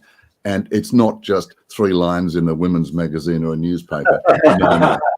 It's a form of psychology, and I help people, I counsel people using it now, and help them to understand themselves and to be able to help themselves. I'm not going to tell them what to do, but that's what it's all about, helping people to help themselves and understand why they're here. Okay, so that gets around to what I'm going to talk about today. And earlier on, it was sort of mentioned that, Barry's going to talk about past lives. Well, that's just sort of, once again, a little tiny tip there. What I want to start off with is the fact that here we are now in this fantastic global conference.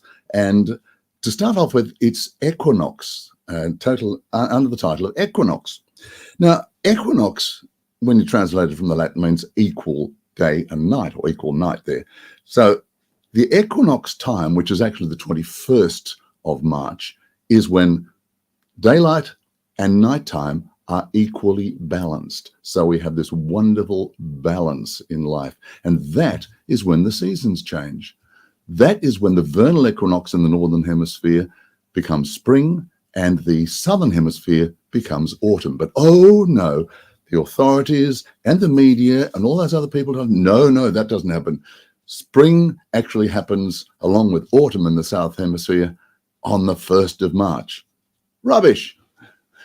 That's what we learn because people tell us. People who are supposed to give us the facts don't worry about the facts. It's much easier. Much easier just say, yeah, let's start off on the 1st of March and the 1st of December. Yeah, don't worry about it. Well, to me, that is endemic of what is going on in the world today. It's far easier to just believe something that somebody tells you who is supposedly an authority. Don't think for yourself. Don't check the facts. And if somebody does, like me, turn around and says, this is when it happened, that's too much trouble. No, can't do that. So there we are. That is just a little lead in. I was thinking about this as I was getting ready for today's chat. So then we go across to the other part of the whole conference, Humanity Unplugged. What a wonderful description of what is going on in the world. Now, I'm not going to go down into all the depths of all the stuff that we've been going through because we all know it. We all know what's going on. Whether you see the media, read the media, whether you believe the media, whether you want to do your own research, whether you, like me, try to find as much as possible from all sources before I make thoughts and decisions on what I wish to be able to embrace. Humanity has become unplugged. There is no doubt about it.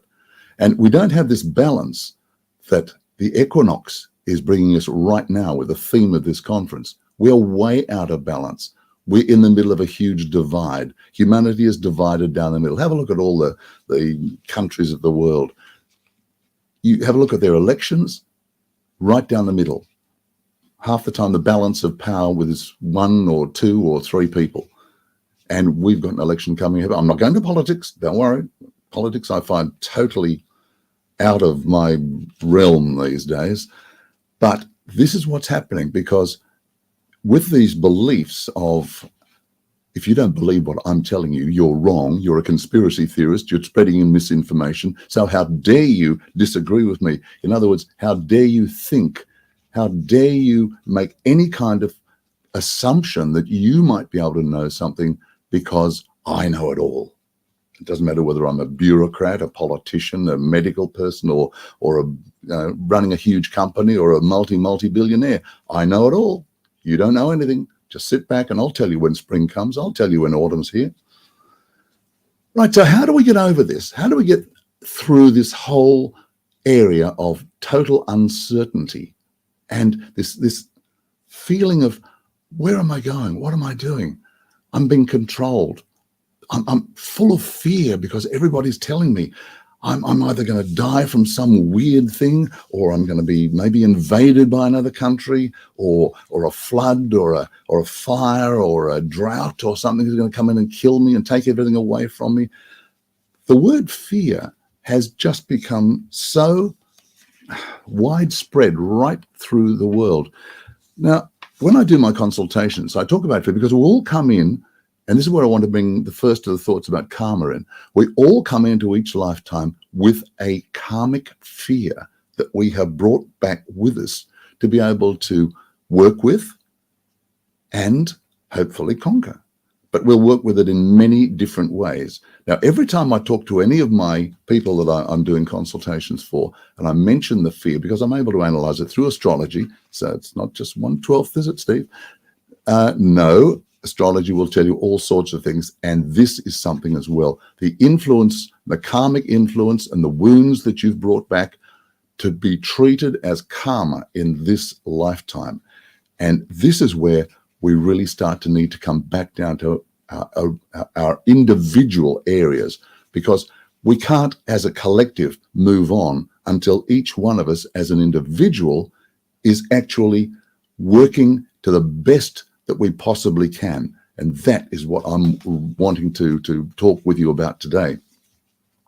Now, there's a wonderful guy called Silver Birch. Now, I don't know whether you've all heard of him. I'm sure most of you would have. Silver Birch is channeled. He's a very high spirit. And from what I understand, he is the spokes spirit. I've got one of those myself from when I channeled, when I had some channeling done for my Afterlife trilogy of books, which I've written. And Silver Birch has brought back some amazing information for us from the other side. He's released many books, and one of them, a quote here I've got, when he talks about fear. And there are so many Silver Birch quotes that we can actually get so much out of this guy. He's wonderful. Okay, let me read it for you. Fear, a definition by Silver Birch. Fear is the worst enemy of mankind. Fear is corrosive. Fear saps, drains, vanquishes reason, overwhelms, keeps away the very power that would enable you to conquer every difficulty. Fear disturbs, prevents harmony, stops attunement, causes wavering and doubt. Banish fear. Those who have the knowledge should be tranquil, serene, confident, impossible to be disturbed. Now, if that doesn't summarize what's going on in the world about the fear which has been created outside of ourselves, yeah, sure, but we have allowed ourselves to be subject. So I've checked up, and most people know this acronym for fear, F-E-A-R, is a false evidence appearing real. And think back to many of the fears you've had in your life. How many of them, when you look back and think, oh, whatever happened to that? Yeah, must have been sort of all over the place when I was thinking that was going to be the fear that my relationship was going to break up, the fear that I was going to be sacked, the fear that people wouldn't like me, the fear that I'm not good enough, all of those. And that's the last one, the fear that I'm not good enough. Now, that is very much a karmic issue. Now, one of the other things that I turned up the other day when I was getting a few thoughts together is the rules for being human. Now, probably you've seen this before in many cases, but it was handed down from the ancient Sanskrit. And I'm going to read it out because every time I read it myself, and I mightn't see it for a year or two, I think, oh, yeah, gee, that really applies. So let me read it out for you. The rules for being human. 1, you will receive a body. You may like it or not, but it will be yours for the entire period round. 2, you will learn lessons. You're enrolled in a full-time informal school called life. Every day in this school, you will have the opportunity to learn lessons. You may like the lessons or think them irrelevant and stupid. How many times have we done that? 3, there are no mistakes, only lessons. Growth is a process of trial and error, experimentation. The failed experiments are as much part of the process as the experiment that ultimately works. And how many great inventions in life have failed and failed and failed again. 4, a lesson is repeated until it's learned. A lesson will be presented to you in various forms till you've learned it, then you go on to the next lesson. 5, learning lessons does not end. There's no part of life that doesn't contain its lessons. If you're alive, there are lessons to be learned. 6, there is no better than here. When your there has become here, you'll simply obtain another there that will again look better than here. Have a think about it. 7, others are merely mirrors of you. You cannot love or hate something about another person unless it reflects to you something that you love or hate about yourself. Now, psychologists have picked that one up and worked with it pretty well. 8, what you make of your life is up to you. You have all the tools and resources you need. What you do with them is up to you. The choice is yours. 9, the answers lie inside you. Now, this is the key as far as I'm concerned. The answers to life's questions lie inside you. All you need to do is look, listen, and trust. That sums it all up. But the problem is we don't look, listen, and trust. We don't look inside ourselves. We look for answers outside. Oh, quick, where's my phone? I'll just find the answer to that one there, or I'll Google it, or I'll do something. I want it instantly, and I want it now. There's a wonderful quote from Shirley MacLaine in that movie, Terms of Endearment. The only problem with instant gratification is that it takes too long. And that, unfortunately, is the catch cry of so many people in the world today, particularly some of the younger generations who want everything on a platter right here, now. Why is it taking so long? But that's the way we've been sort of influenced and pushed, but it's still up to us to work out what we want. But looking inside ourselves, that's the key. Excuse me, I need something inside of myself at the moment. It's just a little bit of water.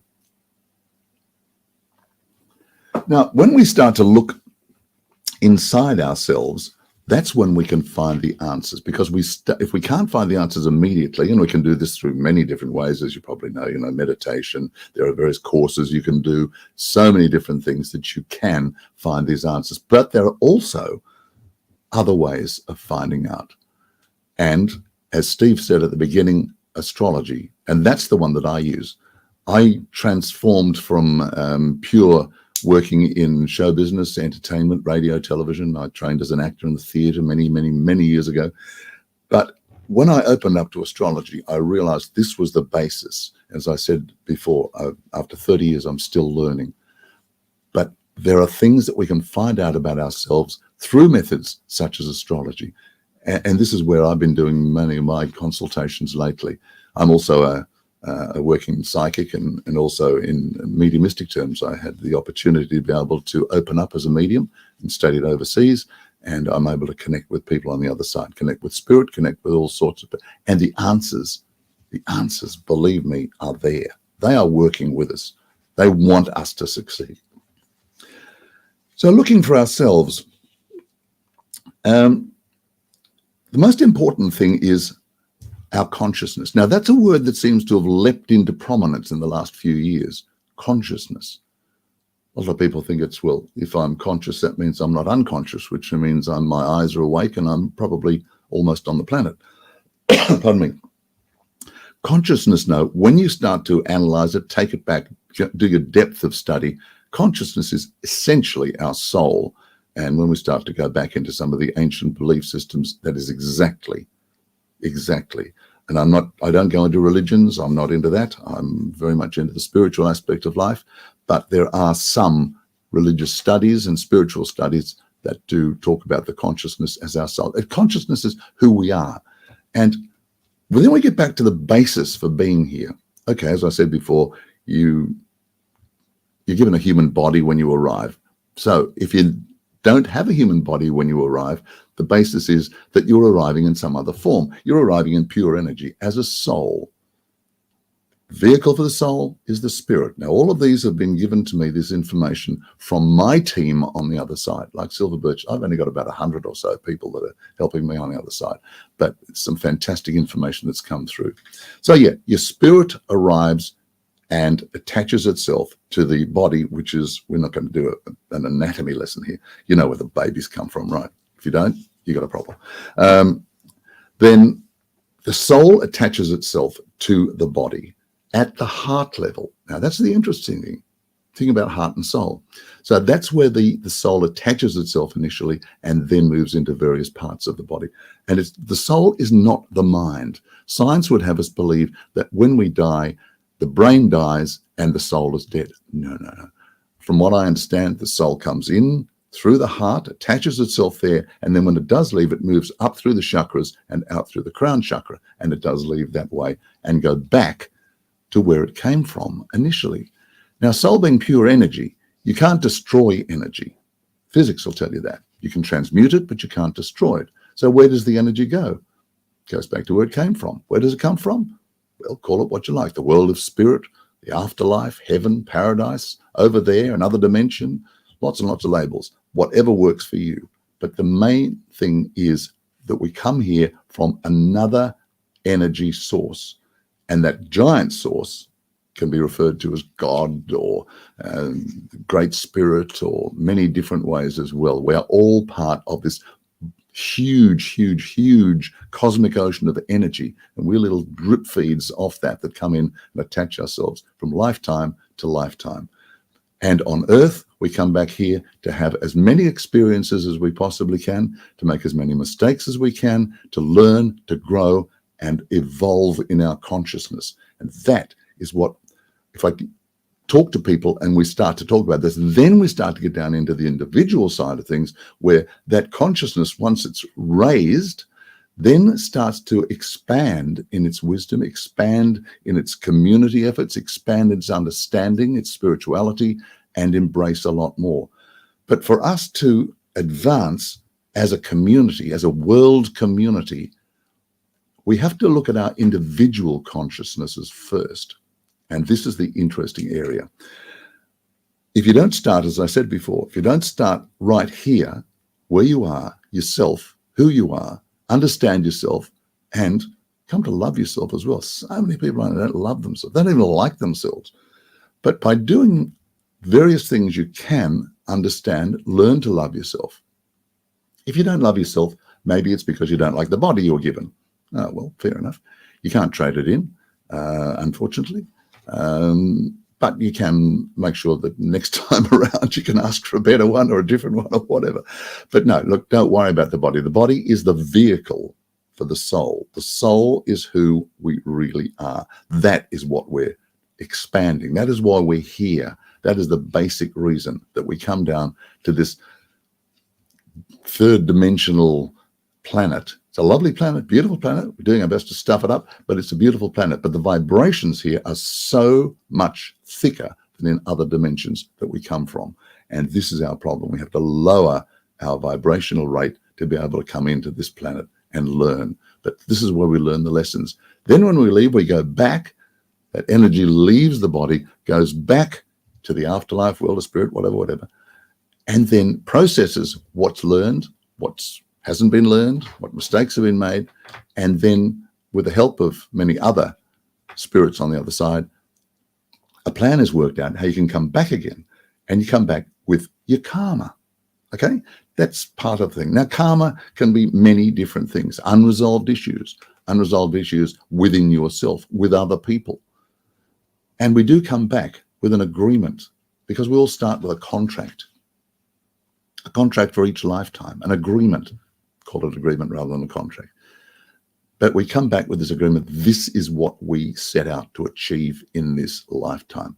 But if we don't start to look inside ourselves, how do we know? How do we know where this karma is, what it is, what we can do? Once again, sorry. I've got this little tickle in my throat. Probably I'm getting too carried away or something. I'm like, no, not really. All right, okay. So we have this consciousness that needs expanding, but we need to understand who we are. And looking at the karma and looking at what we've brought back to resolve, and then to be able to work with those people that we need to work with, this is where we start. And once we can start to and get moving on this whole area, then we can start working with other people. We can't hope to raise the consciousness of this planet. We can't hope to be able to go through a full transformation, which is what we're here for. We all agreed to come back for this, by the way, all this crap that's going on around the world. We agreed to come back and be part of it. So we're here. Make the most of it. Learn. Get inside yourself, and to be able to then connect with other people. And once we can expand all this and start working in groups that link other groups, countries that link other countries, and so on, we can then start to get to that stage. Scientists probably call it critical mass or something, but it's over and above that. We need to be able to have the influence of the group energy, and it has to be started within the individual. You can't just arrive at a sudden group. It's not like going to school and then at the end of the year you sit for a quick exam and you all graduate. No. We're all at a different stage. Every story is unique. That's why we come back to this planet. It's a teaching planet. There are many, many, many other planets, many other lifetimes. We've all had lifetimes on other planets. I work with a guy called Peter Smith. Now, Pete was the past president of the Michael Newton Institute in America. Now, many of you probably know Michael Newton, Journey of Souls, Destiny of Souls, and so on, Life Between Lives. And Pete and I have worked together. He helped me on my last book, which is called Past Lives Unveiled. I'm going to talk about that in a few minutes' time. But, what's wrong with my throat today? Sorry about this. It's all right. I'm quite healthy. I eat all the right foods and things. Just got a tickle. It's okay, Barry. It's better to stay hydrated. Yeah, I'll drink to that. Wonderful lecture so far. I love it. Oh, great. It's not a lecture. It's a chat. And I just like to sort of communicate with people. That's what I've done all my life, to start off with in radio. And I still do radio programs. I've got a couple of podcasts I do. Mind, Body, Spirit one, and another one which I've just started recently to help raise people's levels by enjoying Showtime music. Yeah, I was listening to you the other night. It was with Mary Rodwell. That was great. Yeah, great episode. Yeah. Well, that's my program, Radio Out There, which is to help people worldwide to be able to look beyond the mad trappings of life and the materialistic aspect of what goes on in life. So let's look at what is happening at the present stage. And on that program, which is called Radio Out There, by the way, Radio Out There, 3 words, but all joined together. You can Google me and you can find it easily. I've done a couple of programs. I mentioned Pete Smith a moment ago, and Pete and I have worked together a lot. He is fantastic with past lives. He now works with consciousness. He works with quantum consciousness. And we just keep on developing more and more and more as we start to delve into the area of consciousness. And Peter's not only a personal friend, but we have a very strong soul connection. So he's helped me and I've helped him in many an occasion. More of that shortly. But with Radio Out There, every now and then we put out a YouTube program. And one that I did last August was with Peter Smith, past president of the Newton Institute, and also Patricia Farris O'Malley, who was the former director of research. Both of them former, they just resigned in the last 6 to 12 months. But their work was there for many, many, many years. So we did this program and connected with, and then they connected before the program with a group of higher spirits on the other side, really high spirits. We're not talking about, some of the people who just struggle to get back into the afterlife. No, these are really very, very advanced and brilliant higher spirits that are here to help us. And believe it or not, they are working with us at various levels. They can't interfere, but they can do all sorts of other things. And the message that came across from these higher spirits was the fact that all of this, yes, has been pre-planned. All of the stuff we're going through. It's a transitional time for humanity. We've had transitional times before, but this is a really big one. And many Indigenous people around the world have been prophesizing this for many, many years now. We agreed to come here for this transition period. We agreed to be part of it. We need to understand, we need to embrace, we need to accept and work with it. And that's the most important thing. But the higher spirits were saying, yes, it had to happen because we are living, quote unquote from them, in a very shallow, materialistic world. And that is the problem. And when you think about it, that's pretty true. No, it's not pretty true. It's very true. It is a very shallow and a very materialistic world. Money, control, power, all of those things, they are the object of so many people, except those who start to go off on their consciousness growth journey, shall we put it that way. So when these higher spirits said, yes, we've all agreed to go through this, we have to move into this area. We have to also explain this to other people, because those people out there who want that instant gratification and really only carry on because they don't get it in the next 5 seconds, they are the ones that need to sort of be understood and then gradually moved away from sticking their face in their telephone all day long, smartphones, or some people I know call them dumb phones. We need to be able to help them to understand that life is a lot more. I mean, I see people walking down. I've got a lovely lane at the back of my place here that goes down into the village. And I walk down there surrounded by nature, everything. And people walk past me going like this, and they almost walk right at the top of you. They are not taking part in life. And that's what we need to do, is to take part and embrace life. And this message from the higher spirits was very positive. And to me, this is what we have to be. We have to be positive. There's no good allowing ourselves to drop down into the depths of fear.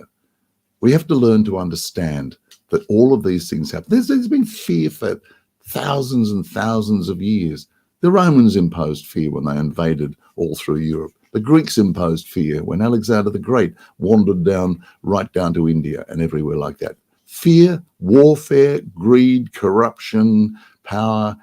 It's been the story of humanity for so many thousands of years. And perhaps right now, this is the time when we can move this planet around, move civilization around. It's not going to be easy, but we are being given the opportunity, and it starts at the individual level. That's what I keep mentioning this, but it's so important that we have to accept who we are. And to start to do this, as I said before, I studied astrology. That was my transition from being pure involved in media, show business, entertainment, everything like that, into now I embrace both. And it's really important to be able to balance your life so that you can enjoy your spiritual journey, learn from it, grow from it, but still participate in life, because that's also what you're here for. And that's what I do now, balance it both ways. I've learned how to write spiritual books. I've had 4 of them published already, as I mentioned before, including a trilogy on the afterlife. And all of this happened because I allowed myself and I opened myself. And this is what we need to encourage people to do, to open themselves and be honest with themselves. I think I mentioned before that a lot of people I might be doing a consultation with, and they're really having relationship problems. And when I start to talk about the problems I had, and I can never find anybody, and people keep leaving me, or people, I said, well, how do you feel about yourself? Do you love yourself? Oh, do you like yourself? Well, yes. So no, you don't. You don't love yourself. You don't even like yourself. So how can you expect somebody else to love you the way you want to be loved if you don't even love yourself? And never thought of it like that. So then we start to get the process going of learning to love yourself. I'm not talking about the egotistical, narcissistic kind of love. I'm talking about I love who I am, mistakes and all. And I love the fact that I've got the opportunity in this lifetime, along with many other lifetimes, to be able to learn, to grow, and to be able to move down a whole new track. and maybe not come back to this planet. So let's go to the past lives now. We've all had many, many past lives. There are new souls that are created, obviously, but there are souls that rotate, not only in this world, but from many other worlds. Peter Smith, I mentioned before, used to teach the Life Between Lives. He taught me to do past life regression work, and fantastic that he's done hundreds and hundreds and hundreds of them. And he said something like 97% of all the people that he's regressed have all, under deep hypnosis, have all talked about a past life, at least one that they've had on another world before they came here, me included. I might even tell you about mine before this time is up. Oh, I've got plenty of time here. Okay, so past lives. It's not some kind of romantic thing like, you know, H.G. Wells' Time Machine, where we're traveling around here and having a great old time. We have a succession of lives. We're given the opportunity to learn, to grow, to have many, many experiences. When you think about it logically, why would you only have one opportunity? Why, in that case, are some people born in abject poverty? Some are born in terrible conditions. Some suffer dreadful health things, whereas other people are born with a silver spoon in their mouth, born to wealthy parents, float through life. Great time. Why this inequality if we're only here once? Doesn't make sense. Think about it. So when you equate the fact that we are here over many lifetimes, so we've all probably been in abject poverty, had mental problems, had physical problems. Maybe we've had the odd silver spoon in our mouth as well, or maybe that's still to come, I don't know. But no matter what, we enjoy a journey. And in my book, Afterlife, my very first book that I wrote, I talk about the fact that we attach ourselves and we are like actors on stage. Maybe because I was trained as an actor, I thought back to this. But the analogy here is it's like an actor who goes in, is given a part, he or she, allocated a part, go away, learn, go to rehearsals, which is like being born and being developing in your mother's womb. Then you go on, you play your role. You put your costume on, you put your makeup on, you interact, you are a character. At the end of the show, you take the makeup off, you put the costume away, you go home and you wait for the next role. Hopefully your agent will ring you at some stage and say, Barry, I've got another audition here for you. They really love you. Go along, quick. That's basically what life is. We're cast in a role here. We agree to the role. We're cast in it. We come down. We play the role. We put the costume on, which is the body. We then take the character. We build the character, just like an actor does. We build that character. And at the end of it, it's either very successful, the critics and the audience love us, or else, oh, God, that was a dreadful performance. And you've got to go away and learn, maybe so that you will get another job. But you learn from your bad mistakes as an actor. That is what life is. We are all actors. I think William Shakespeare said we're all actors. I can't remember the exact quote. I meant to look it up for today, actually. But you know the one I meant. We have many, many roles. And each time we come back, we bring unfulfilled things, karma, with us. Now, when I wrote my book, Past Lives, which is the last book I've had officially published, I'll have it in front here and you can see it for yourself. Past Lives is the third part of a trilogy. Now, it's available in Australia, America, Canada, all around the world, really. And Past Lives Unveiled, it's called, by Barry Eaton. When I looked at the research on that, and Pete Smith, as I mentioned before, helped me tremendously with this, gave me some case studies and all sorts of things from his files. I did some deep research in various areas, and there were a couple of karmic issues that came up that I wrote about, and I think really exemplify what we're talking about here today, how we can learn and how explains the reason for us being here. Now, the first one, a friend of mine, very good friend of mine, Roger Cook, we both failed university together.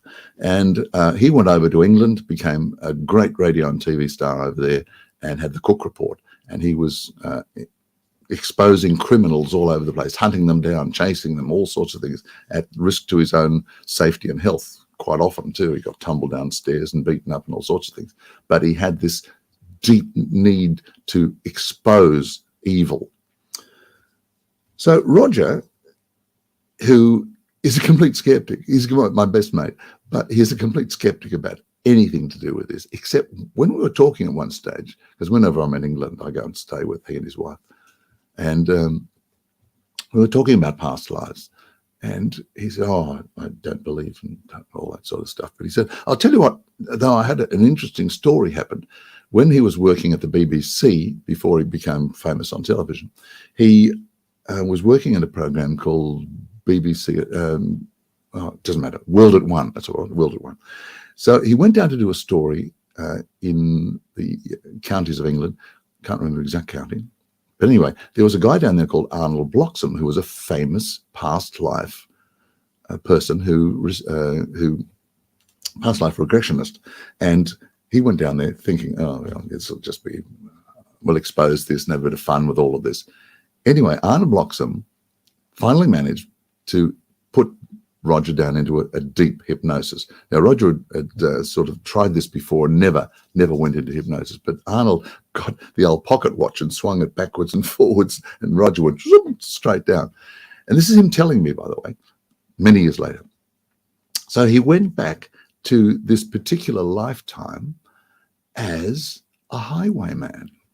Very interesting.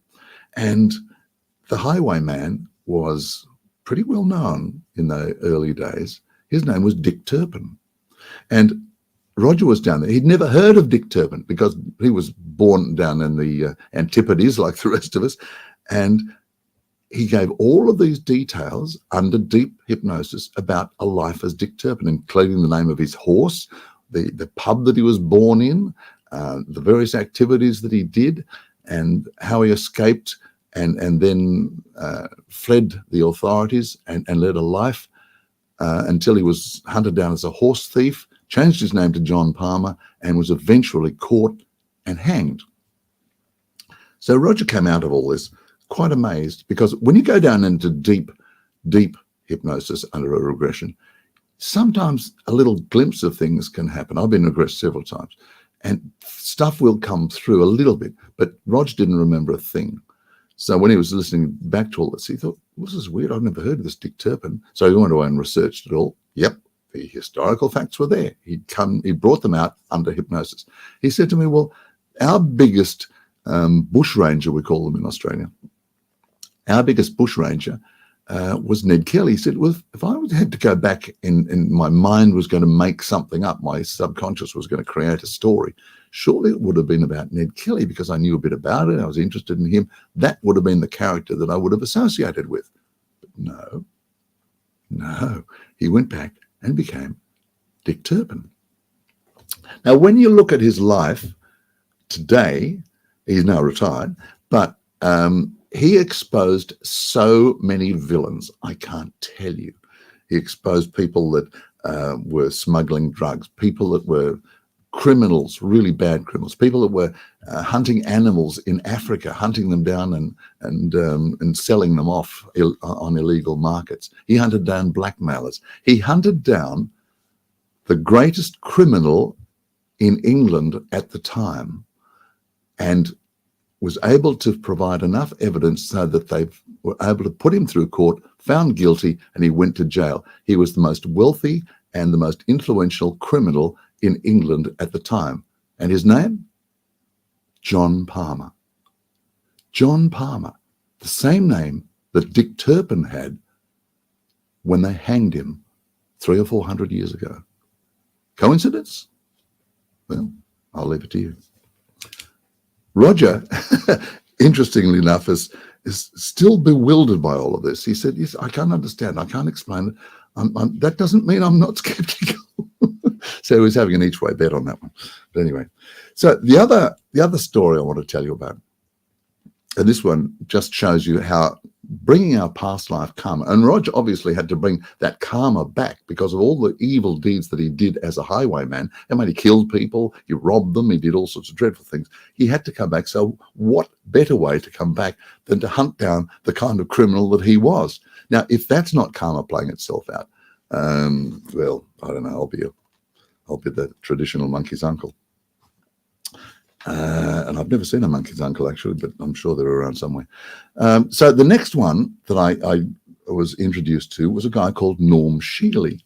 Now, Norm is a doctor, very, very well-known doctor in the United States. If there's anybody in the States now, and people who will immediately know that name, you may not associate it with exactly what's happening, but you will after I tell you the story. Norm is a former neurosurgeon. Very, very talented man, hugely talented man. He invented the TENS machine and other various pain management systems. So that was his training. Now, at one stage, he was born in 1932, and in 1972, at the age of 40, he went along to this lecture. And he was sitting there listening to the lecture and a bit bored and thinking, oh, God, this is really dreadful. And all of a sudden, the person who was giving the lecture talked about this doctor in England in the 19th century by the name of Dr. John Elliotson. Started giving a couple of details. Norm sat bolt upright in his chair and he said, I felt this icy feeling going right down, like somebody put a great big icicle down my shirt, right down the back. And I suddenly realized, and he said, that was me. He was saying to himself, that John Elliotson, that was me. Now, he never, ever had anything to do with past lives and was sort of, the jury was out as far as he was concerned. It's not something he went for, not something he was against, but the jury was just out. So after the lecture, he thought, it stayed with him for a while, so I thought, I've got to go over to England and find out about this John Elliotson bloke. So he went over to England and decided to head off to the Royal College of Surgeons, where he knew Elliotson was a surgeon. And he'd decided that he would go and look up his pedigree and see what was it. So he went, got a taxi from Heathrow Airport into London, and the taxi driver was about to turn right to go to the Royal College of Surgeons offices, businesses, and hospital, whatever it is. And he said, no, his body was literally turned to the other way. And he said, no, turn left here, turn left. So they went down and he said, stop here, got out of that building and went inside. And this, as it turned out, was where Dr. John Elliotson practiced in the middle of the 19th century. I love these stories. And they're all true. I mean, you don't get somebody like Norm Shealy, an internationally known neurosurgeon, telling you little fibs there, do you? Anyway, he went in there and did some research. Now, he found out that Dr. John Elliotson, I've got some of the notes here. I had to write them down because I can't remember. I'm not really into medical stuff, but I wrote them down. Okay. Dr. John Elliotson introduced the stethoscope to British medicine in the 19th century. He also introduced the use of narcotics, which was interesting. Stethoscope came from France, where it was being used, but Elliotson got it in there. He also used to practice mesmerism. Now, mesmerism is an early form of hypnotism, and he was very much into mesmerism and actually formed also the Phrenology Society, where his theory was that the brain was the organ of the mind. Now, all of these things there. But with mesmerism, he was also a good friend of Charles Dickens, the writer. And Charles Dickens' wife apparently was a hypochondriac. So he taught Charles Dickens mesmerism techniques so that he could help his wife. Now, he also had various other patients that he used mesmerism on. And all of a sudden, they started, not all of them, but some of them started to become medical intuitives. They were able to tune into other patients and diagnose their medical condition. Very interesting. Middle of the 19th century, right? Okay. The Royal College of Physicians, though, was not, the Royal College of Surgeons, I should say, wasn't too happy about him. So they had a go at him. So he said, you can told him what he could do, they could do with their society, so he resigned. But then the Royal College of Physicians asked him to give the Harvian oration for that particular year. It's an annual oration, and it started back in 1636, so it's very highly regarded, and particularly in the 19th century. Now, his subject, I'll read it out for you. His subject at the talk was, quote, the hypocrisy of science in accepting new thoughts. Love that. The hypocrisy of science in accepting new thoughts. Does that ring a bell? So then he went back again. At this stage, Norm was absolutely sort of, as you can imagine, so absolutely delighted that he went back again and started to think about his own background. So, as I said before, Norm was a neurosurgeon, the inventor of the TENS machine. He also worked with, and this is where most people know him, he worked with the medical intuitive Caroline Myss, and they became a team. They worked for many years, and Caroline would intuit, and she would then send them to Norm, who would do all the medical work on it. So that was him coming back from his life as Dr. John Elliotson, bringing that influence that he had doing mesmerism in that lifetime, and to be able to then work with Caroline in this lifetime. So he really brought that back with him, okay? Now, the other things he brought back, he also worked to remove narcotics. Now, this is interesting. He wanted to remove the use of narcotics from surgery. Now, as Elliotson, he introduced it. So that was his karma. He had to come back again and get rid of narcotics because it was obviously proved in the meantime to be, well, we don't have to go into that, do we? We all know the use of narcotics. So that was it. So he worked very hard to remove them. He also shared a contempt for medical hypocrisy with Elliotson. And anonymously, Norm Shealy published a novel based on, quote, unquote, the hypocrisy of medicine accepting new ideas, and unwittingly used material from Elliotson's Harvian lecture. How about that? I mean, he might have been accused of plagiarism, but how can you plagiarize yourself? So there we are. He brought that information back. And in both occasions, they both hated hypocrisy in medicine. So as Elliotson, he had a go at them with this talk of the Harvian oratory. And as Norm Shealy, he published a novel about the hypocrisy of medicine accepting new ideas. Now, all of those have really, when we look at them, and this was quite a few years ago, I've interviewed Norm on my radio program, Radio Out There. Lovely, lovely man. And he's now, well, he was born in 1932, so he's pushing 90 this year. So I hope he's still with us. I haven't spoken to him in a little while. I must get in touch with him. But an amazing man, delightful man. He now works, he gave up the whole neurosurgeon bit and whatever. He now works in Missouri, runs a wellness center there. And a year or two ago, he actually got back together with Caroline Myss, and they did a big program somewhere, whether it was in a hall. I don't think they toured, but they actually did something together there. So it was a wonderful re-emergence of that fantastic partnership that the two of them had. I've interviewed both of them, and they're both delightful people, and they've made such an impact. So here we are. Here's Norm bringing back all of those things that he had as Elliotson. Obviously, there were many, many things he had to complete in this lifetime. So that was his karma. Karma doesn't always have to be bad. Karma doesn't have to sort of be a black area or anything like that.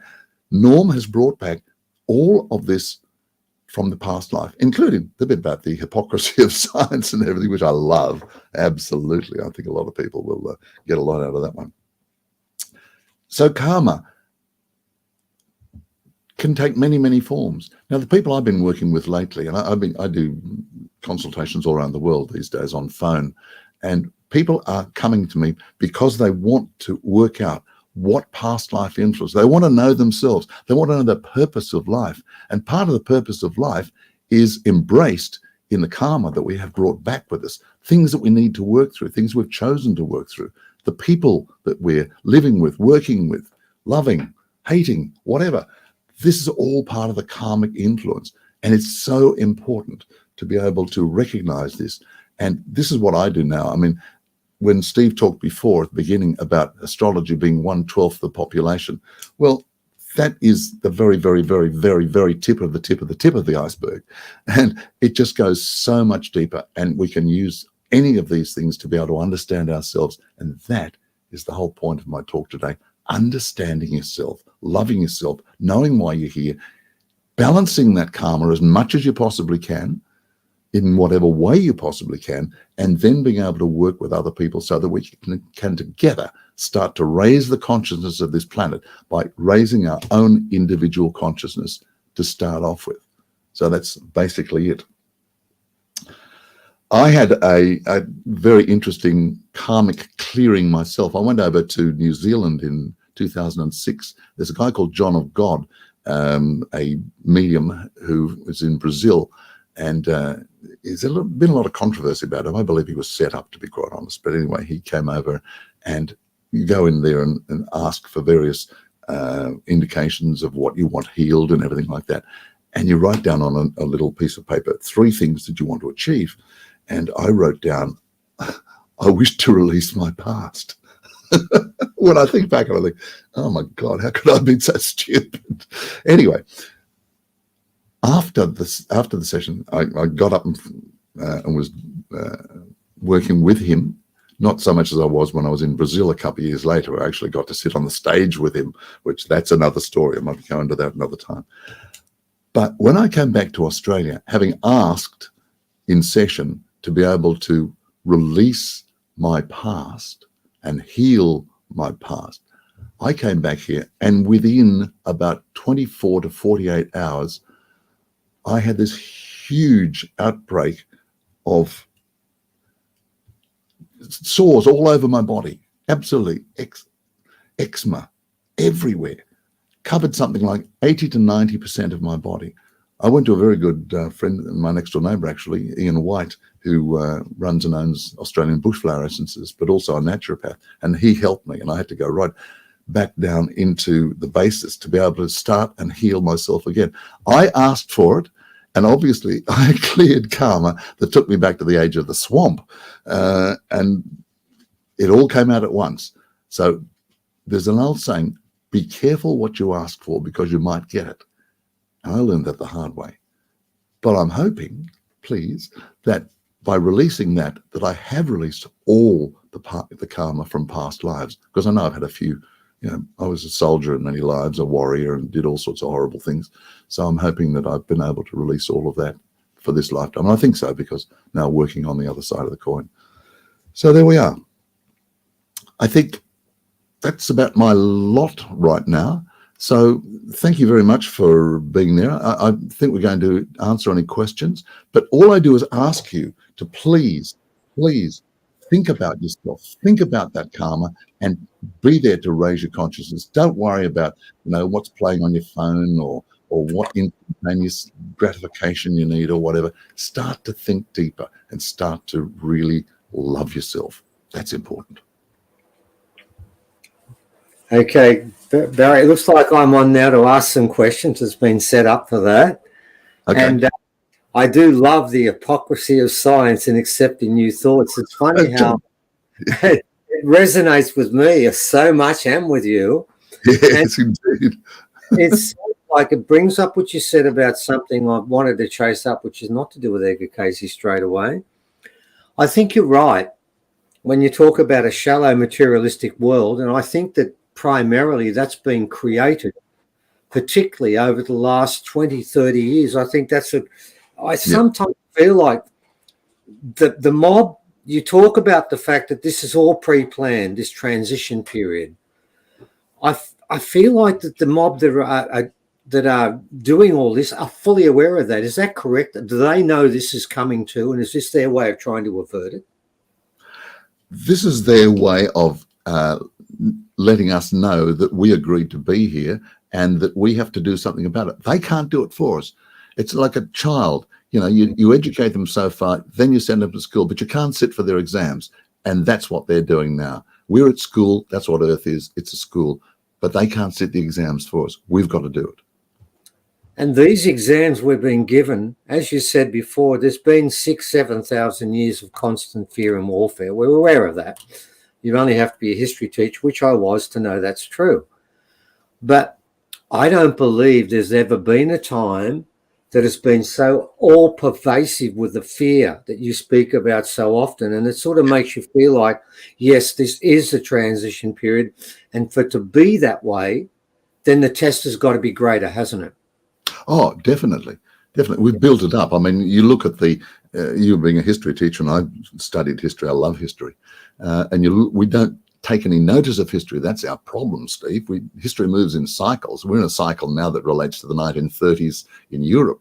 Have anything about that one? I'm not going to go into that, though. But we don't embrace history. We don't learn from it. And that's our big problem. And you know, when you talk about that, for me, the two biggest historical facts that we're not taught, one of them is karma, which you've spoken about. And if people understood that fully, that would resolve a lot of issues. And the second one is that most of our history from the past has been completely obliterated. So it's very hard. I think Winston Churchill once said this, and I give him credit for this, that a nation, if it has lost its history, it's lost its future. Because yes, exactly. Yep. Yeah. Yep. I was going to use that, actually, so I'm glad you put that in. I forgot to use that one. Yeah, I think it's very important. And it's interesting, too, that you talk about, you tell me that our incarnation goes in through our heart, and that's our chakra that it comes into. And I reminded me of a guy that we've had on a couple of times. We're going to bring him back soon, Paul Hogendijk, who is a healer like yourself. And he said right now, so many of his patients, their soul is now outside their body. It's still attached, but it's moving away because their heart has become so cold. Oh, that's interesting. Yeah. I've heard that one before, but it's so true, isn't it? We talk about people being heartless. Well, you can't be heartless and be dead. But, I mean, that's the figure of speech. So, yeah, it makes sense. It sort of does, because it sounds to me like if your heart becomes cold and that's your entry point, then you're losing a connection from where you came in, and therefore you're losing connection to where you go next. Exactly. So that seems to be the same sort of thing. And it reminded me of something when you spoke about the way that we trivialize, and basically more so than ever, we try and find ways to make people believe that there is no esoteric, that they've gone to a lot of trouble at the moment. And I sort of feel like, to an extent, do you think that's why, as you mentioned earlier, you have the 3-line entries in the Women's Weekly magazines, where astrology has been trivialized and made fun of because it's a truth? That's an interesting point. I hadn't thought of it like that. But astrology is not just purely prophetic. It is not there to tell you you're going to meet a tall, dark, handsome person and have 3.2 children. That is nothing to do with astrology. Astrology is a science. There are two different forms of astrology. The astrology of the person, where we take your birth date and we look at every planet and even many asteroids that are associated in your chart at that moment, a moment frozen in time. And we look at your chart and we can interpret that, because the planets are archetypes for the various aspects of our physical, emotional, and spiritual makeup. And that's exactly what astrology is at a personal level. Then you move on to mundane astrology, which is the study of the stars, the planets, everything like that, in relation to what is happening in the world. Now, in 2020, I gave a talk at the Consciousness Conference in Uluru, talking about the fact that at that stage, Pluto and Saturn were getting together. And that was in January the 12th, 2020. And basically everything I said, and none of us knew at that stage what was going to happen with all this viral stuff. And basically, Pluto is a planet of death. So death is transformation, death of the old for the birth of the new. That's what Pluto represents in very short terms here. Saturn, the establishment, banks, governments, large organizations, anything to do with authority. So what have we had? 2020, authority being transformed, the death of the old for the birth of the new. Not only within the structure of Saturn, but also by members of that, if you have a look at and you want to start to go into that whole area, which we're not going to in this conference. That's amazing, Barry. You shocked me because I don't know whether this is prophetic or not on your case, but I've got a quote here from Edgar Cayce, and I thought I'd throw it in right now because it's exactly what you said. It's when Cayce first started doing readings rather than just the medical stuff. And to begin with, he struggled with it. He struggled with two words, reincarnation and astrology.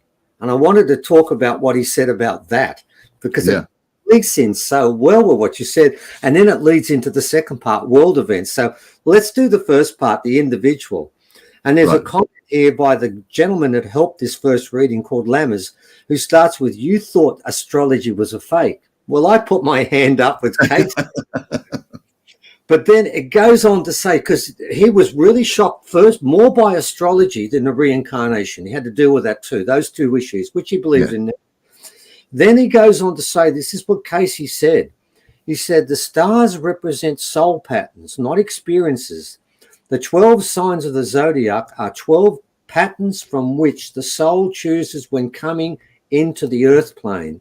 They are like races, patterns of temperament and personality. Yep. What you've said, isn't it? Well, I said archetypes, so it's pretty much just a different way of saying the same thing, isn't it, really? It really is. Each one of them looks, I mean, take, for example, well, the sun is your outer world. The moon takes the reflection of the light from the sun. That's your inner world. That's your emotions. Then you look at Mars. Mars was the god of war. So we start to look at all aspects of energy and warlike things. Venus, the goddess of love. That's relationships. And that, I mean, that is a tiny, tiny, tiny little touch of what we're going. But each one of those archetypes, then you develop it and in relationship to each other. And this is where aspects and angles and all sorts of stuff come in. It is a very, very complicated to start. I mean, it took me 12 months to do my diploma. The first 3 months, I didn't know what the bloody hell they were talking about. And then it clicked. It's only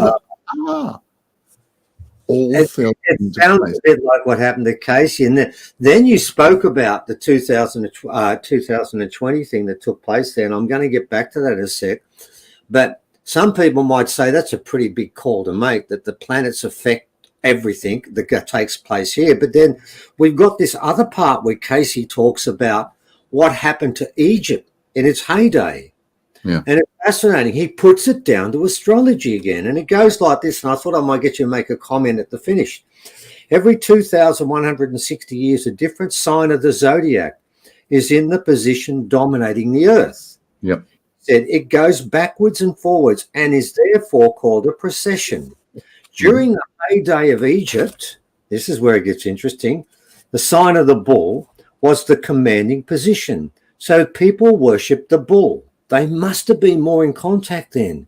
But Taurus, and this is what you were saying, ruled only by reflection, as it were. It was an overt sign. The sun, actually in Scorpio, was shining across Taurus. This is where it gets tricky, doesn't it?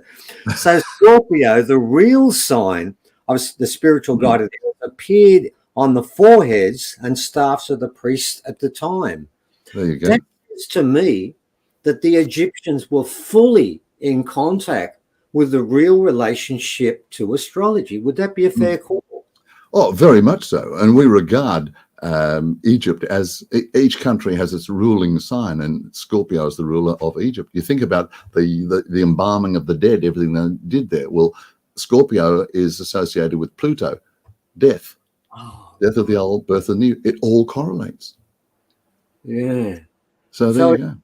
And so I'm starting through Cayce and through yourself, I'm starting to get a better understanding that what I'm reading there, that astrology really dominated the whole role that Egypt placed, and the priests knew this. I'm not saying the priests, as it went along, priests often start to misuse stuff, but at the beginning, and around 2,160 years ago, we're going back a fair way, but obviously things have changed.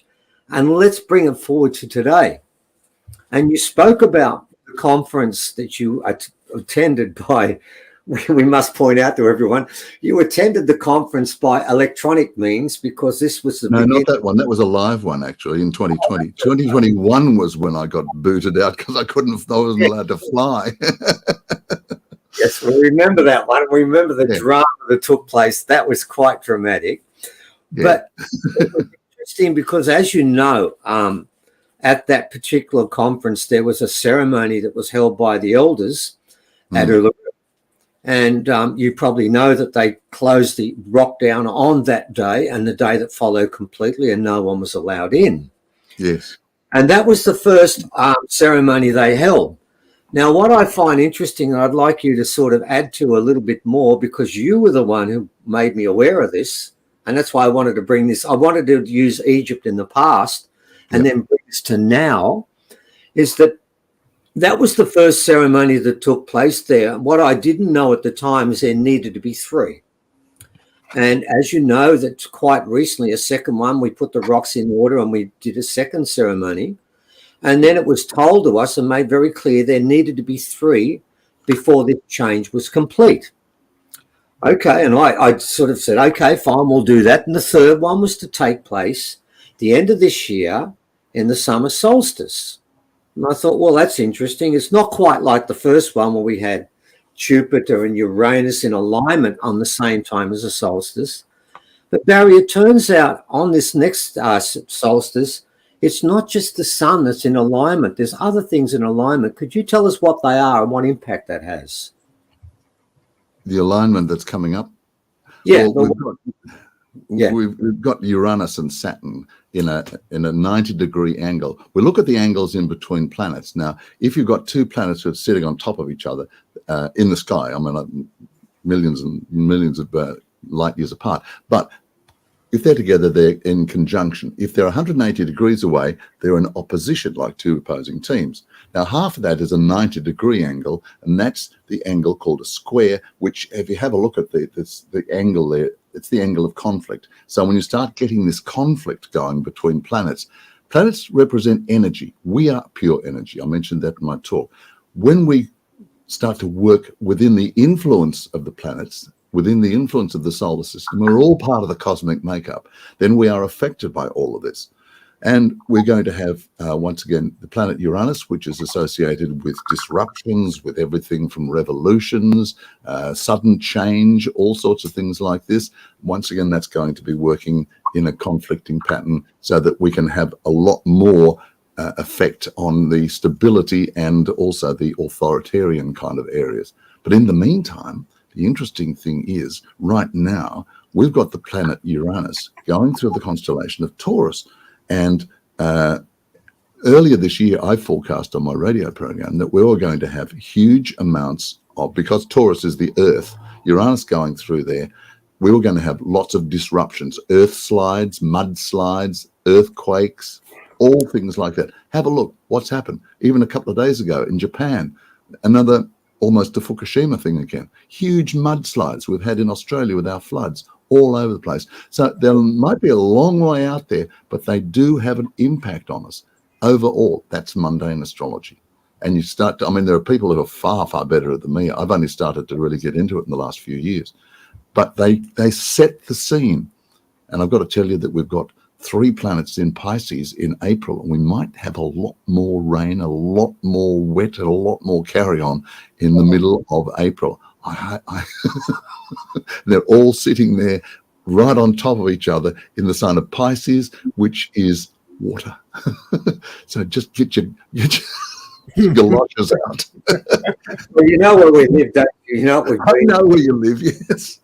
It is interesting with that. I want to make a point about that. If people just think this is just a normal event, it's not. And I'll explain why. People need to understand this from our point of view. We've been through a bad flood, the worst ever.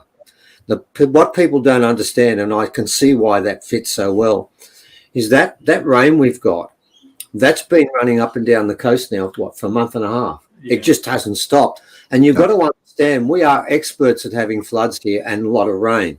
But there's a difference with this rain that we've never seen before. What happened was when this came in off the coast up near Gympie, they were flooded out the worst they've ever got. That should be the end of it. It should finish then. That's what it's done every other time. It rains itself out, but this one is different. It went to Brisbane and then got their second worst floods. Then by then, surely when it came down to us, we'd figure, well, we're going to get a couple of inches maybe. Well, yeah, we did get a couple. On the day of the flood in Lismore, they had 28 inches at, I think, Nimbin and 32. And I do know that someone rang up the SES in Wollongong to report this in and said, we've had something amazing, and told them how much they'd had, which was 32 inches in about 5-6 hours. And Wollongong said, you didn't. It can't happen. It is not on our records. That is not possible. And I'm thinking to myself, yes, well, guess what happened? It went further down the coast. But my point is, it never stopped raining. Yep. Now, that is not normal.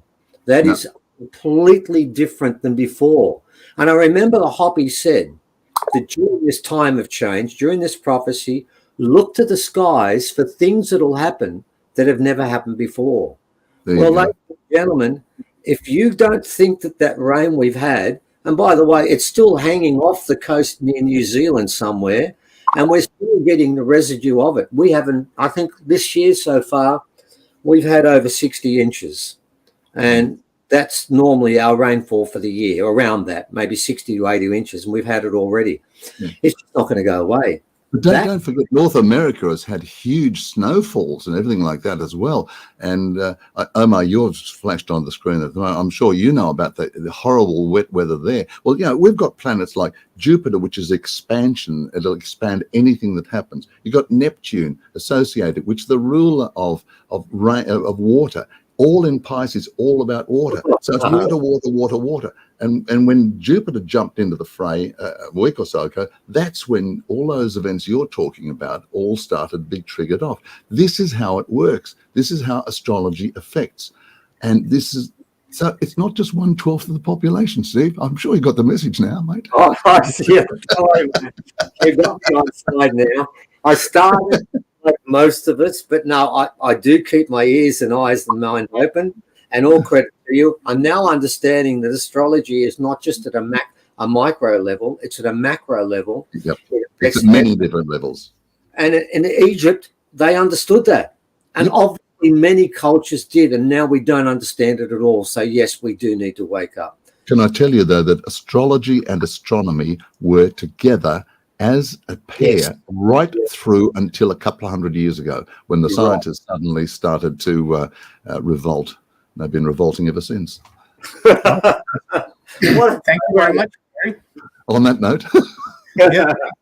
Thank you very much, Barry. Just really appreciate your upload and your contribution to Humanity Unplugged. It is invaluable, and the information that we need to go into the new timeline that we're trying to create for ourselves. Before I let you go, just very quickly, how would you define karma? Oh, look, I don't know. I mean, there are many official ways of doing it. You could probably look it up and find a different way. But karma is something that we bring back with us. It's an energy that's created around ourselves, and something that we've come here to resolve. There are many different ways. You know, you can probably find a dictionary that'll tell you in 2 or 3 words, but it's too. I think I tried to explain it within the context of my talk, and I think that's about the best way I can leave it there, Omar. Beautiful. Thank you very much, Ethan. I love you, my brother, and I will talk to you soon. Have a incredible, Barry. My pleasure. Well, thank you, everybody. Really great. Thank you, Stephen and Evan. I love you guys. We will talk soon. Yeah, love you guys. Hair's looking great, Evan. Hair's looking great, brother. Thank you. I never get that comment. He said, thank you. Back to the studio. You cut him off? Oh, geez. Oh, man. All right, guys. So next up, we have one of my favorite people on the entire earth, a gentleman by the name of Phil Gruber. Very quickly, Phil Gruber is a renowned holistic facilitator, is a licensed acupuncturist, registered lymphologist, and is well-versed in a wide range of traditional and alternative healing modalities. His passion, enthusiasm, kind spirit, wit, and intelligence has made Phil a much respected and in-demand speaker in the international scene. He is highly regarded in the fields of system analysis, decision strategy, trend analysis, and futurism. He has been called a magical genius with a heart of pure gold. He teaches a wide variety of workshops and seminars and is acknowledged expert in such diverse fields as sacred geometry, light language, advanced healing systems, and the Master Key. He was featured in the documentaries The Indigo Evolution and Metaphysia 2012. Without further ado, Mr. Phil Gruber. Hey, how's my hair? All Your right. hair looks amazing. Thank you. Awesome, Now, Phil. So I glad to know see you.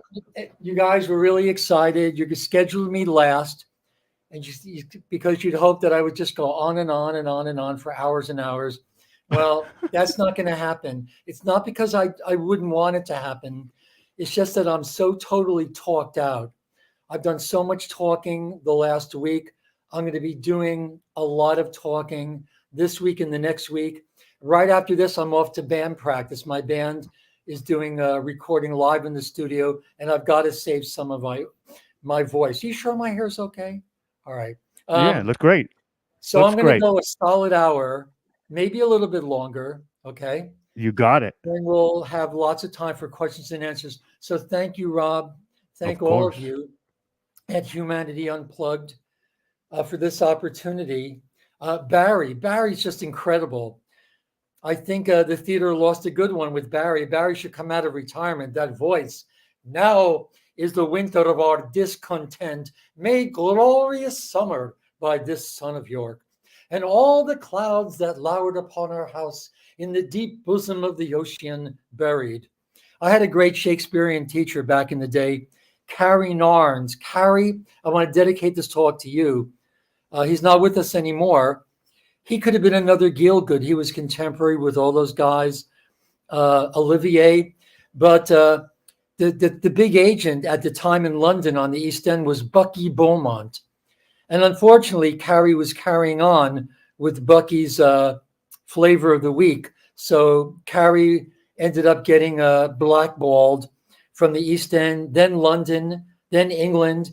Then he emigrated to Canada. He was blackballed in Canada. I met him in New York City, became my Shakespeare teacher.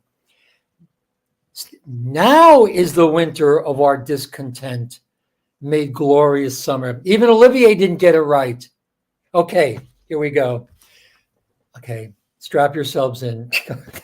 So, in the deep bosom of the ocean buried. Now, I think it's kind of fitting in a way that I'm last this amazing conference. I think this may have been the Guinness. We should have applied for the Guinness World Record. I think we could have got one out of this. But it's great because I want to bring it back. Since it's Humanity Unplugged, I'd like to bring this back to what it means to be human. What makes us human? Where do we come from? Why are we here? Where are we going? Stuff that I absolutely love to talk about. But I want to start. So this basically, the theme of this is really what makes us human. What is humanity? What is humaneness? What does it mean to be human, really human? Because, we're not looking to get to be less human as we continue to evolve spiritually, personally. We're looking to become more human. We're going back to the future. We're going back to the past and the future. The original human race, according to our information, and later on I'll let you know what the source of this information is. Okay, and that anybody can learn to access this. Yes, there have been beings throughout time that have had contracts to, and hopefully I can share. Rob, anybody?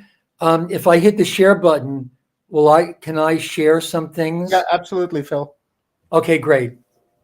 I just heard a voice. Was that you, Rob? Okay. I'm always hearing voices in my head. It's good if you identify yourselves. All right. So Omar here, Phil. Oh, Omar, hi. Hi. I don't mind you in my. There's only a few people I really feel good about being in my head, and Omar is one of them. Our history goes back, as far as this time matrix is concerned, 950 billion years. And that's just the last cycle. That's just the last outbreath from the Great Mother.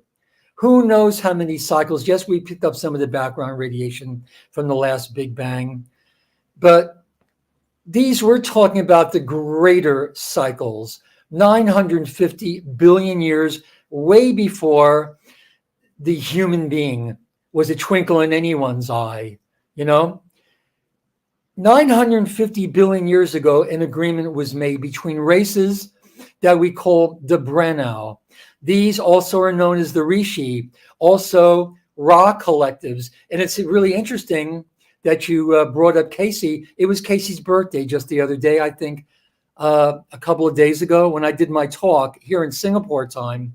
It was Casey's birthday.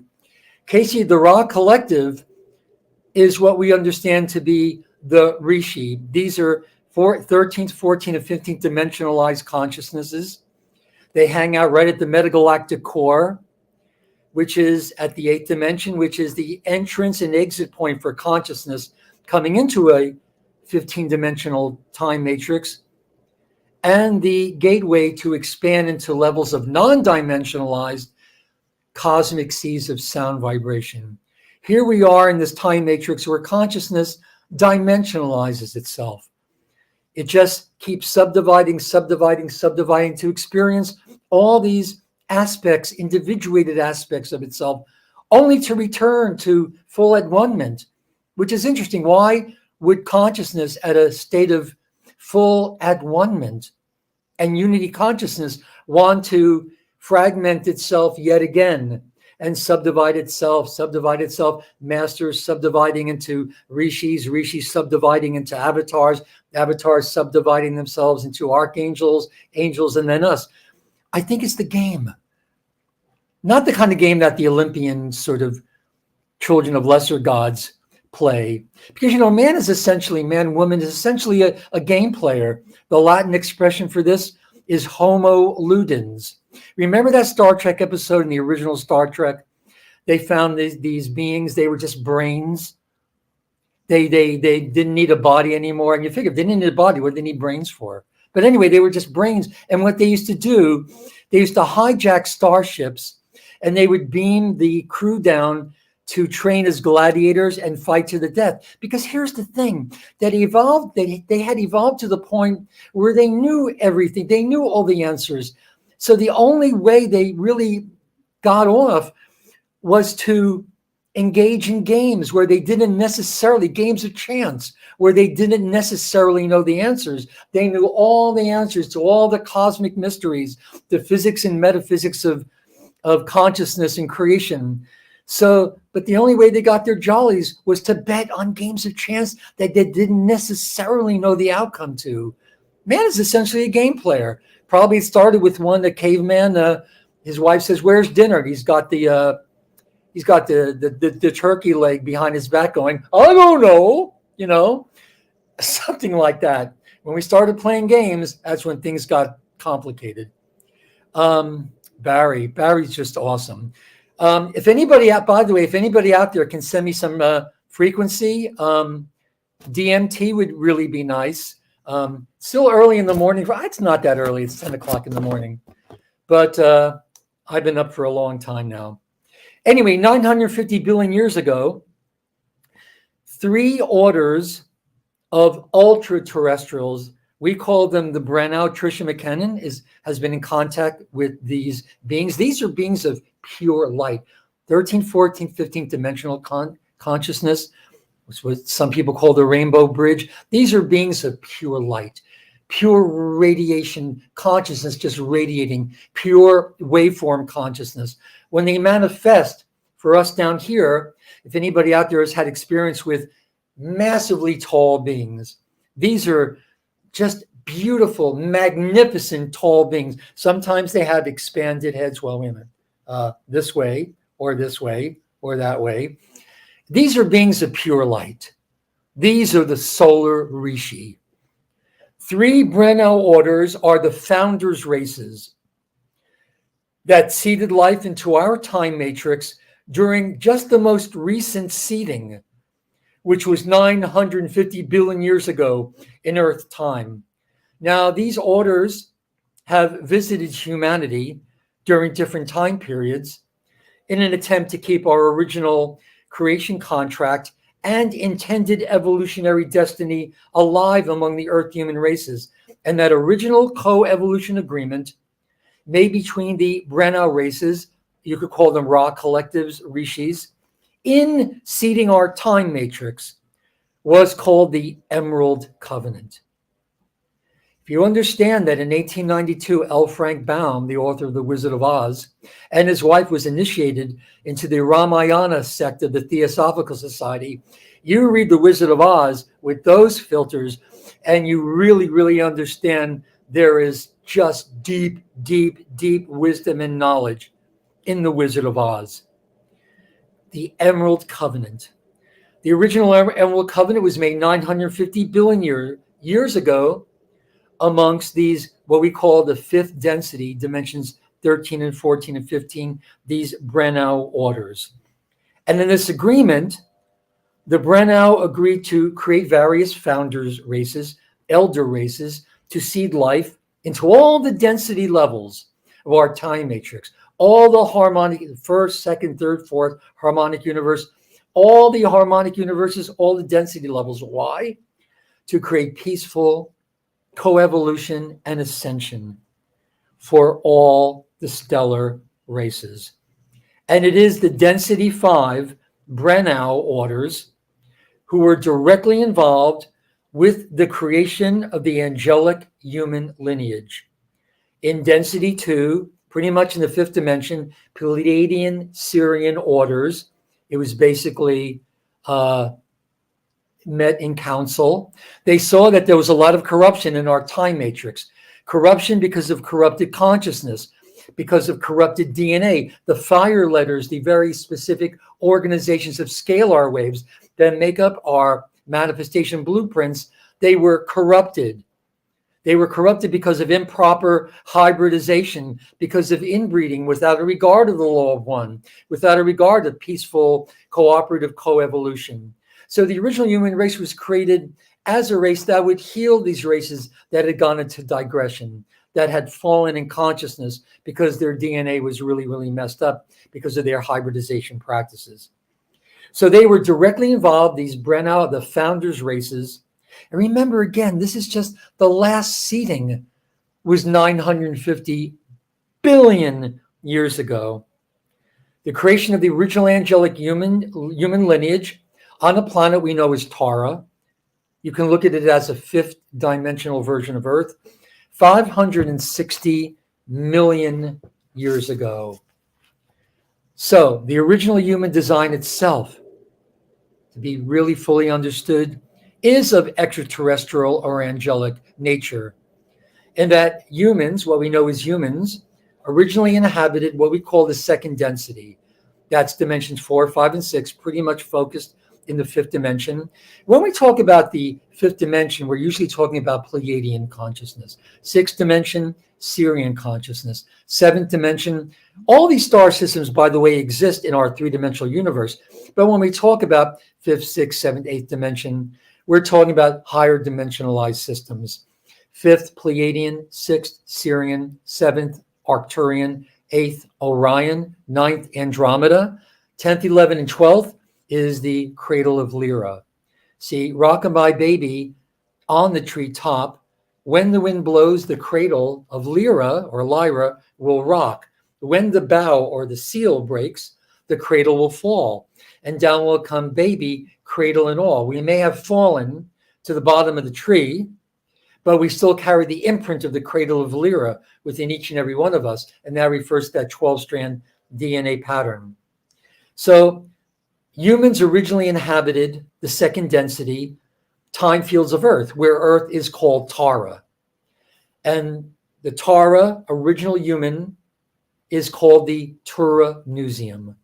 T-U-R-A-N-E-U-S-I-U-M. The Tura-Nusium. If you know a lot of Irish, Scottish Gaelic, you really understand what those songs are teaching. Tura-Lura-Lura, Tura-Lura-Lai. Okay?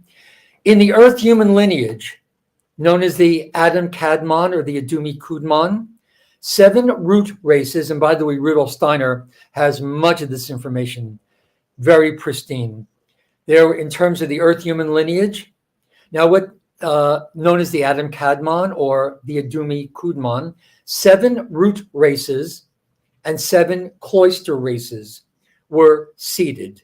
And by seeded, we mean that a stream of consciousness comes in with a certain DNA template. The whole idea of these progressive seedings, which are restatements of the Emerald Covenant, is to get us to fulfill the potentials held in our DNA. Certain races came in, root race cycles, with a certain complement of DNA. Other races came in with higher DNA potential and seeded on the earth to be able to, again, to activate, to fulfill our evolutionary objective, which is ascension, which is multi-dimensional identity integration.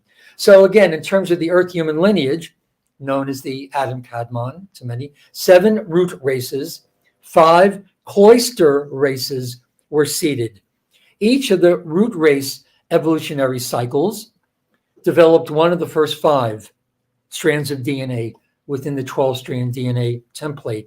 Each of what we call the cloister races carried the 7th through the 12th DNA strand template, corresponding to the higher dimensional density systems.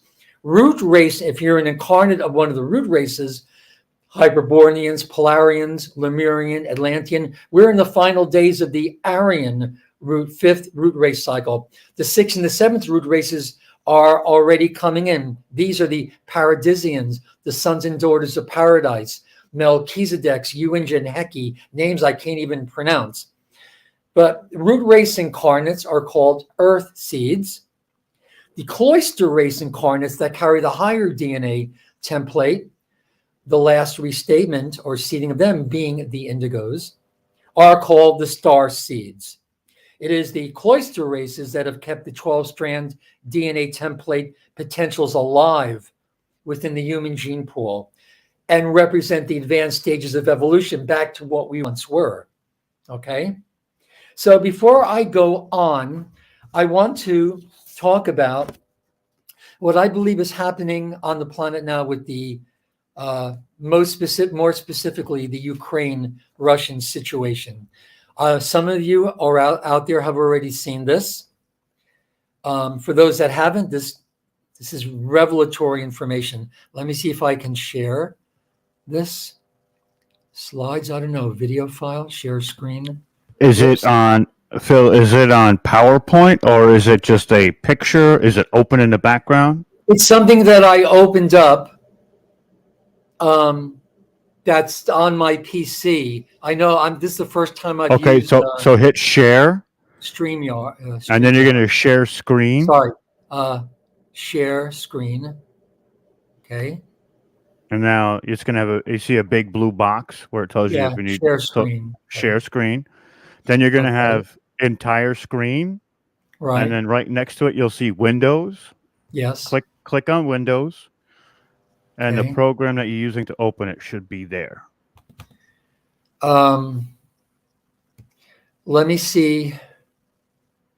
Hold on a second. Unless it's open in like a Chrome tab. I don't know if I'm going to be able to do this. It's going to take too much time. Let's see. Can everybody see this? What I have on the screen now? No, we don't see anything. It's got to come into the background and then we throw it up for you. Once we have it. I don't think we're going to be able to do this then. That's a shame. All right. Anyway, what's going on now is a stellar activation cycle. A stellar activation cycle is an alignment of interdimensional stargates. They're sets of black and white holes through which frequency consciousness, actually, literally, is coming through these interdimensional stargates that we call the Templar. So progressively, since about 1987, 1988, higher and higher dimensional frequencies have been coming through this stellar bridge, this alignment of interdimensional stargates, infusing Earth, infusing us with higher dimensional frequency, actually higher dimensional consciousness. Now, for that to happen, seals have to be released on the planetary chakras, the major vortexes on the planet, to receive these higher dimensional morphogenetic waves that are coming through this alignment of interdimensional stargates. The chakras have to be open to receive them. If the chakras are closed, if the seals are closed over the chakras, the energy can't get in, and it would just build up, wanting to circulate through the Earth grids, through our grids. It just builds up, and what you have is a condition of molecular compaction. The planet would actually shake itself loose. It would just fracture everywhere. The planet would just pretty much just fragment back into space dust, pretty much. So the seals have to be released, and these seals are the 7 seals. They are the 7 biblical seals that John talked about in his revelation. I would love to take a group to the Isle of Patmos, maybe next year, the year after.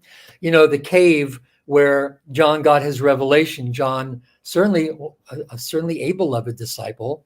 Do you know what grows wild on the Isle of Patmos? Sorry, I'm seeing a reverse image of myself. Probably the most potent psychedelic, psychoactive, psychotropic substance on the planet, the fly agaric, the Amanita muscaria mushroom. It was probably the staple of St. John's diet. So I imagine if that's a staple of your diet, probably the most potent psychedelic on the planet, you're going to have some serious revelations. I want to take a group to Patmos next year, do some shrooms, man, and get our own revelations. Pretty cool stuff, right? Anyway, every 26,556 years, the Earth enters what is known as an acceleration cycle. This is the shift of the ages.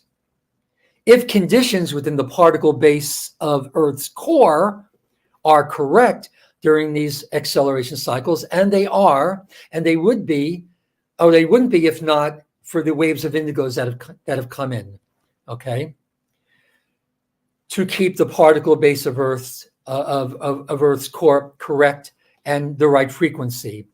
During this ascension cycle, when the particle base of Earth's core is correct, amazing things happen. Absolutely amazing things happen.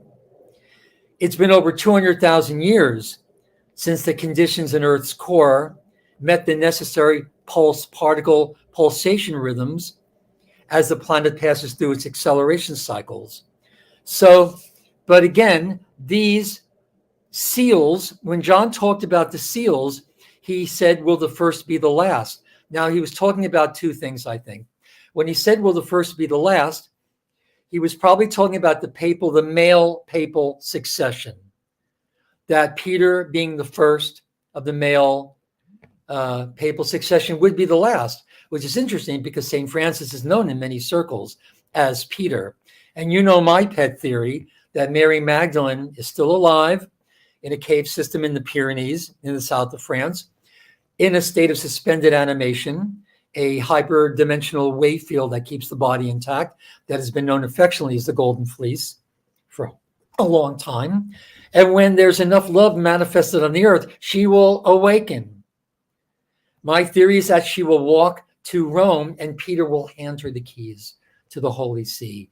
And then you'll see the Church of Love reestablished based on a gospel of love, which reminds me, and I had to remind myself, next week is my Portal to Ascension seminar on Mary Magdalene, daughter of Zion and the resurrection of Eve.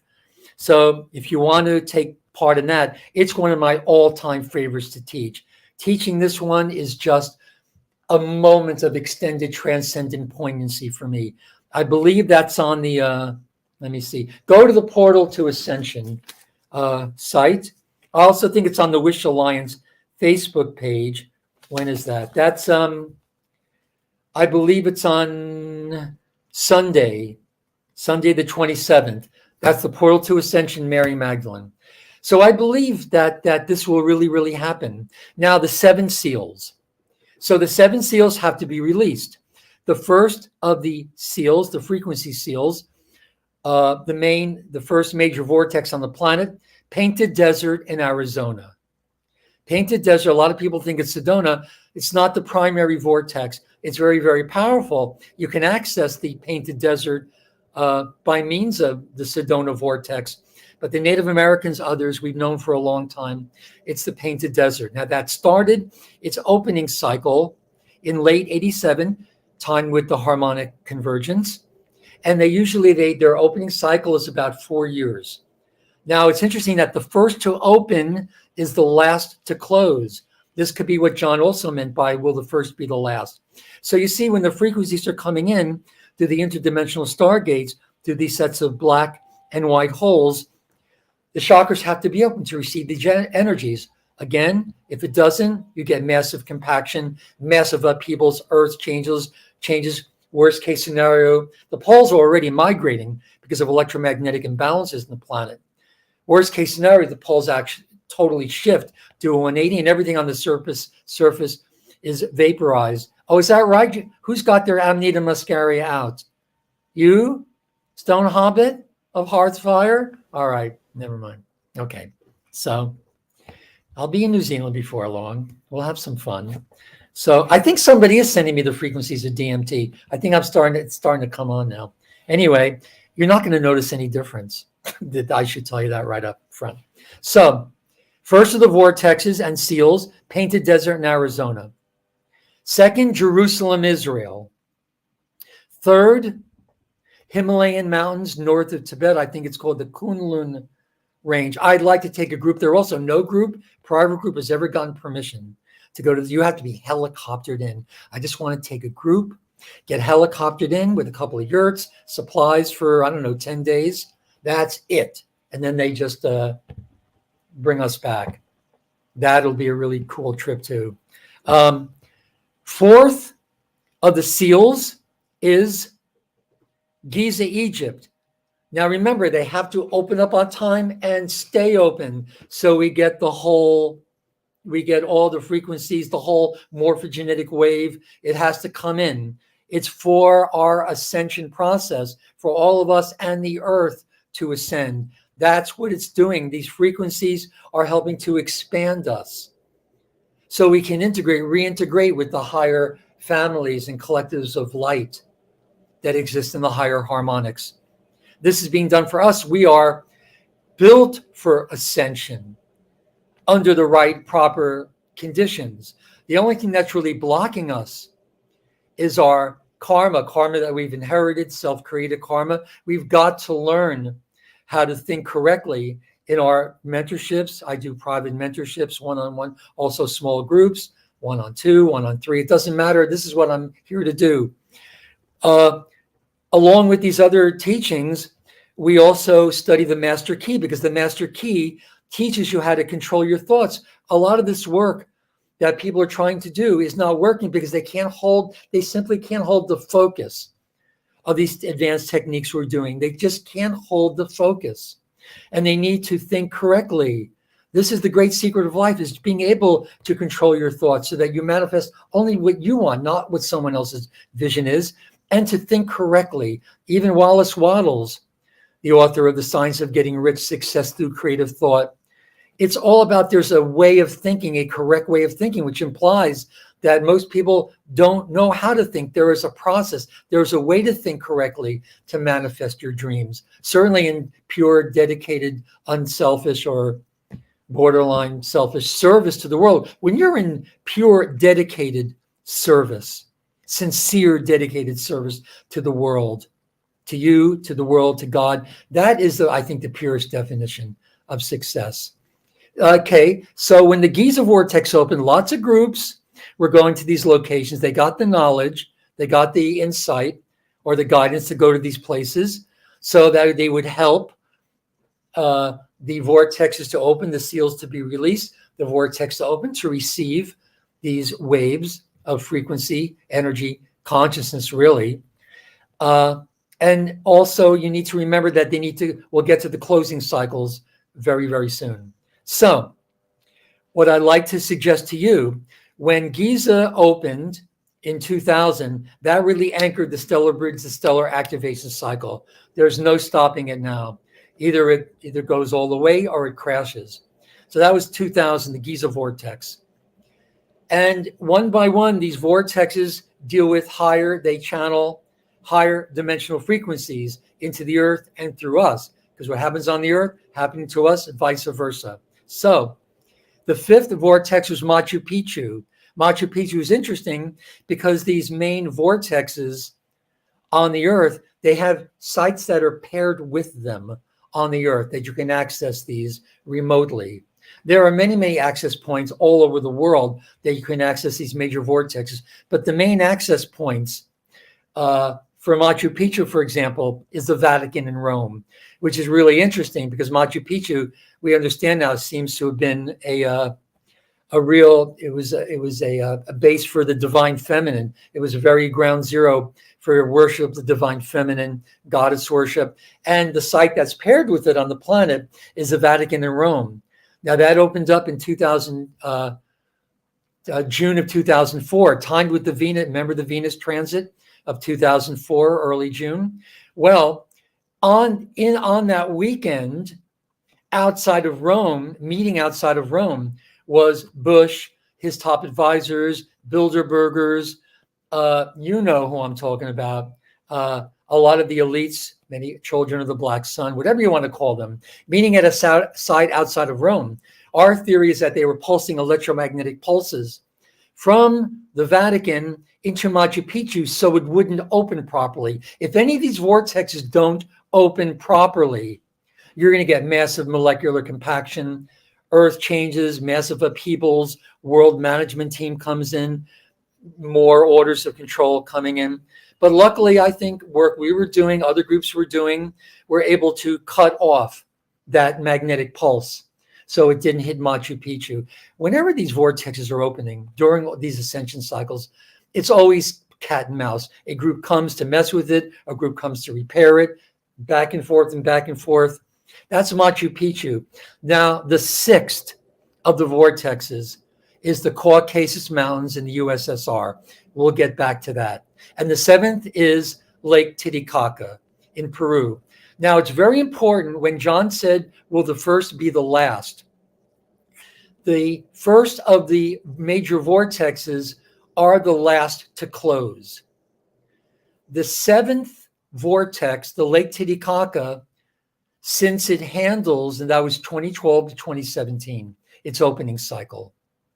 And again, they had to open on time, stay open on time. The reason the last of the vortexes needs to be the first to close is because as you go from 1 to 7, these vortexes, they handle higher and higher dimensional frequencies. The 6th and 7th vortexes, the Caucasus Mountains in the USSR and Lake Titicaca, handle the highest dimensional frequencies. That's why they need to be the first to close. Because if they stay open longer than they should, you're going to get too much frequency coming in. And again, the same thing, massive molecular compaction, especially when it hits blockages in the Earth's grid, Earth's karma, Earth's miasmic load.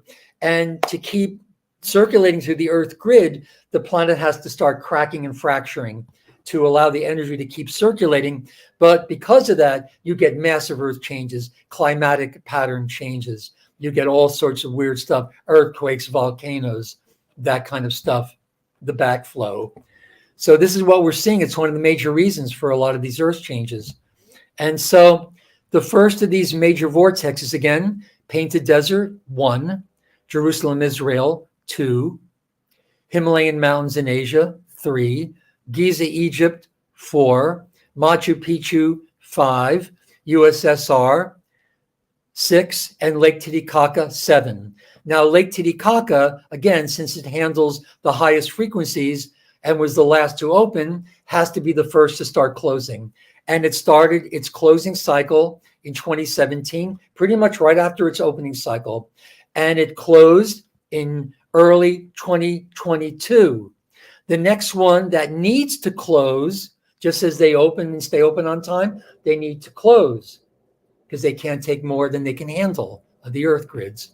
It is the USSR, and there are many points in the Ukraine that you can access directly the vortex in the Caucasus Mountains. So I believe that when you go to the top of these food chains, yes, it's about this, and yes, it's about that, and yes, it's about NATO, and yes, it's about drugs, and yes, it's about oil and the sex trade.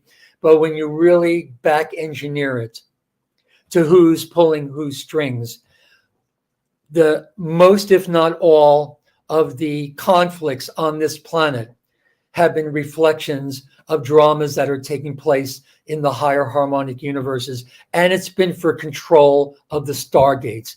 This Earth is a prized, valued, beloved planet because of its gates, because of its portals, because of its internal stargates that give you access to the greater Templar, to the holy grail of interdimensional interstellar stargates. Whoever has control of those stargates has control of who enters and exits the time matrix itself.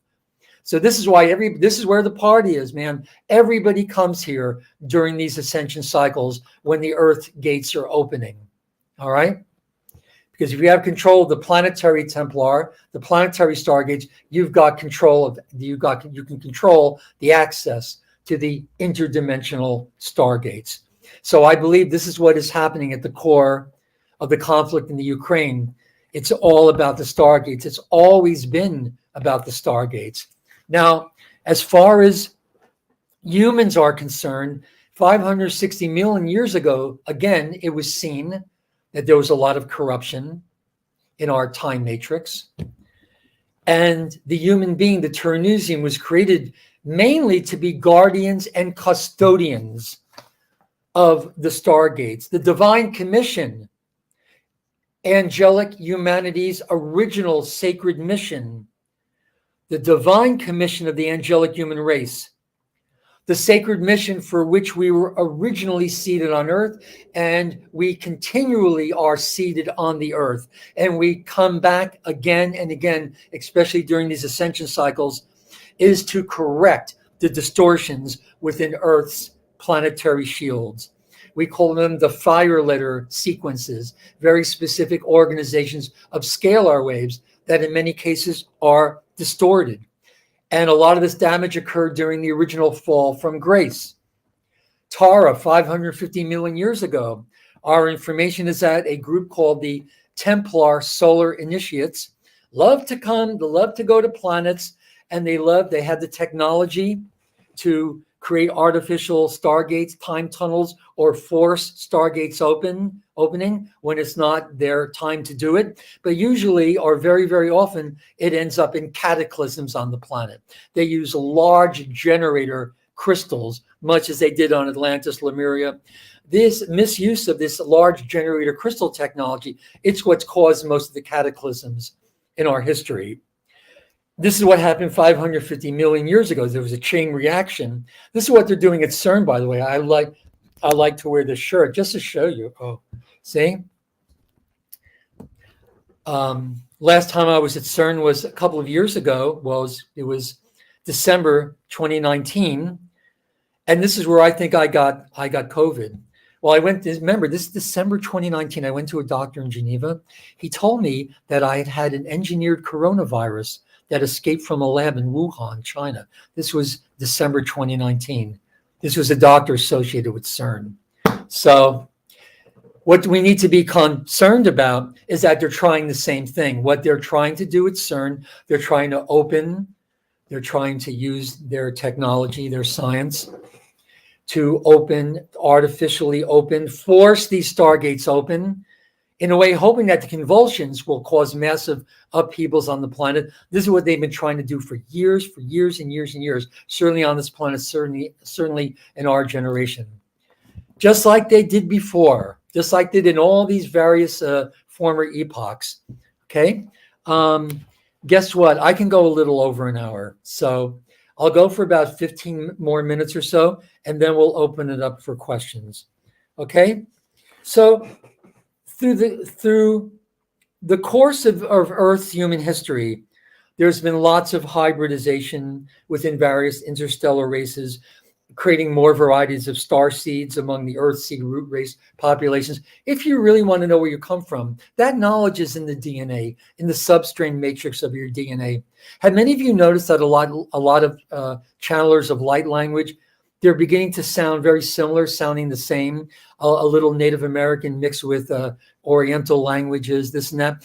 It's because the first languages we're going to channel are the ones closest to us genetically.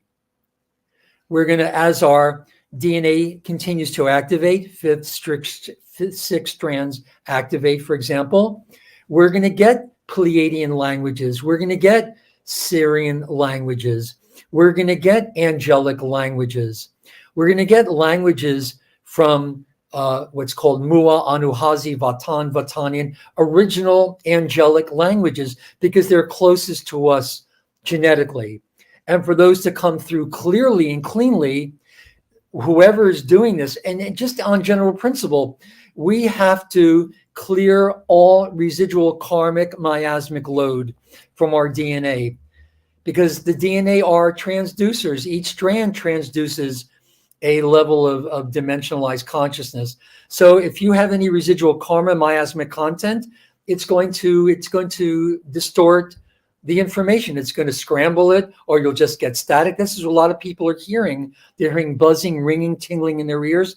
That's the information coming through, but they can't yet process it because those DNA strands that handle those specific dimensional currencies or frequencies, they're being blocked. It's the blockages in our DNA. This is what's blocking our natural ascension process. The DNA is activating naturally. In the old days, you had to go for decades and decades and decades into these mystery ascension schools, getting progressive initiations and activations. Well, we have the stellar bridge, the stellar activation cycle, the shift of the ages to accelerate the process. We can do it faster, but we still can't cut any corners. It's very, very important that we really understand the true nature of karma, the true nature of the miasmic body. Because here's another thing. There is a parallel Earth. Every 15-dimensional time matrix has a parallel 15-dimensional time matrix. One is magnetically based. This reverse image is driving me crazy. One is magnetically based. One is electrically based. One is particle. One is antiparticle. One is matter. One is antimatter. So Earth has there is a parallel. Oh my God. There is a parallel Earth, and we have parallels on that planet. We are magnetically based. They are electrically based. The word is that they run about 6-7 years ahead of us, I think, give or take more or less. The word is that they are already parallel Earth is already under a form of draconian one world order. Although the draconians, the food chain doesn't stop there. Where I think the food chain stops is reptilian insectoid consciousness. Groups consciousness we call the necromaton, odedicron. If you ever hear these races, if you're in a channeled group that says, okay, we're going to bring in the Omicron now, get the heck out of there. Just like in the old cartoons, poof, right through the door. It's just a suggestion. These are like beetles. These are like hybridized reptilian, draconian, insectoid, avian, winged, like flying beetles, scarabs. These are really nasty. You cannot deal with them at all.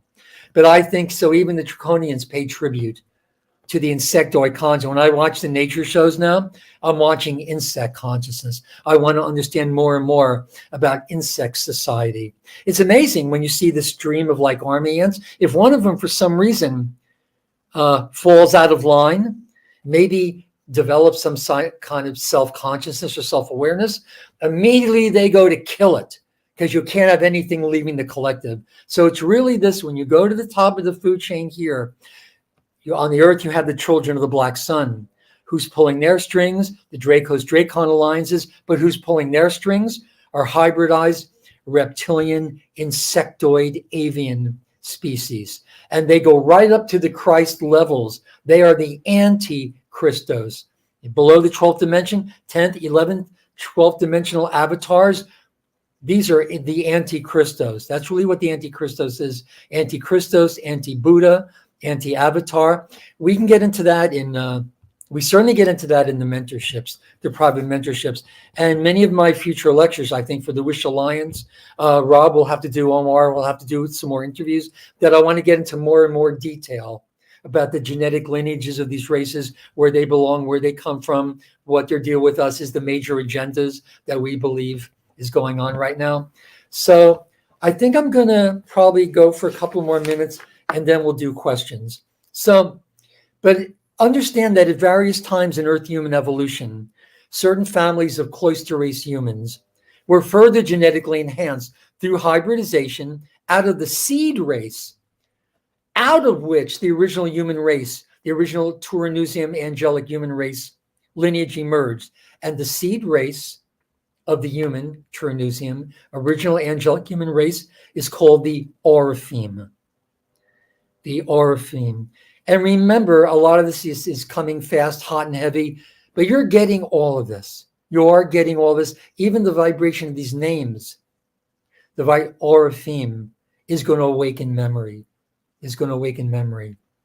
So the Orifeme seed race that seeded the original human experiment, the Turanusium race on Tara, is a composite genetic code of Syrian Azurites, blue Syrians, from the second density, dimensions 4, 5, and 6.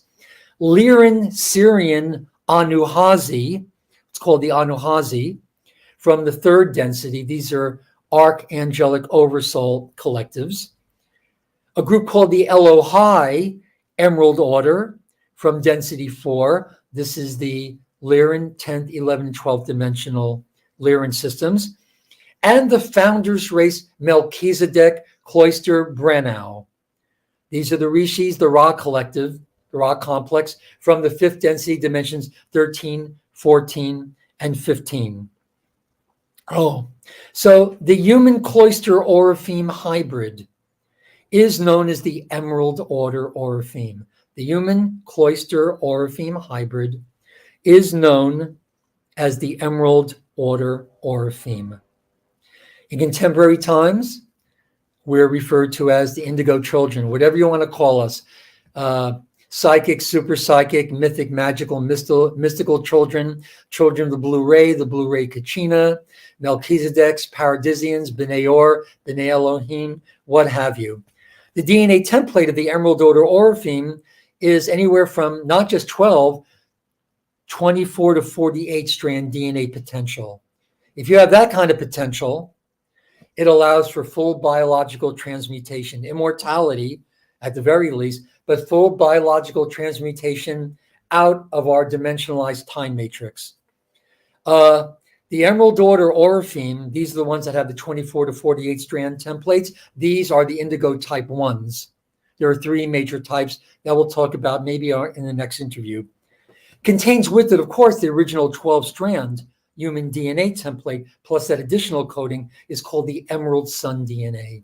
There are very few of the Emerald Sun DNAs on the planet because the planet just couldn't support their living presence until now. Remember, when you come into incarnation here on the earth, you pass through wherever you have come from. Let's say you've come from 11th dimensional Lyra or Lyra.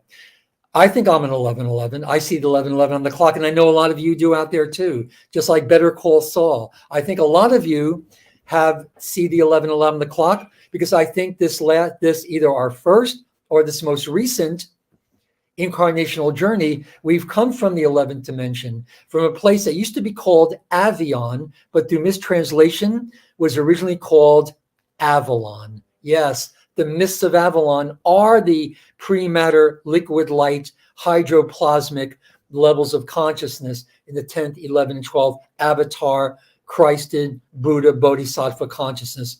We decided to individuate out of these large avatar collectives, Sananda, Kananda, Rwanda, whatever, and we propelled ourselves through the series of interdimensional stargates. Before you come into incarnation, you come into that first cell at the moment of conception, you have to go through the Earth's core. The Earth's core is a huge interdimensional stargate. Some call it the flame of Amenti, the sphere of Amenti, the pearly gates, St. Peter's gates. And you leave an imprint of your DNA as you pass through that stargate. I believe it was a very high contract of Jesus, both of them, all the great avatars, the Buddhas, Bodhisattvas, in an attempt to get Earth ready for the next ascension cycle. So as you pass through the Earth's core, you leave an imprint of your DNA. I don't think the mission was fully accomplished 2,000 years ago, but because of the waves of indigos, all indigos have at least a 12-strand DNA pattern. Type 1, type 2, type 3, and all for different purposes that we'll talk about later. Leaving imprints of our DNA, I think enough of us have come into incarnation having left imprints of our DNA that all incoming souls now have that same genetic potential. And I do believe that most, if not all of us, chose our parents. I also believe that we can make the wrong choices. That's always possible too. I'm not so sure I chose the right mother. God bless you, Mom, wherever you happen to be. But again, some of us choose to incarnate on the earth. We feel that our mothers or our parents haven't done enough clearing that we can come in to this life without being handicapped or this or that. But we feel that our parents, especially our mothers, haven't done that degree of clearing that we can come in without being handicapped and making our fulfilling our contracts even more difficult. We turn back, we go back. On the earth here, that's manifested as stillbirths, miscarriages, that sort of thing, abortions. Realize as tragic, these are tragic events, certainly, but they're orchestrated in the higher levels. Even Jesus in the Pistis Sophia, he talks about how he scanned the earth looking for a birth mother. He said he was looking for a virgin.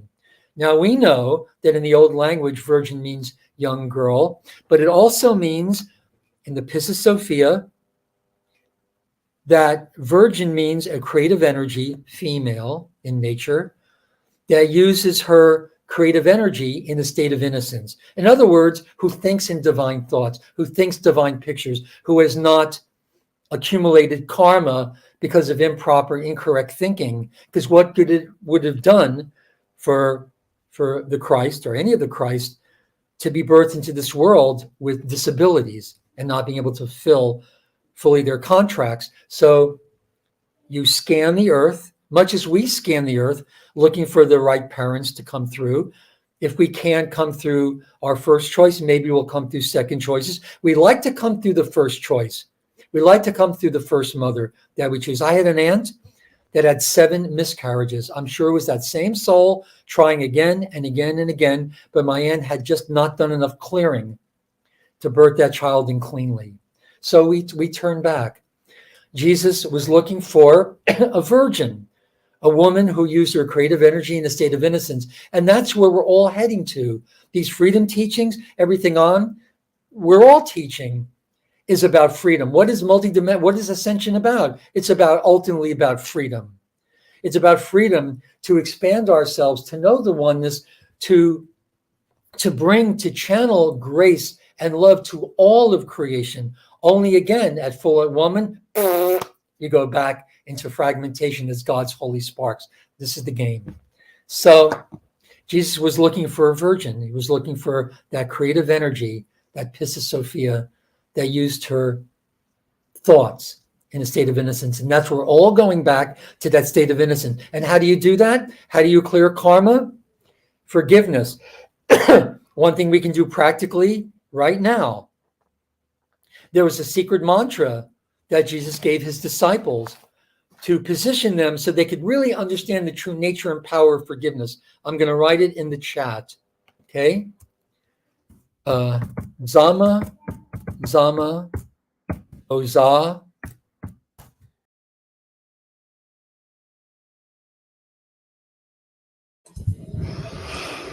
Did he just toss himself out by accident? Jeez, you're muted, bro. You're muted. Yeah. I think I'm sure he'll be back. There he comes. You're back. See what happens? See what happens when I'm about to give the sacred mantra? A little interference here. That was wild. Zama, Ozai. It'll come up in the chat in a minute. Rahama, Ozai. Okay. This is a secret mantra that Jesus gave his disciples, and I'm still convinced, those of you that have heard me before, and I'm going to talk a lot about this in the Portal to Ascension talk. Jesus wanted the women. He didn't want the male disciples. He wanted the women, but he had to enlist the male disciples to bring their wives, because it seems that the wives were the only ones that really understood the teachings. The Pistis Sophia, for example, is an extended dialogue between Jesus and Magdalene. The apostles, the disciples ask their questions, but they can't understand the answers. So Mary Magdalene has to translate for them, which they never forgave her for. It's too bad. Forgiveness has never been about blame. Forgiveness is forgiving. What do you have to do? What do you have to clear, to let go of, to release, to let go of with love? Love them enough, love it enough to let it go if it's not serving you on your path, on your chosen path now. Forgiveness, what do you have to be an open channel to extend grace, to extend love to the world? Okay? Forgiveness with progress. And how do you forgive? If you feel that you've been violated, you were naive or ignorant or just plain stupid enough, God bless you, to have been allowed violation into your life, or if you have been the violator, forgive yourself. And if you've been violated, forgive them, because they truly do not know what they do. And the ones that do know what they were doing, their redemption probably will not be found in this world, but in the world to come. Their forgiveness, as Jesus said in the Pistis Sophia through Mary Magdalene, their resurrection, their forgiveness will probably not be able, their sin was so great that they probably will not be able to find redemption in this world, but in the world to come. You simply apologize. Hold on a second. I knew this was going to happen. But I love you so much, I got to give you more. Okay. Forgiveness, you apologize. Apology. The word apollo means not many. Apollo, not many. So when you apologize, you reaffirm oneness. And that energy, that active intelligence, that consciousness of reaffirming oneness is more powerful than any earth-created karma, any inherited karma, anything we can bring on ourselves. The energy of forgiveness, of gratitude, with progressive apology. These are Jesus' exact words. With progressive apology, the soul is rendered innocent of all intensifications of karma. Nothing can withstand the pure power of forgiveness and gratitude.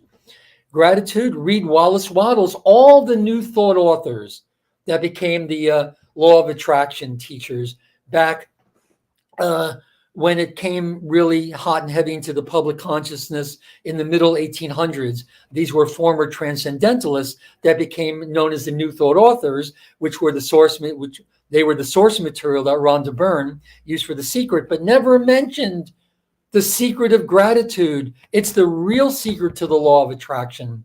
Gratitude is a magnetic force. Gratitude, aside from being thankful, sure, that's important, because gratis means free. The more you're grateful, the more you are free, the more you're liberated.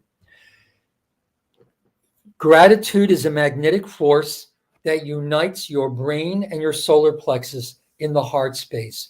Charles Haanel, the Master Key, Lesson 1, the great secret of life is in the coordination of two centers. What are those centers he was talking about? The brain and the solar plexus. And gratitude, the magnetic force of gratitude, will coordinate, will bring your brain and your solar plexus together in the heart. And that's where gratitude is felt. Again, a force, a love, a consciousness so powerful, a love that knows no earthly bounds. This is the higher love. Nothing can withstand that. And the connection with parallel earth coming up, here it is. Parallel earth, as I said before, is supposedly under already a draconian type of one world order, world management team. And what usually manifests on parallel Earth, they run it several years ahead of us, manifests on our Earth. Why? Because the condition that we know is karma, that we understand as karma, miasms, is actually a buildup of antiparticles in the particle base of the Earth. Now think about it. Remember, our Earth, magnetically based particle. Their Earth is electrically based antiparticle, antimatter. When you know how the chakras, basically the vertical flow regulates, dimensional frequency up and down, but what about sideways? It's the front and back cones of the chakras that regulate frequency between universes, between us and the parallel universe. So if that mechanism gets blocked or compromised, we end up, the Earth ends up with a buildup of antiparticles. Remember, that mechanism regulates the flow of consciousness between us and parallel Earth, between Earth and parallel Earth. If that mechanism again gets compromised or sabotaged, self-sabotage, whatever, you end up with a buildup of antiparticles in the particle base of the Earth. Not just antiparticles, the consciousness of antiparticles, the consciousness of parallel Earth manifest here. That is why you're seeing the infrastructure of one world order, world management team manifesting on the Earth. It's because of our karma. It's because of the miasms, this buildup of antiparticles from their universe that haven't been able to cycle back because that mechanism has been compromised. So we have to learn the true nature of karma, the miasmic body. We have to return to innocence. We have to really, really understand once and for all the true, awesome power of our thoughts. Okay? Very important. Yeah, give it to me. I'm going to give it to you. So I think we can open it up for a few questions, and then I will make a little statement in the end. But before we do that, let's do the Zama Zama Oza Rachama Ozai. The secret in that, this Aramaic, Proto-Canaanite Aramaic, is the Rachama, mercy. Be merciful to yourself. Understand that you didn't know what you did. You did it out of sheer ignorance or naivete, that you violated or allowed yourself to be violated. Okay? Zama, Zama, Oza, Rachama, Ozai. Zama, Zama. And remember, you know the Emoto crystals.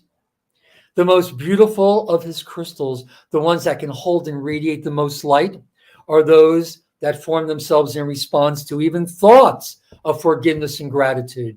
So just imagine that if you become the living embodiment of forgiveness and gratitude, every crystal and microcrystal in your bodies will be able to hold and radiate that light.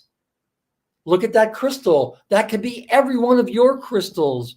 We are crystal and morphogenetic fields. Every crystal and microcrystal in your body, because of that structure, will be able to hold and radiate that light. That's when you become a presence healer, just by walking on the earth. You can heal. Jesus said about Mary Magdalene and all the Marys, they have the effulgence of light. They are light. And that light alone can heal, can illuminate all the darkest spaces. Okay? So,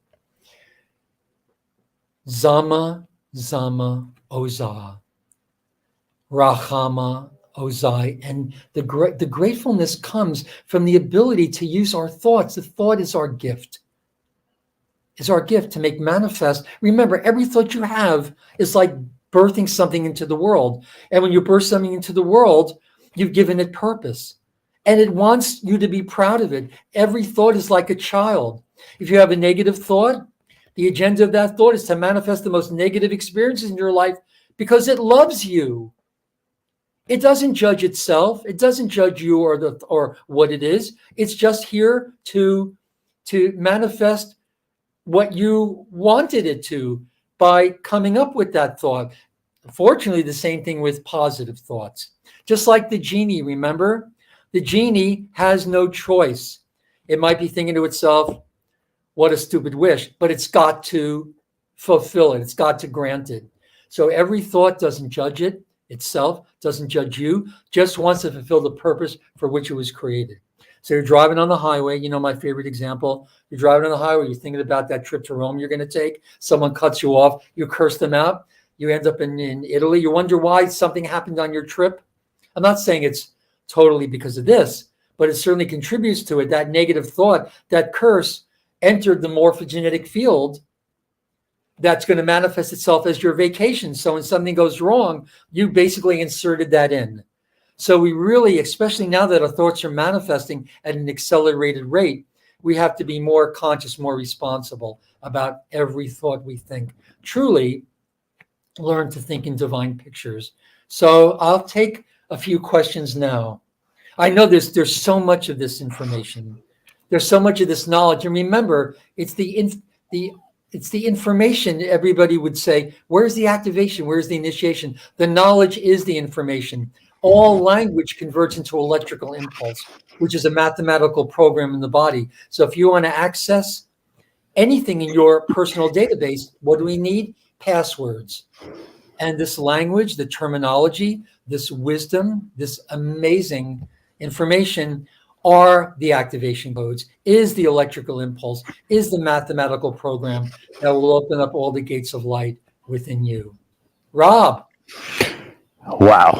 Wow, Phil, you tore it down. You burned down the house as always. So we have a couple of questions. Kathy left a couple of questions, and then Rockers Los Angeles. So Rockers Los Angeles is asking, any idea where are the frequencies from the vortexes are originating from? I think that was when you were talking about maybe Sedona and the vortexes or the specific vortexes. They're coming from the Earth's major vortices or chakras. They relate, they're tuned to the frequencies coming from the higher dimensions. So first, second, and third of the vortexes, they're the easiest to handle because they basically relate to our physical, emotional, mental bodies. We're used to handling those frequencies, although not always correctly. Fourth, Giza, comes from the astral. Fourth vortex, fourth dimension. Fifth vortex, fifth dimension. So the Machu Picchu vortex, basically coming from the Pleiades. Again, as I said before, we have all these star systems in our three-dimensional space, but usually, Rob, you know, when we talk about fifth and higher dimensions, we're talking about other harmonic universes, other higher three-dimensionalized universes. So fifth vortex, Machu Picchu, is tuned to the Pleiades. The sixth, USSR, Caucasus Mountains, and Ukraine to Sirius, Sirius A, Sirius B, many, many, many systems. Seventh, the seventh seal is tuned to Arcturus. So the thing is, if you have portions of those DNA strands already activated, you will bring in information from those dimensionalized levels. Although maybe not clearly, we can't, I don't think there's many people on the planet. I'm sure there are some that have 6 strands activated. But remember, if you have 6 strands fully activated, you are a fully embodied angelic. I mean, I won't go into detail now. And I know there are a lot of systems and teachings activating 12, 24, 48, 144 strands. Well, I think there just needs a knowledge base that needs to be understood about the true nature of DNA, the way, what it is, the mechanisms, how. I'll just tell you one thing really quickly that relates to this. You have a double helix. One is electrical, one is magnetic. One is matter, antimatter, particle, antiparticle. You have codes, what's called the substrand matrices. Within each DNA strand that basically is tuned to a specific dimensional frequency, you have in sub-frequency form all the other frequencies from 1 to 12. Now, so ascension, in a nutshell, what really makes that happen is the DNA helixes fusing together. That releases something called fire codes between the strands, and the strands start fusing together. Fission fusion. When the strands start fusing together, it creates this beautiful blue photonic light that many in the sacred teachings call celestaline. Celestaline blue, the crystal blue celestite has many of those organic programs. Blue celestite is a great one to work with now, getting harder and harder to get out of Madagascar. Most of it comes out of Madagascar. We should take a trip to Madagascar. Anyway, when that celestaline, it's an ascension element, it's a radioactive silicate, it's a transluminal, transharmonic element. When that circulates through the body, that actually de-densifies the body. That's what molecular transmutation is about. It accelerates particle spin. Now, you look at the DNA double helix, you know those things that look like staircases, like ladder rungs, those nucleotide base pairs, they're actually hydrogen bonds, and they present in the red spectrum. So you have these red hydrogen bonds. So think about it. If you want to escape the bondage of Egypt or the bondage of our electromagnetic bodies, you know, many teachers say that we're born into bondage, into captivity. We're biologically phase locked into this three-dimensional embodiment. If you want to escape that, what do you have to do? You have to part the Red Sea. You have those hydrogen bonds have to part so the helixes can come together, so the DNA strands can start fusing, so the celestaline is generated in the body. This is why the Magdalens are so powerful. This is why these women, all the Marys, the circles of Marys, because they were of the Benjamin tribe, they were Benjaminites. And there were clusters of the Benjaminite women in Nazareth and Galilee. And the reason that they were chosen, the primary reason that they were chosen to be the sacred priestesses, the sacred sexual initiators in the temples was because of their genetics. They were the offspring of the Nephilim and human women. And by virtue of that, they had very, very special advanced gene codes that they could create very, very special secretions, very, very exotic biochemistries that could initiate or facilitate the ascension process because of what they were, because they were Benjaminite women. Anyway, more about that in the portal to ascension. So yes, so each of the vortexes are tuned to the higher dimensional stargates. Yeah. And we as human beings, originally humanity, again, was created to be guardians. This was our sacred commission, to be guardians of the stargates. And we have these same stargates in our bodies too. Our chakras are tuned, our personal embodied internal chakras are also tuned to them also. As above, so below. Epic. This is my question, and then we'll get back to everybody else's question. So let's say you are a consciousness that reincarnates multiple times on this planet, and when we surge through this Stargate, is there a different genetic imprint, I would think, on the Stargate every time we come through, or is it the same one going through multiple times and kind of manifesting in a different style meat suit, but the same genetic makeup, I guess, or DNA makeup? Well, the truth is, in a lot of these race cycles and epochs, those that have come through the Stargates to incarnate on the Earth have gotten trapped here. This is usually why you don't get a lot of direct angelic intervention. They can counsel us and guide us, but we're really their arms and legs down here. We are them. They are us. We're just their lower parts down here. They really don't like to, unless with my walking, for example, when I got hit by the car, something came in the force through me, but not a scratch. Because I had something, just like a lot of us, we have contracts. It's the reason we came. And if you really need to be here, there will be direct angelic intervention. But a lot of angels, I know, they told me, they don't like to intervene directly because it's very, very easy to get trapped down here. I think for a lot of us, I think there's some confusion between past lives and our simultaneous incarnations in time. For example, when I talked about consciousness subdividing and subdividing and subdividing itself, like the Russian dolls. Here you have a rishi. The rishi decides to subdivide within itself, creating sets of avatars. The avatars subdivide within themselves, creating sets of oversouls or archangels. Same thing with angels. Now, our angelic identities, 12 aspects of that angelic identity come into our three-dimensional universe, and they choose different time-space coordinates. They're not our past lives. In periods of dimensional blending, we can get we share consciousness with them, but they are who they are. They're members of an incarnational family or a soul family of 12. which are part of one angelic identity. I'm not saying that there aren't past lives. Of course there are past lives.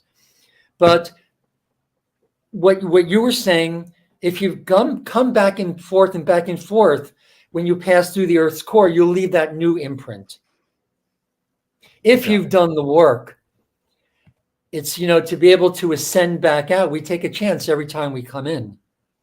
And if you're not able to ascend, even make the first ascension in a 6-dimensional Merkaba transharmonic Akasha Merkaba vehicle, don't worry about activating the Christ vehicles yet. One step at a time, stages. We're going for what's called the Hala phase now, which is a 6-dimensional Merkaba vehicle that we can shift between this universe and the next higher universe at will. So all these teachings really are geared towards ascension and everything that goes along with it. Of course, the attitudes, you have to master the attitudes and etiquette of spiritual mastery. These teachings don't ignore that aspect too, but learning the true mechanics and dynamics of multidimensional identity integration, molecular transmutation, the role of the DNA, our role here, knowing where we come from, why we're here and who we are. That's a really good, it's more than just comforting, it's empowering to know why we're here. Aren't these some of the biggest questions we ask ourselves as souls? Of course. Where do I come from? Why am I here? Why did of all the planets and times to choose, why did we choose this planet at this time? Because of what it's going through. And those simultaneous identities that live in past times probably look up to us as their higher selves, like we look up to our angelic identities as our higher selves. That's a profound thought, for sure. It's a big responsibility. If we ascend, we bring up our soul family with us, and probably a lot of those we hold near and dear. If they're not able to do it, we have to let them go. We have to, like what I said before, we have to love them enough to let them go and live the consequences of their choices. Right, Rob? Whether they were based in ignorance, naivete, pure stupidity, or whatever. And we have to love them enough to let them go. Once we know what our path is, once you're on the upward spiral, there need not be any turning back. And there shouldn't be. I agree. I agree. And like you said, the information is the activation. Path now, up we go. It's tough to think about, but for sure. I mean, I understand that 100%. You can't take that with you. You'll never make it yourself. Holding on to the, resentment and baggage of some of those people is just going to hold you back to your full potential in that sense. We indigos were future ET human hybrids. We are from the future. And when we come into this world, we bring the future and the past with us.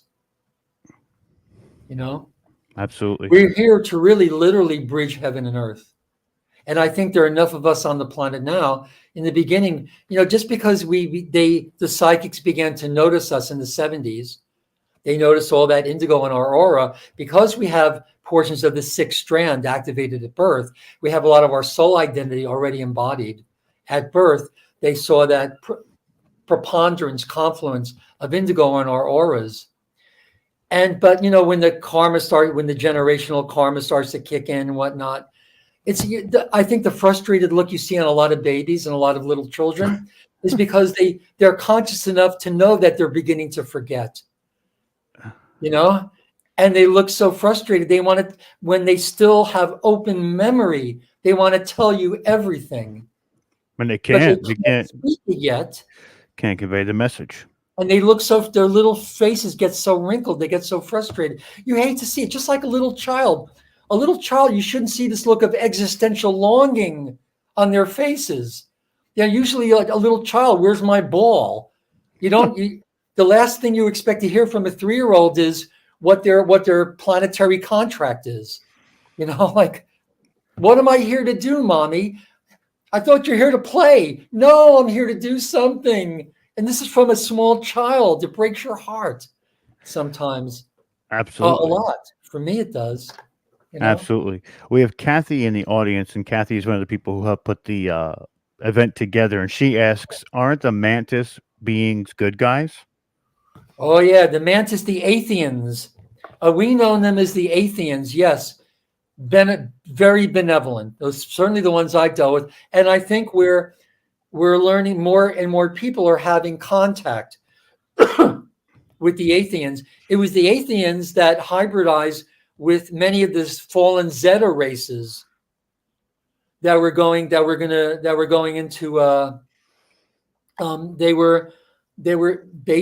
were going into extinction, I think, and to save them, the Athenians hybridized with them, and the race they created was called the Zionites, which were the ancestors of the Hibiru or the Hebrew races.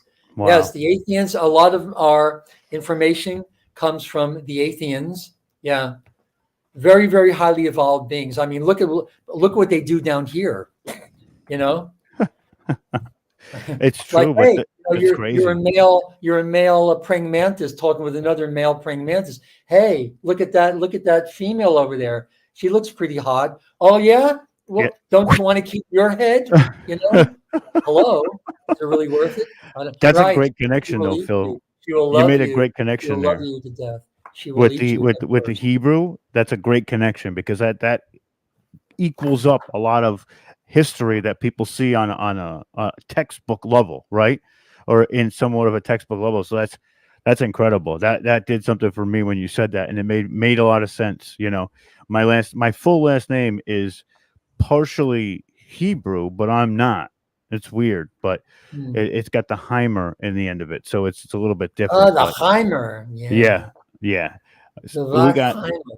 yeah, we got also, I want to bring ahead. up something that I wanted to bring up just very quickly. Yeah.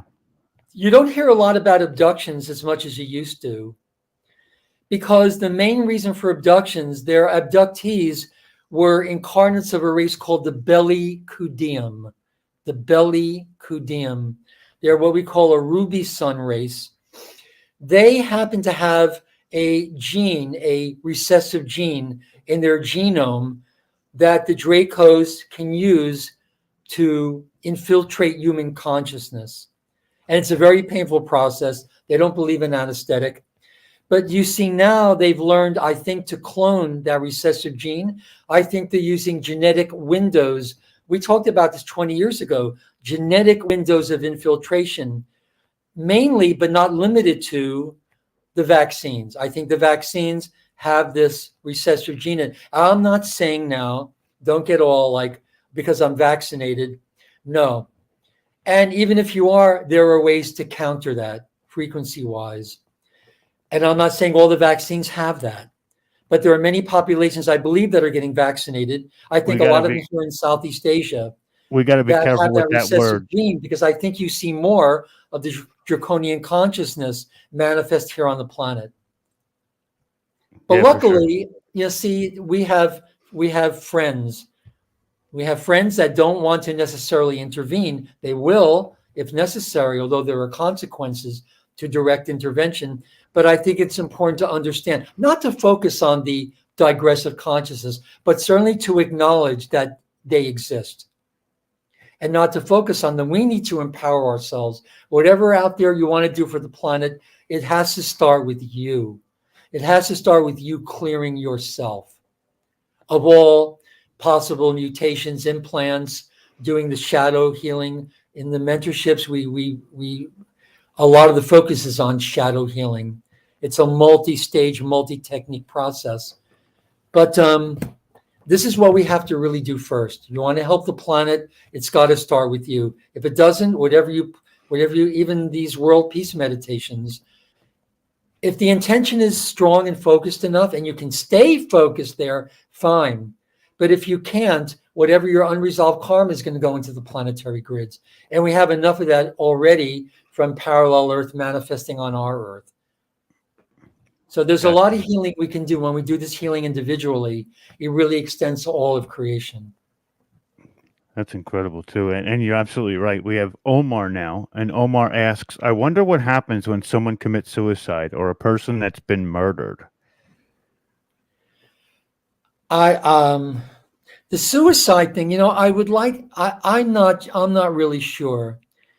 The murdering thing, I think, as far as is that did you attract that? I don't know. Sometimes I think we just get caught in the crossfire of someone's karma, that it is possible to be in the wrong place at the wrong time. It is maybe something, if it is a contract, it's good to know consciously that it is. Good to know what you're here for and that you're here to do this. So you can prepare yourself better for transition, for a smoother transition.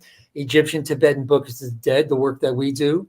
If it's necessary, if you feel you've got to drop the body, the hope is that you get soul braided into a higher DNA template for the next cycle of incarnation. The fact is that most humans have been involved in these endless cycles of incarnation for so long. We're in the best position we've ever been, not just for our personal ascension, for the planet. I'm still hopeful. I'm still optimistically, pessimistically, realistically hopeful. Whatever the freak that means, you know? And as far as the suicide, I don't know. You know, Rob, I'd like to think that there's such suicide, when you feel you just can't, the pain is so great that you can't be here anymore. Why should you be made to continue to suffer? You know what I'm saying? I'd like to think that there's a very special place. You know? Yeah. I mean, for those who felt that the pain of being in this life was just so, couldn't take it, that they had to take their own lives, the gift of life. Why should the suffering continue? I would hope so. I would hope so. I know how other of course, there's a lot of stigma will go with that. And, about it. Right. There's a lot of stigma, but I would like to hope that there would be something like that as well. I mean, that's just, if we're looking at a path of love, that would be, you know, love at its finest at that point, because those people are hurting, right? I would like to see those of that suicide or attempted suicide. I would like to see them fully embraced by their Christos. We all deserve it. We all deserve it. But those people, and I know it takes guts. I've had ideation. I'm not the type to actually do it. Just the ideation itself. I've been in depressive states I wouldn't want an enemy to experience. And it's very hard to understand what that is unless you've been there. And maybe one of the reasons that I got myself or was put in these places was so that I could understand, so that I could relate to people like that. If I could have one real wish, it would be to help these people. And I try in my way, you know. Absolutely. Who wouldn't want to help? So I would have, I think there's nature to care like about somebody. To be a special place at the right hand of God for those people who felt that this life was just too painful to endure, you know. Yeah. I totally agree with you. We have another question from Leanne, and she says about your rock and roll band. She says, what tuning frequency do they use? Do they use the 440? Because I heard from a friend in Europe that they use 441. Yeah, we're using 440. I'm looking into the 441. A friend of mine drove an Oldsmobile 442 back in the day. I don't even know if they make them anymore. I'm not sure. But we're at 440 right now, and I don't know how much longer I can stay on. You let me know. It's up to you. Phil, it's up to you. Lose my voice. Whenever you're ready, you let me know. No worries, man. I'm just about ready, I think. Okay. So let's do this. Let's let the people one more time know where they can find you or get in contact you if they want the mentorship or they want to go ahead and try and participate in some of the, of course, the Wish Alliance talks, or just email you and talk to you possibly. Yeah, this is I don't know if this is going out to everybody, but this is my email. Yes. I was just on Shayla, the Alchemy of Ascension, and we offered a discount on my readings. I do a reading called the Book of Fate. You should look into it. If you're interested, it's the only reading I do, but it's an oracle unlike any other oracle I've ever seen. If you want information on the readings I do, please email me. If you want information about the one-on-one mentorships or the groups that I do, please email me. Email me with any questions at all, any feedback, any suggestions. Please feel free. It's been an honor. It's been a privilege You know, I want to thank you, Rob. I want to thank all of you at Omar, all of your facilitators, all of your speakers, and all of you that have been listening out there. I really am very, very grateful for the opportunity to share, because if it wasn't for you, I'd be talking to myself. So, which I enjoy that too on occasion. But I just really, I thank you for the love and continued support. And I hope to see you again soon. Okay. I think I froze for a second, Phil. Sorry about that. But I just want to say one more time that you absolutely burn the house down. And every time you touch this microphone, it does something for me to retain this information more and more and more. I love you to death. I really do. I love your lectures, and you are somebody that I look up to 110%, and I love your work, Phil. So don't ever stop. 110%? Well, that's not very realistic, Rob. How about 155%, 0.675? That's what it is, and that's what it's going to stay at. I was looking for an assistant many years ago. He said, I'll be there for you 150%. I said, well, that's not realistic. No. I didn't hire him. But anyway, really, God bless all of you. I mean, Rudolf Steiner said, in moments of grace, we remember. And I think that's the key. So be graceful, be safe, stay juicy, and I'll see you soon. Thank you, Phil. Love you, brother. Thank you. Thank you, Phil. Love you very much. Okay. Just for you, darling. Here we Lots go. of love. We are unplugged. We are human. The best thing to be is human, I absolutely agree. And, I really resonated with what you said, that we pick our own parents. And I've known that since I was about 12 or 13 years old, and come to the realization that we, this human experience, we create like an itinerary, and then we come down here and then we follow that processes, and we have the free will to carry out the contract or the experiences that we want to gain. And we choose the parents that we want because we want that genetic memory that comes along with those people, so that we can do the shadow work and do the light work and do the internal work to heal the trauma and to heal the humanity of everyone. So what you were saying there, it was perfect. I was sitting there and I was like, yeah, somebody else said it and just not me. So thank you. The maps are here that we all have. We're living treasure maps, the maps are right here. You don't have to go looking out there for it. Mm-hmm. Just turn around. It's right there. I loved how you said we had all the answers to all the questions. That was beautiful. Thank you for that. You're very, very welcome. God bless you all. Signing off. God bless you, Much Phil. love. Okay. Wait, Phil, just 1 second. Yeah. You're muted, Leanne. Leanne, you're Nobody muted. can hear you. Leanne wanted to say hi, Phil. How you doing, buddy? How you doing? You don't have to talk. Just shh. Don't answer. Save your voice. I love you. So, knee pads, dropping sushi. What else? Futons. It's all so much fun with Phil, and nobody understands any of that, and that's okay. Okay. Probably better. Here we go. Bye, Phil. Over and out. Bye, Phil. Thank you. Be safe. You. Be Thank healthy. you. One of the things that I ultimately love, and I tell people this all the time, that the information is the activation. That is so true. And knowing that information truly empowers somebody to help everybody else around them and themselves at the same time. So that is something that I absorb 110%. I'm going to say it. It's not realistic, but it's me. So I agree with that wholeheartedly. And I honestly think that this is why we do what we do, is to pass that information along. That's amazing. Oh dear. Love you all. Bye-bye. Bye, Phil. Bye, Phil. Oh, isn't he wonderful? That was great. Here we go. What's on the guest list for tomorrow? What's on the horizon for us? All right, my man. Are we up on the screen here? Ooh! Yeah, we are. We're good to go. All right, cool. So tomorrow is the spring and the autumn equinox, and we've been building up to this day for the last 8 days, and we're going into the 9th day. Get it? 369. And tomorrow's going to be just beautiful. I'm really looking forward to it. So we're going to start the day off with our favorite guy, Michael Feely.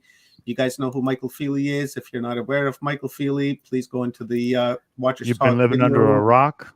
playlist, and he will be there under the Michael Feely playlist.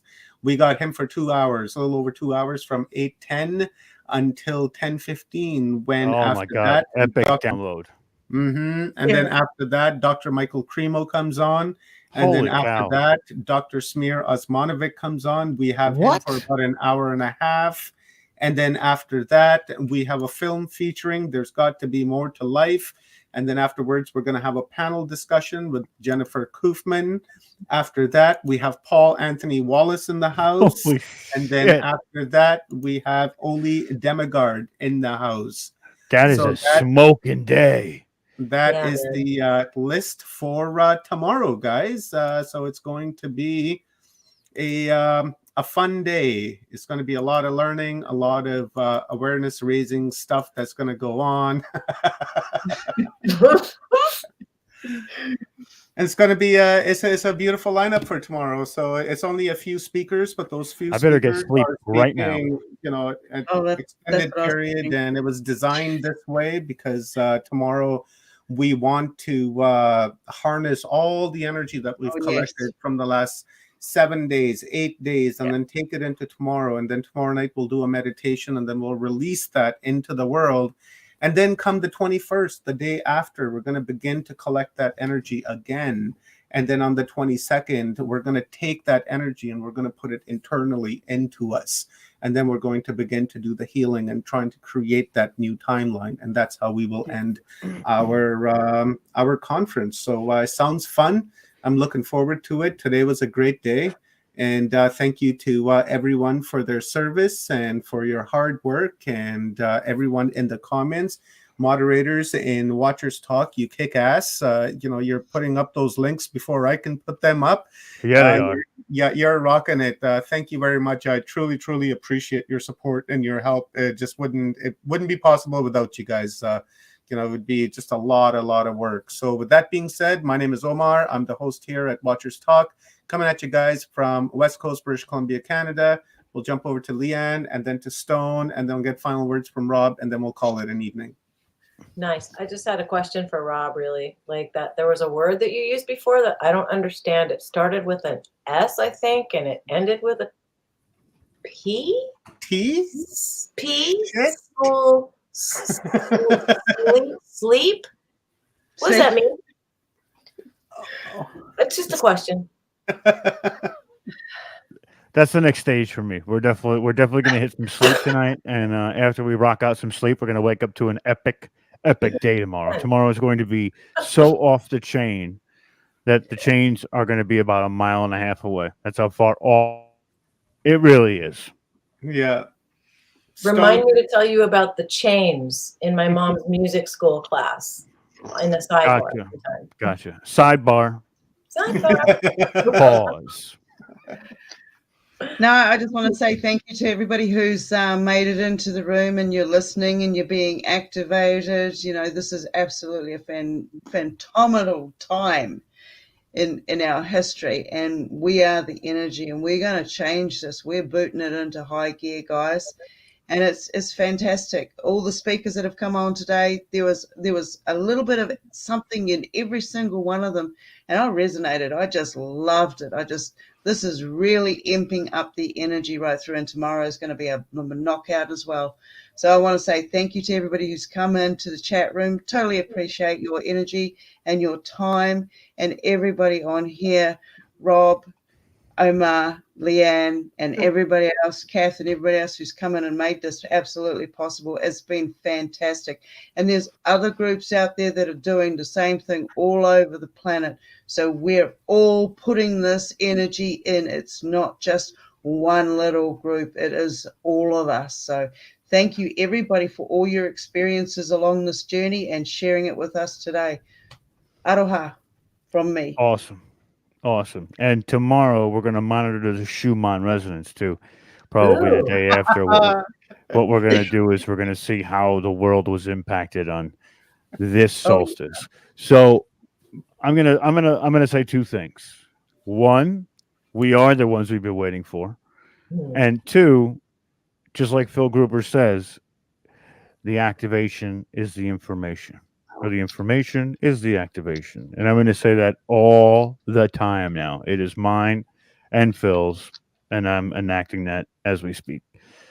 Good night. Love you all. Thank you. We are so close to this being to the end, and it has been one of the most incredible journeys that I've ever been experiencing. And I don't know if we'll ever experience it again like this. So let's keep that in mind as we go forward. You just like hijacked the words right out of my head, because I was going to say, guys, let's monitor the Schumann resonance tomorrow and see what happens. Maybe we should begin doing that, right tonight, because it is autumn equinox in where Stone is at in Australia and New Zealand. So maybe we should keep an eye on that. And guys, thank you very much. If you've enjoyed the uploads from the last 8 days and you feel compelled to make a donation or give us a tip, you can do so through the PayPal pinned comment. And with that being said, just don't forget, after the stream ends, quickly jump below and leave a quick comment, because it helps confuse the algorithm. And like this and share this. And that's it. See you guys tomorrow.